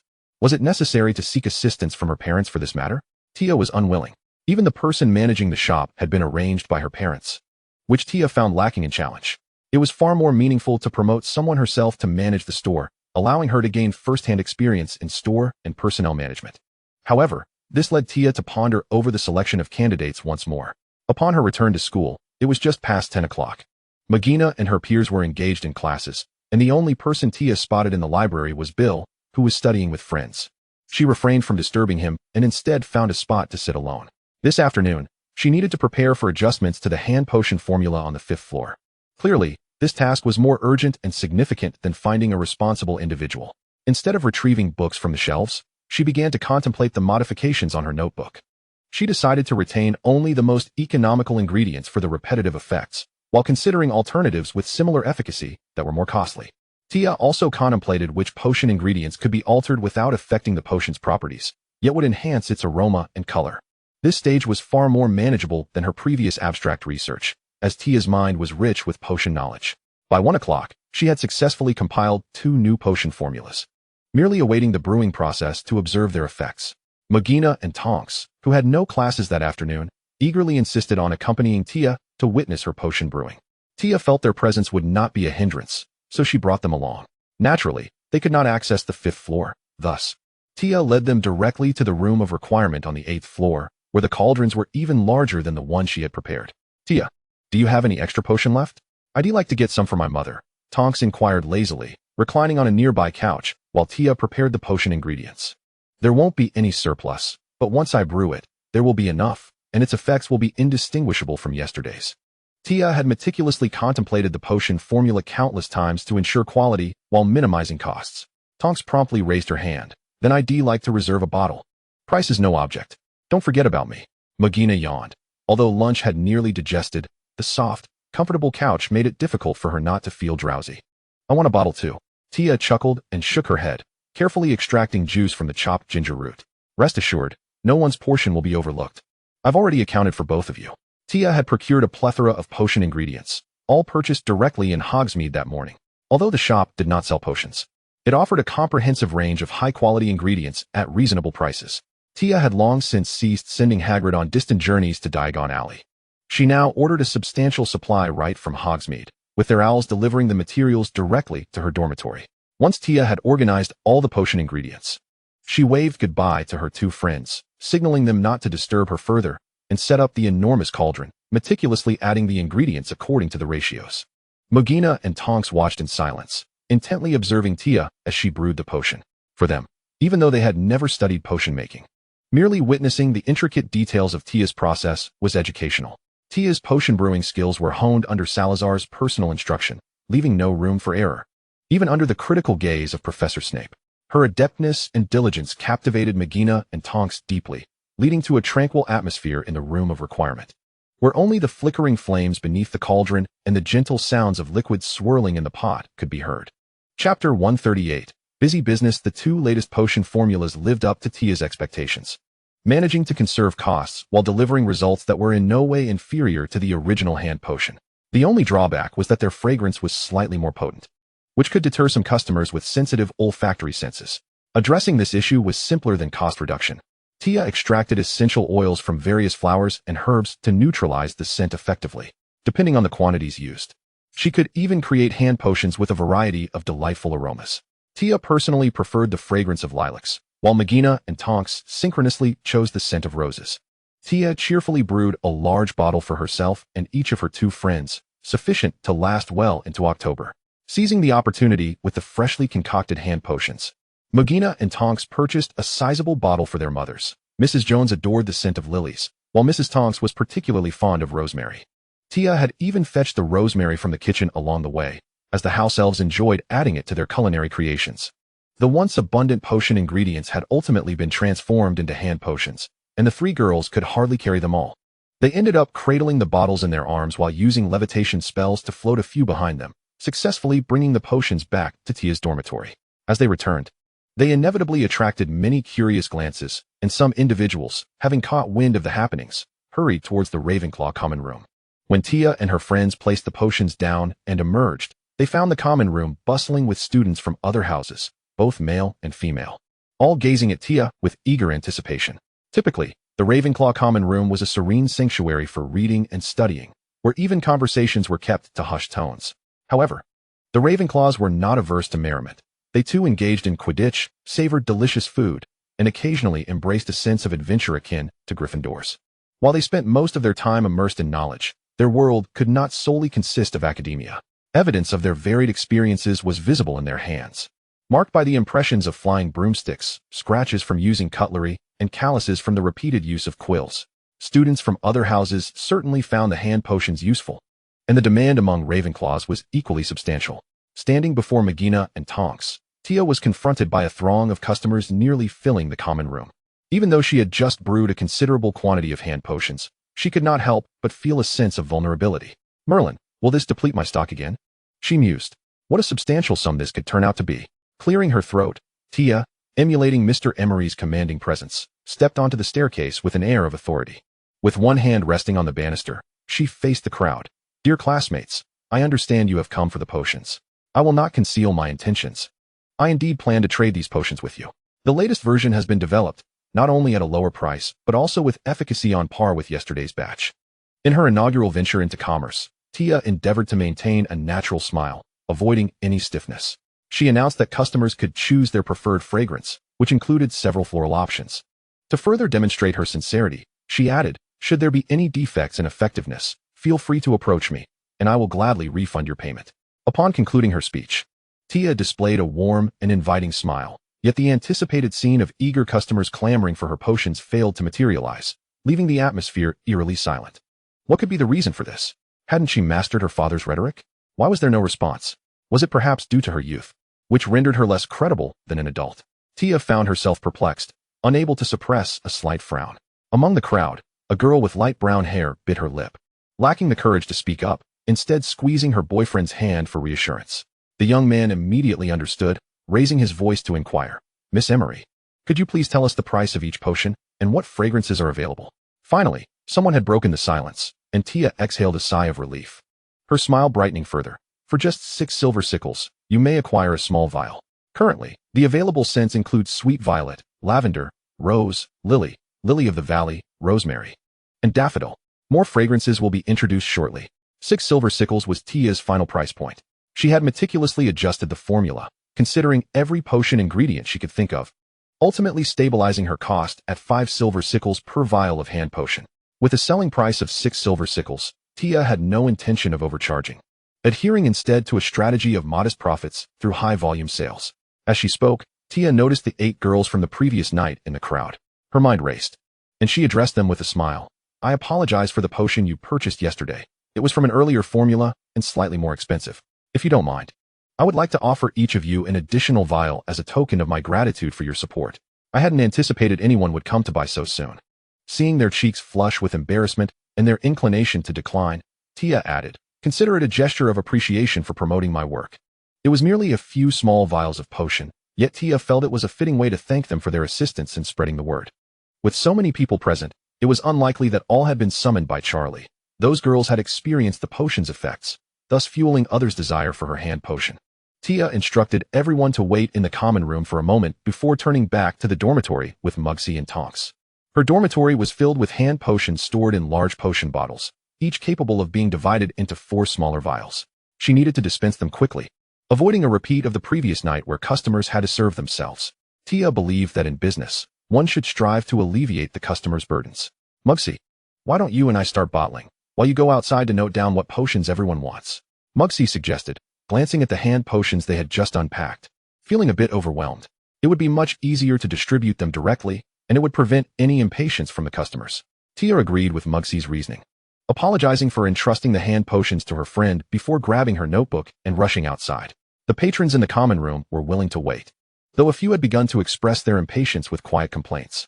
Tia sighed internally, hoping that the apothecary in Hogsme would open soon, allowing her to delegate the responsibility of selling potions to the appointed manager. Chapter 139, The Extraordinary Apothecary Association. The majority of the customers were girls, and they approached with requests for 4 or 6 vials at a time. Tia quickly calculated the amount of hand potions she had, ultimately deciding to limit each fragrance to 100 vials, with a maximum of 3 vials per person. This restriction elicited some complaints from several girls, but most understood that Tia's intention was to ensure everyone had an opportunity to purchase, and it seemed manageable.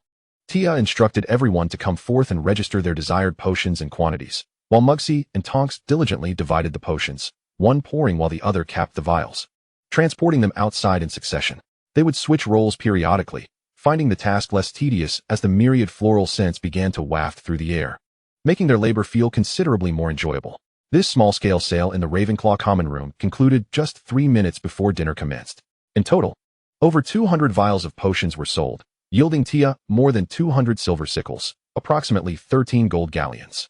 Tia was generous with her 2 friends who assisted her, distributing the remaining hand potions among them and gifting each a gold galleon. Tia preemptively spoke before they could refuse. Consider this your reward for your hard work. You cannot turn me down. By now, Mugsy and Tonks were exhausted, sitting on the floor of Tia's dormitory. They genuinely wanted to decline, knowing that even just a few vials were worth several gold galleons. However, with Tia's insistence, they accepted her offer, treating it as a token of their labor. The three friends took a moment to recuperate from the busy afternoon before gradually making their way to the dining hall for dinner. Many who had missed out on purchasing potions due to afternoon classes approached Tia, eagerly inquiring about the next sale. Tia welcomed everyone, responding earnestly, "It will be soon. The shop in Hogsme is being prepared and should open next week, where potions will be sold. The renovations would indeed be completed before next week." Although Tia had yet to find a suitable manager for the shop, naturally, she felt no need to divulge this to the eager customers. Confident she would find the right candidate before the opening. "System, do you have any means to help me post a recruitment notice in Diagon Alley?" Diagon Alley attracted witches and wizards from all over Britain, bustling far more than Hogsmeade.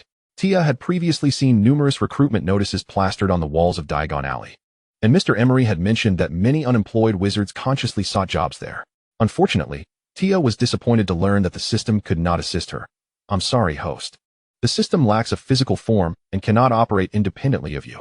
Sitting at her table, Tia sighed, losing her appetite for the fragrant roast beef before her. Since the system was unable to help, she would have to seek alternative solutions. "Tia, why the long face?" Charlie quickly finished his meal and rushed to the Ravenclaw common room to chat with Tia, excitedly showcasing his hands. "Look, the potion you gave me is marvelous. My hands have never looked this good." Even a boy who typically neglected hand care understood the value of well-groomed hands. His fingers were long, and while they had once appeared rough and slightly yellow, they now boasted a softness almost akin to Tia's. "Tia, I watched the Quidditch practice this afternoon, but I didn't manage to buy your potion. Could you sell me a few vials? I want to gift them to my mother." Charlie coughed awkwardly. At 13, he felt a touch embarrassed expressing his affection for his mother. "No need to buy. I have a few vials left. I'll get them for you shortly." Tia smiled at him, momentarily setting aside her worries. Charlie quickly shook his head. "No way. I can't keep taking your potions for free. That last vial was a favor, but I can't do the same for my mom." With a principled stance, he produced a handful of coins from his pocket, revealing only a few silver sickles and mostly bronze nuts. "Each vial is 6 silver sickles, right? I'll take 2. Any fragrance will do." He must have had plans to find Tiel before coming, for the quantity of coins was meticulously counted and placed before Tiel. Such filial piety. Just as the tardy Bill happened to witness this scene, he promptly retrieved several silver sickles and tossed them back to Charlie, declaring, "I shall contribute as well. It would be rather unfair to have you alone appeasing mother." Charlie, cradling the sickles, protested, "This is not mere flattery. This is respect. Was it not your intention to bring joy to mother, thereby facilitating a request for more cream rolls?" Bill, being most familiar with Charlie, smiled knowingly, exposing his intentions. Charlie's face flushed crimson. Despite being caught in his little scheme, he stubbornly retorted, No, it's not like that." "Very well, I've said I will contribute. If I hear one more word, you'll be studying for an extra half-hour tonight." Bill procured a few silver sickles and placed them before Tiel. Immediately, Charlie sealed his lips, casting a resentful glance at his elder brother, yet dared not utter another word. Between being exposed and being compelled to study potions, Charlie found the former to be the more palatable option. The exchange between the brothers elicited laughter from those around them, until, shaking her head, accepted the newly offered silver sickles from Bill along with Charlie's pile of bronze nuts, smiling as she remarked, "I shall return shortly to fetch them. Do wait for me in the dining hall." "We shall accompany you, merely waiting outside your common room," Bill replied, nodding at a boy who had graciously made space for him, then turned gently towards Tiel. "Did you not mention that you would be studying in the dormitory tonight? There's no need for you to make unnecessary trips." Tiel, relieved, responded with a smile, "Very well then." Indeed, Tiel intended to remain in the dormitory. Her assertion of studying was merely a pretext.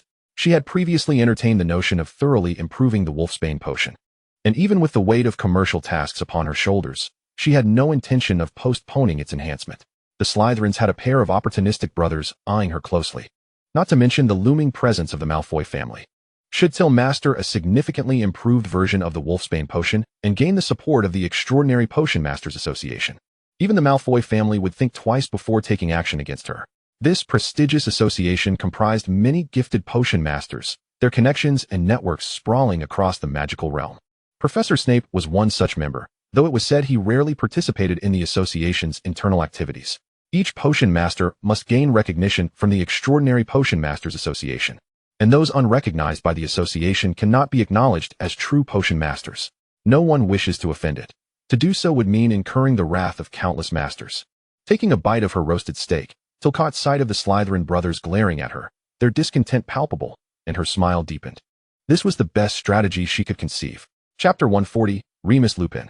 After dinner, Muggina and Tonks headed straight to the library to study. While Tiel returned to her dormitory after handing 2 vials of hand protection potion to the Weasley brothers, beginning to ponder the enhancement of the Wolfsbane potion. Tiel had previously researched the original Wolfsbane potion and, after Professor Snape's analysis of the improved version, had attempted to brew it herself. She felt confident in both variations. When Damocles invented the Wolfsbane potion, it was designed to alleviate the symptoms of lycanthropy, preventing werewolves from harming others during their transformations. The improved version directly intervened in the transformation process on the night of a full moon. While Tiel acknowledged the merit in studying the potion from Damocles' perspective, she did not intend to overly reference the recipe of the improved version. Her goal was to create a potion that would enable individuals to shed their werewolf identity or seamlessly transition between human and werewolf forms. This was no small feat. Yet Tiel was mentally prepared. If the research were not of such complexity, why would the Extraordinary Potion Masters Association extend their protection to a mere teenager?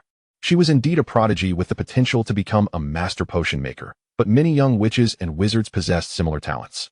The members chosen by the association were mostly established figures, having weathered the tests of time to prove their capability in potion research. The association sought individuals who were both gifted and competent, not merely those with talent who could not mature. Tiel intended to demonstrate her worth to the Extraordinary Potion Masters Association, and a groundbreaking Wolfsbane potion, capable of transforming the entire werewolf community, would serve as her entryway. Her notebook gradually filled with notes destined to create a stir in the magical world. 3 days later, on the following Tuesday, Tiel returned to Hogsme. Her universal potion shop had been completed, and she was there to inspect the results. Tiel favored a spacious and bright aesthetic, yet many potions had peculiar storage requirements. Some needed to be kept away from heat, others shielded from light, and some could not even be placed at elevated heights. Tiel mused that those who devised such potions must have possessed some eccentric quirks.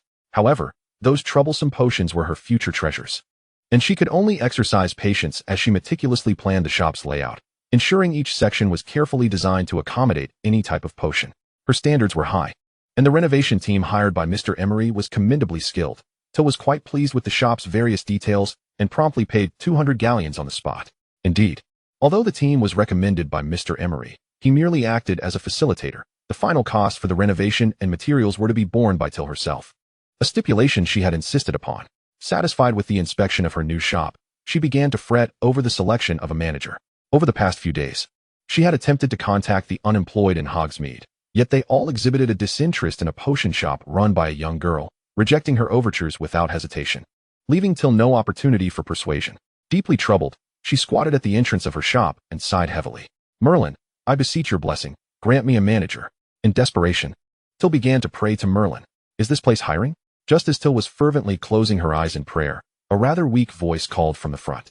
Tiel opened her eyes in surprise to find a young man with a vacant expression and graying hair standing before her. To be frank, Tiel thought this man appeared older than her father, yet instinctively recognized him as a youth. Could it be that Merlin had indeed heard her plea? But was this young man reliable? Tiel felt he looked as though he might collapse at any moment. "Yes, we are hiring a manager, with a monthly salary of 50 galleons and accommodation available in the yard behind the shop." Regardless, someone had finally expressed interest, and Tiel welcomed him warmly. 50 galleons was considered a high salary in the magical world. Although it did not rival the professors at Hogwarts, it certainly surpassed the offerings of other shops in Hogsme, with few even in Diagon Alley offering such compensation. Tiel was perplexed. If those individuals doubted her reliability as an employer, would they not consider trying their luck for the sake of 50 galleons? She could only deduce that they were simply kind-hearted, unwilling to take advantage of a young girl. "Are you the child of the shop owner?" The young man walked lightly, maintaining a cautious distance from Tiel despite her warm smile. While his peripheral vision swept over the newly renovated shop, Tiel observed his every movement, quickly discerning the nature of his character. He must have endured considerable hardship. Her enthusiasm likely felt overwhelming to him, whereas a more neutral demeanor might coax him into lowering his guard. "No, I am the proprietor of this establishment. You may call me Emery," Tiel stated, her smile fading as she confidently seated herself at the front desk. The chair she had installed was notably high, elevating her stature significantly beyond that of her standing form. The young man stared in astonishment at the seemingly underage Tiel, taking a few deep breaths to steady himself before stepping forward to introduce himself. "Greetings, I am Remus Lupin, and I hope to secure a position here." "You?" That was a swift change in address, Tiel remarked, pleased with his attitude, yet she maintained a professional tone as she inquired further. "Could you share some details about yourself? What are your strengths and weaknesses, and why have you been without employment for so long?" Lupin's expression grew peculiar. I excel at many tasks and have held various occupations, even running a shop selling magical artifacts. However, I tend to vanish for a few days each month, which has hindered my ability to find stable work. His demeanor shifted to one of despondency, and Tiel could detect a hint of desperation in his voice. You disappear for several days each month, yet you seek employment here? Please be forthright, she said, her youthful visage bearing the seriousness reminiscent of Mr. Emery. I cannot allow someone with potential risks into my establishment. Lupin, gazing into Tiel's silvery eyes, hesitated and took a step back. I apologize for wasting your time. I am not suited for the position you offer. Ultimately, he lacked the courage to take that leap. Perhaps, after all he had endured, he was all too aware of the consequences of revealing his true self. Chapter 141. Employment. Experimentation.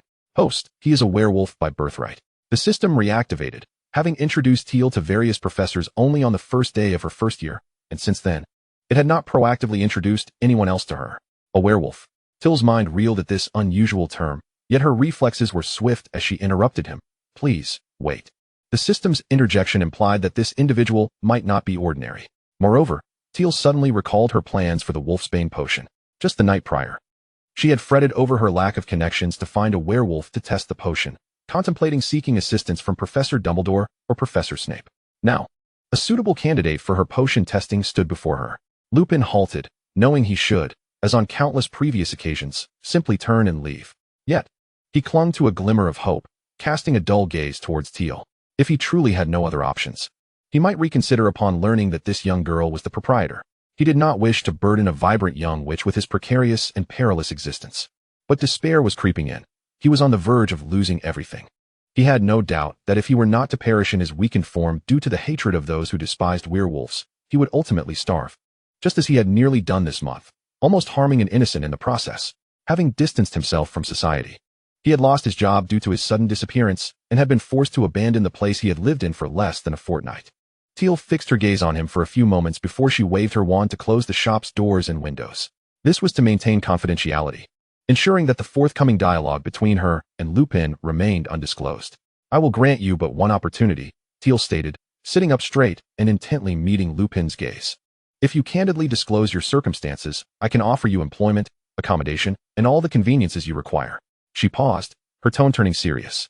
However, should you choose to conceal the truth, we may indeed find ourselves unable to collaborate, and I shall regretfully ask you to leave. Lupin regarded the youthful witch before him, feeling he ought to smile at her youthful bravado, yet his lips could not muster a grin. Instead, they trembled as he struggled to speak. What did she mean by that? Had she sensed something? His instincts screamed at him to flee, yet his body remained obediently still. He understood that what he yearned for was precisely this chance. Perhaps, when she truly discovered his identity as a werewolf, she would be willing to offer him employment. Would she? I am a werewolf. As he uttered those words, a sense of resolution settled within him, though his heart raced. It was not as terrifying as he had envisioned. He simply gazed at Tiel, awaiting her response. Tiel, already aware of this fact through the system, was unfazed by the existence of werewolves due to her research on the Wolfsbane potion, even if the individual before her were a fearsome werewolf in their transformed state. His current weakened appearance indicated he was still in a vulnerable phase, his power significantly diminished. Tiel felt confident she could subdue this post-transformation werewolf, who likely lacked the strength to overpower her. I am pleased you did not withhold the truth. Tiel sat upright in her high chair, the design of the front desk cleverly concealing her tightly gripped wand from Lupin's view. Though she felt assured, she remained vigilant, ready for any potential aggression from him. She pondered whether being bitten by a non-transformed werewolf would result in transformation.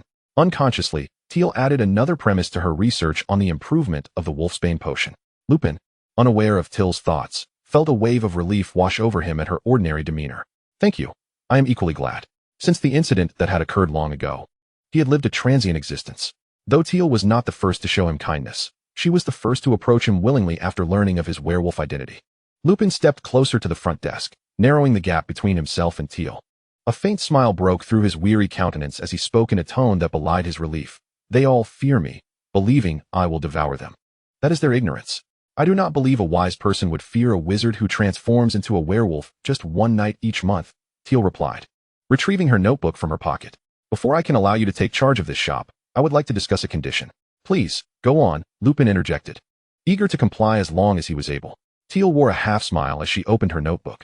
You will certainly be capable of fulfilling this. Tiel proceeded to show Lupin the stage plan for the potion's thorough improvement, requiring a werewolf for testing. Lupin, following Tiel's lead, glanced at the notebook. He had envisioned himself laboring for Tiel for a lifetime, effectively selling himself to her. Yet he had not anticipated this kind of labor, this type of transaction. You wish to use me for experimentation? Lupin felt no significant anger. He had heard of certain potion masters who employed werewolves for testing. But those individuals were typically renowned and had made substantial contributions to the field of wolfsbane potion. For instance, the recent events at Hogwarts have stirred quite a buzz, especially concerning his experiments with werewolves. Even I, a merely peripheral member of the werewolf community, have heard whispers of his endeavors. Remus Lupin never intended to become a test subject for Professor Snape, nor did he wish to subject the obscure young lady, Tilly, to such trials. However, upon scrutinizing the meticulously detailed plans in his notebook and observing Tilly's earnest demeanor, he found himself inexplicably nodding. Very well. I anticipated you would decline. Yet this shall prove to be a judicious choice. Tilly's heart, which had been slightly anxious, now settled with a reassuring thud. She leaned forward, placing her hands on the counter after stowing her wand. No matter how dire the circumstances, they cannot possibly worsen than they are now. I am willing to take this gamble with you. Remus's smile transformed into one of genuine ease, particularly as Tilly entrusted the shop to him with unwavering faith, invigorating him with a sense of belonging he had not felt in years.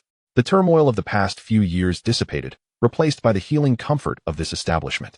Excited by the prospect, a faint blush graced his pale cheeks, and he strode alongside Tilly towards the outskirts of Hogsmeade with newfound vigor. Tilly had successfully secured a perfectly renovated shop, even beseeching Merlin for a manager, and had arranged for her future test subjects for the wolfsbane potion. Allowing her to return to Hogwarts with a light heart, Remus accompanied her out of the village. Chapter 142, Completion of Commercial Task 2. Curiosity piqued within Remus regarding how Tilly was able to visit Hogsmeade on a non-weekend, yet he recognized her audacity as a young woman determined to improve the wolfsbane potion. In light of this realization, he found no reason for astonishment. Tilly boarded the carriage drawn by the Thestrals, bidding farewell to Remus as it glided smoothly toward Hogwarts. On the return journey, Tilly was greeted by the system's notification chime. Ding! Congratulations, host, on completing Commercial Task 2. The shop has received a score of 93. We hope you will continue to strive for success in your forthcoming tasks. Ding! Commercial Task 3. Develop and sell 10 distinctive potions, with a net income of 500 galleons within 1 month. Note: different scented hand lotions also count as distinct varieties of specialty potions. Friendly suggestion: a fine potion is incomplete without an appealing name. A melodious and vivid potion name can better entice customers to purchase. Fresh from the completion of one task, a new challenge awaited her. Tilly examined the task description on the panel several times, uncertain whether to feel fortunate or unfortunate regarding the system's expectations. 10 unique potions seemed manageable, especially since the different fragrances of hand lotion qualified as distinct varieties. However, the requirement to earn 500 galleons within a month posed a significant challenge. Reflecting on her recent sales of over 200 bottles of hand lotion to her Hogwarts peers, which only yielded 13 galleons, she realized she would need to sell approximately 500 bottles to meet the goal. The mere thought felt insurmountable. After all, only students from the 3rd year and above could visit Hogsmeade, limiting her potential customers to just 5 weekends, with 1 weekend shared with the following month. Tilly felt uncertain that her upperclassmen would flock to her universal potion shop. Host, should you fail this task, the system will automatically refresh the mission and reduce its difficulty. However, accomplishing your originally set short-term business goal would extend the time frame. Upon hearing the system's words, a deflated Tilly suddenly felt emboldened to rise to the challenge. Accepting a reduction in task difficulty felt akin to capitulation, and an extended time frame would only slow her ambition to dominate the potion market. I shall complete Task 3, Tilly declared with renewed determination. After returning the carriage to Hagrid, she hurried back to her dormitory to begin concocting new potion formulas. Had it not been for the daunting 500 galleons requirement, she might have considered offering a package of 10 different scented hand lotions. Yet, the weight of the financial burden loomed over her, and relying solely on the allure of hand lotion might not suffice. Thus, she resolved to expedite her research into other potion types. Her first choice was a skincare potion. During her work on the hand lotion, she had inadvertently developed a formula effective for skin nourishment, requiring only slight adjustments before it could be sold. The combined appeal of hand and skincare potions would surely attract more customers. Engrossed in her studies, Tilly nearly forgot about lunch, only to be reminded by her growling stomach as it urged her toward the dining hall. Upon her arrival, she joyfully announced to everyone that the Universal Potion Shop would officially open this weekend. Will there be hand lotion available? A girl promptly inquired. her passion for the product evident even as she sat at the Hufflepuff table. Her enthusiastic voice captured the attention of the entire dining hall. Undeterred by the attention, she simply desired Tilly's affirmative response. Such public scrutiny was becoming familiar to Tilly. She greeted the crowd with a smile, waving back at the girl. Not only will there be hand lotion, but also skincare potions, which are very beneficial for maintaining our skin. We will definitely support you. I want to buy both. It's such a pity, I'm only in my second year. I envy first years. I wish you could sell some in school. Just like last time. Agreed. I missed out on both sales. How unfortunate. Professor Dumbledore, don't you think this is rather excessive? Professor Snape, seated at the staff table, furrowed his brow in annoyance at the cacophony surrounding him. To him, the student's exuberance resembled a farcical spectacle, distracting him from his meal. Professor Dumbledore, however, reveled in the lively atmosphere. Not at all. Everyone is happy, and that is a wonderful thing, is it not? Severus, you ought not to always stand apart from the crowd. Dumbledore regarded the disgruntled Snape with disapproval before half-jokingly inviting him. I hear Tilly plans to research hair care potions in the future, which would be quite beneficial for hair maintenance. With a loud thud, Snape abruptly left the table. He would rather return to grading the potion essays that infuriated him than remain in the presence of those foolishly boisterous students, enduring Dumbledore's tiresome humor. I have heard that Professor Snape has recently been brewing a dental potion for you, Professor McGonagall remarked casually, redirecting her gaze from the students. She was reluctant to admit her own budding interest in hand lotion, opting instead to shift the topic back to Professor Dumbledore. Dumbledore did have a penchant for sweets, but years of indulgence had taken a toll on his teeth. Snape would hardly have the inclination to brew a dental potion. Yet it seemed that some unspoken agreement had been reached between the two professors, as Snape had indeed agreed to concoct the dental potion for Dumbledore. Those acquainted with Snape's potions knew that their flavors were often less than pleasant. Dumbledore, realizing the implications of McGonagall's words, grimaced as he took a sip of the sickly sweet honey water. He could already foresee the nauseating taste of the forthcoming dental potion. As long as it does not possess the nauseating scent of earwax, Professor Dumbledore is quite willing to partake in the same celery-flavored concoction as before. It remains uncertain how effective Tilly's potion will be. Professor Flitwick clasped his hands tightly, his gaze fixed upon his beloved prodigy of charms. How splendid it would be if she could open her own charm shop, though he was at a loss as to what such a shop might sell. The mere thought was delightful. Professor Flitwick felt an unusual pang of envy towards Tilly's dedication to potion making. Had she devoted such ardor to the study of charms, he would undoubtedly have been compelled to break into a joyful waltz on the spot. However, he despised such dancing, as he always ended up stepping on his own feet. Chapter 143, Grand Opening.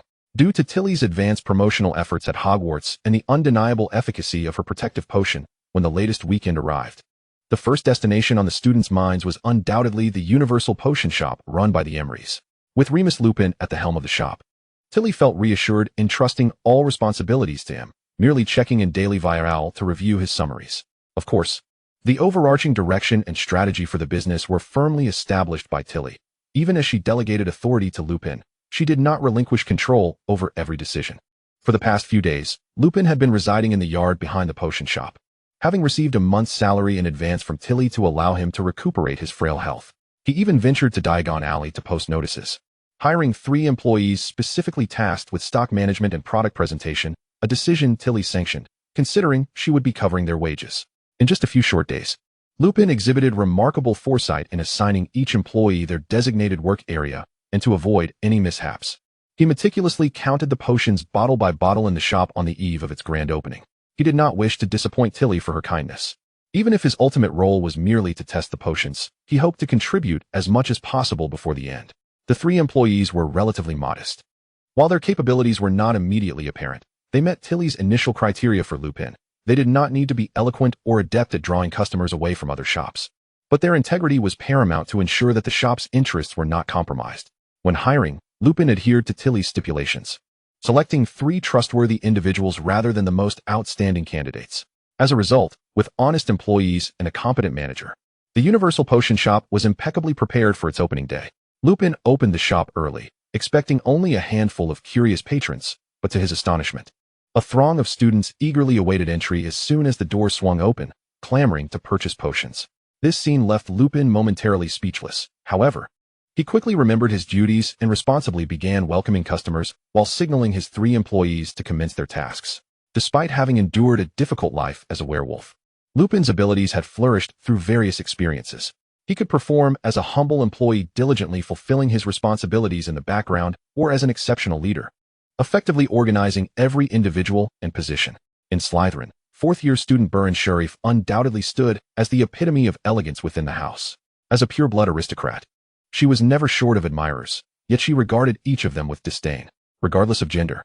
Those surrounding her were either aristocrats with familial ties or half-bloods lacking sufficient pedigree, relying on her influence to establish their standing within Slytherin. After 4 years at Hogwarts, she had grown weary of such a mundane existence and decided to shed her entourage, venturing alone through Hogsmeade in pursuit of a rare moment of tranquility. Today, the most bustling location in Hogsmeade was indisputably the Universal Potion Shop, attracting countless students, many of whom emerged satisfied with their desired potions. The raucous atmosphere irked Burren Sharif, compelling her to frown as she contemplated avoiding the commotion in favor of exploring quieter shops. She was aware of the shop's esteemed background, belonging to that renowned little genius from school, yet she felt no inclination to associate with Tilly Emery. The esteemed Miss Black, of the illustrious Black family, had chosen love over lineage? How laughable. Burren had always held the now Mrs. Emery in contempt, although she had heard whispers of her happy life. With a devoted husband and daughter, what did that matter? For them, as Slytherins, lacking a powerful lineage and robust capabilities rendered even the happiest family a mere burden. When danger loomed, it inevitably became a threat. Wow, this potion is stunning. Look, it's adorned with a rose design. A familiar girl approached, and Burren casually glanced over, recognizing the noble Ancia Roll. And her boyfriend, whom Burren recalled to be a half-blood. Frowning, she felt a surge of aversion and attempted to sidestep them. But her family lacked the influence of the Roll family, leaving her no choice but to suppress her irritation and greet Ancia. Good day, Miss Roll. Burren offered a superficial curtsy, lacking true politeness but still somewhat courteous, though her disregard for Ancia as boyfriend clearly conveyed her true sentiments. Ancia paid no mind. Well aware of the attitudes expected from pure-blood aristocrats, her brother, Dolphin Roll, was quite displeased with her choice of a half-blood boyfriend. He believed his sister should seek a match with a pure-blood of equal standing, rather than consorting with one tainted by the blood of filthy muggles. Yet Ancia had little regard for her brother's opinions, having always preferred to live unconfined. Thus, she found herself purchasing potions from the Universal Potion Shop. One of the few Slytherins to do so. You bought those filthy potions? Burren scoffed, casting a disdainful glance at the potion in Ancia's hand, dismissing its beautiful color and intricate design. You're not worried about picking up their filthy habits by using a half-blood's potion? Is that so? I doubt it, Ancia replied, refusing to accept Burren's disparagement of the protective potion, or rather, her denial of pure-blood's disdain for half-blood families. With an elegant smile, Ancia's words cut sharply into Burren's heart. I recall your uncle marrying a muggle, and his son is to be your family's next heir. How amusing that a despised half-blood will soon be your family's successor. Ancia's laughter danced in the air as she tightly grasped her boyfriend's hand, relishing the thought that their pure-blood family might face expulsion in the future. You. Burren glared at Ancia Roll, her fury rendering her speechless. Chapter 144, Quidditch Tryouts. I am here, Miss Sharif, but please address me with the courtesy befitting my status as Miss Roll. Ancia Roll waved the potion in her hand, her smile radiating triumph. The rose-tinted hand potion flowed gracefully within a vial etched with a rose motif, its subtle luminescence akin to an imperceptible display of ostentation that stung the eyes of Buon and Shafik. In the clash between them, Ancia Roar emerged triumphant, which greatly elevated her spirits. She leaned against her boyfriend's shoulder, smiling as they strolled away from this intangible battlefield. An unseen breeze swept past the furious Buon and Shafik, tooling her meticulously cared-for long hair. Unbeknownst to anyone, a faint trail of footprints had emerged on the ground beside her. Tiel, cloaked in the invisibility garment acquired from the system, paid no heed to the earlier altercation she had inadvertently witnessed. She remained oblivious to the fact that the source of the tension was connected to her. Even if she were aware, it would hardly concern her. Her venture today, shrouded in invisibility, was solely to inspect her newly opened potion shop. The system's awarded invisibility cloak, fastened with a clasp, enveloped her entire form, and the ample hood hung low enough to shield her face from the ordinary gusts of wind, allowing her to traverse among numerous upperclassmen and even a few professors without detection, seamlessly reaching the Universal Potion Shop. Having recuperated over the past few days, Lupin appeared somewhat haggard, yet the light in his eyes invigorated his entire demeanor, and he attended to customers with great attentiveness. Tiel observed for a while and discerned no faults in his service. She then examined the remaining potions within the store and found that, In addition to the hand and skin potions, several standard elixirs, such as sleeping drafts and common antidotes, had drawn considerable patronage from students. All the potions currently in the shop had been crafted by Tiel herself. She had placed a massive cauldron within the Wish Grantayer's chamber. Capable of brewing a wall's worth of potion in a single batch, Magina and a few others would come to assist her, for which Tiel compensated them with a gold galleon each day. After less than half an hour, having grasped the general situation, Tiel decided it was time to return to school. She left a note for Lupin in the courtyard, informing him of their next meeting, before making her way to a carriage outside Hogsmeade, discreetly avoiding the crowd as she headed back to school. She had no pressing matters at Hogwarts. Rather, she felt no need to linger outside. With the knowledge that the Universal Potion Shop was operating smoothly, she could begin preparing for future business endeavors.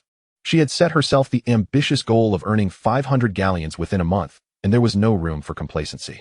Additionally, she had been troubled for several days by the task of naming her potions as indicated by the third commercial mission prompt. What names could possibly suit her potions? Following the traditions of the magical world, potion names are typically derived from their effects. Wasn't the current nomenclature sufficiently evocative? Hand potion, skin potion, and eventually hair potion.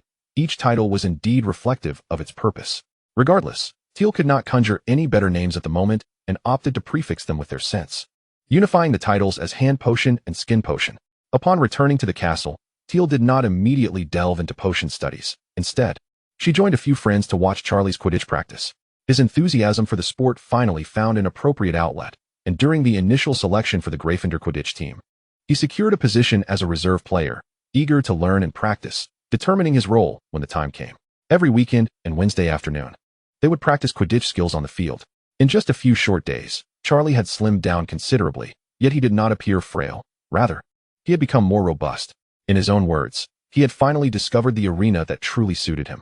With only first and second year students present at the school, the number of individuals training on the field was sparse. Across all 4 houses, merely 6 people were present, each spread out in their designated areas.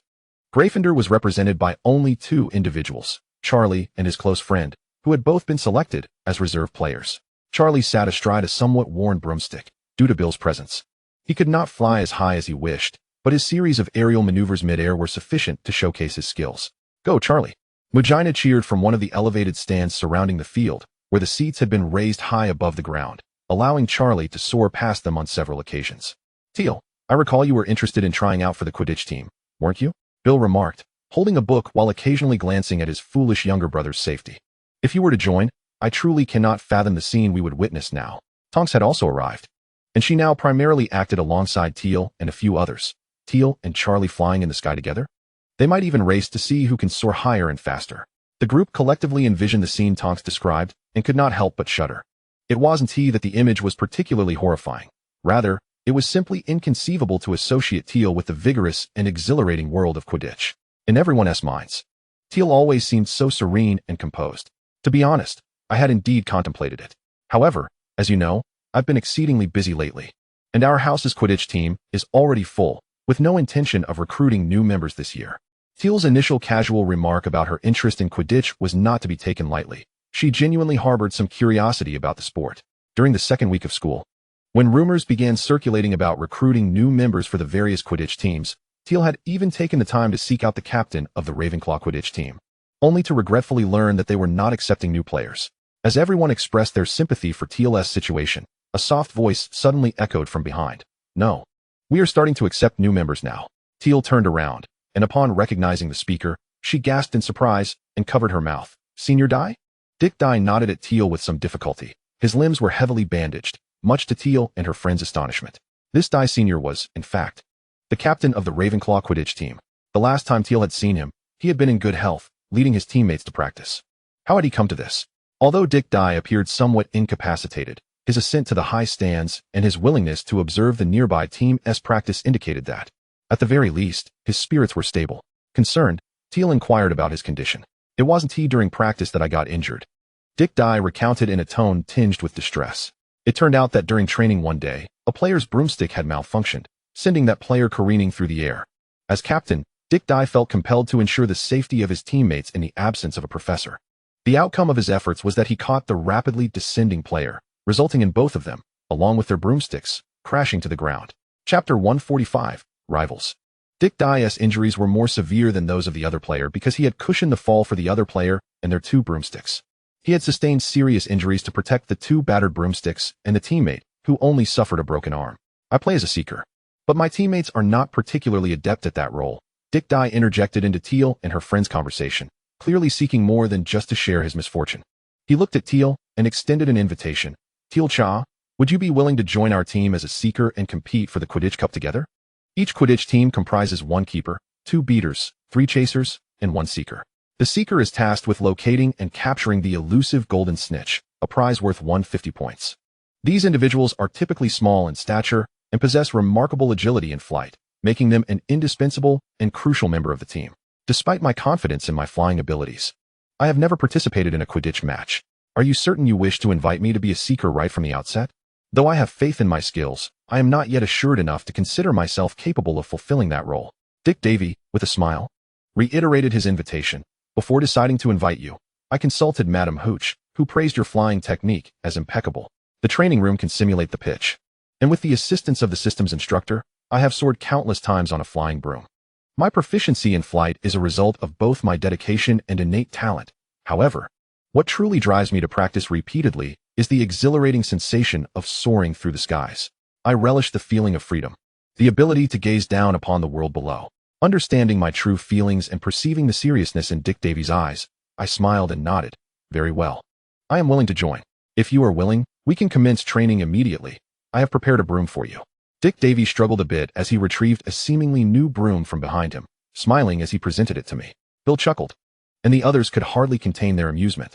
How could someone who is somewhat incapacitated, requiring assistance even to walk, carry a broom with him? They had ample reason to believe that Dick Davy was well prepared.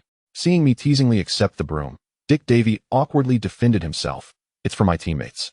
If not for the evident guilt in his eyes, his reasoning might have been more acceptable. However, his unease was unmistakable, clearly written across his face. Ultimately, I came to the rescue of my senior and current Quidditch team captain, Dick Davy. I stood up, handed my book to Muggina, and after addressing everyone, soared toward the stands on my broom. Brooms can sometimes be a bit choosy, favoring those with greater flying aptitude, a fact often evident during the first flying lesson. Although I had never taken a flying class at Hogwarts, the broom seemed to have a particular fondness for me. As my toes lightly touched the ground, the broom appeared to resonate with my intent, allowing me to glide effortlessly through the air with a calm demeanor. It had been quite some time since I had last ridden a broom, and initially, I did not fly quickly, merely familiarizing myself within the Ravenclaw area. After a couple of laps, the familiar feeling returned, and I grasped the broom handle, executing a series of tactics in quick succession: the starfish dive, the Ronsky feint, and the sloth grip roll. My learned tactics were not confined to any specific role. In one moment I was a keeper, in the next a seeker, and then mimicking a chaser with a powerful strike. What a promising Quidditch player. Dick Davy thought excitedly, wanting to stand but constrained by his injury, so he could only wave his arms enthusiastically from his seat. Thank goodness I'm injured. Otherwise, I would have missed out on this moment with Tiel. The others looked at him with expressions of confusion. While they too were thrilled by my impressive performance, they found no reason to be grateful for his injury. Why are you all looking at me like that? Dick Davy felt a twinge of unease at their expressions and couldn't help but lift his bandaged hands, lightly touching his face with a few exposed fingers. Is there something on my face? Nothing at all. We merely admire your Quidditch spirit. Bill, the older brother, smiled and turned Muggina and Tonks back to focus on me and Charlie. Dick Davy shot Bill a quizzical glance before choosing to return to admiring his new teammate. The more he watched, the more satisfied he became.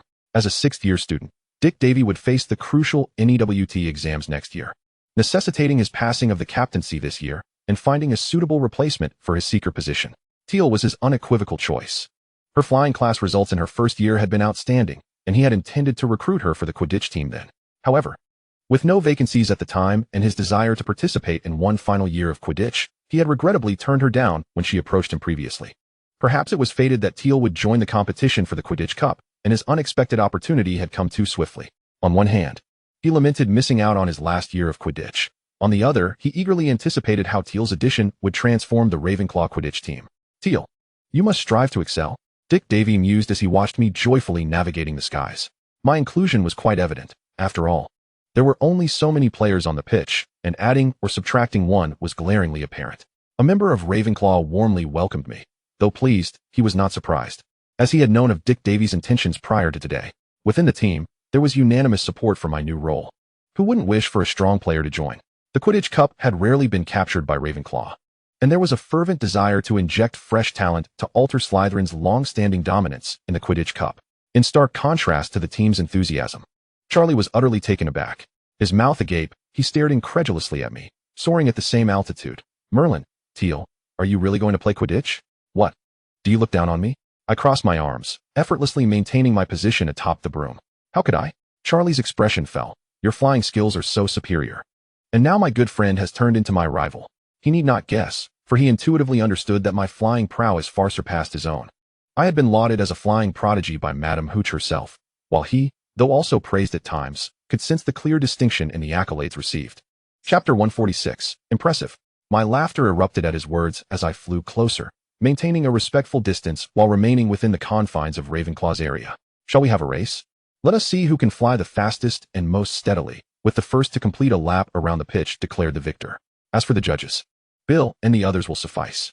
I extended the invitation to Charlie, waving at Bill and the others in the stands. Our positions were not far from the stands, allowing Bill and the others to overhear our conversation. Muggina and Tonks waved their arms excitedly. Let us race. Hurry, let us race. Charlie, don't chicken out. Undoubtedly. It was Muggina who shouted the latter. Charlie hesitated, acutely aware of the skill gap between us, but Muggina's shout ignited his competitive spirit. He thumped the broomstick's handle. I'm not chickening out. Let us race. Charlie gestured defiantly at me, and in that moment of eye contact, both of us recognized the fierce determination within each other's gaze. Friends are friends, but when it comes to competition, mutual respect for each other's identities must prevail. We shall engage in a serious contest. The perimeter of the pitch is a communal area, with only the central quadrants allocated to 4 distinct houses. Thus, when Tilly and Charlie compete in circling the field, they will not intrude upon the territories of the other houses. Upon learning of Charlie's impending match with Tilly, all 4 houses turned their curious gazes towards them. Even a second-year Slytherin boy could not resist the urge to position himself at the edge of the crowd, silently placing his bets in his mind. Based on experience, Charlie, who had trained rigorously for several days, appeared to have the upper hand. However, in terms of raw talent, he leaned towards the illustrious Tilly. After all, she was someone who had earned an O under Madame Hooch shortly after the term commenced, instilling confidence in those who believed in her. Yet, despite his confidence, he remained an observer, not engaging in the fervent discussions surrounding him. Muggina and Tonks were unwilling to assume the role of referees, unanimously delegating that responsibility to Bill. With the presence of the injured professional, Dick Day, nearby, the final referees were indeed these two. One was Charlie's elder brother, while the other was Tilly's captain and a distinguished Ravenclaw senior. There was some curiosity about whether they would show favoritism, but their impromptu officiating proved to be of little consequence. The match between Tilly and Charlie unfolded under the watchful eyes of all. The outcome was crystal clear. Tilly and Charlie arrived at one of the spectator stands, designating it as their starting line. Tilly, I will give it my all, Charlie exclaimed, fist bumping her earnestly. Tilly reciprocated with a sincere smile. Let me witness your true strength, and in turn, I shall show you mine. All right. Charlie grasped the broom handle, his gaze resolute as it pierced the horizon. Tilly too tightened her grip on her broom, no longer treating it with the casualness she had earlier displayed. Approaching this contest with seriousness was not only a mark of respect for Charlie, but also an homage to the sport of Quidditch itself. Ready. Bill stood atop the stance, raising a hand while a whistle, extracted from Dick Day's pocket, hung between his teeth. Go. A sharp whistle pierced the air, and 2 figures darted past the onlookers. In the initial moments, Tilly and Charlie's speeds were nearly equal, both leaning forward in similar postures. As they sped through the wind, their uniforms fluttered, producing a muffled sound, while their brooms vibrated with excitement. Tilly felt a slight sting on her cheeks from the rushing wind, a sensation caused by their rapid flight, yet she relished it. Despite the discomfort, the exhilaration was intoxicating. Unbeknownst to her, Tilly's joy began to influence her broom, which quivered in delight, propelling her forward at an even greater velocity. She lifted her arms in elation, laughing freely. The intangible barrier set by the system ensured that she need not worry about the wind choking her. As Tilly accelerated, Charlie endeavored to keep pace, but from the onset, he had exerted all his strength, and now he was nearing his limits. Maintaining his current speed was a grueling effort, and with each passing moment, the gap between him and Tilly widened, igniting a fierce sense of frustration within him. Tilly, I will catch you, Charlie shouted, his voice strained against the wind, yet resolute. He was unwilling to concede, vowing to strive harder. One day he would match Tilly's speed and surpass her. I'm waiting. Tilly possessed keen hearing, and even as the distance between them grew, she could still faintly discern his words. Turning her head, the motion hardly disrupted her flight. But I want to let you succeed. Tilly welcomed the challenge, yet she was equally committed to her own improvement. She would continue to grow stronger, perpetually striving for greater heights, determined to stand atop the pinnacle where none could catch her. With a swift motion, Tilly surged past the original starting line. She did not reduce her speed upon securing victory. Instead, she accelerated further, dazzling the crowd once more. She would not allow a single triumph to slow her pace. She would become faster, stronger, and reach for even loftier aspirations. Host, you are remarkable. The system's mechanical voice resonated with a hint of pride, sensing the intense emotional fluctuations within Tilly. Utilizing its innate functionalities, it recorded Tilly's performance throughout, each frame showcasing her ambition and tenacity. It cherished Tilly, relishing in the presence of such a host. Sincerely, it offered its blessings. Host, you are destined to reach the highest point and become the mightiest wizard. Thank you, but you must accompany me as well. Tilly's pace gradually slowed as she glided towards the crowd, her features radiating satisfaction after her exhilarating performance. Let us aim for a little ambition. Let us reach level 100. The 100-level system was the pinnacle of all systems, and Tilly hoped that when she ascended to the highest point, the system would be right there beside her. Of course, host, I shall always accompany you. The system's mechanical voice whispered softly, like a feather floating in Tilly's mind, compelling her to stifle a giggle. Upon realizing she had instinctively raised her hand, she could not help but laugh. Tilly, you are incredible. Absolutely amazing, Tilly-cha. Laughter erupted from her friends and classmates alike, with praises both similar and dissimilar echoing around her.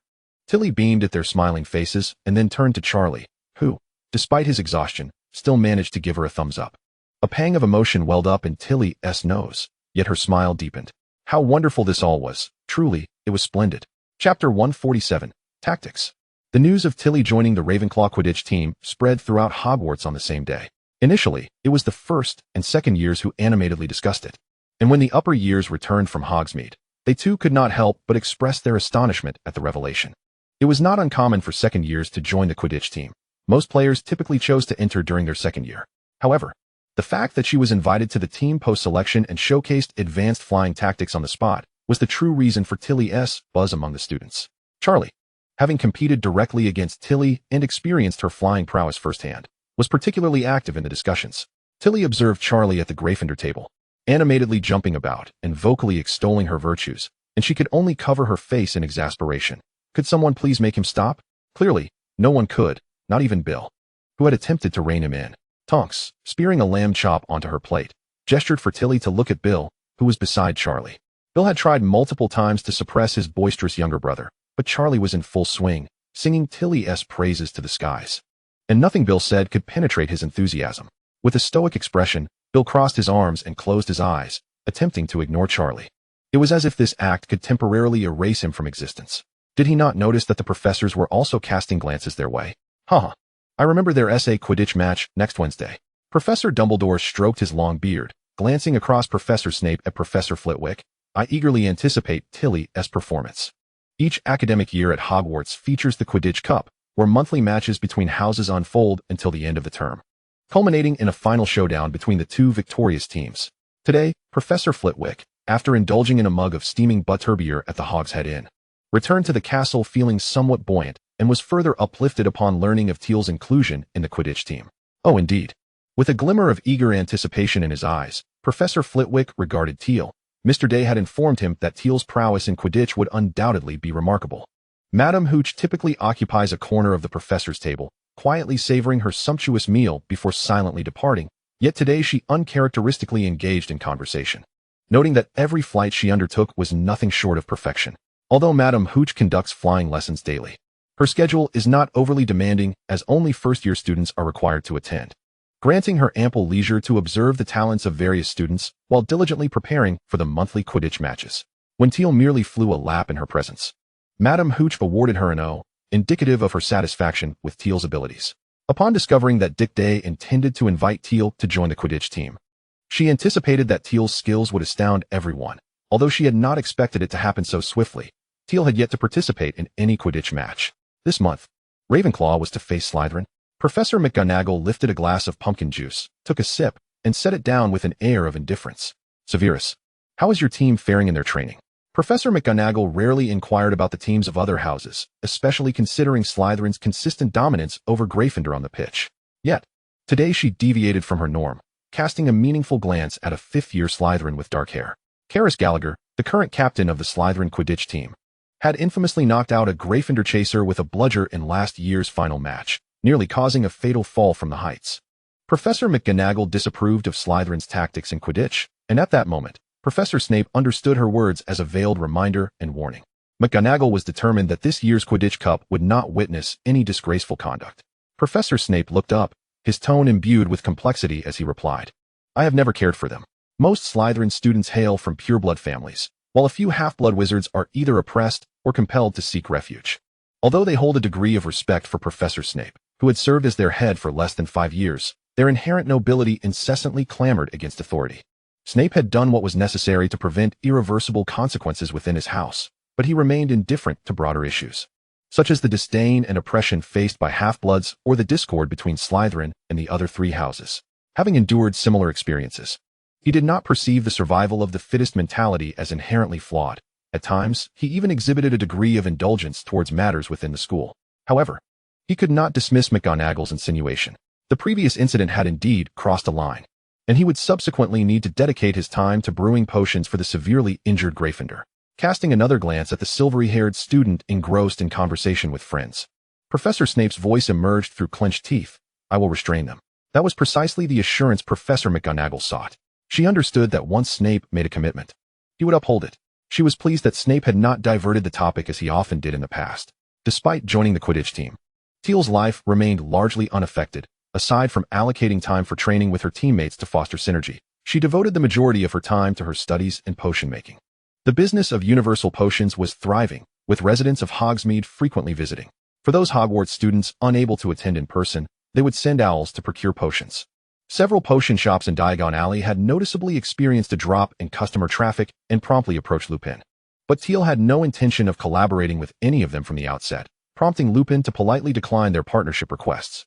A few potion establishments attempted to exert pressure on universal potions, but Tiel relied on the reputation of the Emery couple, who were currently collaborating with the Ministry of Magic and had recently opened several shops in the magical world, establishing a substantial and legitimate enterprise. No potion shop wished to incur the wrath of the Emery couple, leaving them to begrudgingly accept the reality of their diminished business while pondering new avenues. However, Tiel understood that not all shops would abandon the competition. They were merely biding their time out of respect for the Emery couple, and Universal Potion's unique offerings genuinely attracted customers. They awaited the opportune moment to reclaim clientele, possibly even siphoning off Universal Potion's profits. Chapter 148, Potion Failures. Host, do you intend to continue brewing potions on your own indefinitely? Observing Tiel once again diligently concocting potion after potion, the system could not restrain its inquiry. It considered this approach rather exhausting for the host. And with an increasing number of customers, the demand for potions would only grow. Would she still brew alone then? Tiel, pouring freshly brewed potions into custom vials, chuckled softly and shook her head in response. Of course not. The system, perplexed, asked, "Then do you plan to find someone to collaborate with?" Collaborating with others means worrying about the potential for recipe leaks and the distribution of profits from potion sales. I find it troublesome and unappealing. Tiel set down a vial of pale pink skincare potion and proceeded to fill another. Besides, I still have quite a bit of money at my disposal. When the time is right, I'll seek someone to brew potions exclusively for me. Who else could be as adept and reliable as someone from her own circle? Tiel had no intention of partnering with those other potion shops, as she planned to establish her own dedicated potion brewing factory in the future. As for when that moment would arrive, Tiel had her own plans. Universal Potions would undoubtedly open a branch in Diagon Alley, necessitating an increase in supply. For even if Tiel grew additional hands, she could not keep pace with the customers. Thus, the timing must be just right, neither too early nor too late. Otherwise, an oversupply would render her unique potions worthless, leading to a decline in their value and making it difficult for her to pursue a profitable sales strategy. Timing was crucial, and lacking experience, Tiel had to navigate this carefully to avoid letting opportunities slip through her fingers. A flock of owls arranged by Lupin soared directly into Tiel's fifth-floor room, carrying away box after box of potions. After watching the owls fly steadily into the distance, Tiel wearily closed the window and laid down on her bed, closing her eyes to rest. Potion making consumed much of her time, compelling Tiel to squeeze her study hours. She aimed to enhance her learning efficiency within shorter time frames to catch up with her previous academic progress. This rigorous studying was undoubtedly taxing for Tiel, but fortunately, she would not be occupied for long. Once the current surge in demand for her unique potions subsided, the busyness at Universal Potions would gradually reach a state of equilibrium, at which point Tiel would undoubtedly have discovered a method to balance her studies and potion making. She merely needed to endure a little longer, to persevere through these somewhat exhausting days, and she would soon find herself on the precipice of a fleeting victory. At dinner time, having rested sufficiently, Tiel made her way to the dining hall, following Magina and Tonks to the long table of Gryffindor to join Charlie for a meal. The training regimen of the Gryffindor Quidditch team was markedly more intense than that of Ravenclaw. While Tiel was required to train only 3 days a week, Charlie devoted nearly every day to exhausting himself on the pitch. Bill remarked that if Charlie could channel such fervor into his studies, he would have no cause for concern regarding his potions grades. Charlie, with a boastful arch of his brow, declared, "You have no idea, my Quidditch skills have improved significantly. Our captain even said I might have the chance to play in the Quidditch match next month." "Really?" Magina questioned skeptically. "Absolutely. Ask him if you don't believe me." Charlie gestured towards a somewhat brooding boy beside him. "This is my captain." The captain, slightly embarrassed, smiled at Tiel and the others, then nodded in agreement. "Charlie is indeed quite talented and diligent. If all goes well, he should be able to take the field next month." The upcoming Quidditch match was set to feature Gryffindor against Hufflepuff. "Tiel, who knows, we might soon be competing again." Charlie signaled to Magina, then turned to Tiel. "Next time, you won't defeat me so easily." Magina, exasperated by Charlie's antics, shot him a disapproving glare. "You're a chaser, and Tiel is a seeker. You are not even in the same competitive sphere." "I'm talking to Tiel," Charlie retorted, glaring at Magina, oblivious to the fact that in their playful banter, they were equally matched in their back-and-forth exchanges. "I want to let you speak to Tiel. What will you do about it?" He huffed. "Well, you're just going to huff. Do you think I can't?" "Humph." The two childish spirits began to huff at one another, while Tiel and the others had long since grown accustomed to their bickering and chose instead to focus on selecting their desired food, contentedly savoring their meals. This roasted steak is delicious, especially with the strawberry sauce that Tiel loves." Tonks, having spent considerable time with Tiel, had developed a taste for such flavors. "Tiel, you should try some." Tiel accepted Tonks' suggestion and added a piece of steak drizzled with strawberry sauce to her plate. As she took a bite, the sweet, tangy, and savory flavors delighted her palate, causing her beautiful brows to relax in pleasure. "Our kitchen's culinary skills are truly exceptional," Tiel generously praised. If time permitted, she would love to visit the kitchen to discover which house elf had concocted such delectable dishes tailored to her taste. Bill, though not averse to sweet and sour flavors, had noticed that the kitchen had been producing a plethora of new dishes over the past few weeks, each seemingly crafted specifically for Tiel, which left him with no reason not to harbor doubts. "Tiel, it seems you are particularly favored by the house elves?" Bill speculated, casually pushing a cup of strawberry juice closer to her. "Really?" Tiel pondered. She had hardly interacted with many house elves, only recently encountering Vandy, who often assisted her in tidying her fifth-floor room. She was fond of many animals, perhaps due to her affable nature, which similarly affected her interactions with humans, albeit less overtly. Could it be that her amiability also resonated with house elves? Tiel speculated idly, though she had no way to confirm such notions and could only assume for now. After dinner, having diligently studied Wolfbane potion for several days, Tiel decided to grant herself a reprieve and accompanied her friends to the library, where she retrieved a somewhat leisurely travelogue to peruse. She found that within the accounts penned by authors who had experienced various locales, she could unearth numerous intriguing details. For instance, she could learn which magical creatures thrived in specific environments, or what unique potion ingredients flourished in particular regions. Tiel relished the process of gradually uncovering these insights and then linking them together in her mind. "Tiel, could you explain this potion to me? I could not manage to brew it successfully in class today. Professor Snape looked as if he might slay me with his gaze." Magina quietly slid a sheet of potion notes in front of Tiel, wearing a slightly pained smile. Tiel glanced at it and noted that it was merely a relatively straightforward antidote, which perplexed her. Given Magina's aptitude, she should have been able to master such a potion with ease. Why had she failed? Perhaps she had overlooked something? Magina enjoyed annotating her potion notes, typically jotting down comments during her pre-class reviews, which enabled her to follow the procedures more smoothly in class without becoming flustered due to unfamiliarity.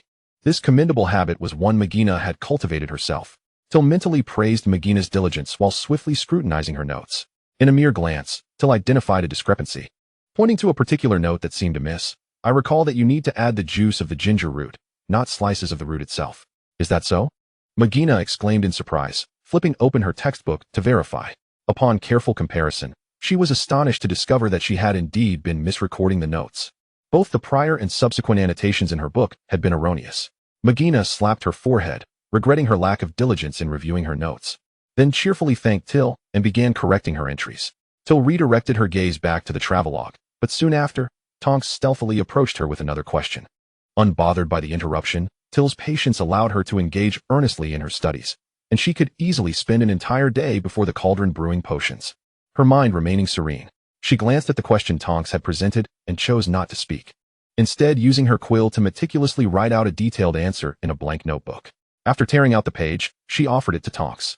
The explanation was somewhat complex, yet Tiel's succinct sentences effectively established the framework for understanding the problem. She was guiding Tonks to think critically, and after examining the outline Tiel had provided, Tonks quickly grasped the solution. Gratefully, Tonks smiled at Tiel, affectionately nudging her shoulder before returning to her studies with renewed focus. Tiel chuckled at her gesture, her smile widening as she reopened the travelogue she had temporarily set aside. How many pages would she manage to read this time? What questions would Magina and Tonks bring to her next? She eagerly anticipated the unfolding of events. As tranquil days passed, the signature potions from the apothecary had nearly reached a point where every Hogwarts student possessed a bottle. After reviewing the invoice that Lupin had sent, Tiel noted that the purchases from Gryffindor and Hufflepuff accounted for nearly 70% of the total quantity. The remaining 3 houses consisted of 2/3 from Ravenclaw and a mere sliver from Slytherin. Tiel could not claim satisfaction with this outcome, but it was hardly unexpected. The aristocrats of Slytherin often employed their own unique care methods, having been accustomed to noble-grade potions from a young age. In contrast, Tiel's signature potions were affordable and tailored for students of more modest backgrounds, and it was unlikely that those nobles would regard the efficacy of Tiel's potions with any esteem. Initially, Tiel perceived their arrogance, their lofty pride leading them to look down upon her research. However, as time progressed, she realized that such matters were of little consequence. Whether they chose to purchase or utilize her work, the scant number of them would hardly affect her. A sale would undoubtedly be advantageous, yet a lack of sales would not significantly dent her profits. Ultimately, Tiel's clientele did not comprise the Slytherins. On one particular afternoon, Tiel resolved to venture into Hogsme. It had been some time since she had last left the castle, and with Lupin overseeing the apothecary, she felt reassured. The purpose of her visit was to fulfill her responsibilities as a proprietor. It was hardly appropriate for her 3 employees to have yet to see their employer's visage despite having been hired for some time. Tiel had encountered them, yet they had not laid eyes upon her. Hagrid warmly helped Tiel into the carriage, assisting her as she stepped inside. His considerable frame could not fit within, so he stood on tiptoe outside the vehicle and said to her, "Tiel, I've prepared a good number of rock cakes for Muggins. Could you take them to her on your return?" He added, "And please let her know that the treats she sent me were delightful. I truly enjoyed them." Hagrid's cheeks flushed. He seldom received gifts from students. Since Muggins had shared her confections with him, he felt a sense of camaraderie with her, prompting him to wish to do something nice for his newfound friend, such as delivering rock cakes as an expression of his fondness. Of course, Tiel readily acquiesced, assuring him she would return before lunch to deliver the rock cakes to Muggins. Upon hearing this, Hagrid joyfully rubbed his large hands together and dashed back to his hut to prepare the treats. Freshly baked rock cakes were essential for optimal taste. If left too long, they would become soft. Hagrid intended to make an ample supply this time, even more than he had previously. The night stallion obediently pulled the carriage, while Tiel closed her eyes, anticipating their arrival in Hogsme. Lupin awaited her at a small station just outside the village, having been informed of her visit. As soon as the carriage appeared, he promptly assisted Tiel down, inquiring, "How have you been lately? You don't seem quite well."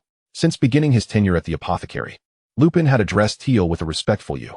Initially, she accepted this formality, as he was merely an employee receiving his wages from her. Yet, Tiel's perspective had shifted. She now understood Lupin's true identity from Mrs. Emery's letter. He was a Gryffindor student at Hogwarts, a close friend of the Potters, and an accomplished combat wizard. Tiel had previously written to the Emery couple, detailing her experiences since opening the shop, and naturally did not conceal Lupin's existence from them.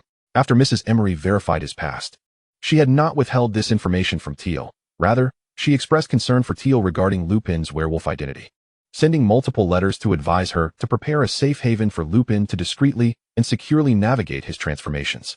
Outside of work, you may simply call me Tiel.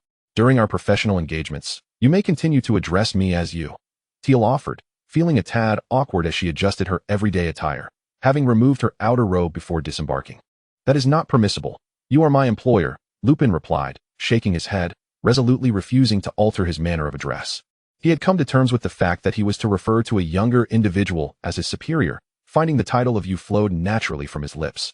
Moreover, he recalled the time when she was merely a child in his palm, and his gaze softened. You have cared for Harry so much. I cannot thank you enough. Speaking of Harry, Tiel could not help but soften her previously tense expression, a gentle smile gracing her lips. I consider Harry like a brother. Caring for him is simply my duty. No thanks are necessary. Chapter 150. A show of loyalty with you all looking after him. I feel at ease, Lupin remarked, guiding Tiel to walk in the shaded area while he positioned himself half in the sunlight. The mid-September sun had lost its summer fervor but still radiated a comforting warmth, causing Lupin to wipe the sweat from his brow. Tiel too felt a slight warmth, rolling up her sleeves to reveal a jeweled bracelet adorning her left wrist. Casually, she inquired, do you not intend to visit Harry? He would be quite pleased to meet you as a friend of his parents. Tiel lifted her head, meeting Lupin's gaze. Lupin's eyes flickered, his tone imbued with a hint of melancholy, yet predominantly calm. Now is not the right time. Much like Professor Dumbledore's reluctance for Harry to encounter the magical world prematurely, Lupin too had his reasons for not wanting to meet Harry. Noticing Lupin's unwillingness to elaborate, Tiel refrained from probing further, sharing snippets about Harry's daily life to keep Lupin informed of Harry's recent happenings. She also recounted the Dursleys' treatment of Harry, a reality seldom brought to light. Thus, Lupin's knowledge was limited. Upon hearing her account, indignation welled within him. Clenching his fists in a suppressed rage, he seethed. How dare they? Previously, no one had stood up for Harry, and no one had been willing to protect him from bullying. Tiel sighed as she presented the facts, and upon reaching the apothecary, she gestured for Lupin to temper his anger as they entered together. The shop's manager followed closely, his expression a mask of fury, perhaps to prevent any misconceptions about their relationship. Tiel considered herself a generous employer, having placed considerable trust in Lupin. But she did not wish to arrive only to have their rapport misconstrued as discord. Lupin, taking a few deep breaths, regained his composure. Yet the turmoil within him was still evident through the veins protruding on his forehead. Fortunately, beads of sweat were now forming on his brow, and his pallor was such that the three employees, seeing his apparent discomfort, assumed he was merely suffering from the heat, not realizing the true cause of his agitation. All three employees were aware of Tiel's visit that day, and Lupin had preemptively briefed them, informing them that their boss was still relatively young. While they were surprised, they held a degree of skepticism until they met the stern-faced Tiel in person. An almost imperceptible aura surrounded her, indicating she was no ordinary girl. Among the trio, only one girl observed Tiel with a mix of caution and curiosity. Noticing her gaze, Tiel offered a nod accompanied by a gentle smile. The silver-haired girl, though youthful, possessed an undeniable presence and an air of refinement cultivated from a privileged upbringing. Tiel's exquisite smile rendered the young employee bashful, compelling her to lower her eyes shyly. Lupin made a concerted effort to redirect his focus from Harry's situation, adopting his usual demeanor towards the employees as he introduced Tiel. His tone subtly serious. This is Miss Emery, the proprietor of our apothecary. Lupin's seriousness served as a reminder for the employees to treat Tiel with the respect she deserved. Having spent several days with Lupin, the three employees had come to recognize his character. Upon witnessing his respect for Tiel, they immediately understood the position she held. The three employees, inherently honest individuals, were employed at the Universal Potion Shop, receiving their wages from Tiel and dutifully serving her, thus refraining from any negligence towards their employer. They greeted Tiel with respect, each introducing themselves by name. Tiel, pleased with their demeanor, cast an appreciative glance at Lupin. Greetings, I am your employer. Due to certain circumstances, I may not be present here frequently. I hope you will listen attentively to Lupin's guidance. For any matters, do not hesitate to consult him. Although Tiel's tone remained relatively mild, her words carried an unmistakable undertone of admonition. However, do remember that no tricks are to be played in my potion shop, or I will ensure you comprehend the consequences. Upon her statement, the atmosphere, as Tiel intended, grew somewhat chillier. The three employees dared not utter a word, nor did they dare to meet Tiel's gaze, merely bowing their heads in a display of compliance. Lupin, who frequently corresponded with Tiel, was aware that she was deliberately attempting to intimidate them. He felt a twinge of amusement, but restrained his laughter, lowering his head slightly to mirror the behavior of the three employees, thus maintaining the facade for Tiel. Tiel, well-versed in the principle of balancing sternness with benevolence, having delivered her sharp warning, began to distribute benefits to her employees, a bottle of hand care potion and a bottle of skincare potion for each, Lupin included. Though they routinely interacted with these potions, they had never had the opportunity to procure them for themselves. Thus, when Tiel generously provided them with 2 bottles each, the surprise they felt outweighed their earlier apprehension. This was particularly true for the female employee among the four, who had a penchant for beauty. "Boss, this is too extravagant," she timidly remarked, casting a quick glance at Tiel before hastily lowering her gaze once more. The others nodded in agreement, eager to echo her sentiments.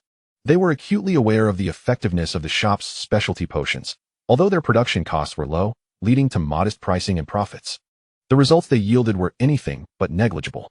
Tiel's kindness in not charging exorbitant prices meant that, were she to set prices higher than those of beauty potions, a throng of customers would flock to purchase them. Such remarkable potions, given freely to us? What does this mean? Follow me. And you may have any potions you desire in the future. Tiel confidently lifted her chin, and although her statement bore an element of exaggeration, her generosity towards her employees struck a chord, evoking a sense of gratitude among them. One male employee sniffled, gazing at Tiel with appreciation, and earnestly pledged, "Boss, rest assured, I will work diligently." Though he had no particular interest in the hand care or skincare potions, feeling no inclination for such self-care, he was already envisioning the joy on his wife's face when she received these 2 bottles, knowing she would be delighted. Expressing loyalty was something no one wished to fall behind on, and the other employees quickly chimed in, each eager to affirm their commitment, fearing that any delay might lead Tiel to perceive them as insincere. Lupin, too, joined their chorus of loyalty, his earnest expression eliciting a suppressed chuckle from Tiel, who stifled the urge to laugh, merely covering her mouth to cough discreetly. Thus, Tiel's first appearance before her employees concluded splendidly. When she was about to depart, the 3 employees vied with Lupin to see her off, but Tiel firmly declined their offers, swiftly making her exit. Chapter 151. Completion of Business Task 3. A week passed, and the income of Tiel's Universal Potion Shop continued to surge. Contrary to expectations, the anticipated decline in popularity did not occur. Instead, a multitude of customers flocked to the shop, depleting its stock of potions for several consecutive days. This compelled Tiel to toil late into the night to brew potions. Yet she found joy in her bustling activity.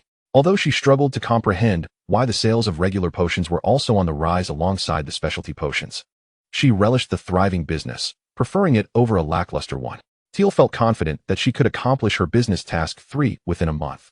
However, after yet another long night of potion brewing, while wearily massaging her hands, a thought suddenly struck her. "System, must I wait until this task is completed to proceed with the next one?" Tiel inquired anxiously, flexing her wrist. The requirements for Business Task 3 stipulated that her net income within a month had to reach 500 galleons. If completion was contingent upon waiting a month to witness the results, would that not significantly delay her subsequent tasks? She had not forgotten that her ultimate business objective was to assimilate the Wealth family. 1 month turned into another, with task after task. By the time she was able to absorb the Wealth family, it might stretch into the following year. "Not at all, host," the system clarified earnestly. "The requirement of 500 galleons within a month signifies that the time limit for this task is indeed 1 month, with the completion condition being the attainment of 500 galleons. If the host can achieve an income of 500 galleons within a month, the task will be marked as complete at the moment that income is met. Business Task 4 will be issued in real time, so please rest assured." Tiel realized that it was not necessary to wait a month to ascertain whether the task was complete. Rather, any time within that month. As long as she earned 500 galleons, Business Task 3 would be considered fulfilled, allowing her to commence Business Task 4. This revelation alleviated her concerns about delaying her subsequent tasks.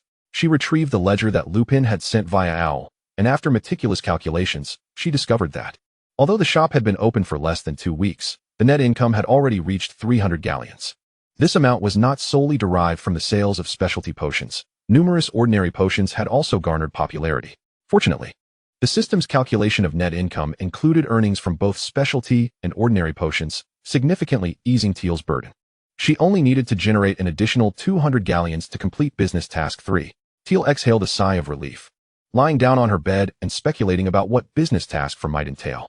Having established her shop and sold potions, would the next task involve increasing the variety of potions, or perhaps further expanding her enterprise by opening branches of the Universal Potion Shop in other locations? Tiel had a strong premonition that the latter was highly likely. Finally, on the last Tuesday of September, the net income of the Universal Potion Shop exceeded 500 galleons. At the moment the final galleon was deposited into the cash register, the system declared Business Task 3 complete. Ding! Congratulations, host. For completing Business Task 3, develop and sell 10 specialty potions, achieving a net income of 500 galleons within 1 month. Ding! Business Task 4. Establish a branch of the Universal Potion Shop in Diagon Alley and ensure that the Universal Potion Shop, Hogsme branch, maintains a monthly income of no less than 700 galleons. As anticipated, the fourth business task assigned by the system involved Tiel expanding the distribution scale of the Universal Potion Shop. Moreover, while opening a branch, she was required to ensure that the income of the original shop increased as well. It posed a challenge. Yet Tiel was eager to roll up her sleeves and get to work. With her experience from opening a shop in Hogsmeade, she felt unafraid of establishing one in Diagon Alley. She first sought permission from Professor Dumbledore to proceed to Diagon Alley, and after receiving his consent, she borrowed the fireplace from the headmaster's office, donning her cloak as she set off for Diagon Alley. The fireplace in the headmaster's office has been connected to the Flu network, linking it to numerous shops in Diagon Alley. Utilizing the fireplace to access the respective stores serves as a shortcut to Diagon Alley, a practice many have adopted. After Tilly's departure, Professor Dumbledore, momentarily lost in thought, gradually regained his composure, sipping his honeyed water with a mixture of surprise and an odd sense of acceptance. Although he had maintained his composure in front of Tilly, internally, he had been taken aback, his heart racing in astonishment. Having visited Tilly's Universal Potion Shop, he acknowledged it as an excellent establishment. He felt a sense of pride in Tilly's remarkable potion-making talent, a nostalgic appreciation for a former studentess return, and a recognition of her commercial acumen. He had presumed that Tilly merely intended to practice her skills, believing that one Universal Potion Shop would suffice for her to showcase her business prowess. However, Tilly proved to be bolder than he had anticipated. She had only opened her first shop at the beginning of the month, yet by the end, she was already contemplating the launch of a branch. This aptitude, Professor Dumbledore mused, far surpassed that of her father, Mr. Emery, who had only built his substantial fortune after years of trial and error in the business world. Out of concern for his studentess' safety, Professor Dumbledore contemplated whether he should allow Tilly to venture to Diagon Alley, a place much farther from Hogwarts and considerably more perilous than Hogsmeade. Nevertheless, after a brief moment of hesitation, he acquiesced to her request. While her endeavors were currently commercial in nature, Professor Dumbledore remained hopeful for the magnitude of her future accomplishments. Regarding her safety, he rose from his seat and beckoned to Fawkes. "Good child, you know what to do, do you not?" Fawkes chirped affectionately, nuzzling Dumbledore's hand before soaring into the air, flapping his wings as he quickly departed from Hogwarts. After spending an entire afternoon exploring Diagon Alley, Tilly returned to Hogwarts with her feet feeling somewhat sore and fatigued. She contemplated several suitable locations for her future shop, planning to meticulously strategize over the next few days before finalizing her decision to purchase a property in Diagon Alley. As for the team responsible for the renovation, Tilly intended to enlist the same company as before, as they had done an excellent job on the Universal Potion Shop, aligning perfectly with her vision and proving to be quite reliable. Tilly had no qualms about collaborating with them once more and potentially more in the future. The system would not allow her to stagnate, and she harbored greater ambitions as well.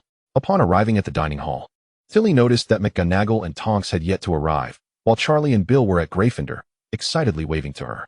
Tilly smiled and decided to dine at the long table in Gryffindor that evening. "Tilly, are you nervous about the match this Saturday?" Charlie asked, his excitement palpable as he rubbed his hands together at the thought of the upcoming Quidditch match. Tilly paused, finally recalling that she was indeed set to play in her first official Quidditch match this week, a thought that filled her with both excitement and nervousness. Chapter 152. The Quidditch match. Despite being preoccupied with academics and business, Tilly had never missed a single Quidditch practice. However, today, engrossed in the latest commercial task, her mind was so cluttered that she momentarily forgot about the match. She did feel a twinge of anxiety, uncertain if the actual match would differ from her usual training. Taking a deep breath, she candidly expressed her thoughts. Just then, McGonagall and Tonks approached her, having spotted Tilly from a distance. "What were you discussing?" McGonagall inquired as she seated herself beside Charlie, facing Tilly. "I wondered why I couldn't find you with us. Turns out Charlie lured you here," she remarked, with Tonks nodding in agreement. Charlie, incredulous, replied, "Lured? We arranged to have dinner together last night. Surely, you didn't forget?" The previous evening, the five of them had visited the library, and Charlie had mentioned their dinner plans when they parted ways. However, it was evident that everyone had overlooked it. Tilly blinked, recalling that such a conversation had indeed occurred, but her mind had been too preoccupied with business matters to register what Charlie had said. Feeling a tad embarrassed, she had initially thought Charlie was simply being overly enthusiastic in calling her over. McGonagall and Tonks, too, felt a bit sheepish. They had been engrossed in some girl talk the previous night, and Charlie's enthusiastic invitation had been brushed off. "All this gossip distracted us," McGonagall blurted out. Charlie noticed the peculiar expressions on the faces of the three girls and turned to Bill with a slightly hurt look. Bill, maintaining his usual composure, replied with a polite smile, "Silly brother, when have we not shared a meal together?" Charlie responded, "So, what were you discussing just now?" An awkward silence ensued, prompting McGonagall to hastily change the subject, striving to divert everyone's attention, especially Charlie's, to another topic. Charlie rolled his eyes at her clumsy attempt to redirect the conversation but played along. "We were discussing the Quidditch match on Friday. Tilly is set to take the field." After all, if he didn't engage in the conversation, the one who would feel most awkward would be McGonagall, followed closely by himself. "Oh right, Tilly is playing in the match." McGonagall suddenly remembered, recalling how Charlie had once ignited her passion for Quidditch. However, after entering her second year, she had lost interest in joining the Quidditch team. While she enjoyed watching the thrilling matches, she lacked the desire to participate, feeling she didn't possess sufficient skill. "Tilly, we'll be cheering for you," Tonks exclaimed, making a supportive gesture, and once the food arrived at the table, she eagerly offered Tilly several fresh strawberries. "This month, it's Ravenclaw against Slytherin. Why are you so excited?" Bill remarked, having lost his appetite and merely nibbling on a piece of bread. Knowing that next month would bring the competition between their two houses, Tonks hesitated for a moment before waving her hand at the group, urging them to form a circle. "I'll let you in on a secret, but don't spread it around," she whispered. "One of the Slytherin beaters bullied a girl from my dormitory and hurled some nasty insults at her." Recently, Tonks had become closer to Tilly and her friends, but that didn't sever her ties with Hufflepuff. She got along well with her roommates, and the girl in question shared similar backgrounds. Both were daughters of wizards from Muggle families, with mothers hailing from prominent magical lineages. They had both faced ridicule from Slytherin students, and thus, Tonks always considered her a kindred spirit. Knowing someone had bullied her friend made Tonks wish she could confront him directly. But facing off against a fifth-year Slytherin was beyond her capabilities. She could only hope that Ravenclaw would triumph over Slytherin in the upcoming match. "Ugh, I can't stand those Slytherin brats," Charlie exclaimed, his disdain for their haughty attitude evident as he glared in their direction. Next month, he shall officially join the Gryffindor Quidditch team. In pursuit of excellence on the field, he has engaged in considerable preparation. He meticulously studied the distinctive traits of players from various houses, their preferences in Quidditch, and the most effective strategies to counter Charlie, approaching this endeavor with a diligence surpassing even that of his potion studies. It is worth noting that, despite his earnest efforts, Charlie has struggled with potions. While his performance has improved from its previous dismal state, it remains far from commendable, prompting Bill to question whether Charlie has truly grasped the subject. In contrast, Charlie has demonstrated an innate understanding of Quidditch, thoroughly analyzing each player, including Tilly. Although he often finds himself at a loss due to his lack of experience, relying on his research to make decisions, his earnestness has already set him apart from many Quidditch players.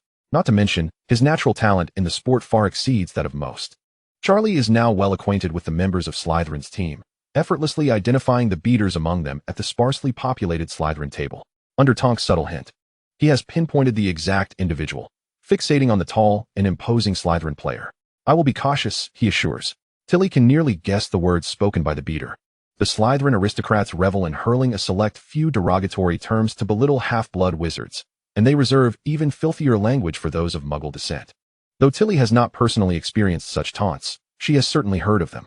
As she savored a strawberry, its sweet and tart flavor causing her to squint her eyes in delight, her thoughts lingered on Tonks' remarks, compelling her to glance in Slytherin's direction, where she successfully discerned the identity of the beater through Charlie's gaze. "Is it him?" Tilly furrowed her brow, finding the Slytherin somewhat familiar, as if she had seen him once or twice before, though her recollection was vague. I shall remember him." At the Slytherin table, a boy discreetly signaled to the beater, his voice barely above a whisper, that Gryffindor, Emery, and Weasley are watching you. "What are you up to?"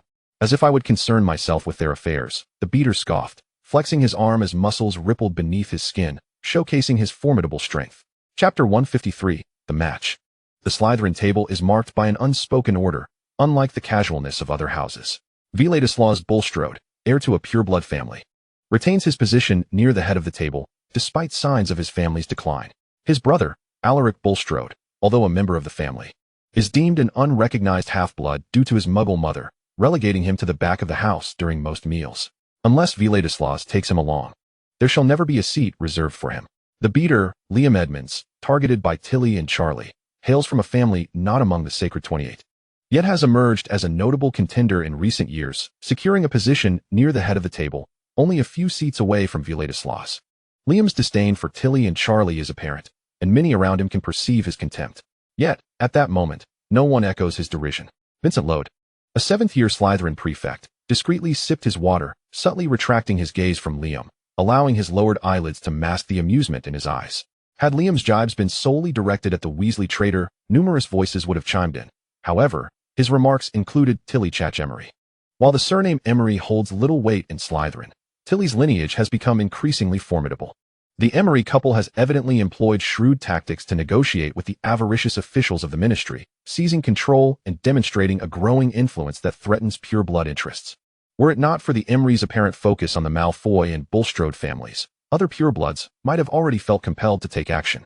Using resources against a lesser family is a common practice among pureblood families, but being forced to retaliate is generally regarded as more disgraceful than orchestrating a preemptive strike. Due to the Emery's expanding influence, the attitude towards their only daughter, the future heiress of the Emery lineage, has become decidedly cautious. Only someone as dim-witted and brawny as Liam would dare to mock Tilly in such a context. Vincent Lode's gaze shifted once more, observing Villadislas casting a glance at Liam, as if seeking a kindred conversation, which struck him as absurd. Another fool, he mused. In his estimation, Villadislas was far less agreeable than his brother. While Alaric may be a half-blood, he possesses a far sharper intellect and cunning. Yet, despite any cleverness or guile, Vincent holds no intention of viewing him any differently. After all, Alaric has been utterly bested in confrontations without any semblance of retaliation, and he is hardly more astute than his elder sibling. Saturday dawned with splendid weather, the sun casting a gentle glow upon the bustling castle, enveloping students who meandered or raced about in the warm embrace of early autumn. Hurry, today is the Quidditch match. If you linger, you won't secure a good seat. Today features a showdown between Ravenclaw and Slytherin.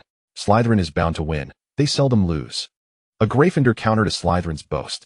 Students flocked to the stadium, the stands poised to burst with spectators cheering for their team's triumph or lamenting their defeats. As a member of the Ravenclaw team, Tilly had already donned her blue uniform in the changing room. The deep blue, complemented by ancient bronze, lent her an air of tranquility, yet it could not mask the tension that surfaced with each deep breath she took. Do not be anxious, Tilly Chatch. Every Quidditch player endures this moment. Dick Daly, the Ravenclaw team captain, though still recovering from an injury, remained present for both practice and today's match, albeit unable to play. The bandages on his hands had been removed, revealing the horrific scars left by his previous fracture. He still exhibited a degree of clumsiness while handling utensils. Yet he was undeniably more agile than when he could only manage a few fingers. Tilly loosened her somewhat constricting blue tie, inhaling deeply. Captain, did you feel as nervous as I do before your first match? Of course not. Dick straightened his back instinctively, casting an awkward glance to the side. Our captain, naturally, never struggled to breathe. The chaser, Avelini Rassam, who happens to be Dick's girlfriend, did not hesitate to undermine her soon-to-be fiancé, quipping that he nearly forgot how to breathe altogether. This remark elicited laughter from everyone in the changing room. They had all been interacting with Dick Day for several years. Fostering a harmonious relationship and exchanging a few light-hearted jests posed no pressure whatsoever. Till's initial tension gradually dissipated amidst the laughter echoing in the changing room. As the match drew near, the players made their way onto the pitch, with Till positioned centrally as the seeker. Upon entering, she was greeted by a resounding cheer. And amidst the cacophony, she discerned her name being called out. A familiar voice rang out from one direction, prompting her to instinctively glance over. She spotted her four close friends brandishing a large banner, fervently waving it. The simple words emblazoned upon it read, "Go Till." Till couldn't suppress a smile as her silvery ponytail danced freely in the sunlight, its glimmer reflecting the warmth of her radiant smile. Madame Hooch, the match referee, brandished her flying broom and silver whistle, sternly signaling for both teams to gather. Whether by coincidence or design, standing opposite Till was none other than Liam Edmonds. He flashed a malicious grin, his intentions unmistakably sinister. Initially, Till had merely aimed to outshine her opponent on the field, to humble the arrogance inherent to Slytherin. However, Liam's demeanor suggested he harbored intentions of his own to undermine her. Unfazed, Till recognized that Liam's family was of a significantly lower echelon compared to the Malfoys, and even the Weasley family paled in comparison. Hence, she felt no trepidation in confronting him. If she had the audacity to consider overtaking the Weasleys, what reason had she to fear an Edmonds? Fairness and impartiality must prevail on the field. I hope you all bear this in mind. Madame Hooch surveyed all the players before instructing them to mount their respective flying brooms.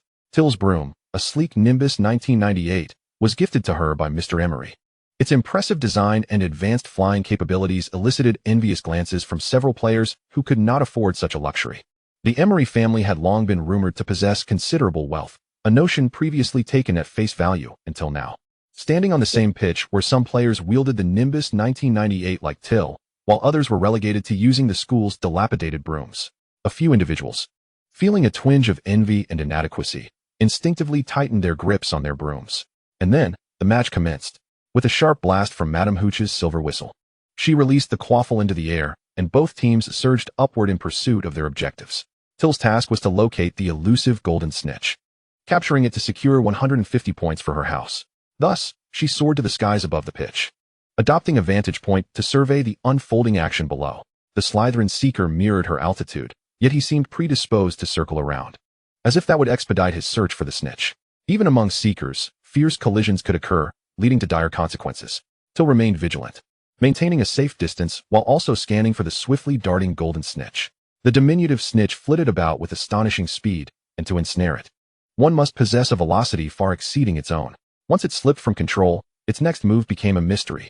Thus, the role of seeker demanded exceptional attentiveness, keen observational skills, and a lithe physique.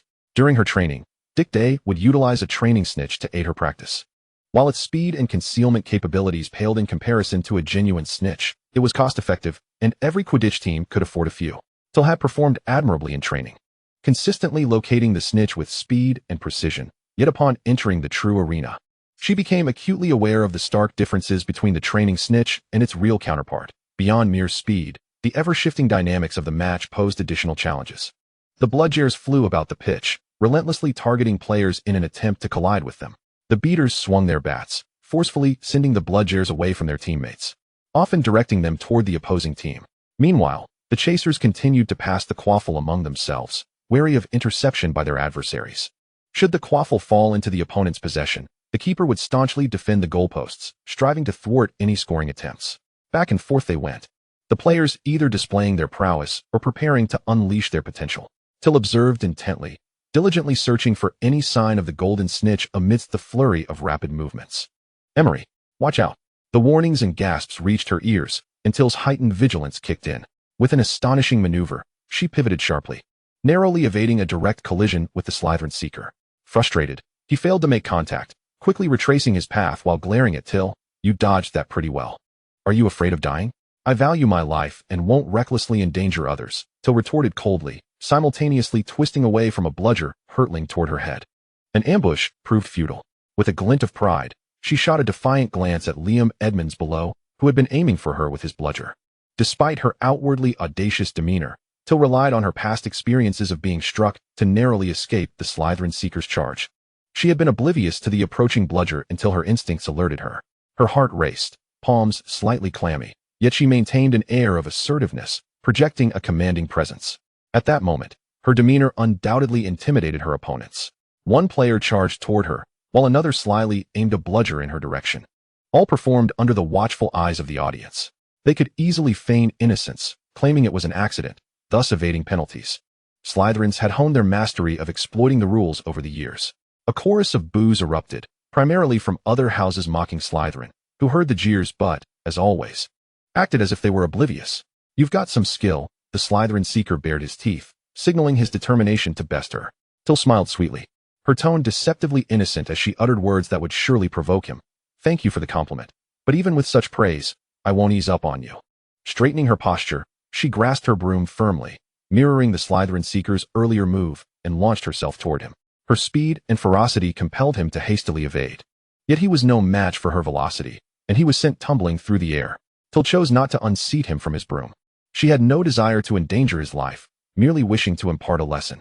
If the force he had just employed were truly capable of hurling someone directly from their flying broom, Tiel would be genuinely concerned that he might plummet to his death from such a height. Naturally, during a Quidditch match, which carries a considerable degree of danger, nearly all the professors at the school were present, and Professor Dumbledore was no exception. With Professor Dumbledore in attendance, one could be assured that such fatal accidents would be averted.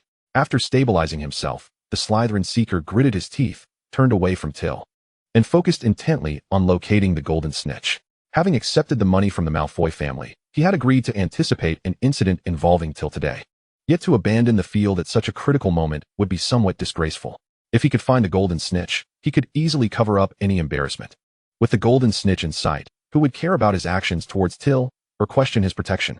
In Slytherin, bloodlines represented power, and beneath that power lay absolute strength. If one possessed sufficient prowess, even being a half-blood could afford one the opportunity to become an object of admiration within Slytherin. Although most who flocked to him were primarily drawn by his strength, it was still preferable to remaining unnoticed and relegated to the lowest tier for eternity.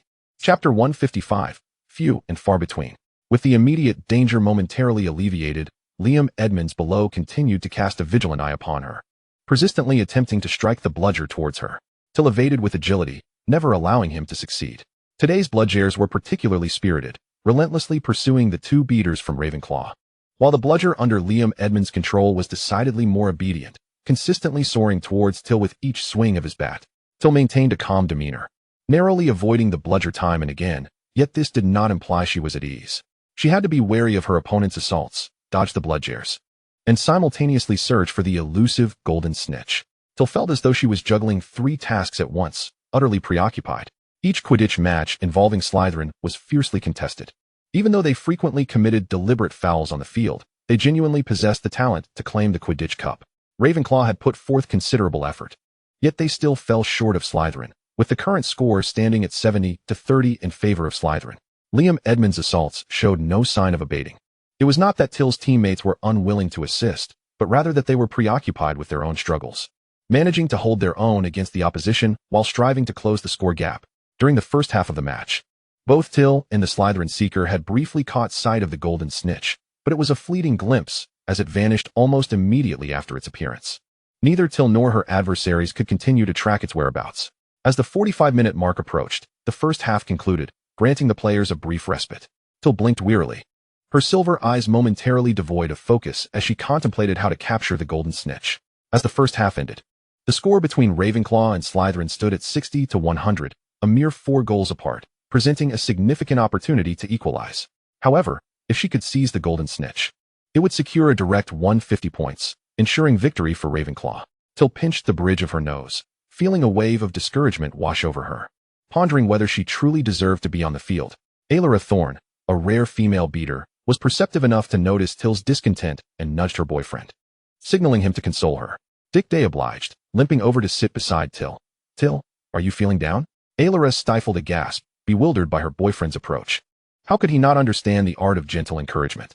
Was it not a tad indiscreet to state outright that someone was feeling unhappy? Why could he not be a bit more subtle?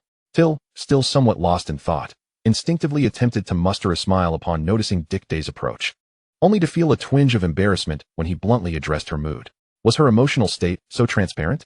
Did the words "feeling down" emblazon her countenance? Tiel coughed lightly, offering her captain an awkward yet polite smile.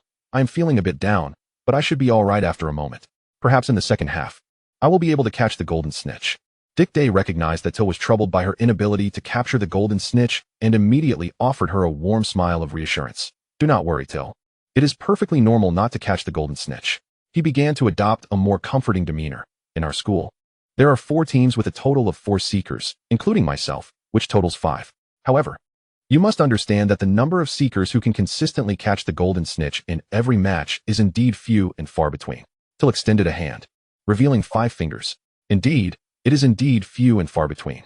Dick Day was amused by Tiel's gesture and her exasperated expression. He found her amusing at times. Yet he remembered the purpose of his visit and quickly suppressed his smile.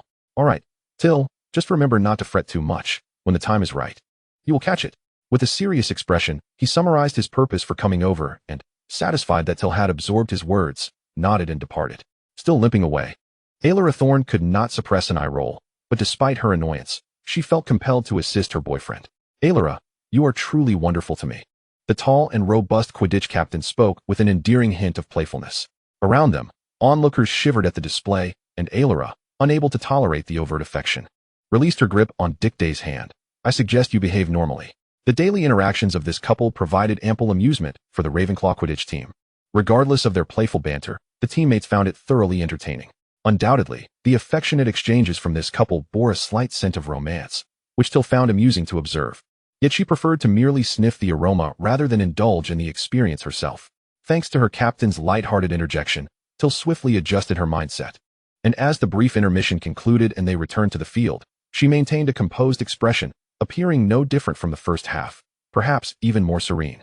Madame Hooch announced the commencement of the second half, and the intensity of competition resumed without pause. As the match began anew, both teams adopted fresh strategies. Bludgers and Quaffles soared chaotically across the pitch, and the bludger controlled by Liam Edmonds seemed to have a mind of its own, colliding indiscriminately with Slytherin players on several occasions. With his teammates injured, Liam Edmonds could no longer afford to focus on Tiel and instead dedicated himself to driving the bludger away from his own players. With one significant threat diminished, Tiel's spirits brightened visibly. However, it was not only the joy in her eyes that shone, it was also the glimmer of the golden snitch as it flitted past her, illuminated by the sunlight. At last, I have found you. Tier's gaze had matured significantly compared to the first half of the match. Her earlier seriousness had merely added fatigue to her eyes. In the second half, having adopted a more relaxed mindset, she discovered a swifter method of locating the elusive golden snitch. No longer did she meticulously scour every corner and direction. Instead, she allowed herself to observe the snitch in its natural habitat, focusing on the conspicuous golden glimmer against the deep green grass or the shimmering reflections beneath the sunlight. With determination, Tier mounted her Nimbus 1998, deftly and steadily pursuing the snitch. This time, she was resolute in her desire to seize it. Chapter 156. A Thrilling Victory. The performance of the Nimbus 1998 left Tier exceedingly satisfied. She navigated expertly between teammates and opponents, weaving past several stands amidst the audience's gasps and sighs. Her singular focus was on capturing the golden snitch, completely oblivious to the astonished gazes directed her way. Amidst the wind, she could faintly hear the shouts of her classmates and the encouraging cheers of her friends, yet they quickly faded into the background. As she drew nearer to the snitch, she could even hear the rapid thumping of her own heart. Emery, a fierce voice erupted from behind her. Tier instinctively sensed the Slytherin seeker's intentions, yet her attention remained fixed on the snitch as she deftly evaded an incoming collision. A momentary lapse in focus could mean the snitch's disappearance, and she was unwilling to face disappointment again. Certainly, the Slytherin seeker, intent on crashing into her, would not snatch the snitch from under her nose. Never had Tier longed for victory so fervently. Her expression was grave, her lips pressed tightly together, determined to capture the snitch that lay tantalizingly close.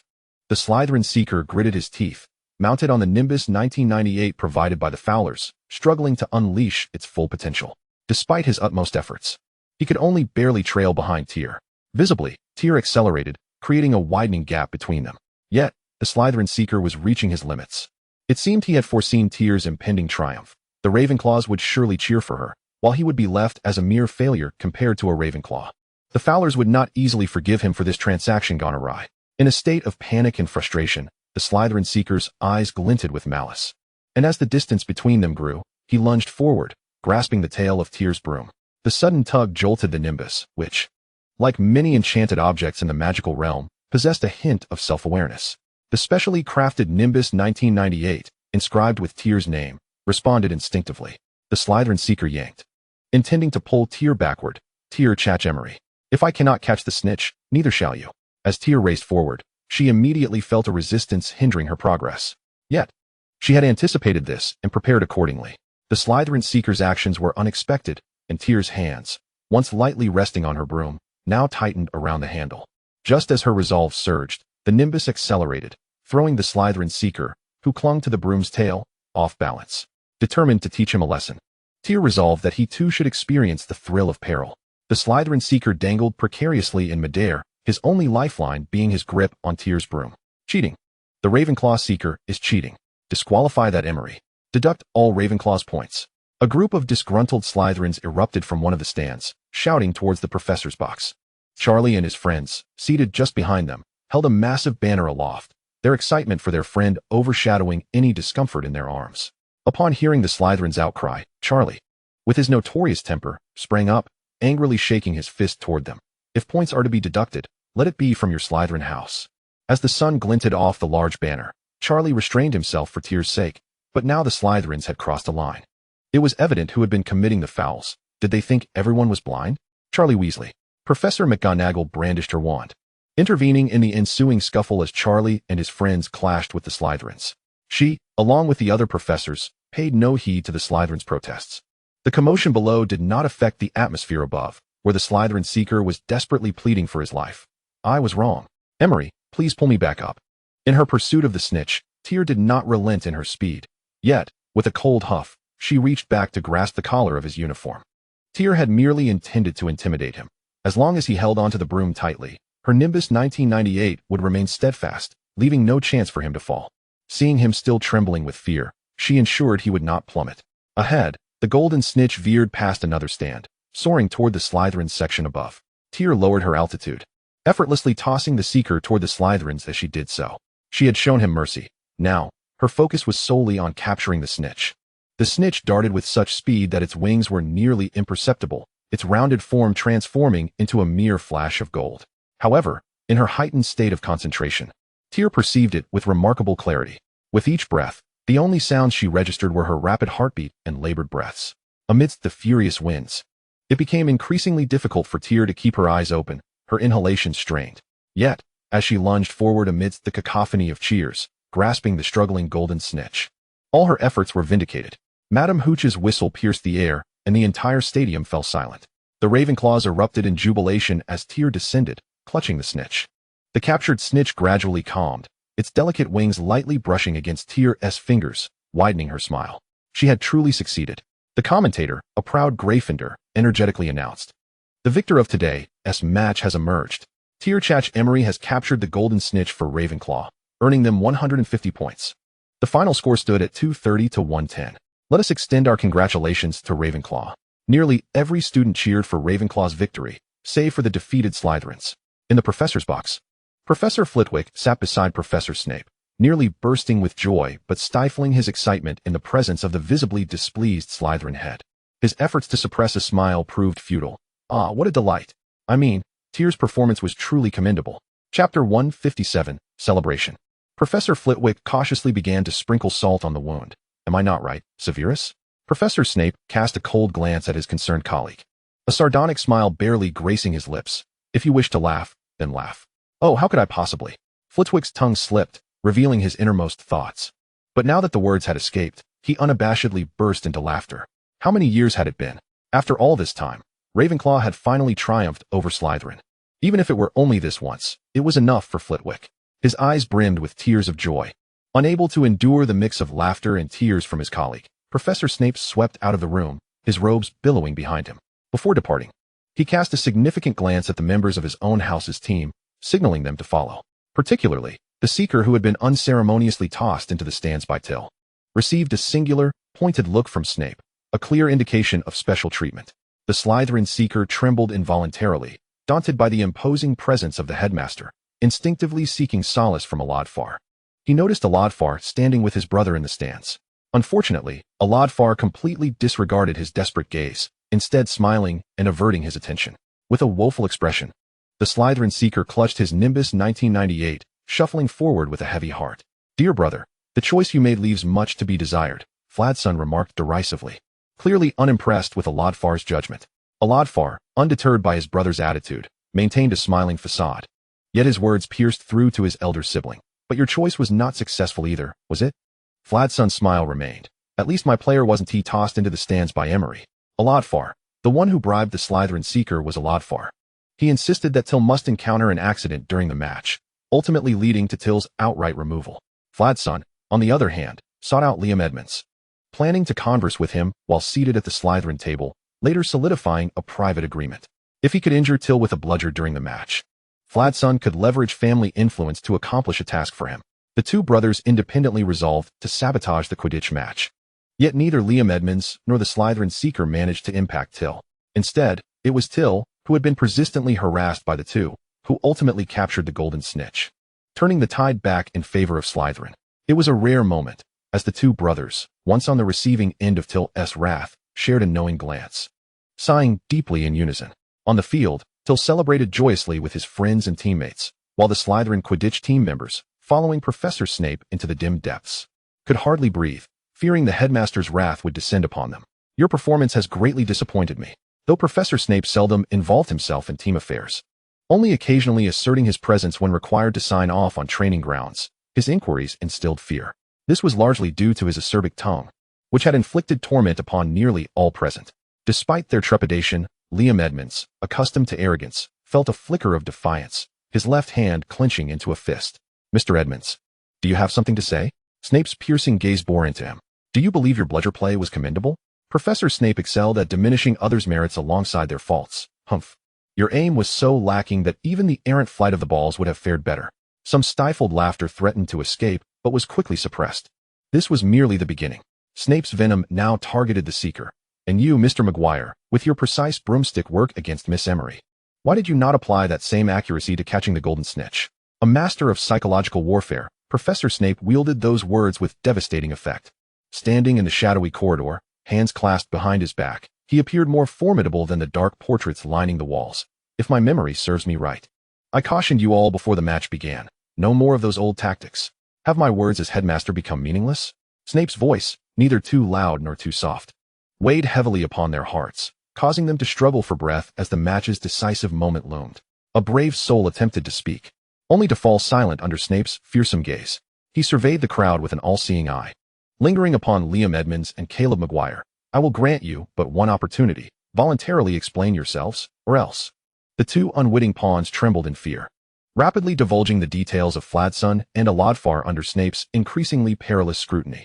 Tiel, having achieved victory in his first match, was swiftly surrounded by admirers as they made their way back to the castle.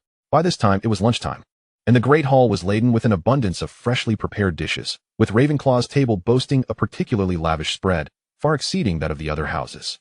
It was as if the house elves were celebrating Ravenclaw's triumph. Bill, eyeing several of Till's favorite foods, murmured under his breath, inaudible to anyone but himself. I told you. The house elves have a special fondness for Till. Despite his murmurs, Bill's body was honest, swiftly claiming a spot beside Till along with Charlie, inciting exasperated glares from Muggana and Tonks. Having been a moment too late, they could only crawl underneath the table to occupy the positions across from Till, a maneuver that astonished other students hoping to sidle up. Muggana proudly lifted her chin, although she felt some disappointment at not sitting directly beside Till. The arrangement across was still satisfactory.